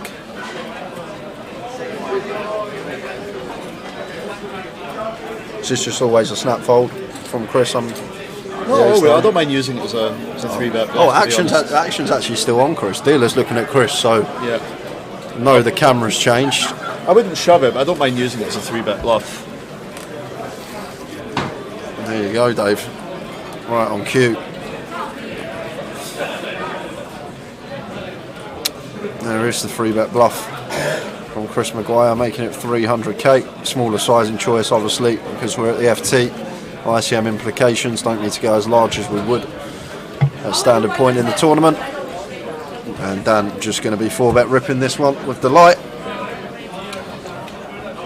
So nice when you get 3-bet in these spots and you've actually got the goods. Yeah. And you know you're just going to be 4-bet shoving. And snap fold from Chris Maguire. Dan gets that one through, increases his chip lead.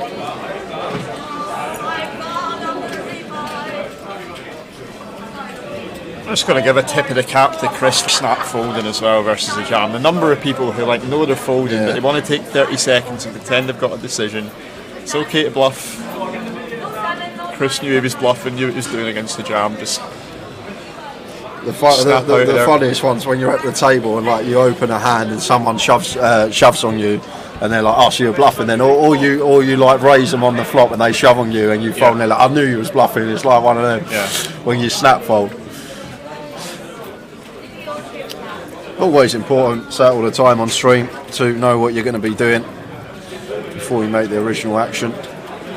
I had one against Francis yesterday in this where I bluff shoved the turn against him and he used 2 time banks, and after he used the second time bank he says, "Oh, I should probably have folded this already." And then he used the 3rd time bank and called me and knocked me out. I was loving it. He changed his mind in between the second and third one.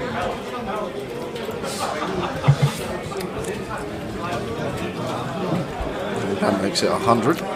Kenny here with the 5s in the small, off a 22. This is tricky. It's going to be all in or fold for Kenny here, but we might like veer on the tighter side versus a hijack open just because of how tight the stacks are. He is just moving it in, yeah. Or like most of his stacks, certainly anyway. Half a stack. You know what, by the way, I love this from Kenny. This is something you don't see enough of. Now you see people leave a big blind behind sometimes. Yep. Kenny just 3-bet half his stack there. And what that means is if two people, if like the big blind jams and Dan rejams, Kenny's toast with pocket 5s, but he can still fold and have playability. So like you don't see that very often. That's Kenny's experience shown through there. Like a lot of ICM knowledge to pull that one out.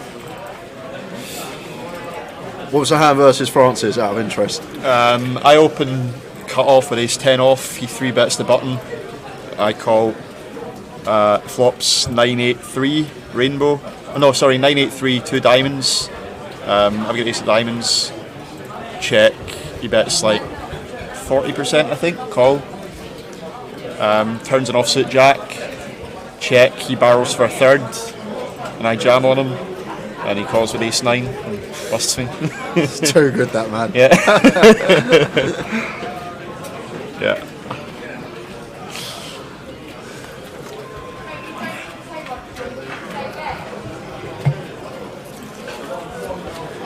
Yeah, he's some man. The thing is, I knew he was bluffing pre, but what are you gonna do?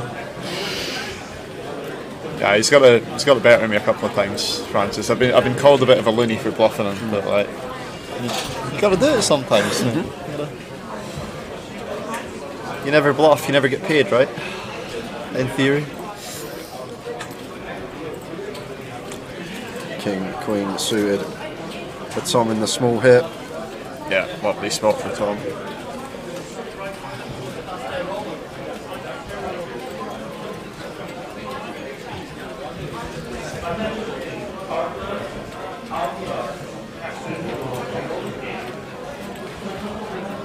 Robbie gonna fold with the 5 deuce. Tom gets it through.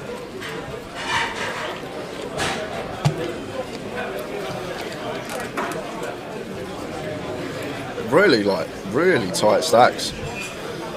I'd actually like to see, I mean he's not had distribution to do it, although he did just open the king 10 off, but I'd like to see Dan ramp up the aggression a bit here because these stacks are all under a lot of pressure, and Dan I think is far enough out in front of the pack where it doesn't really matter if he has to raise fold a few spots or 3-bet fold a few spots. It's like, I think this is a good opportunity for Dan to sort of separate himself from the pack here.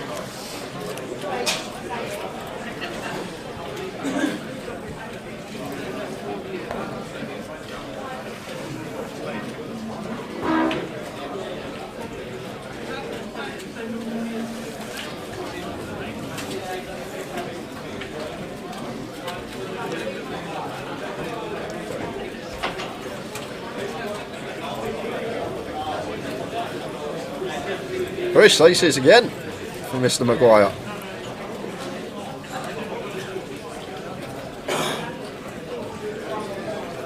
Raises to 100.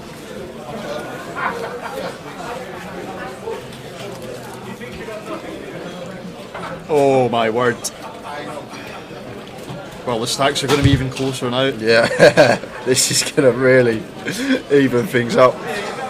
And I'm simultaneously happy for Chris and very unhappy for Dan. Like, I wish it wasn't these two that had to get it in, but just to set up.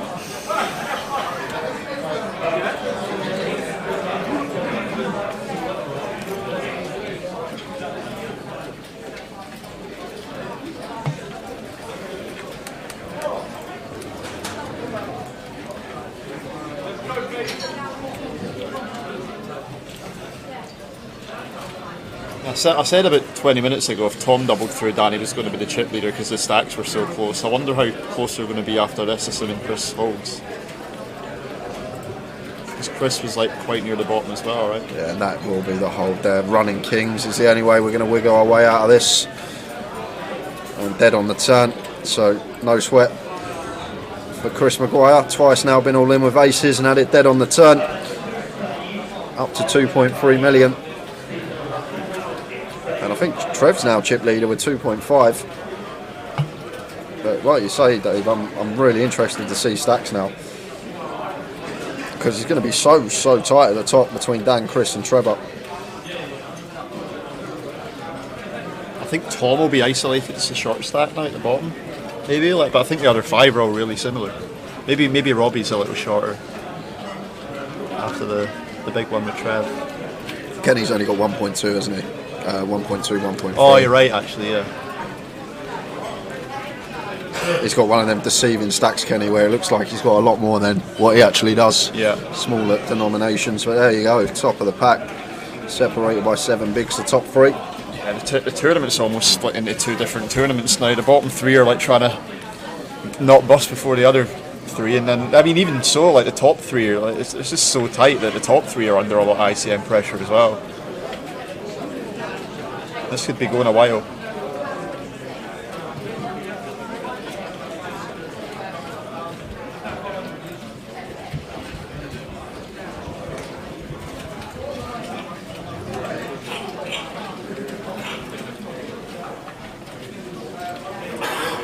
I think, like, certainly with like Kenny and Robbie being 2 of the bottom 3 stacks, they're both very ICM aware, so they'll be willing to drag it out.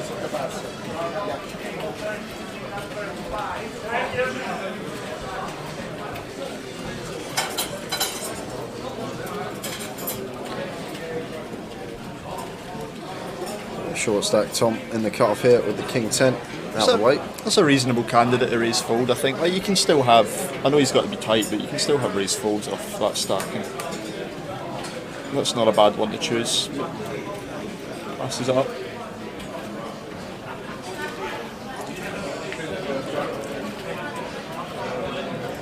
Going completing versus Trev. Blinds now up 30k, 60k.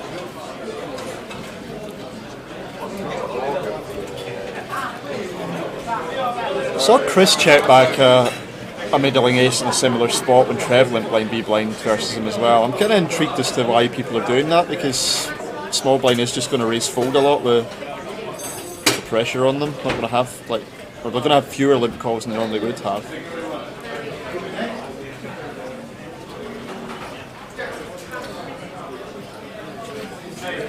So Dan leading for a big blind and Trev with ace high. Call it. King of hearts on the turn. I find these spots the most difficult in poker, Dave, the blind on blind, just because of how wide ranges are, what hands to barrel, what hands to raise. I think the issue here is, like, 8-5 offers a hand that can't really barrel on any cards, so, like, I think you actually want to just put that in a flop check and start barreling later streets once you've established that maybe Trev doesn't have a piece of it. But I mean, even Trev betting the turn here is kind of weird because he's just ahead of everything, you would think. Oh no, 2-1. Only 2-1 now, Spurs. See, that's what happens. I stop watching and all goes wrong. I reckon City would have been a good price at high. They were all over us, to be fair. We started well and then they were all over us, so I reckon they would have been the better at half time. Yeah. I know, I stopped watching and we all goes wrong. I've just come to offer a bit of unity and a bit of team spirit.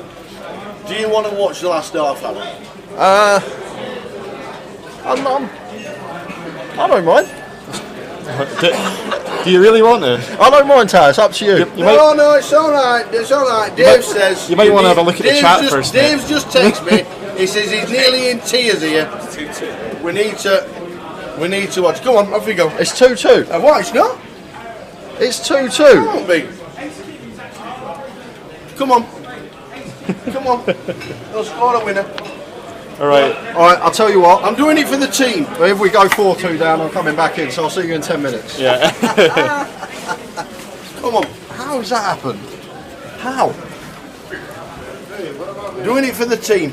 Chris is just going to be all in here, guys, versus Tom's Hijack Open. And nothing Tom will be able to do but fold.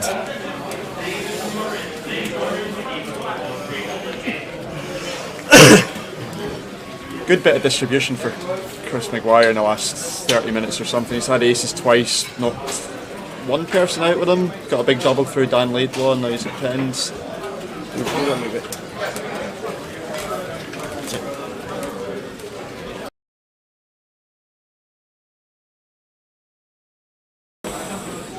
King Queen's been out quite a while. King Queen's been like one of the most active hands there is. I know Tom's just folded that one, but it has been out. So thanks to Dave Doherty for jumping in with us. He is a top lad, and when he's not at the tables, he does like to talk about it, which is nice for us as well. Gives us half an hour, which is really nice of him. So thanks to Dave. As Jay was smiling. Not anymore. But not anymore.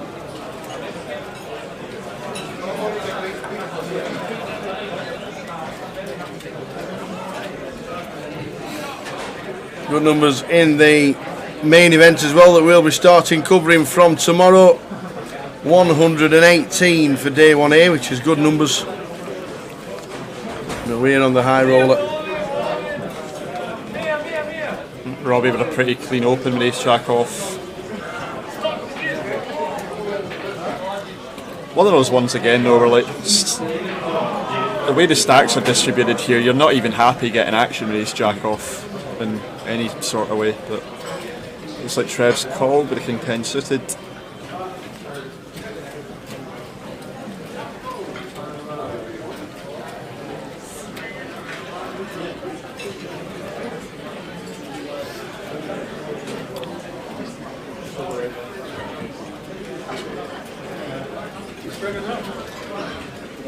So he has called.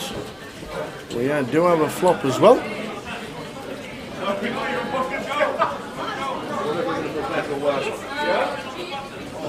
Oh, yeah, 8, 9, 9, 2 spades.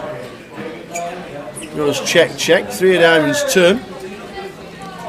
I think Robbie's going to be quite happy with his hand now once Trev checks back the flop.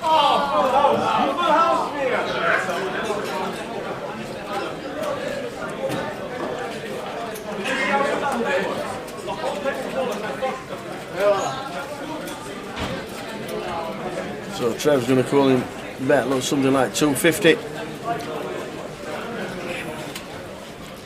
The thing is, like, Trev would bet a 9 on the flop here, right? So yeah. I'm actually very surprised that Robbie's folded that quick. I don't really see what Trev's repping there.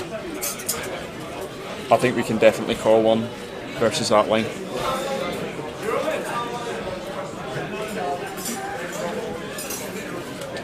Maybe he just thinks Trev's got enough like 7s, 6s, 5s that are just going to check back and then protect the turn, but attention dealers and players in the cash out style. I definitely have put some chips in post flop there, as Robbie, one way or the other. Has Jack had any interest in his own table in the last hour? I don't think so, yeah, he's been in the same position since you left, yeah.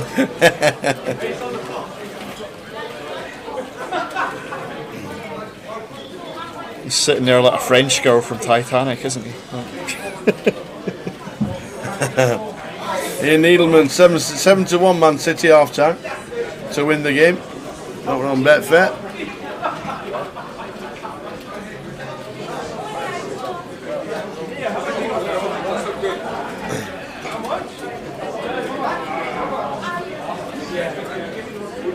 Chris with the 5s on the button. Lines are 30-60, so 40 bigs for Chris.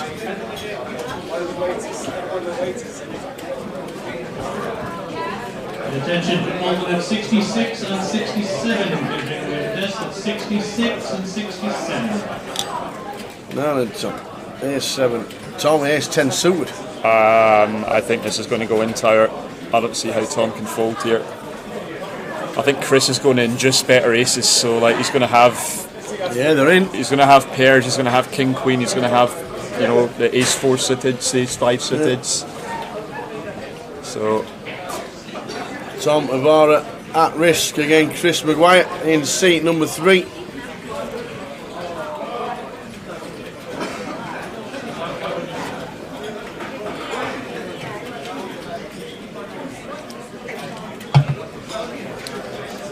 Chris with a pair, slight favourite, 48% of the time. Tom wins the hand.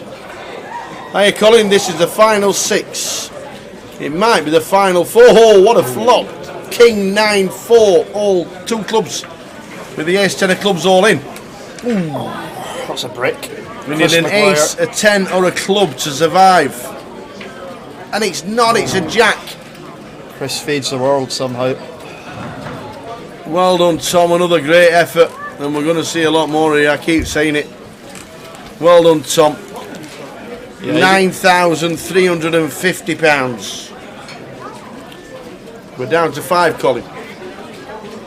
Yeah, I would say Tom made a couple of tight open folds on the final table, but for the most part he just didn't get the same distribution the other guys did. Like everyone else was definitely getting stronger hands, and when you brick 15 outs twice in a flip to bust, like there's not much else you can do.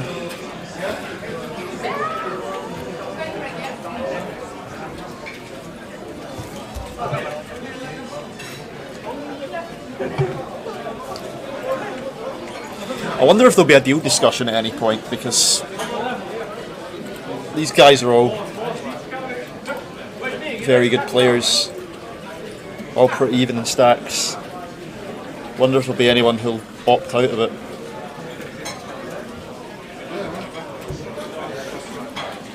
I know Robbie drove the deal discussion in Blackpool. Kenny's definitely made deals in the past. Yeah. I've seen Chris Maguire's yet to have his big win on the tour, but he does have the chip lead, so I wonder if that'll influence him not dealing. Maybe.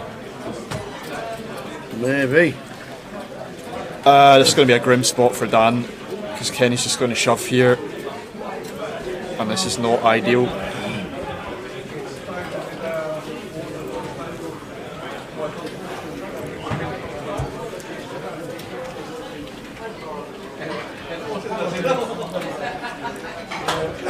I think you're probably called, Tyre, but it's a grim one.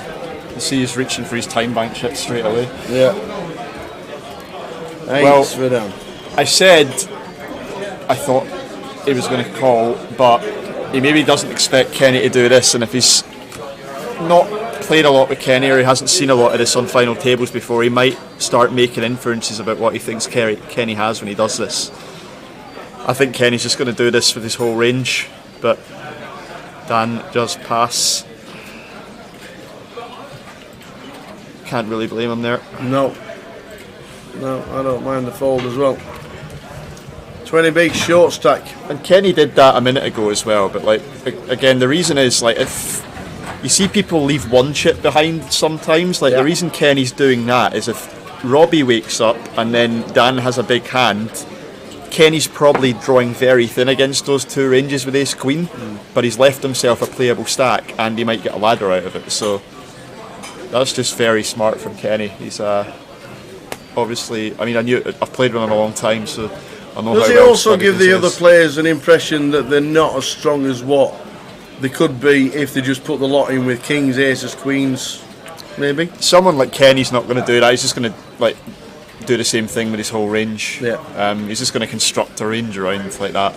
That sizing. I'm just thinking, does leaving the 1 chip behind or the 1 big behind mean that he's not as strong as what he could be? It shouldn't mean that. Yeah. In Kenny's case, it definitely won't mean that. No. Maybe some people might have a tell when it comes to that, but Kenny's not going to be one of those people for sure.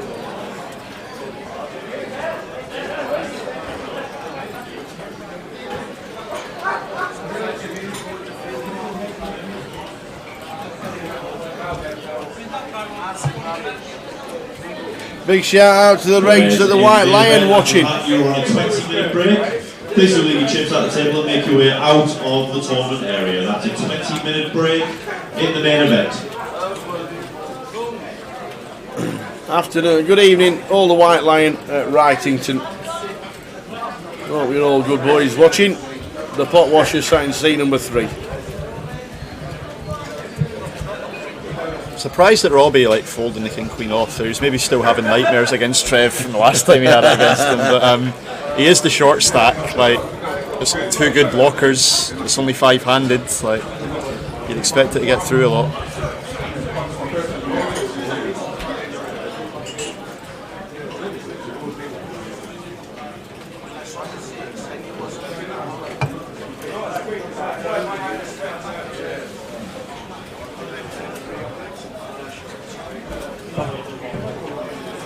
Yeah, you got to hand it to Spurs guys, haven't you? Just trolling Arsenal like that.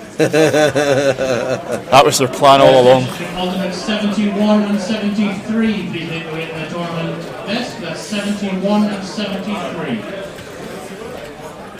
3-2 City, says everybody in the chat.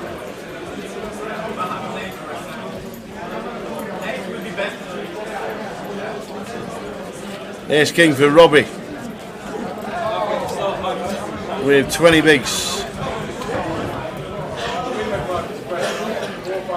I think even in that spot against Trevor as well, even though you maybe don't play a lot of peel, if Robbie's worried about sticking it in, you can just peel and keep in Trev's dominated Broadway stuff. Is it theoretically sound? Maybe not, but you don't have to take every theory spot. This is a tricky spot for Dan. Yeah, don't mind a peel, don't mind a fold. I'd rather be peeling.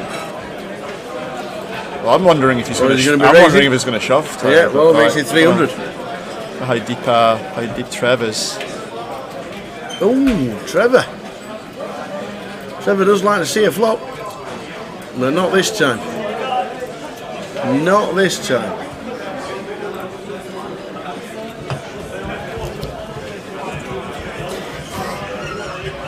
Is the 4-bet all of it? Yeah, it's going to be all in. I think in Dan's shoes I'd marginally prefer picking a hand with more blocker. Yeah. Yeah, the triangle's in, a snap fold. Yeah, just in Dan's shoes, a hand with more blocker characteristics, because Queen 10 suited has strong playability, but Robbie's never going to continue with peels there, I don't think. So the playability just goes out the window the moment you 3-bet. So blocking, having an ace there or a king and blocking Robbie having those top of range hands that are going to get shoved is a bit nicer. It's just an awkward one with the Queen 10 suited though. Depending on how deep Trev is, honestly all 4 options might be on the table.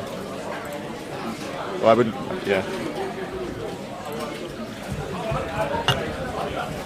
wouldn't choose the 3-bet, but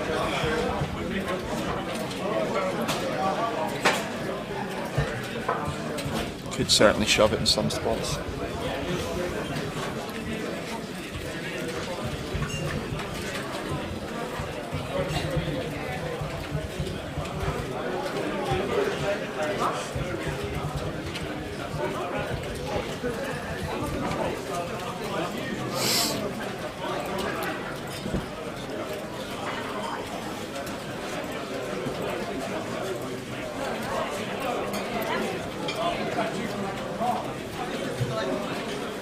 Chris has been checking these back, and when he's super deep with Trev, he won't want to get limp 3-bet and going off his equity. So, given how he's played so far, probably expect him to check it back, although he is taking his time.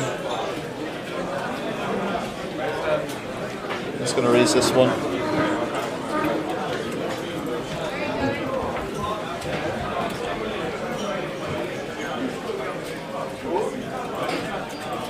Trev with a very quick call. I don't even mind in Trev's shoes, they're very deep here, so I wouldn't even mind throwing in a 3-bet bluff with something like this. Wow, we will flop something.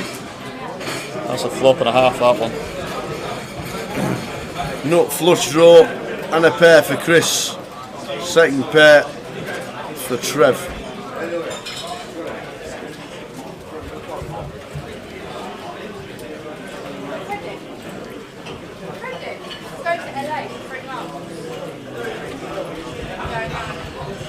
King and Spades turn as they check it.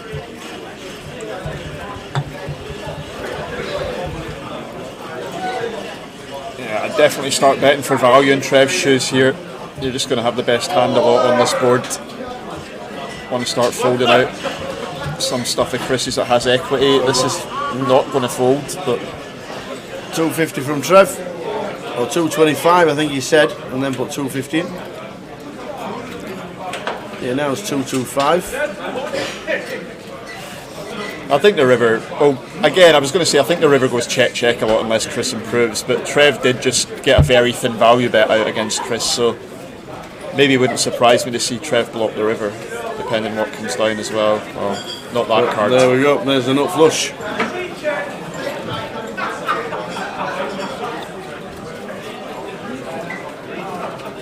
Chris going to be chip leader.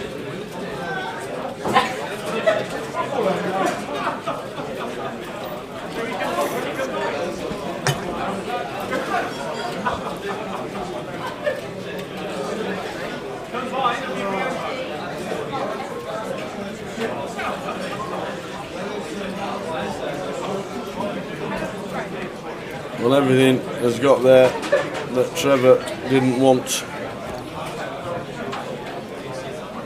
Wow, Trevor. That's a deep reach from Chris, 90% on river. Trevor.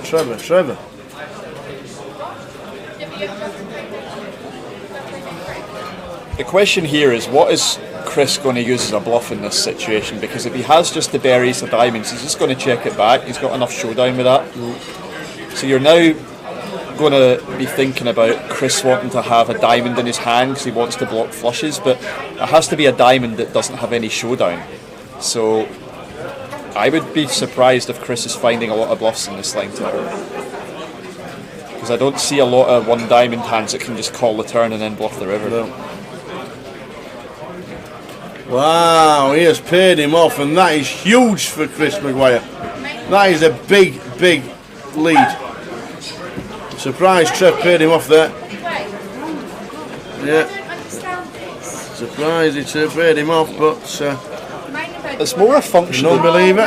It's more a function of the board more than anything there. I don't think it's anything to do with how Chris is constructing his range. I just think based on the line taken there, it's actually really hard for Chris to be bluffing the river. He would have to be turning something like Queen Jack with a diamond into a bluff, and you know, whether he even raises that pre is on the table. So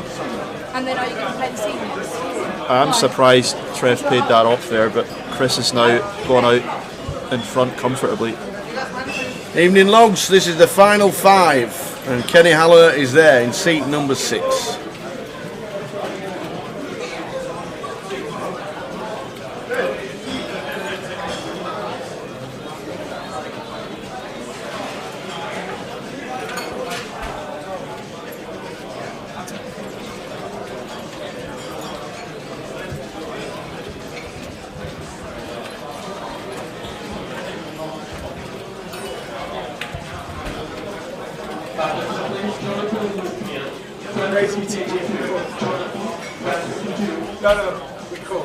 Forwards Trev on the button, King Jack suited, incoming race.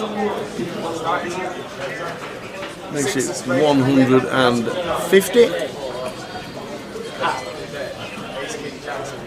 Kenny King 10 suited.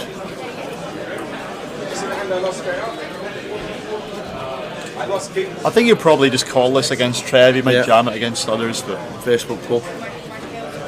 On its way, Mark. Facebook will be back up in 1 minute.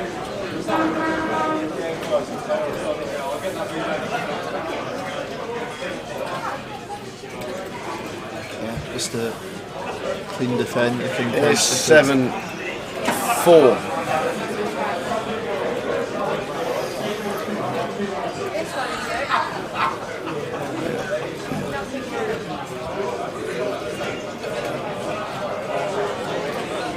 It's a tricky decision for Kenny here. I know we can see that Trev's got the best hand by a pip, but Kenny's against the button range. He's got backdoor nut flush draw, but ultimately the ICM for the situation just talking him into getting out of the way. Facebook should be back up and running. Big chip leader Chris Maguire.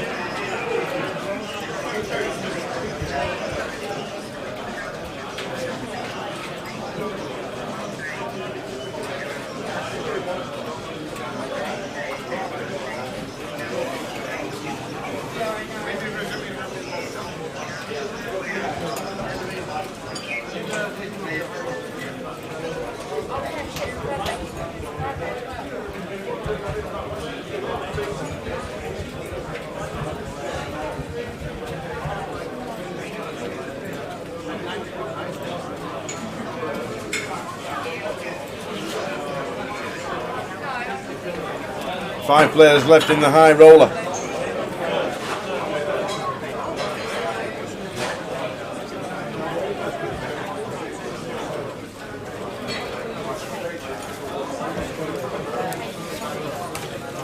BTR Arbery stack. And back down to 30 bigs.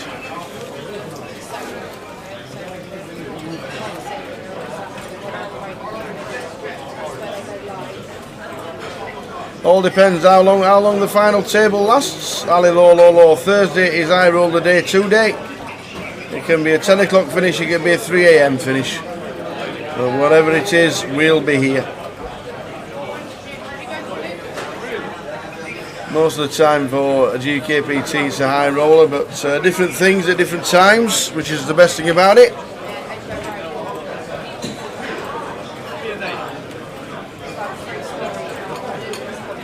Kenny had there, but that's something we haven't seen yet. Chris has obviously got a very clean chip lead at the moment, but we haven't seen anyone with a chip lead so far. Like Dan's had it, Trev's had it, Robbie's had it.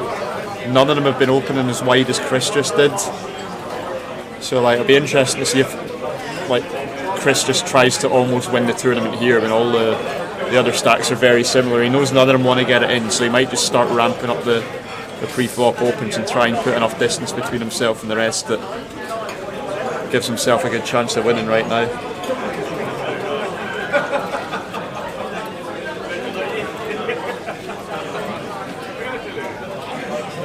Hi.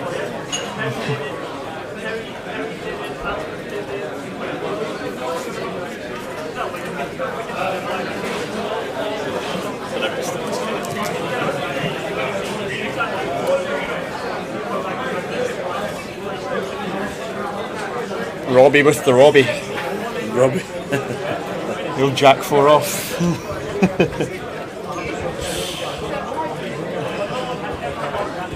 The old flat tyre.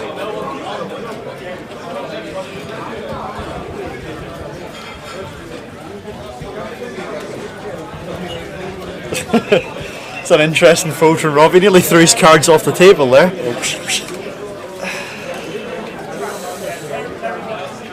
But look at those stacks. 7 big blinds between, or rather 8 big blinds between second and fifth. Yeah. There's nothing in it at the bottom.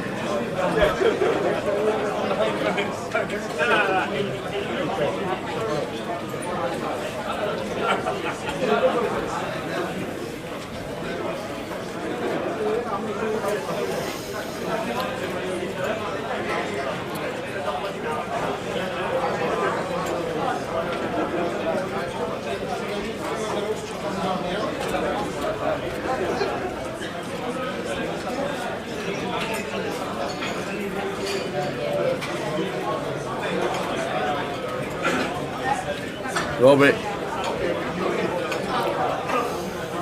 25 bigs. Should be just a race.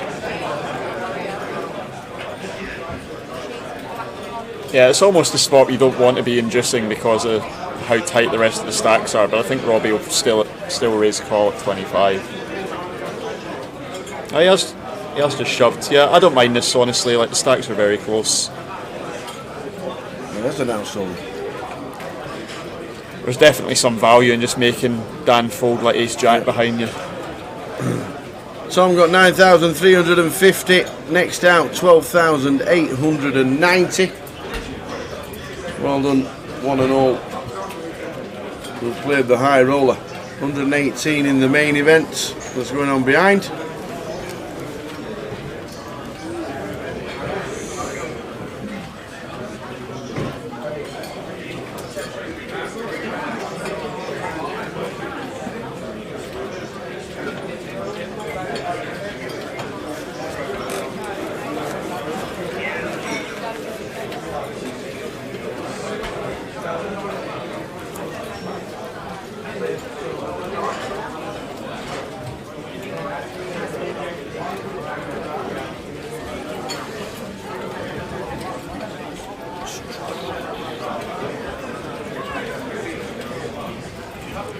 Trev with the threes, makes it up.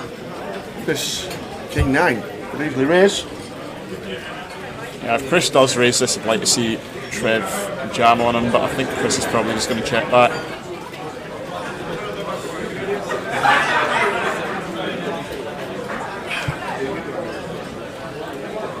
Queen 8-2.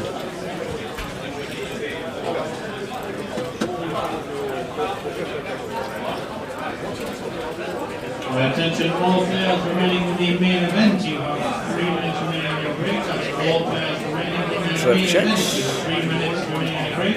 Chris Wyatt on the big, also checks.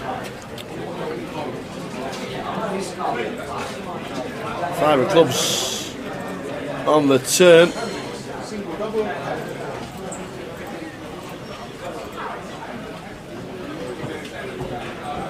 Just check right now. See if I can rep a club. It's interesting this because Trev's been stabbing blind B blind quite a lot, and this is a hand that actually could have used some protection on the flop, but he is just using it as a check down. Don't see any reason for Chris to bet yet either.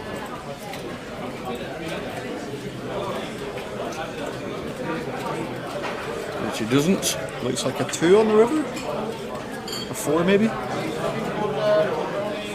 4 of hearts. So the check mark goes to Trev as Chris doesn't want to put a dime in. Small pot for Trevor. 5 players left. High roller.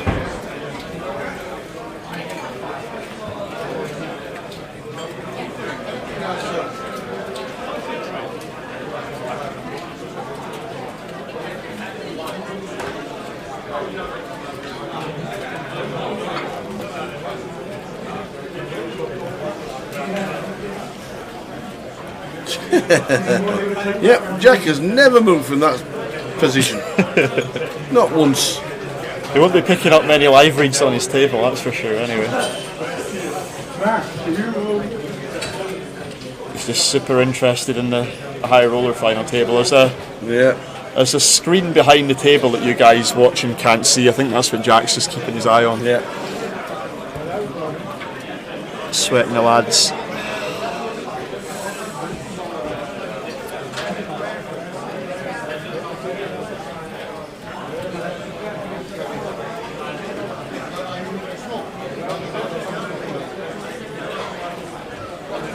Attention, all players remaining in the main event. This is the final Remember with the Queen 10 under the gun, raising up to 120. Trevor Queen Jack off. Says I call.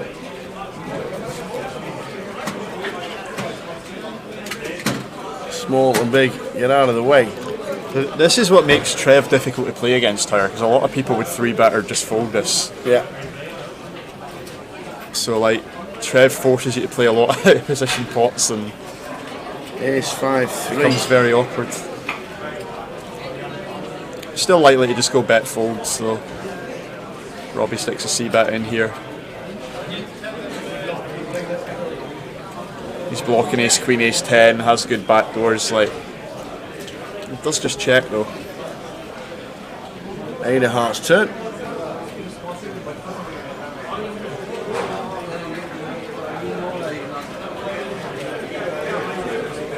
Robbie picks up. Had a bit of equity with the flush draw.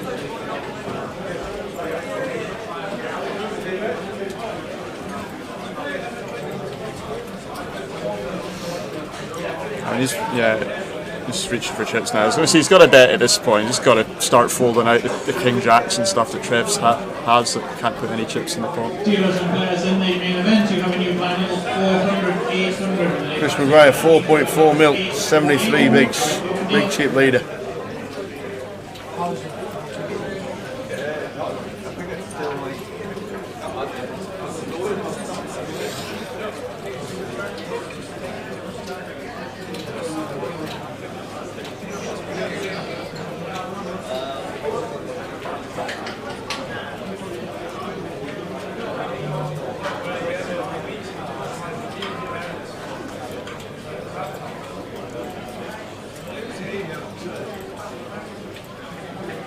Well, Jay was saying he predicted Chris Maguire to win it. That was his pick. Was it? Even though he was a day 2 buy-in, so it's looking good for him. Did you have a pick? He said Chris, did he? That's what he claimed. Must have anyway. been under his breath. Yeah, that's what he claimed. I think I went for Tom Avara.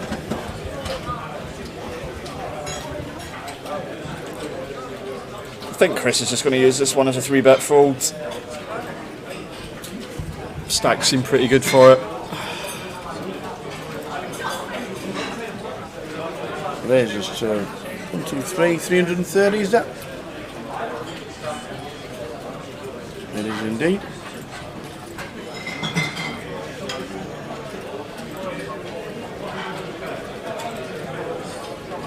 Ball folding back down to Trev. We're open to 120 and a snap fold.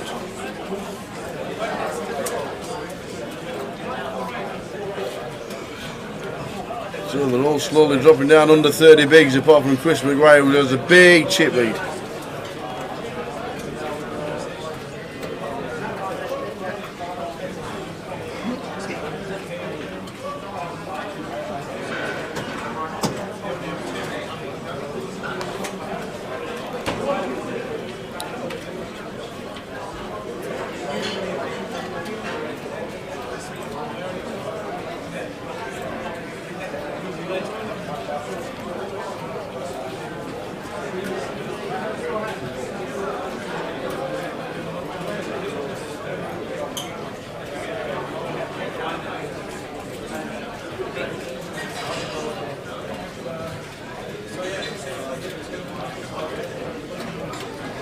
Could just see Kenny shove this.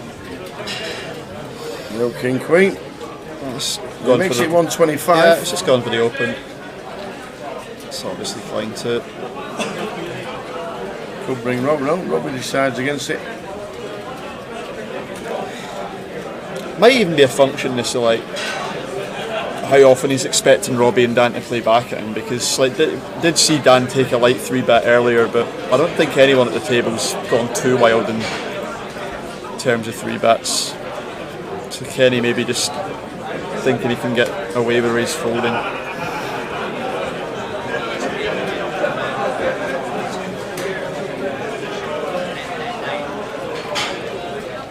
Five left in the high roller. See them there. See it's 1, 2, 3, 6, 8. 57,940 up top. One of these 5.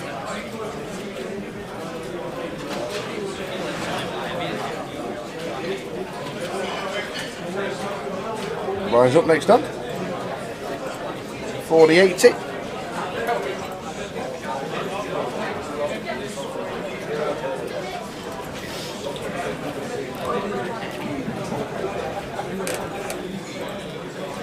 You what? It's suddenly get quite warm in here. Yes, it always does. Yeah. Like you in the Bahamas. I've been teasing us. I've been freezing most of the week.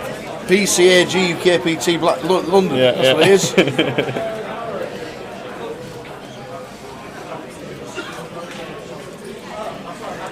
Interesting decision for Robbie here, because he's got 30 bigs. Yeah. I think he's just going to shove with his stat distributions. You maybe want to induce ace king a lot of the time, but yeah, these stat distributions he's happy just to make Chris fold anything that he might otherwise stick it in with.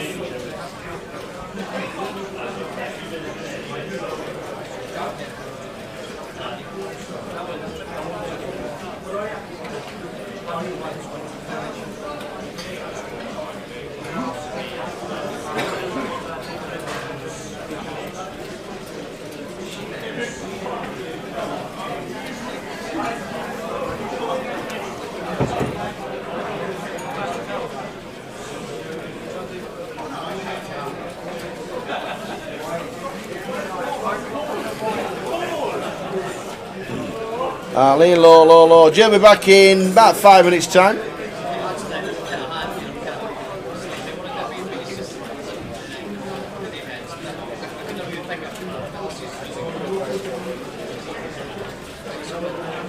Tell you what, by the way, this is the first time I've done a full session in comms. Normally do an hour and pop out. I know, yeah. Hard work, innit? Like, thanks for sticking with us.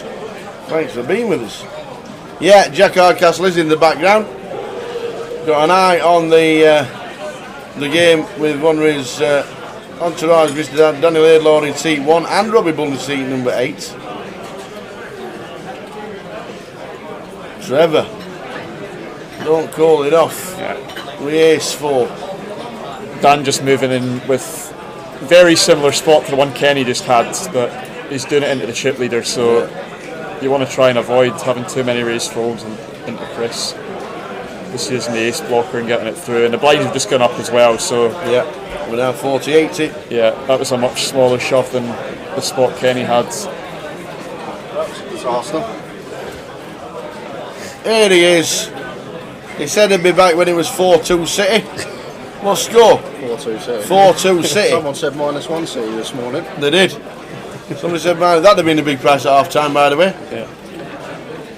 -1 Man City at half time would have been enormous. Yeah, it would have been. That'd have been huge. Hope you're all on it, ladies and gentlemen. Towers tip, Towers single, maybe the way forward. Towers treble never comes in. Do you want tea, coffee, or anything before I come back in? I'm alright, mate. All right, yeah. Tea, coffee, chai latte, whatever you call it. Oh, get you. I won't be making it. No, right, we'll just have the water just before you come back in. We'll get 20-1, -1 at half time apparently.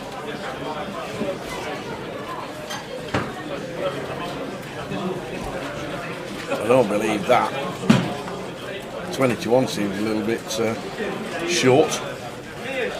But anyway, all going on. Yeah, very similar spot for Trev there, the one that Dan just had as well. Just shoves the king jack off in the button. You don't want to have too many race folds when you're that condensed.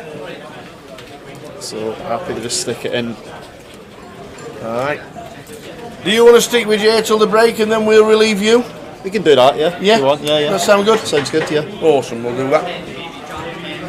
Thanks ever so much for your hard work as always. Always a pleasure.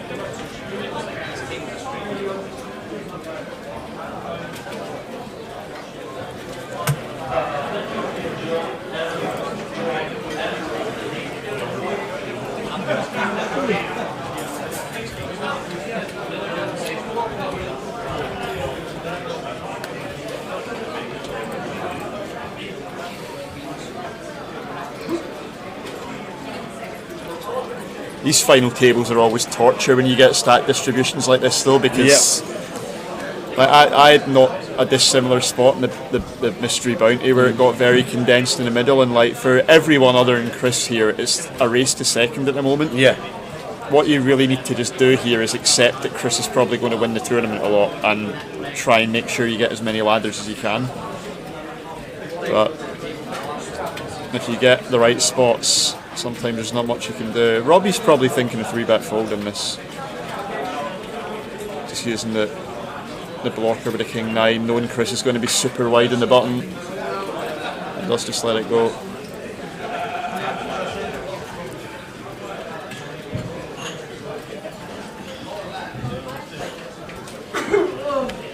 There's tension in the line.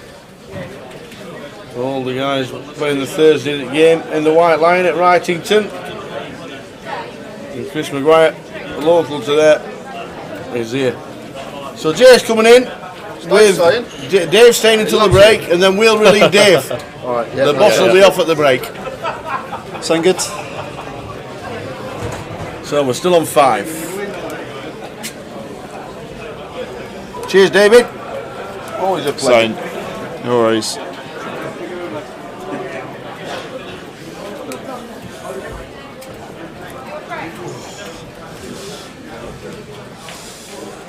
We're now 40k, 80k.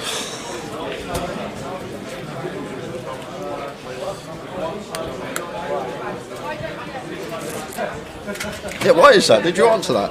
Mick the Mob's question. No, I've got a disability. So yeah. I never knew that. Yeah. Never knew that.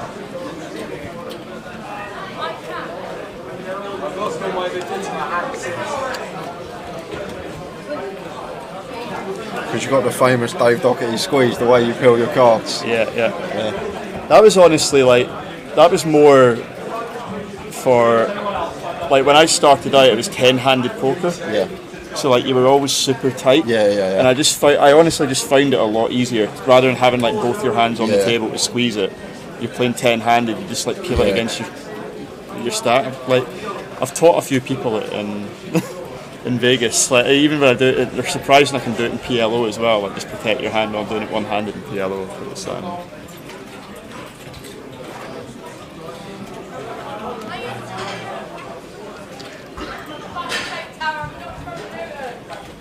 I said about midnight, Ali Law, that was my prediction. I did think this one would finish around the midnight mark. It looks like we're on course for that. We're on a half-hour clock now as well, obviously, because we're 5-handed. So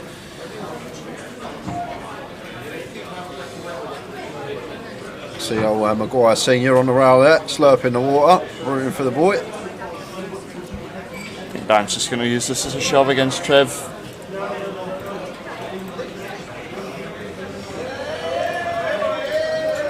And does.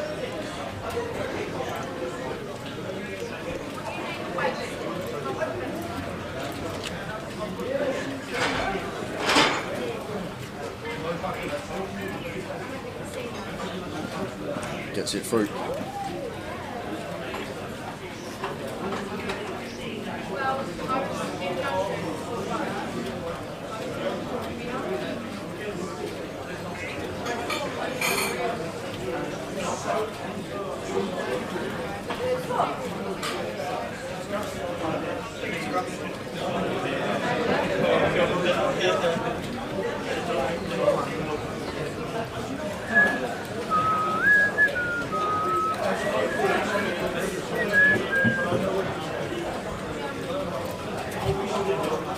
Jack's finally moved from the background. He's been sitting slouched in his chair watching it for the last 2 hours, barely paying attention to his own table. I'd be surprised if he's got any chips in the main, given like how much time he spent watching a high roller.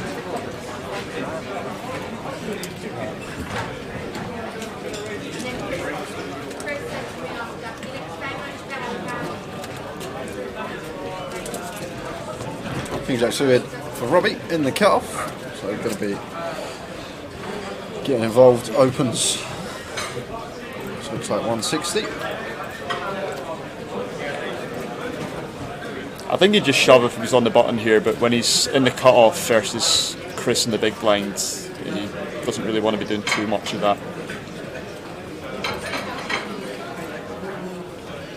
And Trev going to peel the freeze in the small.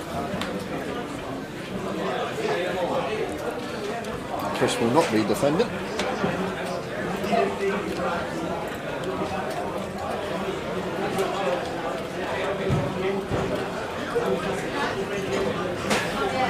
This is the weird thing about ICM that Trev's got to set. So the weird thing about ICM is that, ironically, like in Trev's case, the guy that gives less of a care about ICM is the one that puts the most ICM pressure on you. Yeah. I think Robbie's just going to see bet again here though, because he's got like backdoors, two overs, like for sure. The hands that check raise you. He has check back. I'm not sure, but I think the hands that check raise you on a board like this, even though you have a lot of backdoor equity. Ouch. This is. The hands that check raise you on this board, if you bet the flop as Robbie, are hands that are going to have you crushed anyway. Like it's not as though Trev's going to like start check raising, just an airball on this board. So Robbie maybe just checking back, not wanting to fold the backdoor equity, but he's going to have to pay to his streets here probably. Yeah, need like a queen of clubs or something on the river potentially to be able to get away from this one after checking back flop. Just going to proceed with a call, we expect. Having said that again, I mean, like you need to think about what Trev's range looks like here, right? I mean, he's just bet a jack turn. This is a card that's definitely better for Robbie's range than Trev's. So, because you'd expect like Trev to jam ace jack pre, for example, right? So when he starts betting turn, you're not concerned yet, but you might be concerned when he bets river. But Robbie is right at the top with king jack, so it would take. Like if Trev goes half or less here, Dave, like I can't see how we can have I agree, like Trev got queen jack suited. I agree. It's going to be interesting to see what size he chooses, because like he went very big when he had the aces. So if he gets greedy, maybe Robbie can get away from it. But he just snap called Robbie. See what size Trev went here. 400, I think. Robbie's got 400Ks in front of him. Yeah, 400Ks, just south of half. Yeah, Robbie pretty happy to pay it off for half. But not much Robbie can do. Yeah, just a cooler.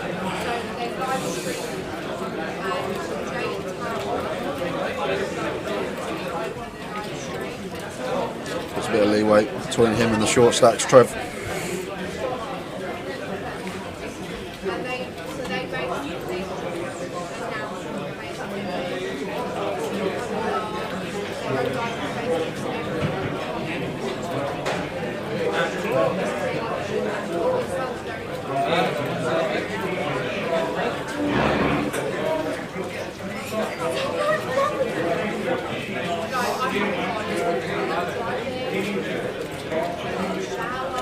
Dan's got a bit card dead here, getting dragged into the pack a wee bit. He was like chip leader for a while, then he got coolered by Chris. Not really been involved too much since.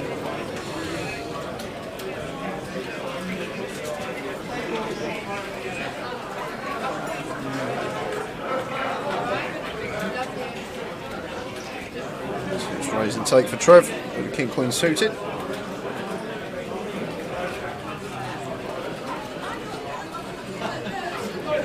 Kenny been up to much, or just usual, just standard folding, just waiting?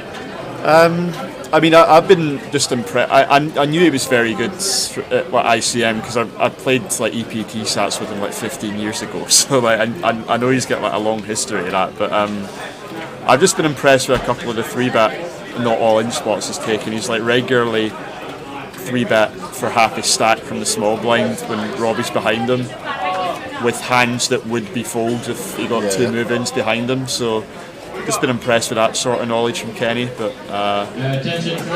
he did have one as well where he just opened king queen on the button where he potentially could have opened shoved, but I think that was more because he didn't feel as though like Robbie or Dan were going to jam on him too light, so he maybe could just get away from it if they jammed on him.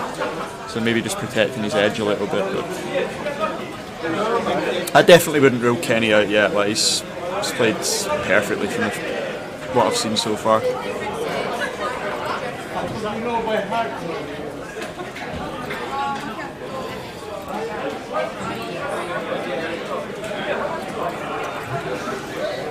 Right action on Trev.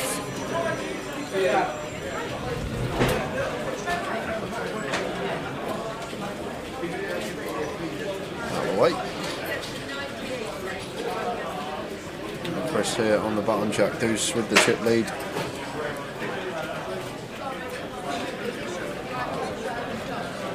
King 5 off here for Kenny with 12 big blinds here. And Robbie Ball in the big.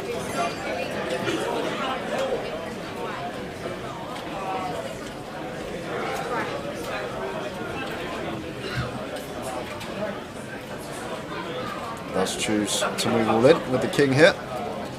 Shots for 1.1 and Robbie with ace 7. That's a clear call for Robbie.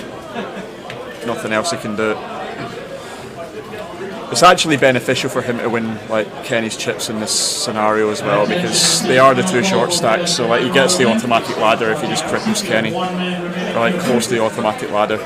There's just nothing you can do. He's just got a call here. What's the line here, Dave? Would you say? Oh wow, he has folded. Robbie has let it go. We can't fold with 7. It's more so just because it's like all the ace-X, like still ace-2s through ace-6. Yeah, but look at the stacks as well, right? I know Dan's like in the middle a little bit, but like we're very near. Like Kenny and Robbie had identical stacks there, right? So like they're basically in a race to the bottom. So one of them is probably going to be next out either way. So winning Kenny's chips are more important to Robbie than anyone else's chips, because when he wins Kenny's chips, he almost guarantees to knock him out 5th. So he gets the pay jump immediately. If he gets a double through, say, Chris, he could still potentially bust 5th because like the situation hasn't changed any. So like, I mean, what the line is a question, but like it's definitely the ace-7 off's definitely in there. I mean, I didn't think he was going to fold. I thought he was maybe just taking his time to be sure, but I definitely wouldn't have folded. I've just realised, how did little Tom bust?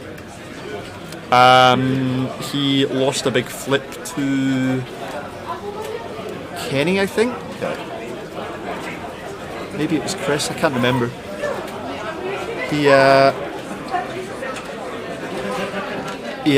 I think he 3-bet jammed pocket 5s from the big blind, and Chris, I think, had ace queen and just won the flip, if I remember correctly. So Kenny here, 3-betting Trev's open for half his stack. And yeah, just look at this again, guys, because like Kenny jammed blind v blind last time, and the reason he jammed is it didn't matter because he was going to be all in one way or the other. If Robbie continued, he's 3-bet half his stack a couple of times now. Now with ace king, he definitely would have called no matter what happened behind him. But he needs some strong hands in there, like he would with the 5s that time. Exactly, we can't just 3-bet half our stack with the hands that will fold if there's small leads behind. Yeah, we also need the nutting hands in there. Yeah, and that's good to see, because like Tower asked the question when he was in, like, are people more likely to do that with weak hands than strong hands and just go in with their strong hands? But you see there, like Kenny's balanced, like he's doing it with all his hands, so you can't get any read on what he's actually doing it with.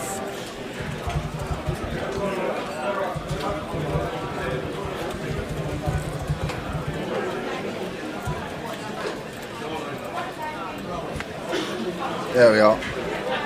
Oh, you're right, Susie, yeah. Chris all in from button with 5-5, Tom called in small line with ace-10. Yeah. Misremembered. You're bang on. Yeah, that's right. Yeah, Tom had 15 outs twice on the turn and river, but couldn't get there.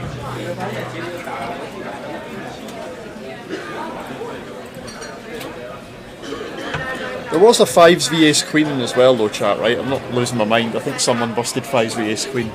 Just misremembered.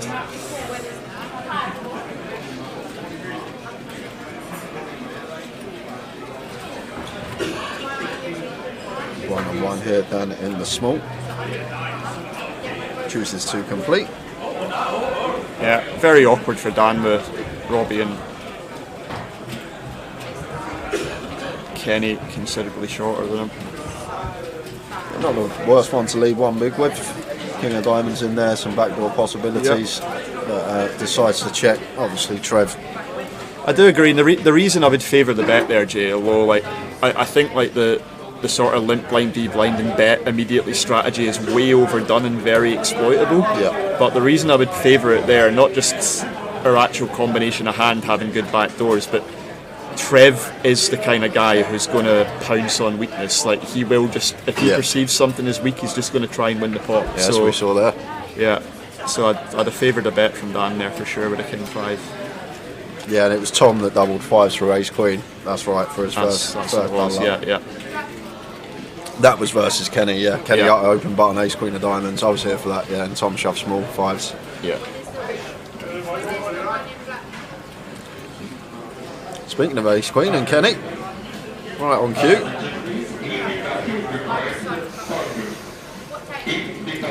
I think he wants to be raised calling here because he want to get Robbie to shove like worse hands on him.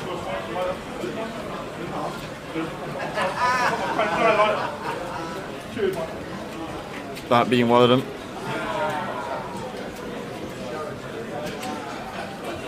He's definitely trended on the tighter side on this final table though, Robbie. I'm kind of surprised by a couple of the decisions he's made. He's folded ace 10 off. Now that one's different because Kenny is going to be like even though it's five-handed, Kenny is going to be pretty tight. I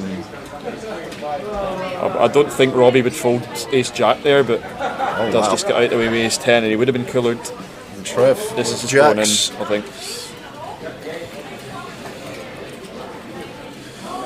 Trev 3-bet into 500k. Back over I say to that Kenny. Kenny's going to be ill here. Like, I don't think he's going to be that thrilled. I think he's going to jam, but it wouldn't shock me if Kenny just folded here. Like, Trev just suddenly 3-betting the small blind will be ringing the alarm bells in Kenny's head for sure. It'll be a tight fold, but I can see reasons for it for sure. Yeah. There's the fold. Just aware of the situation.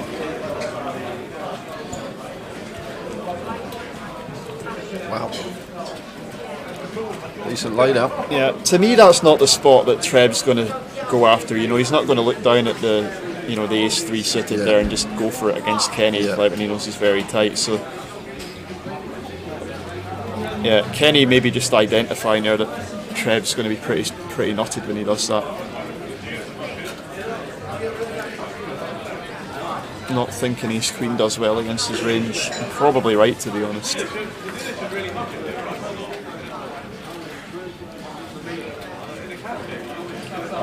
King queen for Dan off a 16.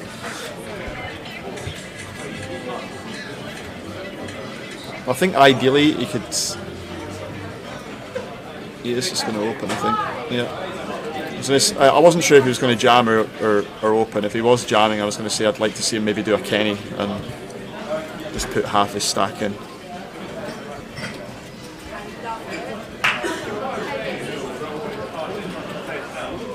But this is still a very strong open off a 16. The cut off, good blocker potential, and he's going to get respect for that. People aren't going to go wild against him. Yeah, one Kenny not going to be folding though. 8-7 of diamonds. Going to happily defend this one. And these two with almost identical stacks as well. Not even a big blind between them.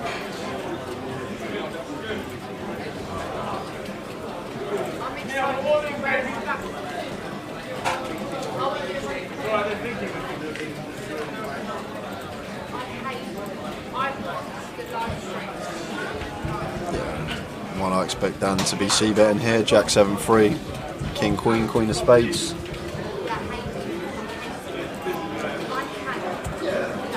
Size and interesting as well, because I think we want to force the action with our strong hands on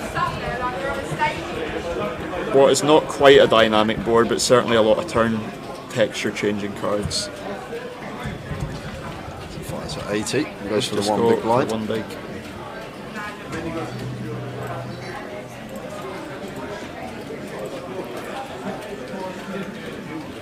Kenny is shoving. That might be a function of Dan's bet size as well there, Jay. Yeah, you think? Like Kenny maybe just thinking that the number of strong value hands that Dan has that goes one big blind is very, very small. You know, his hands like queens, kings or whatever just want to get the chips in as quickly as they can. Ace jack, king jack and so on. Unsure, like, I mean, Dan will know. So like you're saying, like if we've got queens, kings, aces, we're more likely to go 2/3 so we can size up a turn jam. Yeah, exactly, yeah.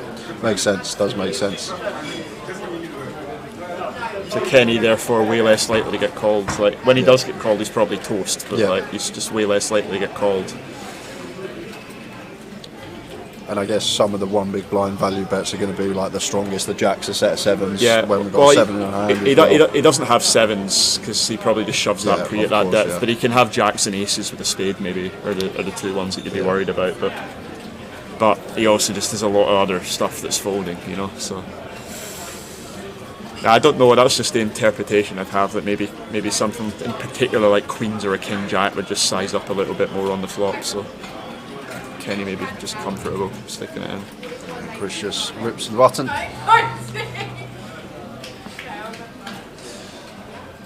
Gets it through. Robbie now sub 10. It's funny, final table this. Robbie's been chip leader, Dan's been chip leader, Chris has been chip leader, Trev's been chip leader. Yeah. Is Kenny going to win it then?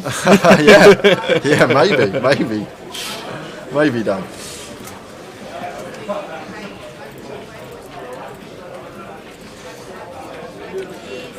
I think we are approaching a break, guys.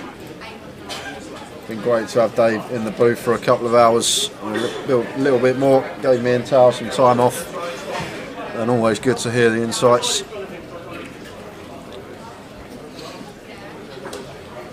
Because like this is probably my weakest area in MTTs. Like from a chip EV perspective, I think I'm pretty good at most points of the tournament. When you do get to the FT, and obviously strategy is going to change. Yeah, my FT in the mystery bounty was a little bit tricky. Some very odd stack distributions there as well. Where like four-handed, two of them had 40 bigs, and me and Stevie had 10 bigs. So there was even a couple of spots there where I like passed up sort of bottom of the range jams just so that I could try and get it in against Stevie a bit wider. Yeah. So Kenny just open shoves the button with the king queen. I was actually a 3-bet over. Oh, was it? Yeah, Chris opened the cut off with 10-8 off. Kenny ripped it on him.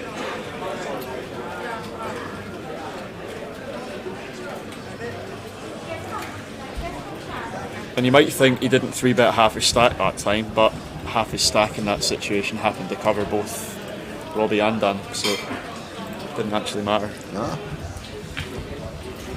First time he's not done that.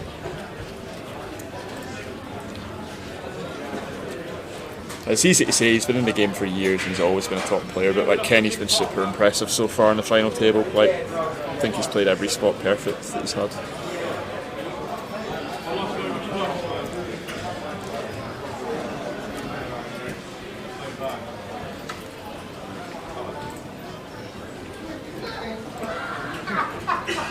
Yeah, Chris finally starting to go a bit bananas.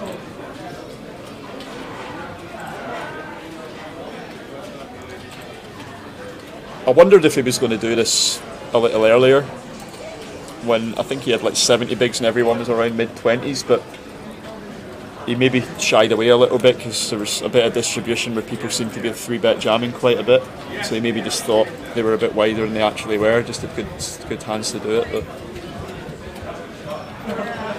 definitely a lot of value in just piling on the pressure at the moment with Robbie sitting there with 8 bigs. Yeah. 5k lad up, 54th.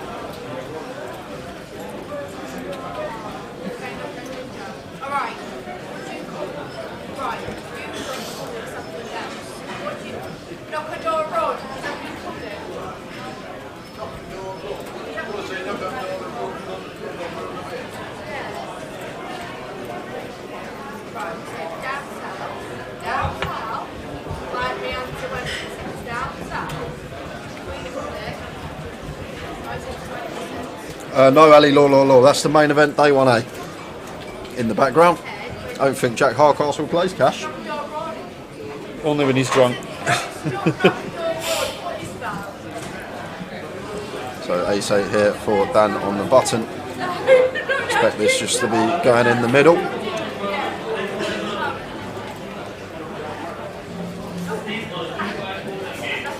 That's too tight. Wow. Yeah, that's just a jam.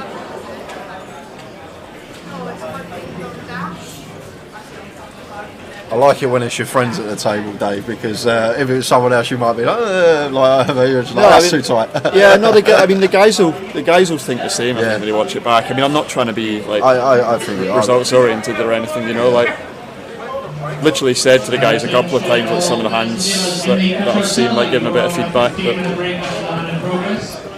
I'm happy with putting in the ace-8 once folded to us on the bottom. If you are wanting to enter or re-enter, you have 15 minutes to do so.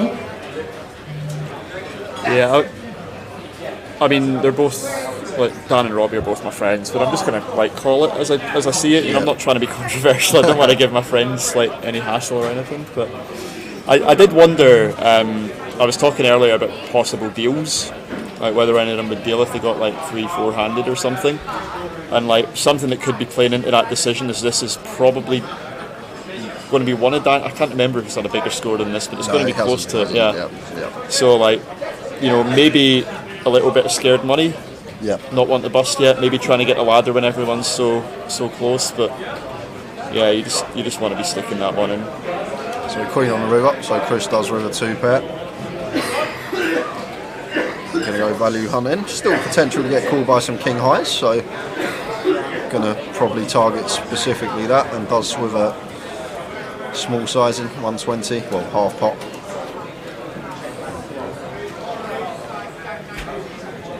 I mean, the guys know if I say, oh, that hand's a call, that hand's a jam or whatever, and they've done something that I personally wouldn't have done. I'm not criticising them. I'm just like, you know, I'm just critiquing the play. I love it. I love stuff like that, Dave. When I'm like, if I send someone who I believe to be a better player than me a spot, and they come back and they said, right, this probably isn't good. Yeah, I like that stuff because it's good, because it improves your game when you're going to someone that you believe to be at a better skill level than you, and getting information from them and applying it yourself. It's good for you, and I actually like the criticism at the poker table. Yeah, it obviously helps more coming from friends, but that's it. Well, everyone's standing up. Yeah. We are going to be, are we 15-minute break, PK? 15-minute break. So we're going to be back at 30:30. Big thank you to Dave Doherty. He's been great the last 2.5 hours.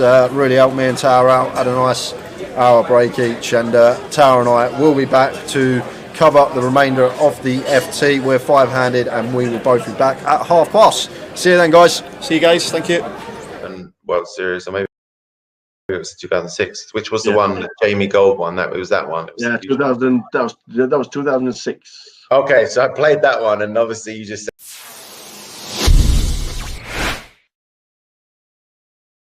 In like the student newspaper about this free tournament on Victor Chandler Poker that all students could pay.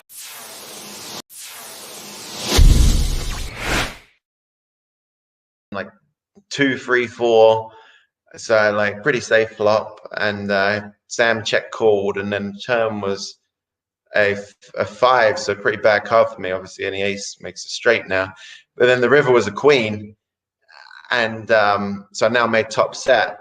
And Sam shoved all into me, and in my head, I was like, you know, like in this spot, he never really, he either has an ace or he's turning like pair of 9s or pair of 8s into a bluff. And I thought he was capable enough to do it, so I ended up calling. I didn't, like, it was back in the day when people didn't really call free bets out of position very much. I was, especially when online, like I was used to people just folding or 4-bet. Maybe live poker, you know, was quite different, but I basically thought if he had ace king, he would have been all in before the flop, so I didn't put him on an ace king. And if he had ace queen, I blocked, and you know there wasn't many combinations left of that because I had 2 queens. And so ace jack offsuit, I thought he would fold before flop. And so yeah, I ended up calling him because I thought he was turning like a 6s, 7s, 8s, 9s, 10s all into a bluff. And yeah, he just had ace jack. And I looked very silly, and it was a huge pot. And I just remember behind me, you were saying something about, oh, Chris Moore has called and he can't even beat an ace. Oh wow, needle as well. As I'm but yeah, that was my first big sort of deep run in a good tournament. So it was exciting for sure. But yeah, it was definitely very memorable as well.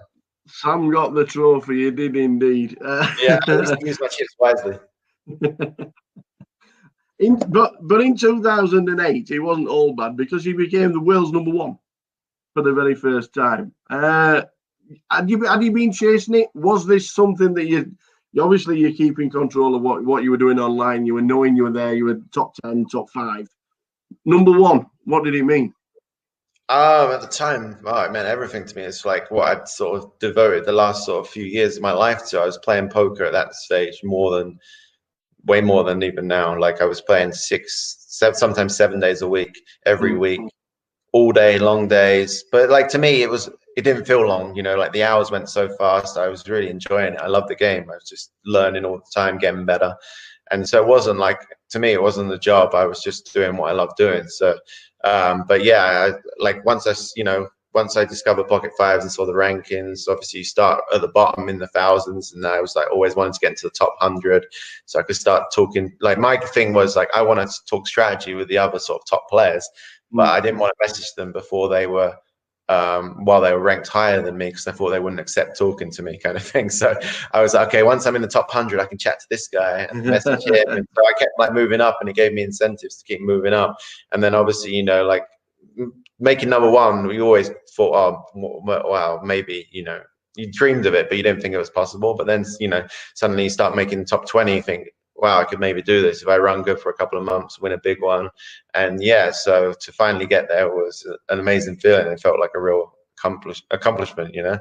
And like at the end of the day, like the rankings, a lot of it was playing. You had to play a lot to get up there because of the volume thing. But normally, if you were, you know, it was like to get number one, you had to be doing well as well. So it was definitely a sign that I sort of was being successful as well. Yeah, I think one of the first videos we'd done, and we've obviously, because we've been in lockdown, we've been rerunning some of the videos on Grosvenor and the GUKPT. You were sat talking with Adam Clark from Blackpool, Clarkatroid. Yeah, I remember him. Yeah, good guy. Yeah, I think you said in the interview you just dropped away from number one, but you were going to get it back. So it was a fantastic interview. There were no chin hair. Yeah, no. We'll try and dig it out for you and send a link, because it was a fantastic video. You and Clark were just bouncing off each other, because obviously you knew a lot about him playing so much volume online. Yeah, I think that was the first time I met him as well. So I sort of played him online. So that's always exciting when you got to meet people in real life after you played a lot against them online and stuff. And you know, it was weird. Like even though you sort of didn't know each other that well, like you kind of, if you felt like you knew each other for years, kind of thing. Like I met a few of, even at my wedding, like a couple of guys who are like in my groomsmen party. I met them through, you know, I met them 10 plus years ago through poker, and we've stayed close friends ever since. Yeah. Now we can't we can't not have an interview with Chris Moorman and talking about the father in the GUKPT circuit. Yeah, he'll be like, why in Manchester? This is one of the greatest little stories of a GUKPT title. I do believe it was a birthday present. Is that correct? Yeah, belated birthday present, because I was at the time I was living in Australia, and my dad's birthday is on Valentine's Day, and so I didn't get back till, I guess I got back from Australia in like March, so it was a month after my dad's birthday, and I was like, oh, what do you want for your birthday? And he was like, oh God, it's gone now, you missed it, blah blah blah, moaning. So I was like, come on, give me an idea. And then I actually came up with an idea. I was like, how about this? I'm gonna, like, he was playing a bit of poker just on online, but low stakes. He'd only really ever played one live tournament before, and that was a £10 rebuy at Southend Casino, so a little bit different. But I was like, how about this? I'm going to go up and play this tournament in Manchester. It's £1,000 to buy in. I'll buy you in, and like we can work out maybe like a backing deal or something. But I'll buy you in, and no pressure. We both play the tournament and go up, have like a father and son bonding weekend kind of thing, and just have a good time and have fun with it.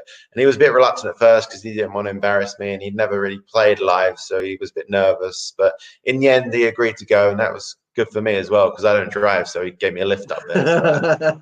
Ulterior motive. Yeah, it was an expensive Uber, but whatever. No. So anyway, we both played the tournament. This was at the stage as well where still dusting hard in live poker, never done anything good. And so I'm thinking, okay, this could be the one for me. And anyway, we get to first break, and he's enjoying meeting everyone. He's meeting all the lads, kind of thing, that he's sort of followed online, because he really enjoyed railing me and stuff like that. So he met Trig, a few of the other boys. And on first break, we were all chatting, you know, how everyone does. Oh, I'm up to this, chip stack or whatever. And he's tripled up. I don't even know how. He must have been getting out of line for sure. But I was like, okay, you need to chill out. Like, you've got some chips now. Just play patient. It's a long tournament. It's a marathon, not a sprint. So I was trying to coach him on breaks. And yeah, after day one, we both made it through, and we were both actually top 10 in chips. So that was really kind of exciting. So like, we're up for a few hours at night, sort of chatting like two mates kind of thing, adrenaline's pumping, trying to get some sleep before day two. And then day two comes about, and I ended up losing a big hand. I actually get knocked out 5 before the money, so I was a bit gutted, because I was thinking, oh, this is my tournament kind of thing. But I regrouped, went to the bar, got a few beers with a few of the guys, and then went to rail my dad because he was still in. And you know, at first he just wanted to make the money, made the money, he had a decent stack. And then after that, though, he really wanted to make the final table, and that's where it kind of started going a little bit wrong, because he started changing his game, and he played too tight, and he was blinding out, and he got down short. And I tried to tell him on the break, okay, if you get anything, you're going to be big blind after the break. If you get anything in the big blind, just go with it. You're only down to like 8 big blinds or something like that, I think. Yeah, so it's like anything half decent, king 9, whatever, go with it if it's a late position open. And folded to the legend of UK poker, Surinder Sarnar, on the button, and he was chip leader at the time, so he was playing very aggressive, like raising every hand. No one was really playing back at him, and he's 3.5x'd it on the button like everyone did back then. And my dad was in the big blind. He pushed all his chips in like Phil Helmer style. I was like, okay, I'm on the round, like saying, no, he's got a good one here. That's good, yes. And then Surinder's in the tank because he's probably pot committed at this stage, made it 3.5 big blinds. My dad only had like 8 big blinds, but obviously he's not got a good hand by the way he's tanking. So I'm like, okay, we're going to be in good shape here. And he finally calls, and they flip over the cards. And Surinder had like Jack 5 off, and I was like, oh wow, hopefully my dad's got like him dominated, like jacks, queens, like ace jack, something like that. Yeah. And my dad just proudly flipped over his 10-6 offsuit. I was just like, what the fuck? And then before I knew it, they just dealt the flop, and it came 7-8-9. He just flopped the straight. And he was like, yeah, I told you, I knew. He's like, and then he doubled up there, and he just like turned into a new person. He just like went back to his old self, just going like playing every hand, and got to the final table, and everyone else was trying to ladder up, play ICM, and my dad was just going for it, putting them in a coffin, and ended up getting heads up, and yeah, the rest is history. Like, it was crazy because I was watching.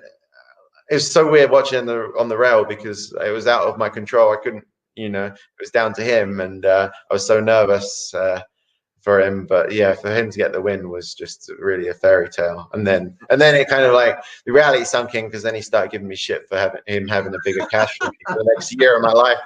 I had to like focus more on live poker, because I was like, I can't have this for forever.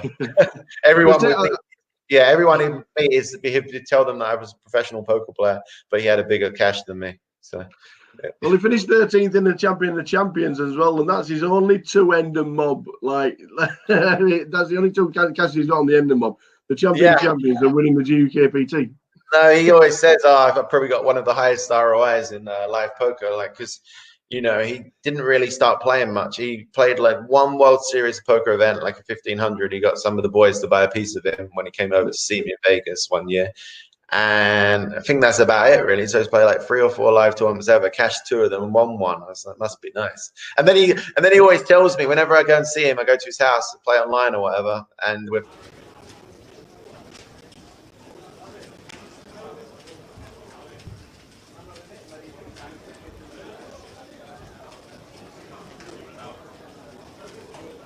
attention to all players remaining in the high roller event. Please start to take your seats. You have 3 minutes remaining on your break. That's all players remaining in the high roller. Please start to take your seats. You have 3 minutes remaining on your break.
It counts. There we go. It's Tweedledee and Tweedledum. We're back.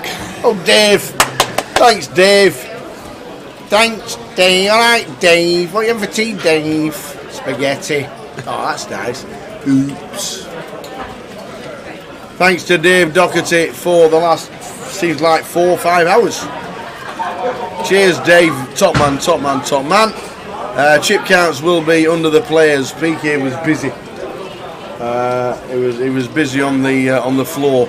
But Danny Laidlaw in 1, Trevor Reardon in 2, Chris Maguire in 3, Kenny Allard in seat number 6, and Robbie Bull in seat number 8. We are here till the end. Yes, we Whenever that may be, whatever time it will be when we crown a champion.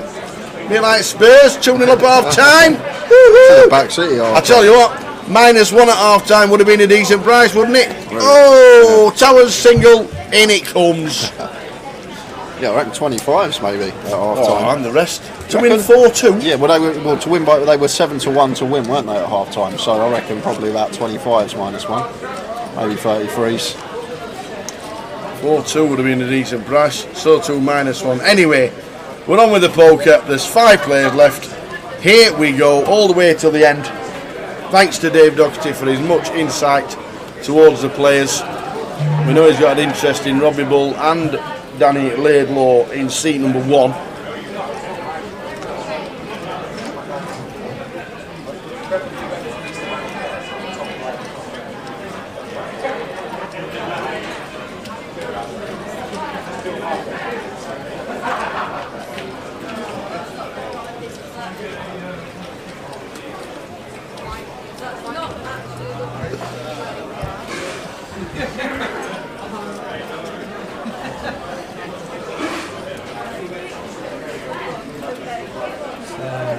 Football related, isn't it? Rubber said.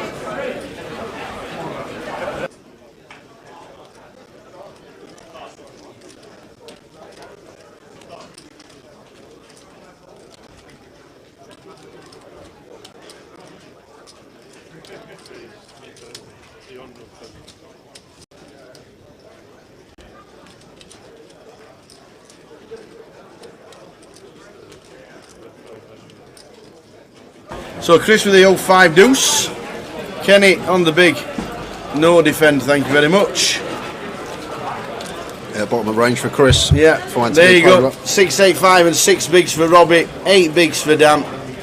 Kenny 18 bigs, Trev 27 and Chris 46 big blinds. The White Lion is rooting for seat 3. Evening White Lion in writing to give us a cheer.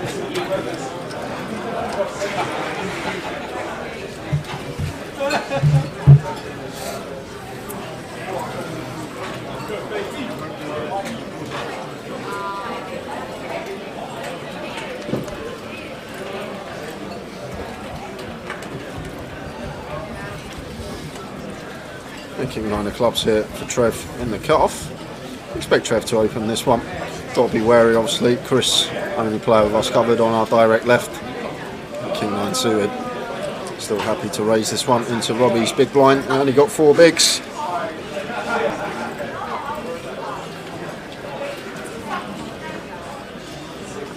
Queen 4 off here.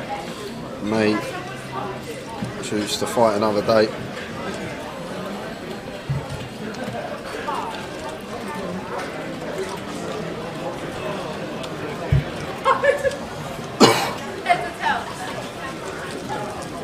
Main event today, 123. 43 players left as they're in level number 9 of the day. They play 10 levels and finish round about 11:45 in the club. Keep you updated on that, and we'll get some chip counts towards the end of the night for that one. And the high roller is on 5.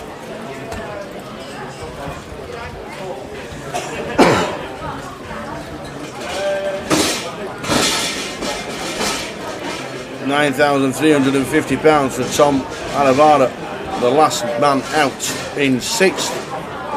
7th was Will Tansley, Fabrice Bigot and Philip Ward. Chris in the cut-off here. Could just potentially move in. There we go. There is the all-in from Chris with all these stack sizes behind us. 18 bigs effective with Kenny. And Kenny has to play so tight and isn't going to be able to call many hands. Only a few Kenny will be able to call, so Chris aware of that. He knows that Kenny's ICM away. So King Jack here, more than a viable shove, and does get it through. How are we doing, John Binns? Good evening to you. Nathan Poulton, Tottenham were doomed as soon as they scored in the first half.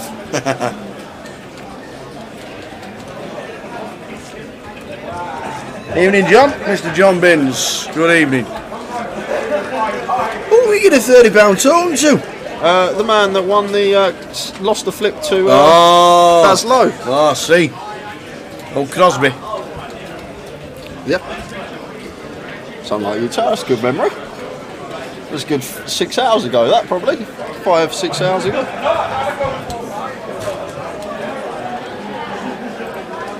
Name a band with the name Crosby in it. Bing Crosby. Well, that's not a band, but he's a singer. It was a good effort. The Crosby Flop.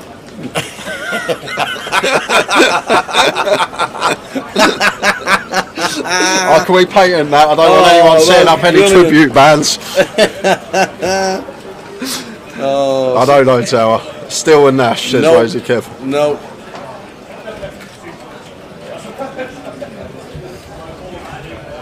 Who was the fourth member? Who was the fourth member, Dennis? The original lineup was 4-man band.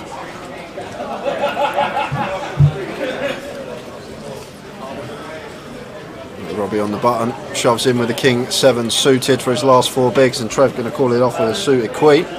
It wasn't Eric Clapton.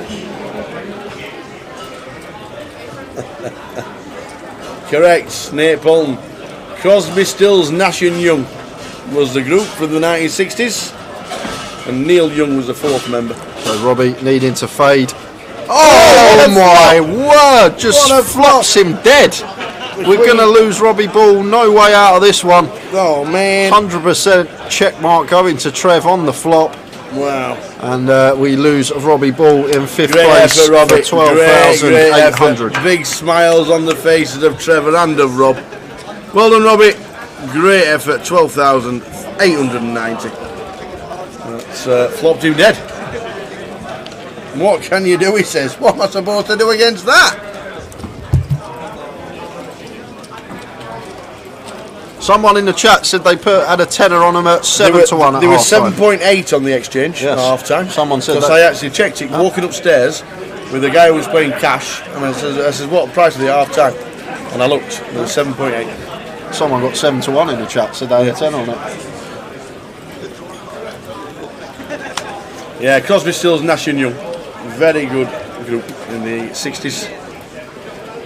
And we do like the Crosby flop. That was a good effort, that. That's what I'm here for, Tower. I love it. Well done, Robbie. Good effort.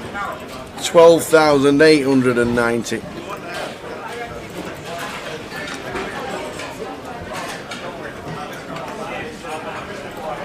Jack 9 suited here on the button. By far the short stack now, Dan, so this is an easy shove for us, and does recognise that.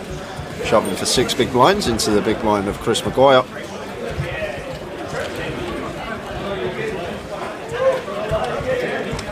And he'll be happy to get that one through. Did actually get Chris off the best hand. Hopefully we'll have a book as well on Grosvenor Sports on Sunday regarding day 3. Look forward to that. Has Chris Maguire ever won a GUKPT? No, he hasn't.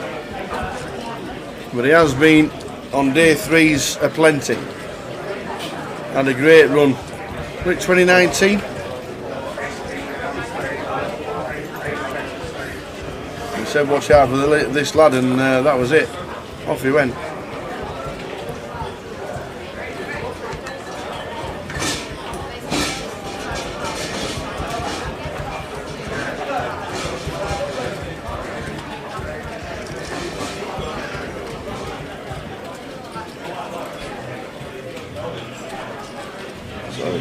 Chris probably just going to shove here, Tower.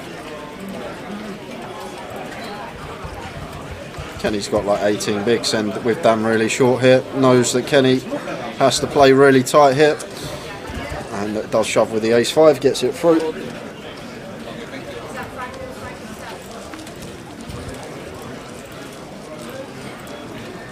120 to 1 for 4-2 City at half time.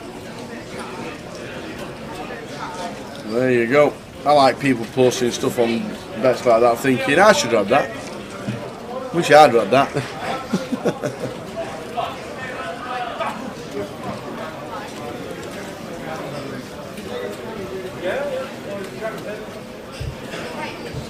Attention dealers and players in the main event, you have your final 501,000 with a 1,000 big money, that's 501,000 with a 1,000 big money. This is the last level of play for the day. So Forex Open, first time we've seen this. Trev opening to 400k.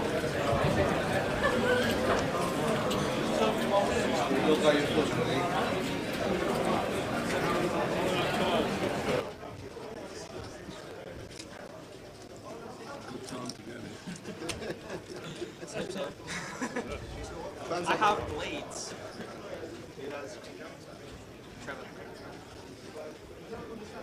Feel the flush coming.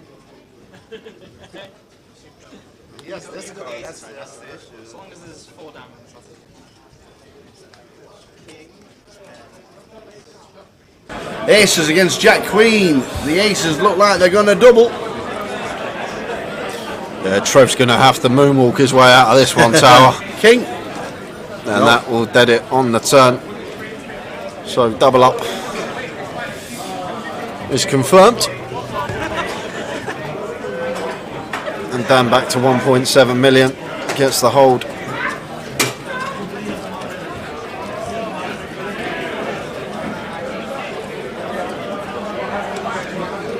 Puts Trevor down to 2.7.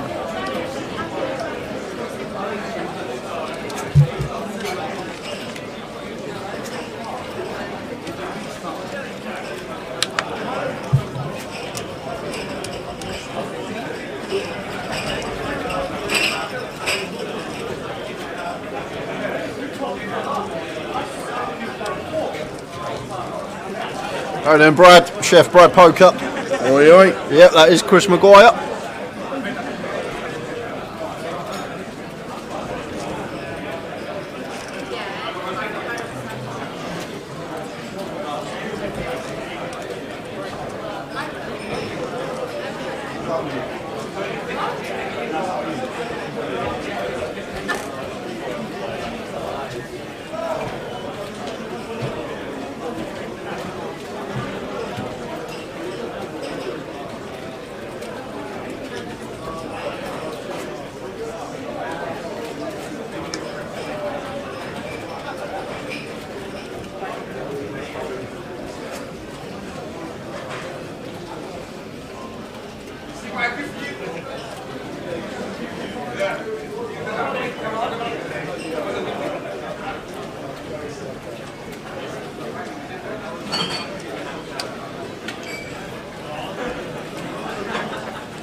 So well done to Robert for finishing in 5th place. Means we've got 4 left.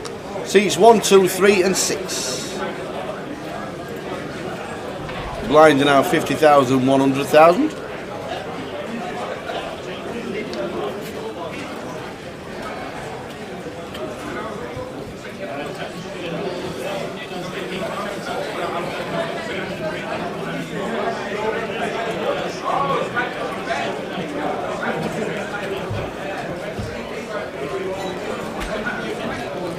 What events are going to be streamed in Manchester next month? We'll have a cash game on the Wednesday, Thursday. I think is it high roll in Manchester? I've not seen the. There will be. I've not seen the structure and the schedule for Manchester. If there is a high roller, it'll be high roller on the Thursday, and then Friday, Saturday, Sunday will be the main.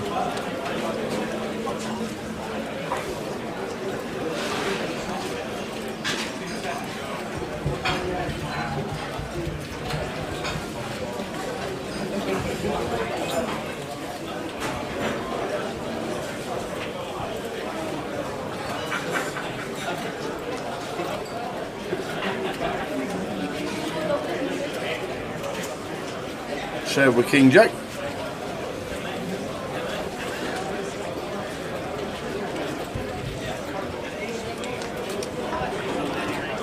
Puts out of the way. And over to Kenny with the 10-9 off in the big blind off of 13 bigs. 2.5x open from Trev. Can still see Kenny defend this one tower. He's happy to defend. And a 12 bigs. He does defend. 2-6-2.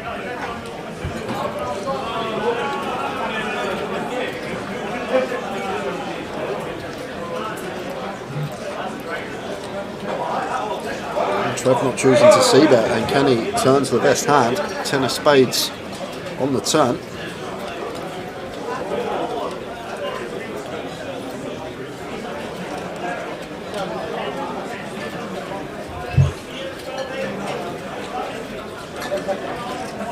Kenny says have some of that. 2.5. 2.5 into 650. So we'll get out of the way. Yeah, we've got none of that. I don't know, I've got the overs, but no point in getting tricky, Mr. Trev.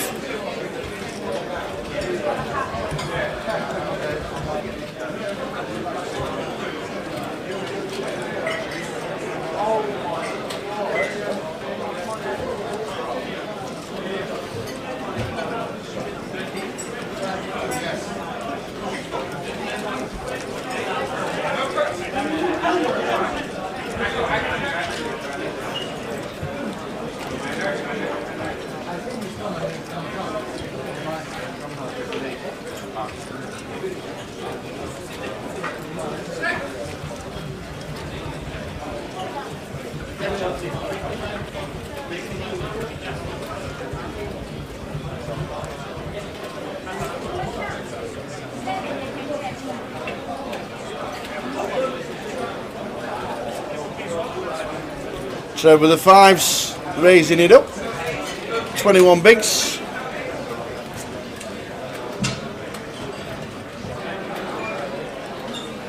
Can he? I was just about to say, can he put the lot in? Yeah, I don't think this is ever going to be good. Oh, Maguire! Trevor's found it. He said I'm all in with the triangle, and Chris Maguire. Oh, Dan and Kenny are going to be loving this tower. Dan and Kenny are going to be licking their lips here. Potential to ladder. Wow, I thought that was the triangle. He's never folding. No, of course he's not. But the jam here from Trev, just open riffing for 21. I'm not too sure. Maybe just didn't want to raise fold it. A pair four-handed, strong hand. Maybe didn't want to raise fold. They're in. Kenny's getting out of the way. Snap fold from Kenny. Oh my word! Days, man. Kenny had tens. Oh my God! This could be a three-way. Nah, no chance, Tower. Kenny's not. There's no way Kenny's calling here. Is this ICM? Yes, basically. I can't see how Kenny calls here with the 10, simply because as well, if Chris does bust Trev here, we're going to lock ourselves, what is it, an extra 10k if Chris does happen to bust Trev here. And I know we're four-handed and 10s is just a huge hand four-handed, but like in terms of, we're not looking to make chips, we're looking to make money. Like from chip EV, obviously, it's always going to go in here, 10s, we're going to make plenty of chips in the long run, but we're looking to make cash. We're looking to make money in terms of pounds, not terms of chips, and folding here I think's probably going to make us enough the times that Trev does happen to bust. You've got to remember as well, Chris isn't going to be light here himself. Once Trev open rips to 21, like Chris is going to be in a tough spot with like ace-jack suited, stuff like that. And so I think Kenny will be aware that Chris is pretty nutted here in this particular scenario, but really gross spot with the 10s, but There is the mucking fold. them. There is the fold Getting from them in Kenny. the muck. Lets the 10s go. 5s for Trev. Ace, king for Chris. When he sees the cards, what does Kenny think inside? Well, I think it's the right fold, and Kenny be a lot more clued up on these spots than me, Tower. Yeah. The resume he's got over the last 15 years on the poker scene. Really, really tough spot for him, but I think fold is the right way to proceed just because of what we spoke about. Here we go. Potwasher Senior is on the rail, directly behind young whippersnapper Potwasher, starting seat 3. Chris Maguire, Ace King. Trevor Reardon, 5s. 2, 4, Queen, 2 spades. The 5s still in front. And he's an ace on the turn! But there is a wheel draw. There's an ace on the turn for Chris Maguire. So huge chip lead going Chris's way unless we see a 3 or a 5. Oh! One of them really good rivers. Sit back down, days. Trev. What a run out. Sit back down, son. Kenny would have come last. Wow. What an ill run out that is.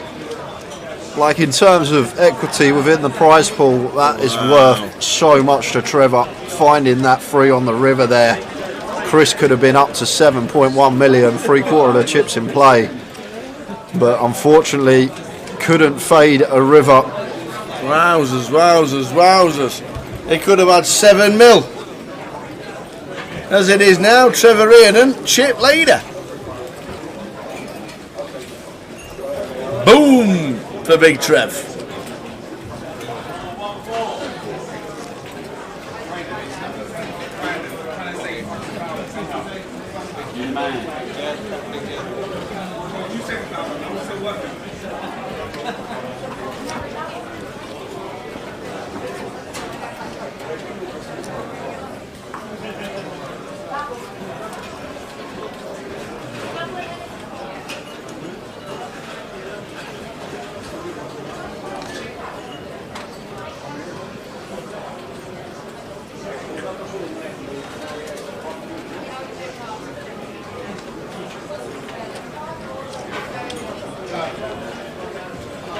It is Dan Laidlaw in seat number 1, Brad. Yes, it is. Greg Reardon's tuned in on Facey. Come on, TR.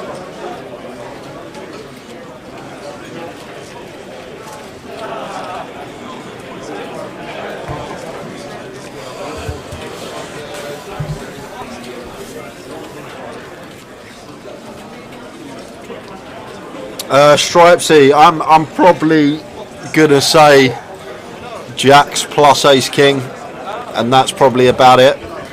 If Chris folded, it's going to change. Kenny's obviously going to be calling 10s there for sure, even though Trev actually had us covered as Kenny. But the fact that Chris has reshoved there, Kenny just needs to call so tight simply because the money we make, the times that Chris bust Trevor. But it's probably like Jacks plus Ace King. Going to be really tight. Trev makes it 250. Chris looks down at the boots. Oh my days. Third time he's had aces. So on this FT. Got 24 bigs.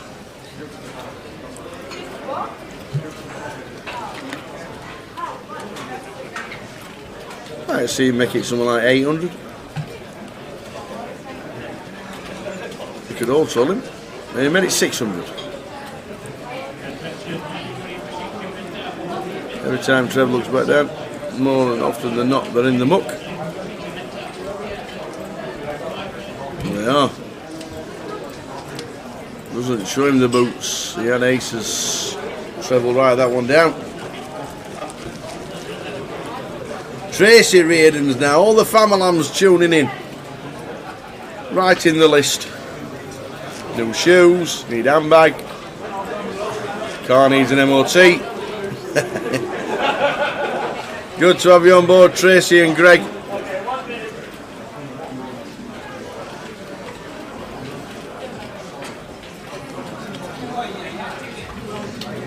Four left in the HR. TR, chip leader.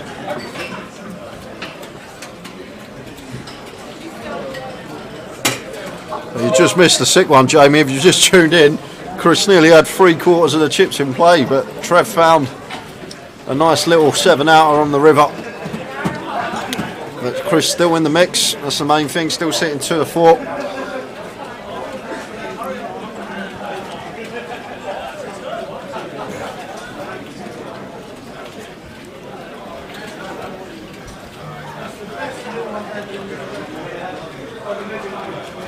Should just be Jalops. Yeah, just easy jam for us and here. Then a snap fall from Trev. Nice easy shove. How's Cyprus, Jamie? Heard you cashed, and then when it's something like Ace King into Kings or something like that.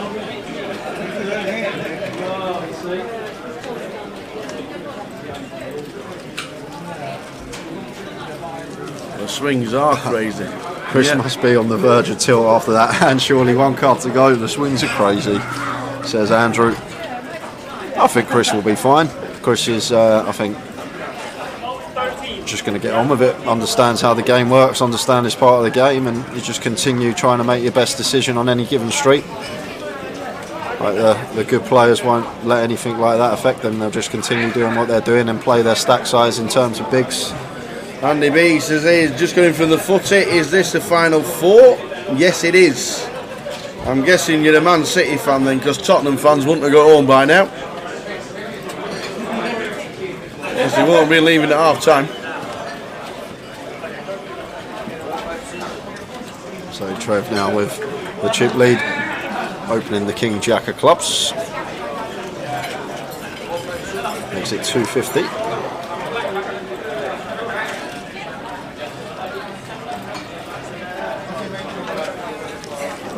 Yeah, 1 card from greatness. We've seen that in so many situations around the world in times gone by.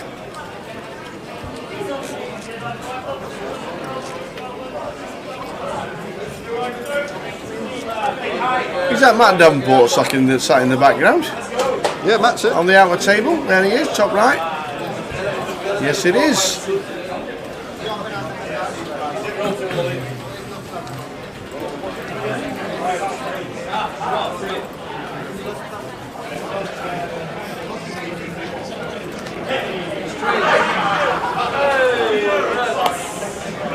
Glad you're enjoying Cyprus. Unfortunately, Ace King into Kings for Jamie Nixon. Enjoy the rest of the trip, and I'm sure we'll see you in Manchester.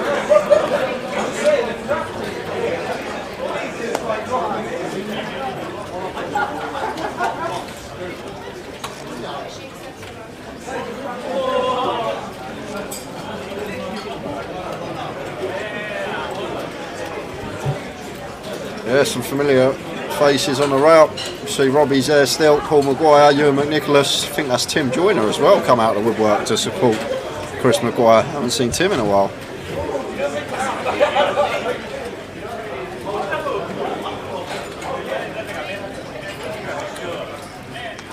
So pocket deuces for Dan here, off a 16 on the button.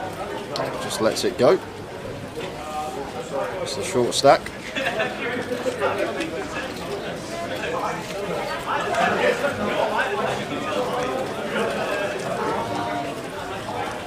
Yeah, Manchester and Blackpool. Blackpool's got the new one straight after the big one in Cov. Don't lose head. I'm ready, but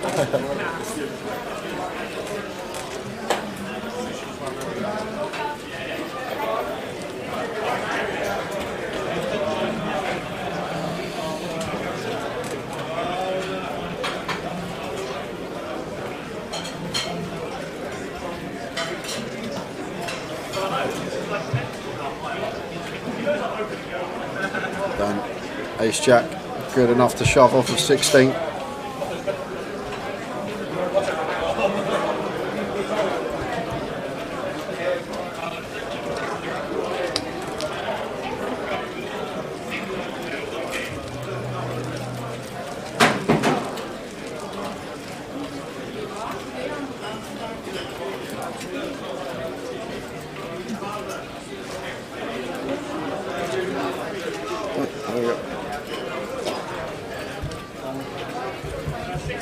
There's the payouts, 1, 2, 3 and 4.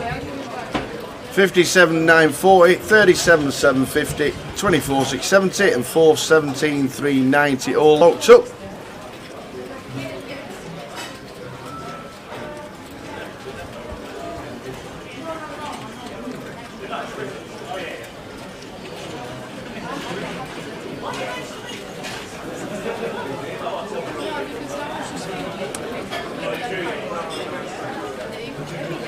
King 7 for Chris raises to 200.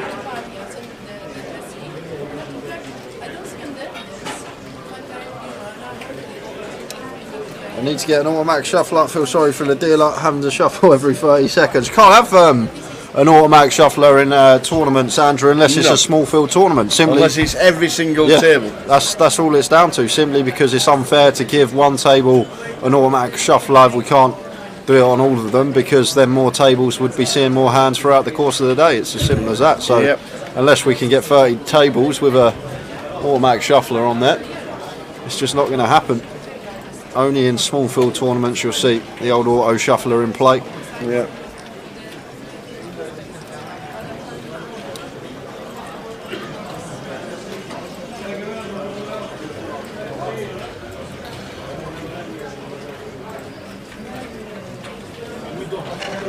Dan did defend here in the big.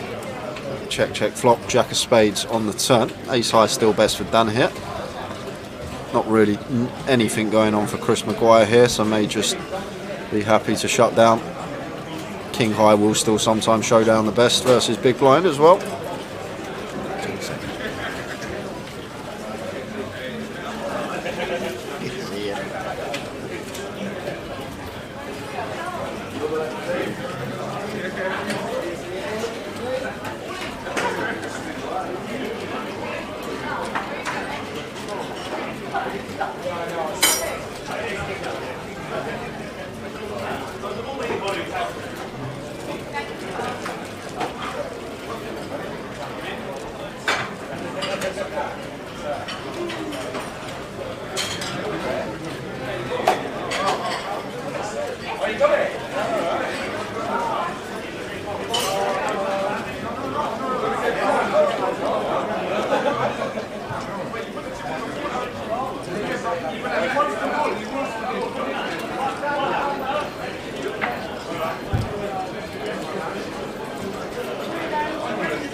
Do you know when we get the ticket for the online playoff on Monday night? I'm not sure, Stevie K, but Mick probably has the correct answer.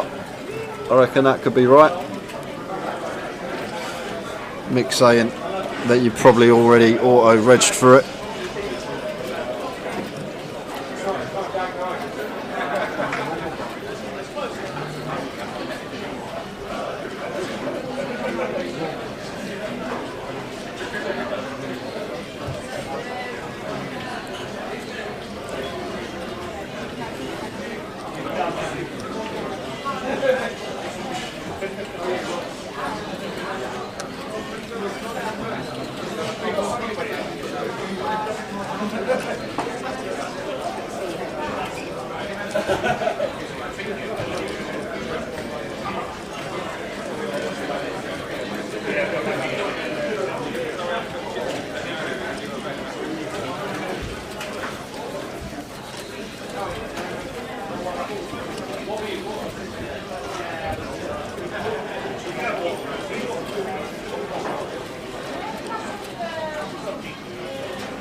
I saw you in Coventry.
Sorry guys, just had someone come in the booth, ask Tower about 100 questions. Am I the man that does the joke as well in Coventry where you sing and dance? I am the man.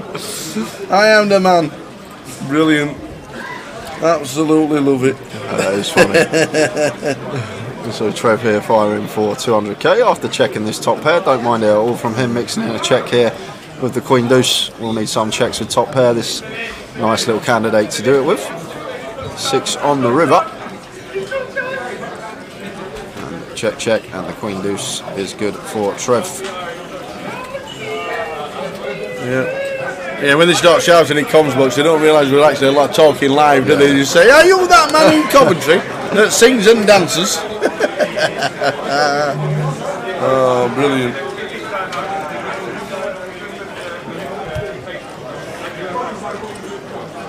So as you can see, 4 players left.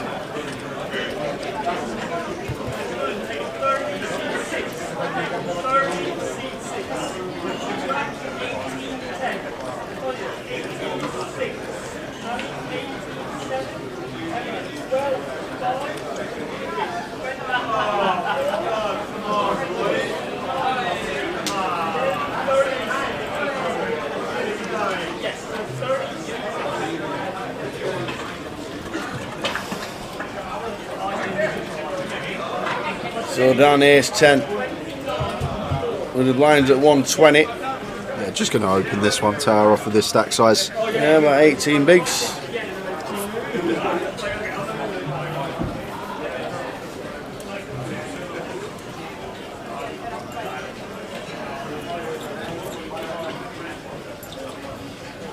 That makes it 240.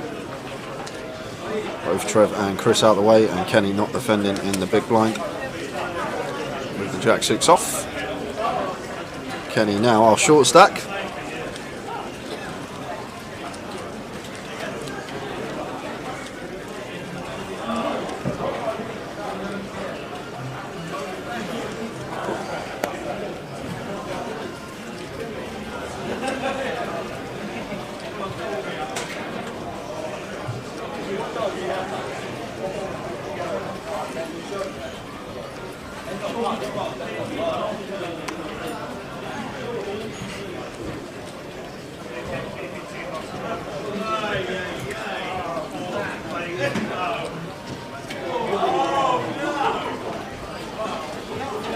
Four players left. High roller. 57,000 and a bit of change. Well, a lot of change. UK Poker Open seat as well, don't forget. Yes. For the winner. And blind on blind here. Queen 7 for Kenny. The average hand, the old computer hand. Might be happy to go with it here for 13 big blinds. And Kenny does announce all in for 1.6 million, and Dan's got an easy call here, Tower. Ace 8 should be calling this one, blind on blind. He's going to ask for a count, but unless we've got Kenny's stack size wrong, this should be a call here. Be very surprised if Dan Laidlaw let this one go. And the fact, like, if we do bust Kenny here as well, we earn ourselves an extra ladder.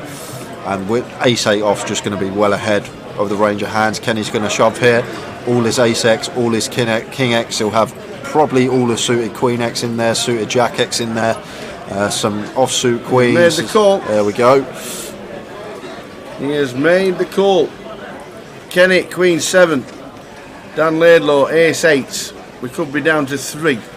The chip stacks are nearly the same. Queen 7 needing to hit. Well, it's got a bit sweaty. It has. Clubs working as well. Fading Queen 7s and clubs. And it's a brick on the river, so we do lose Kenny Huller. Well, we think. In fourth for... We're going to check the stack. No, he does have him. Where are they going? Where are they off? So Dan fist pumps Kenny Huller, leaves all his chips in the middle of the table and just wanders off. Okay. What's going on here? No idea. Unless there was a... No idea. Why would you not even pull in the stacks? Why on earth would you not? I'm not being funny, but why would you leave your chips in the middle? You come back and say my chip stack's wrong. How can you tell? Not even pulled in the chips from the winning hand. What's that all about? Let the poor dealer do it. Wow. I have no idea what on earth is going on here, unless we didn't hear it and maybe one of them said deal or something as soon as Kenny busted. Absolutely no idea.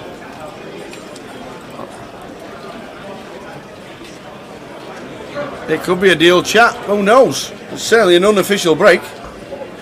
We'll stick it on. Oh, we don't know what's happening, ladies and gentlemen. We have no idea. Danny Laidlaw even left his chips in the middle of the table. I've never seen that ever. Adam says all had the deal option click. Kenny was the only one that didn't. Yeah. That's a funny joke. You don't get that, Tally. You don't play enough online poker, but that's a. Oh, you have the deal option click. Yeah. I have it done for the first hand. That's gone over his head. $10 to buy in. You got $10.08 if you want to cash out now. No. Well, Frankie's stood there. He's got no idea what's happening either. And he's in charge. He just said to Dan, "Can you stack your chips, please?" Exactly. There was no etiquette there, Mr. Danny Laidlaw. Well, Trev's disappeared. I can still see Dan and I can still see Chris. So I'm guessing Trev just needed a quick loo break or something, or a bit of fresh air. That's because there's no discussions going on regarding numbers. Oh, I didn't start singing, Jason. Like Chris is right in the background there. You can see his woolly jumper just walking off to the left.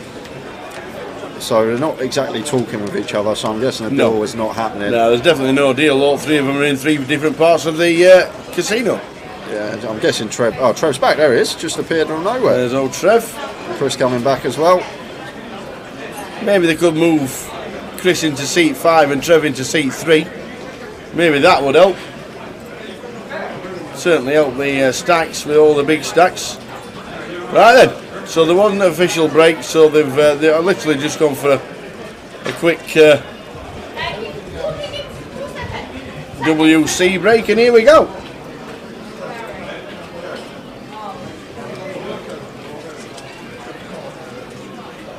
That's it.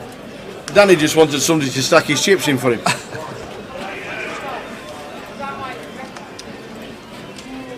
So there were definitely no numbers there. Here we go, Tower. Something to talk about. I've lost 14 zone, £8. You're the man. That is amazing. Nearly lost me, Jason. And me. Nearly lost me. 14 stone, £8. Unbelievable.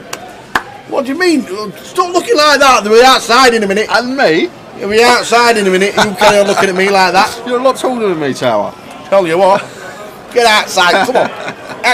Hold me back. Hold me back. Hold me back. So back to the action. Free-handed. And Chris opening the ace-10. Well done, Jason. It's a fantastic effort. Prizes at the bottom of your screen. DFG Gaming. Or DF Gaming. 57,940 plus a £1,500 UK Open seats. 37,750 and 24.6.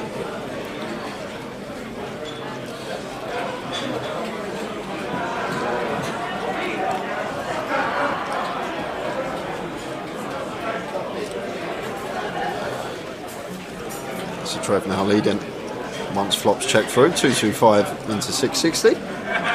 So finds third.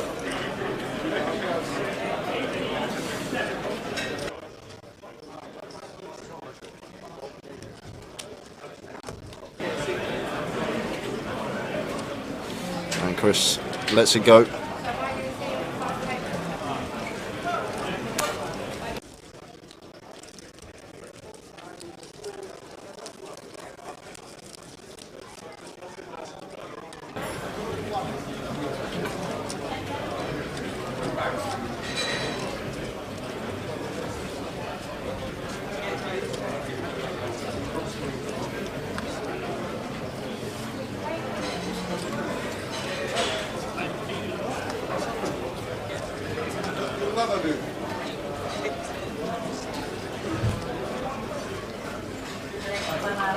So 3 left.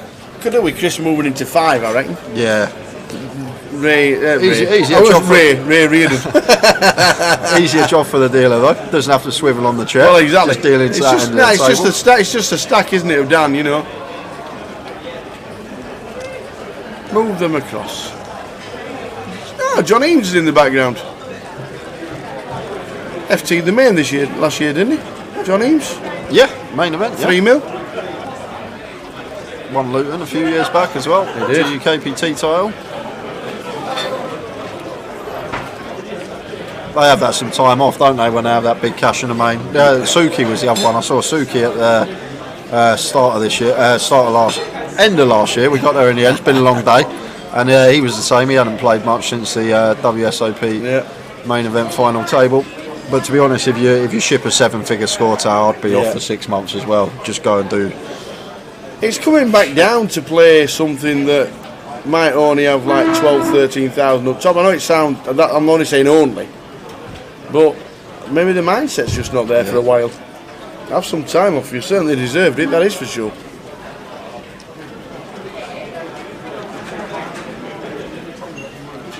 You've definitely deserved it. If you end up with a 7-figure score, that's what poker players should be aiming at, that's for sure. Trev opening ace-4 off here, and Dan defending the Jack-7.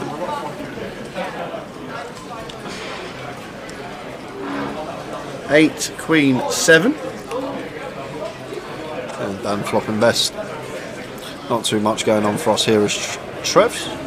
May just be happy to check this one behind, try to get the showdown of our ace height. He's going to choose the C-bet.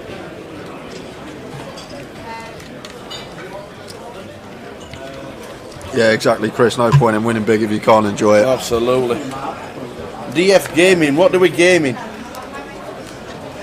Mortal Kombat? COD? World of Warcraft? Pro Evolution Soccer? Oh, that was a game. That was a game back in the day. I'm not very good at FIFA. My fingers don't work with the buttons. I used to be pretty good at FIFA. You press the button and then 3 seconds later something happens, so then you press it twice and then it kicks it twice. It's very clever, but I never worked it out. So Trev just applying maximum pressure here, Tower, and just barreling away at Dan. And simply because knows that Dan's got to play pretty tight here as well. Dan's second in chips. Chris is sat there with sub 20. So Dan's not really going to want to tangle with us too much in too many spots. Fair play, Trev Reardon there, just maximum pressure applied and gets the best hand to fold.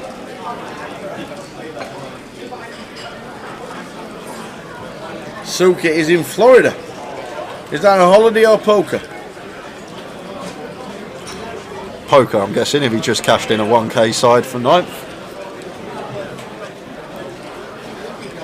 Oh, right, okay. Playing the 3k main this weekend. Very nice indeed. Florida seems to be getting very big for poker.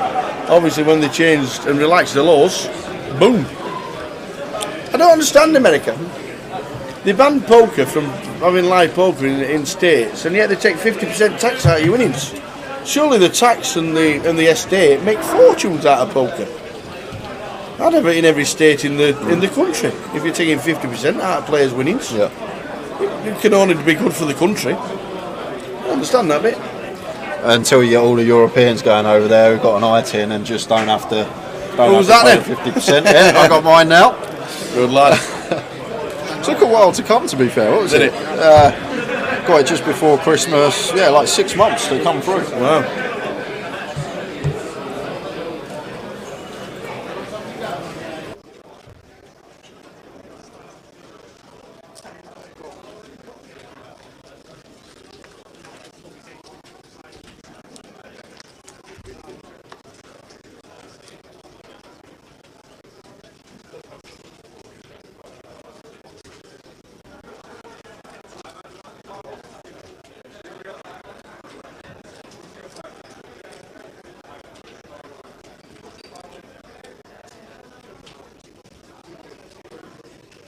Are there any satellites for the 1500 Coventry tournaments? James will show you very shortly.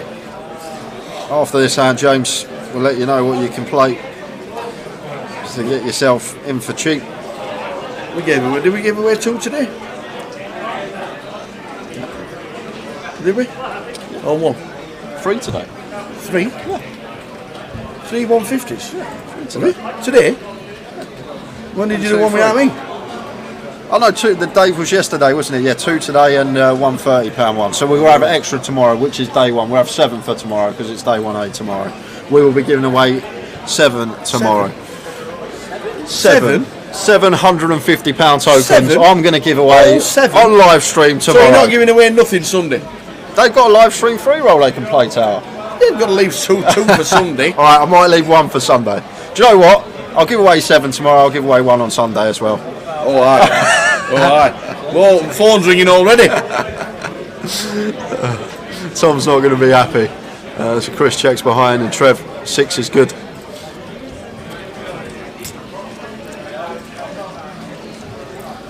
So the satellites for Coventry start on the 19th of February. Yeah, so what we're going to be doing, we've got another 7 to give away over the course of the weekend, and the £150 tokens you can play one of the main event cash out satellites, the 150 plus 15. That's what we're doing for the giveaways. On Saturday as well, the big one, we're giving away a £1,500 main event seat live on stream for one of our lucky viewers. Not sure what we're going to do yet, how we're going to give it away, but we are giving away a £1,500 UK Poker Open seat. We're just going to wait till the Seafool's in the airport, ready to fly out to the PCA. Let us know when you're on. Let us know when you're on the plane, the Seafo. That's when we'll run it. Plenty going on. Plenty going on. But plenty of satellites in Coventry, live tournaments. There's plenty of satellites online that are now just tokens for live events.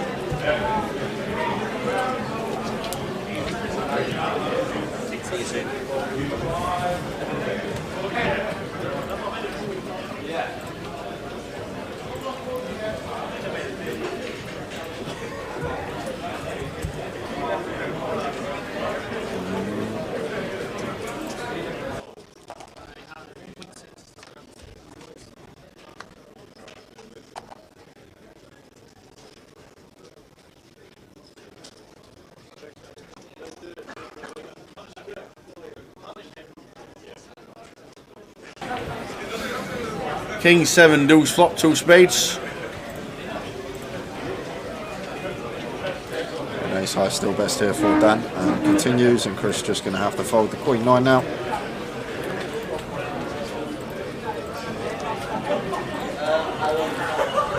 Yeah, there's plenty going on online.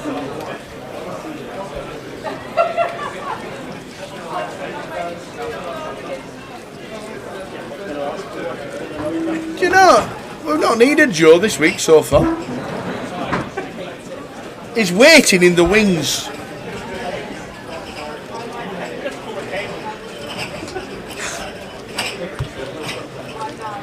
We are 3-handed for the title.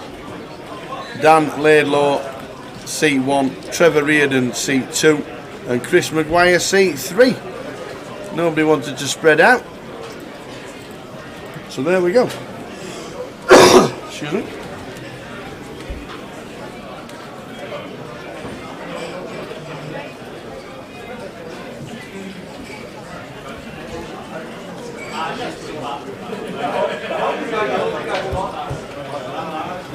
That's the guy who was asking me on the left-hand side, who was waving his arms, was the guy who was asking me if I was at the Goliath singing and dancing on stage.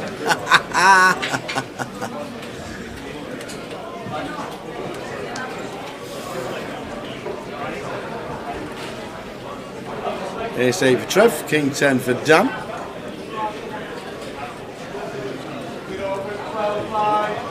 Button raising a call.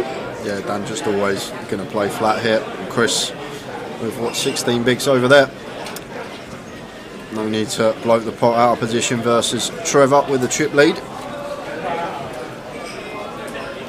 tonight. Flop of 498. No flop cam, unfortunately. Yeah, where's the flop cam? Oh, what was that?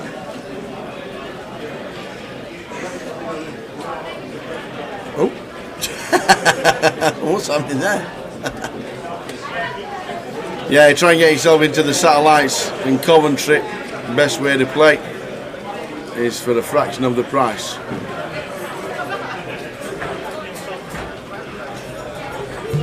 Turns a 2 of diamonds.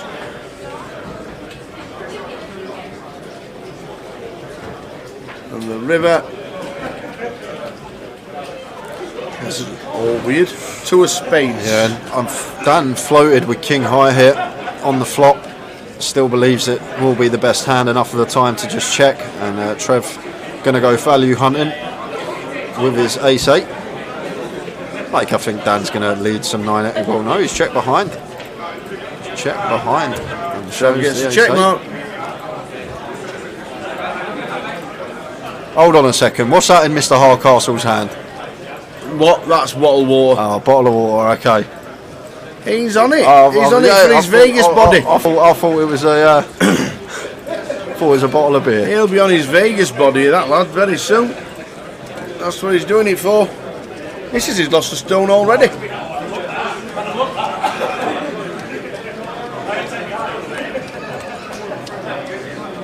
Only stone I've lost in the last few weeks is out of my shoe. Ooh, don't half hurt.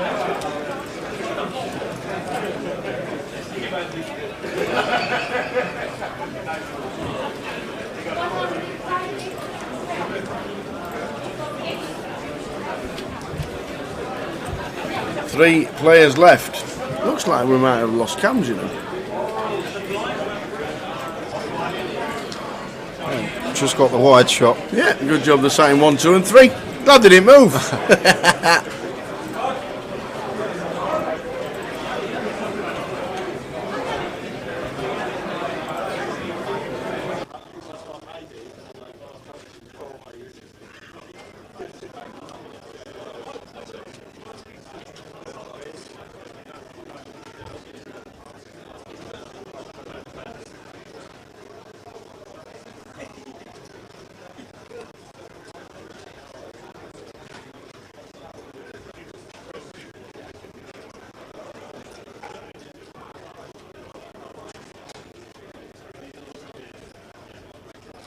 Ace bottled water.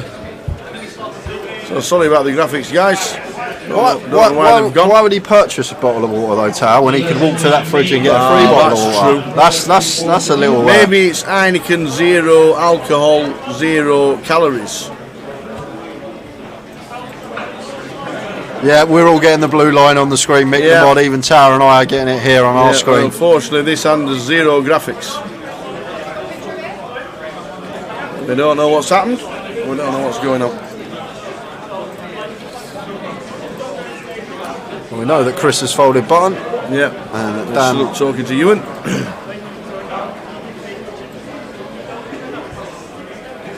Don't even know what the flop is. No, unfortunately not. Don't know. We are completely in the dark. We can't IT key. We don't know what's happened with the graphics. Dealers and players in the main event, there will be 5 more hands before the end of the play. That's 5 more hands. Remember that tomorrow. Try and ask Mikey what's happened with this one. No blue line on Twitch. Oh, well, there you go. Is there any graphics on Twitch? Can you tell us what they got?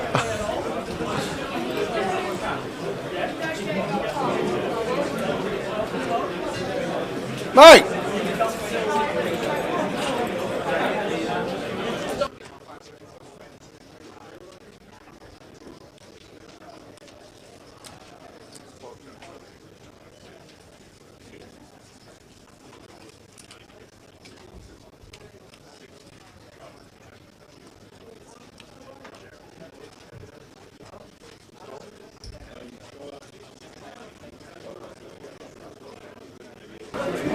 So we'll try and get a word to the boys outside, see what's happening, because this is actually a huge pot as well.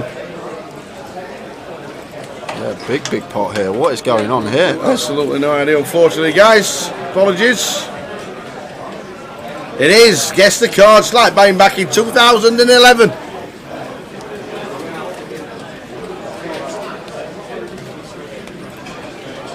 Well, this could be the biggest done. We don't. IT key. We don't know. We're trying to get the word out to the guys.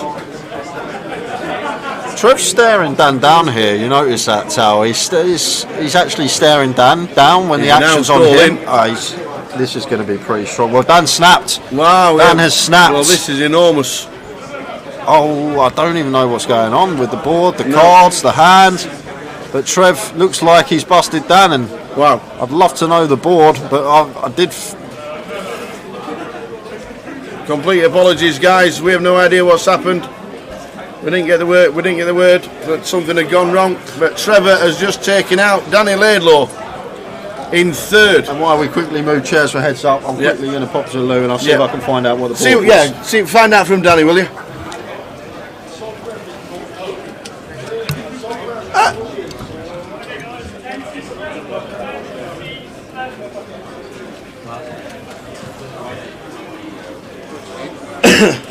So I'll try and find out of Danny. They're moving him to 3 and 7.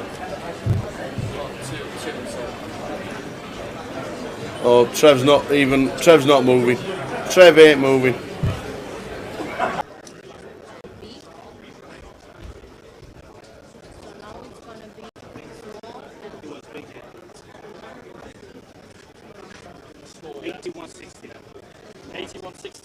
Right, quick rundown of the hand. It went complete in the small blind from Dan with ace jack off. Trev ISO 10-8 of diamonds. Dan called. It come queen jack 7. Check call 9 on the turn. So Trev made a straight with a 10-8. Ace on the river. So Dan rivered aces up. Just a caller. Nothing Dan can do. That's why he snapped it off. So it was a straight for Trev. Queen jack 7. 9 on the turn. He turned the gut shot. Ace on the river. Dan had ace jack, giving him aces up. Okay. Sorry about the graphics, guys. No word on to what has happened, but we're now heads up. Trevor and Chris Maguire.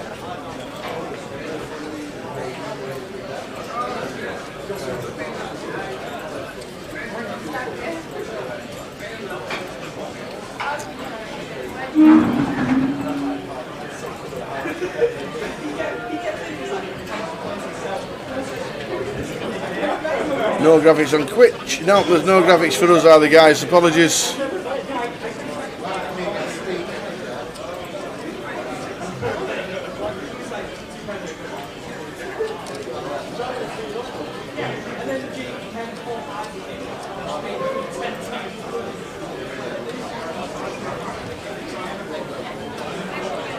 Good luck, Trev. Good luck, Chris.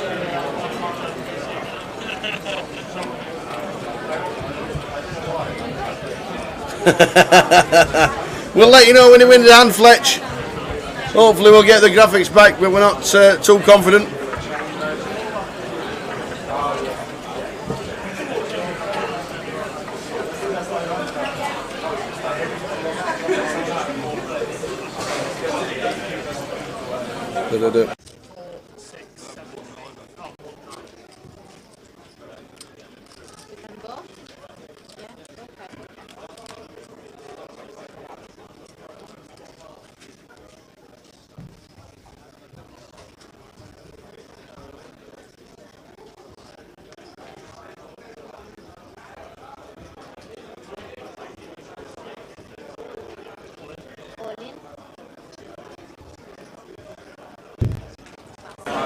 There we go. 10-8 for Chris.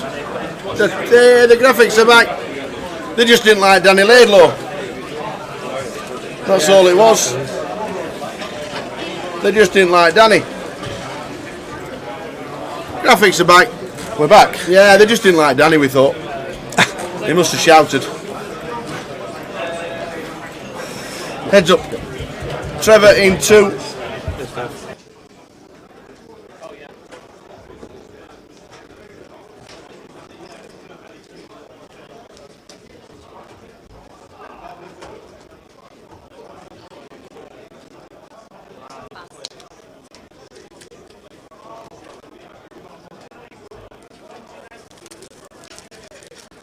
So 9.1 million for Trev Reardon, 1.8 million for Chris Maguire. The White Lion go wild. White Lion go wild!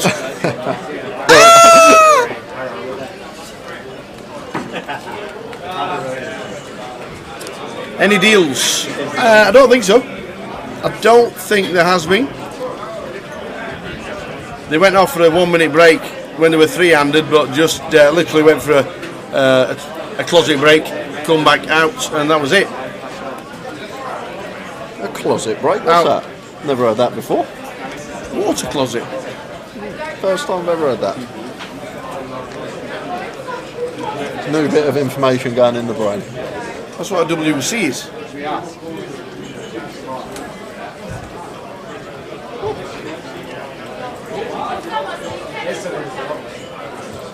So Chris Maguire on the right hand side, the whole of Wrightington and the White Lion will be cheering for him, and the rest, and a lot of people will be cheering for Trev Reardon, who has won himself a GUKPT last year and then now can win himself a high roller this year. Big chips, 8.8 against 2.1. Fizz says you need 200 tons of Semtex to get the chips off Trev. Well, I'll tell you what, he can call it off, you know. He has been known to. But he has got a lot of chips. There's our Trev. Can he close it out? Chris Maguire, who's got a theatre show running in February. Yeah. Bit of promoting for Chris while we've got lots of people It's called watching. Head Over Heels. It starts on the 26th of January till the 4th of March. Yep, you can book your tickets on hopemilltheatre.co.uk. Nice one. All the songs are by the Go-Go's. If you've never heard of the Go-Go's, then just check out Belinda Carlisle and Jane Weedlin. Yeah, and Gartland Productions and Chris Maguire Nice presents Head Over Heels. Good luck with that, Chris.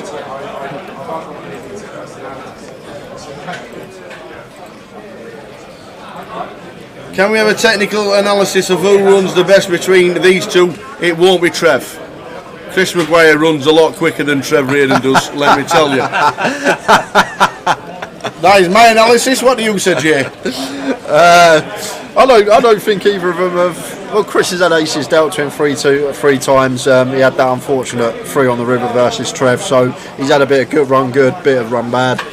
Trev's just been pretty solid. He's seemed to pick his spots well, run good in key spots.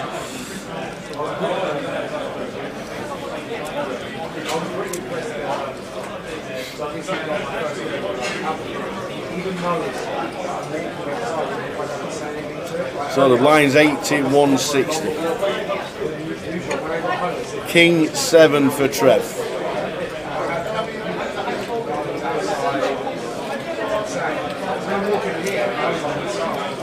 Happy to open here with the king in his hand.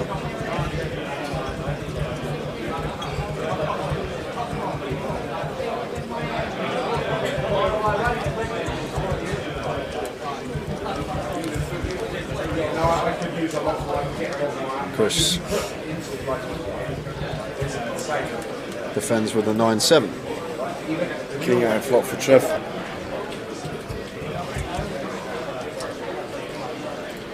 Just continuing, and Chris no choice but to fold. Were you in Vegas when they had that false alarm with the... I was in the crowd running. Oh. Yeah, I was in the crowd running. Wow.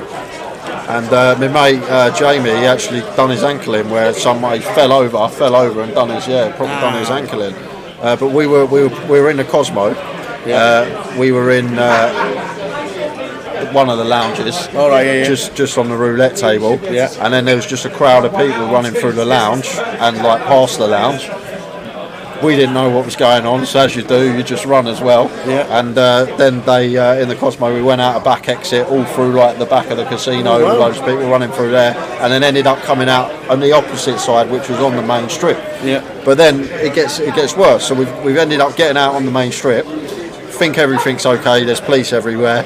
5 minutes walking back towards where Bally's was, there's people running the other way towards my us. days. And now we think, what on earth's going on? So we end up running back the other way. There was like a police car parked up on the side, like down a little alley or something. Yeah. And then we just stood there for about half hour until it all calmed down. But yeah. Ooh. was proper scary stuff. Obviously, it was a false alarm, but at the time you don't know it's a false alarm. Not do at all. you? Not at all. At the time, you don't know it's a false alarm.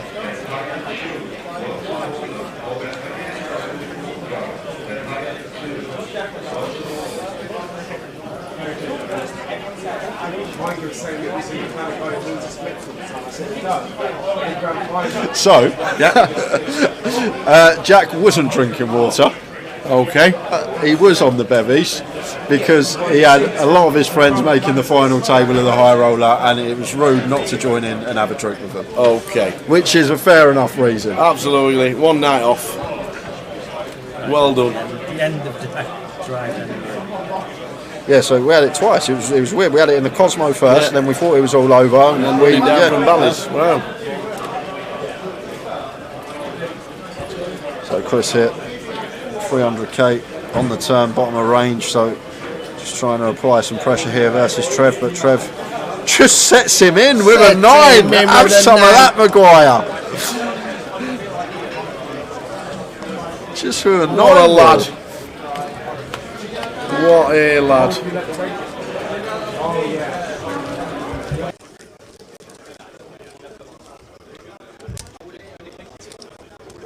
That's the thing, it was only a glass window when we found out the next day what had happened. Oh, is we that were what it reading was? on the news and Somebody stuff. smashed the glass window? And it obviously just echoed down the strip. But when you're in the moment and you've got people screaming and shouting and running towards you and you have no idea what's going on, obviously you're going to do the same thing.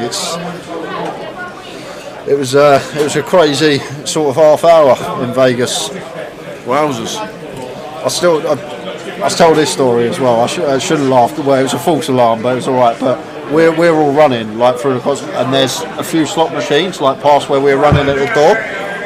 And this poor old lady is on the slot machine, and she's going like slamming the collect button to try and get her receipt out of the machine. And like everyone's running past her, she don't care. She's waiting to get her receipt out of the machine. $8.48. Yeah, just like go like button smashing the collect button, just trying to get the receipt out. Like everyone's running past her. Oh, brilliant.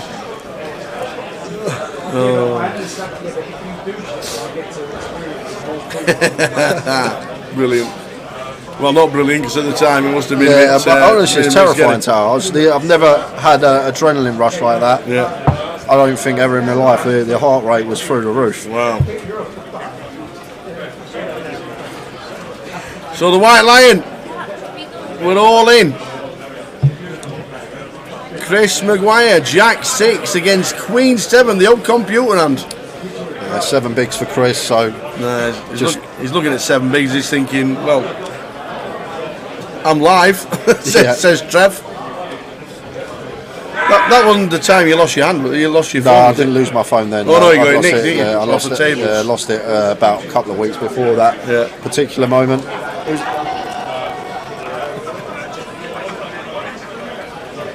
Oh, we've got a call with Queen go. 7. Now is Queen 7 in front. So Jack 6 off Queen for Chris. 7's in front. And Queen 7 for Trev. He's in the lead. Tricky Trev. He could have the title. He could have a GUKPT and a high roller. Everyone's coming round. Teddy's there. Teddy's there. Oh, Teddy. Paul Maguire on the rail. You and McNicholas, you can nearly see him. The graphics have disappeared again. No way! Not when we want it. Not when it ends up and going for the title. Oh man! Well, that's a Queen Where's on the the turn. not it? That looks like he's it because Maguire's gone up. We've not seen the however. It is Strikey Trevor. Boom! Dead on the turn for Chris Maguire. Great run from him. Second. Good £37,000 and change. Trev taking home 57k and a UK Poker Open seat. Yes! Amazing. Well done, Trev. Look at that. He's just packing his bag up. There's another day in the office. He's here. That's it. That's me done. You're all in the bin. Get me there. Oh, what a good effort. The fist pumps are out, everybody. Well done, Chris. Well done to everybody on the FT. That was great. I enjoyed that. That was a great finish. Well, it's a great man as well. Tricky Trev. I don't know if he's around anywhere, but it's another great finish. Brilliant effort. Is he around? Shall I see if I can see if we can grab him if he's still in the building? Just see if he's here. see if he's around for 1 minute, see if we can just grab him. Well done to Trev, that was brilliant. Well done to everybody in the high roller. The prizes that were there, absolutely brilliant. £57,940. He's gone missing. He's gone missing. So he has gone missing. But well done, Tricky Trev. Absolutely fantastic. Well done to everybody on the FT. It was a great effort. Thanks to Dave Doherty. Yep. For jumping in, and always, as we say, you guys as well. But just before Tricky Trev departed, he said, "Tower, Jay, fancy a bit of black stuff?" And he said, "Jay, get yourself in." Thank you very much to Mr. Tricky Trev. We will see you tomorrow. Tomorrow from 12:30 on the live stream. We're back for the what we got tomorrow. There we go. And I will say this, guys.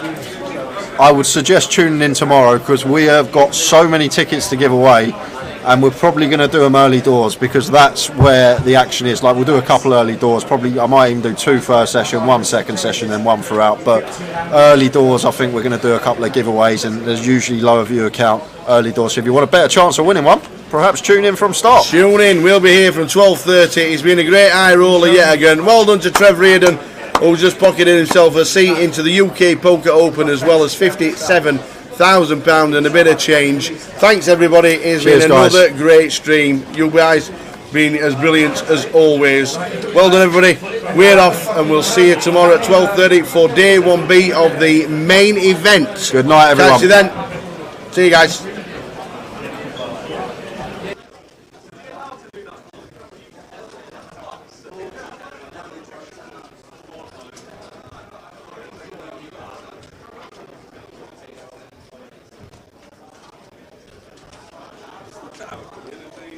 No, it's only for the main event. Oh, is it? Yeah.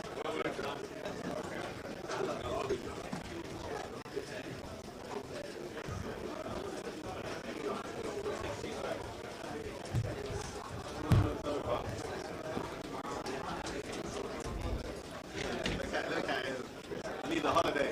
You guys on a holiday? Oh, we'll go on a holiday, yeah. Got 1 or 2. How long did it take you? 2 days?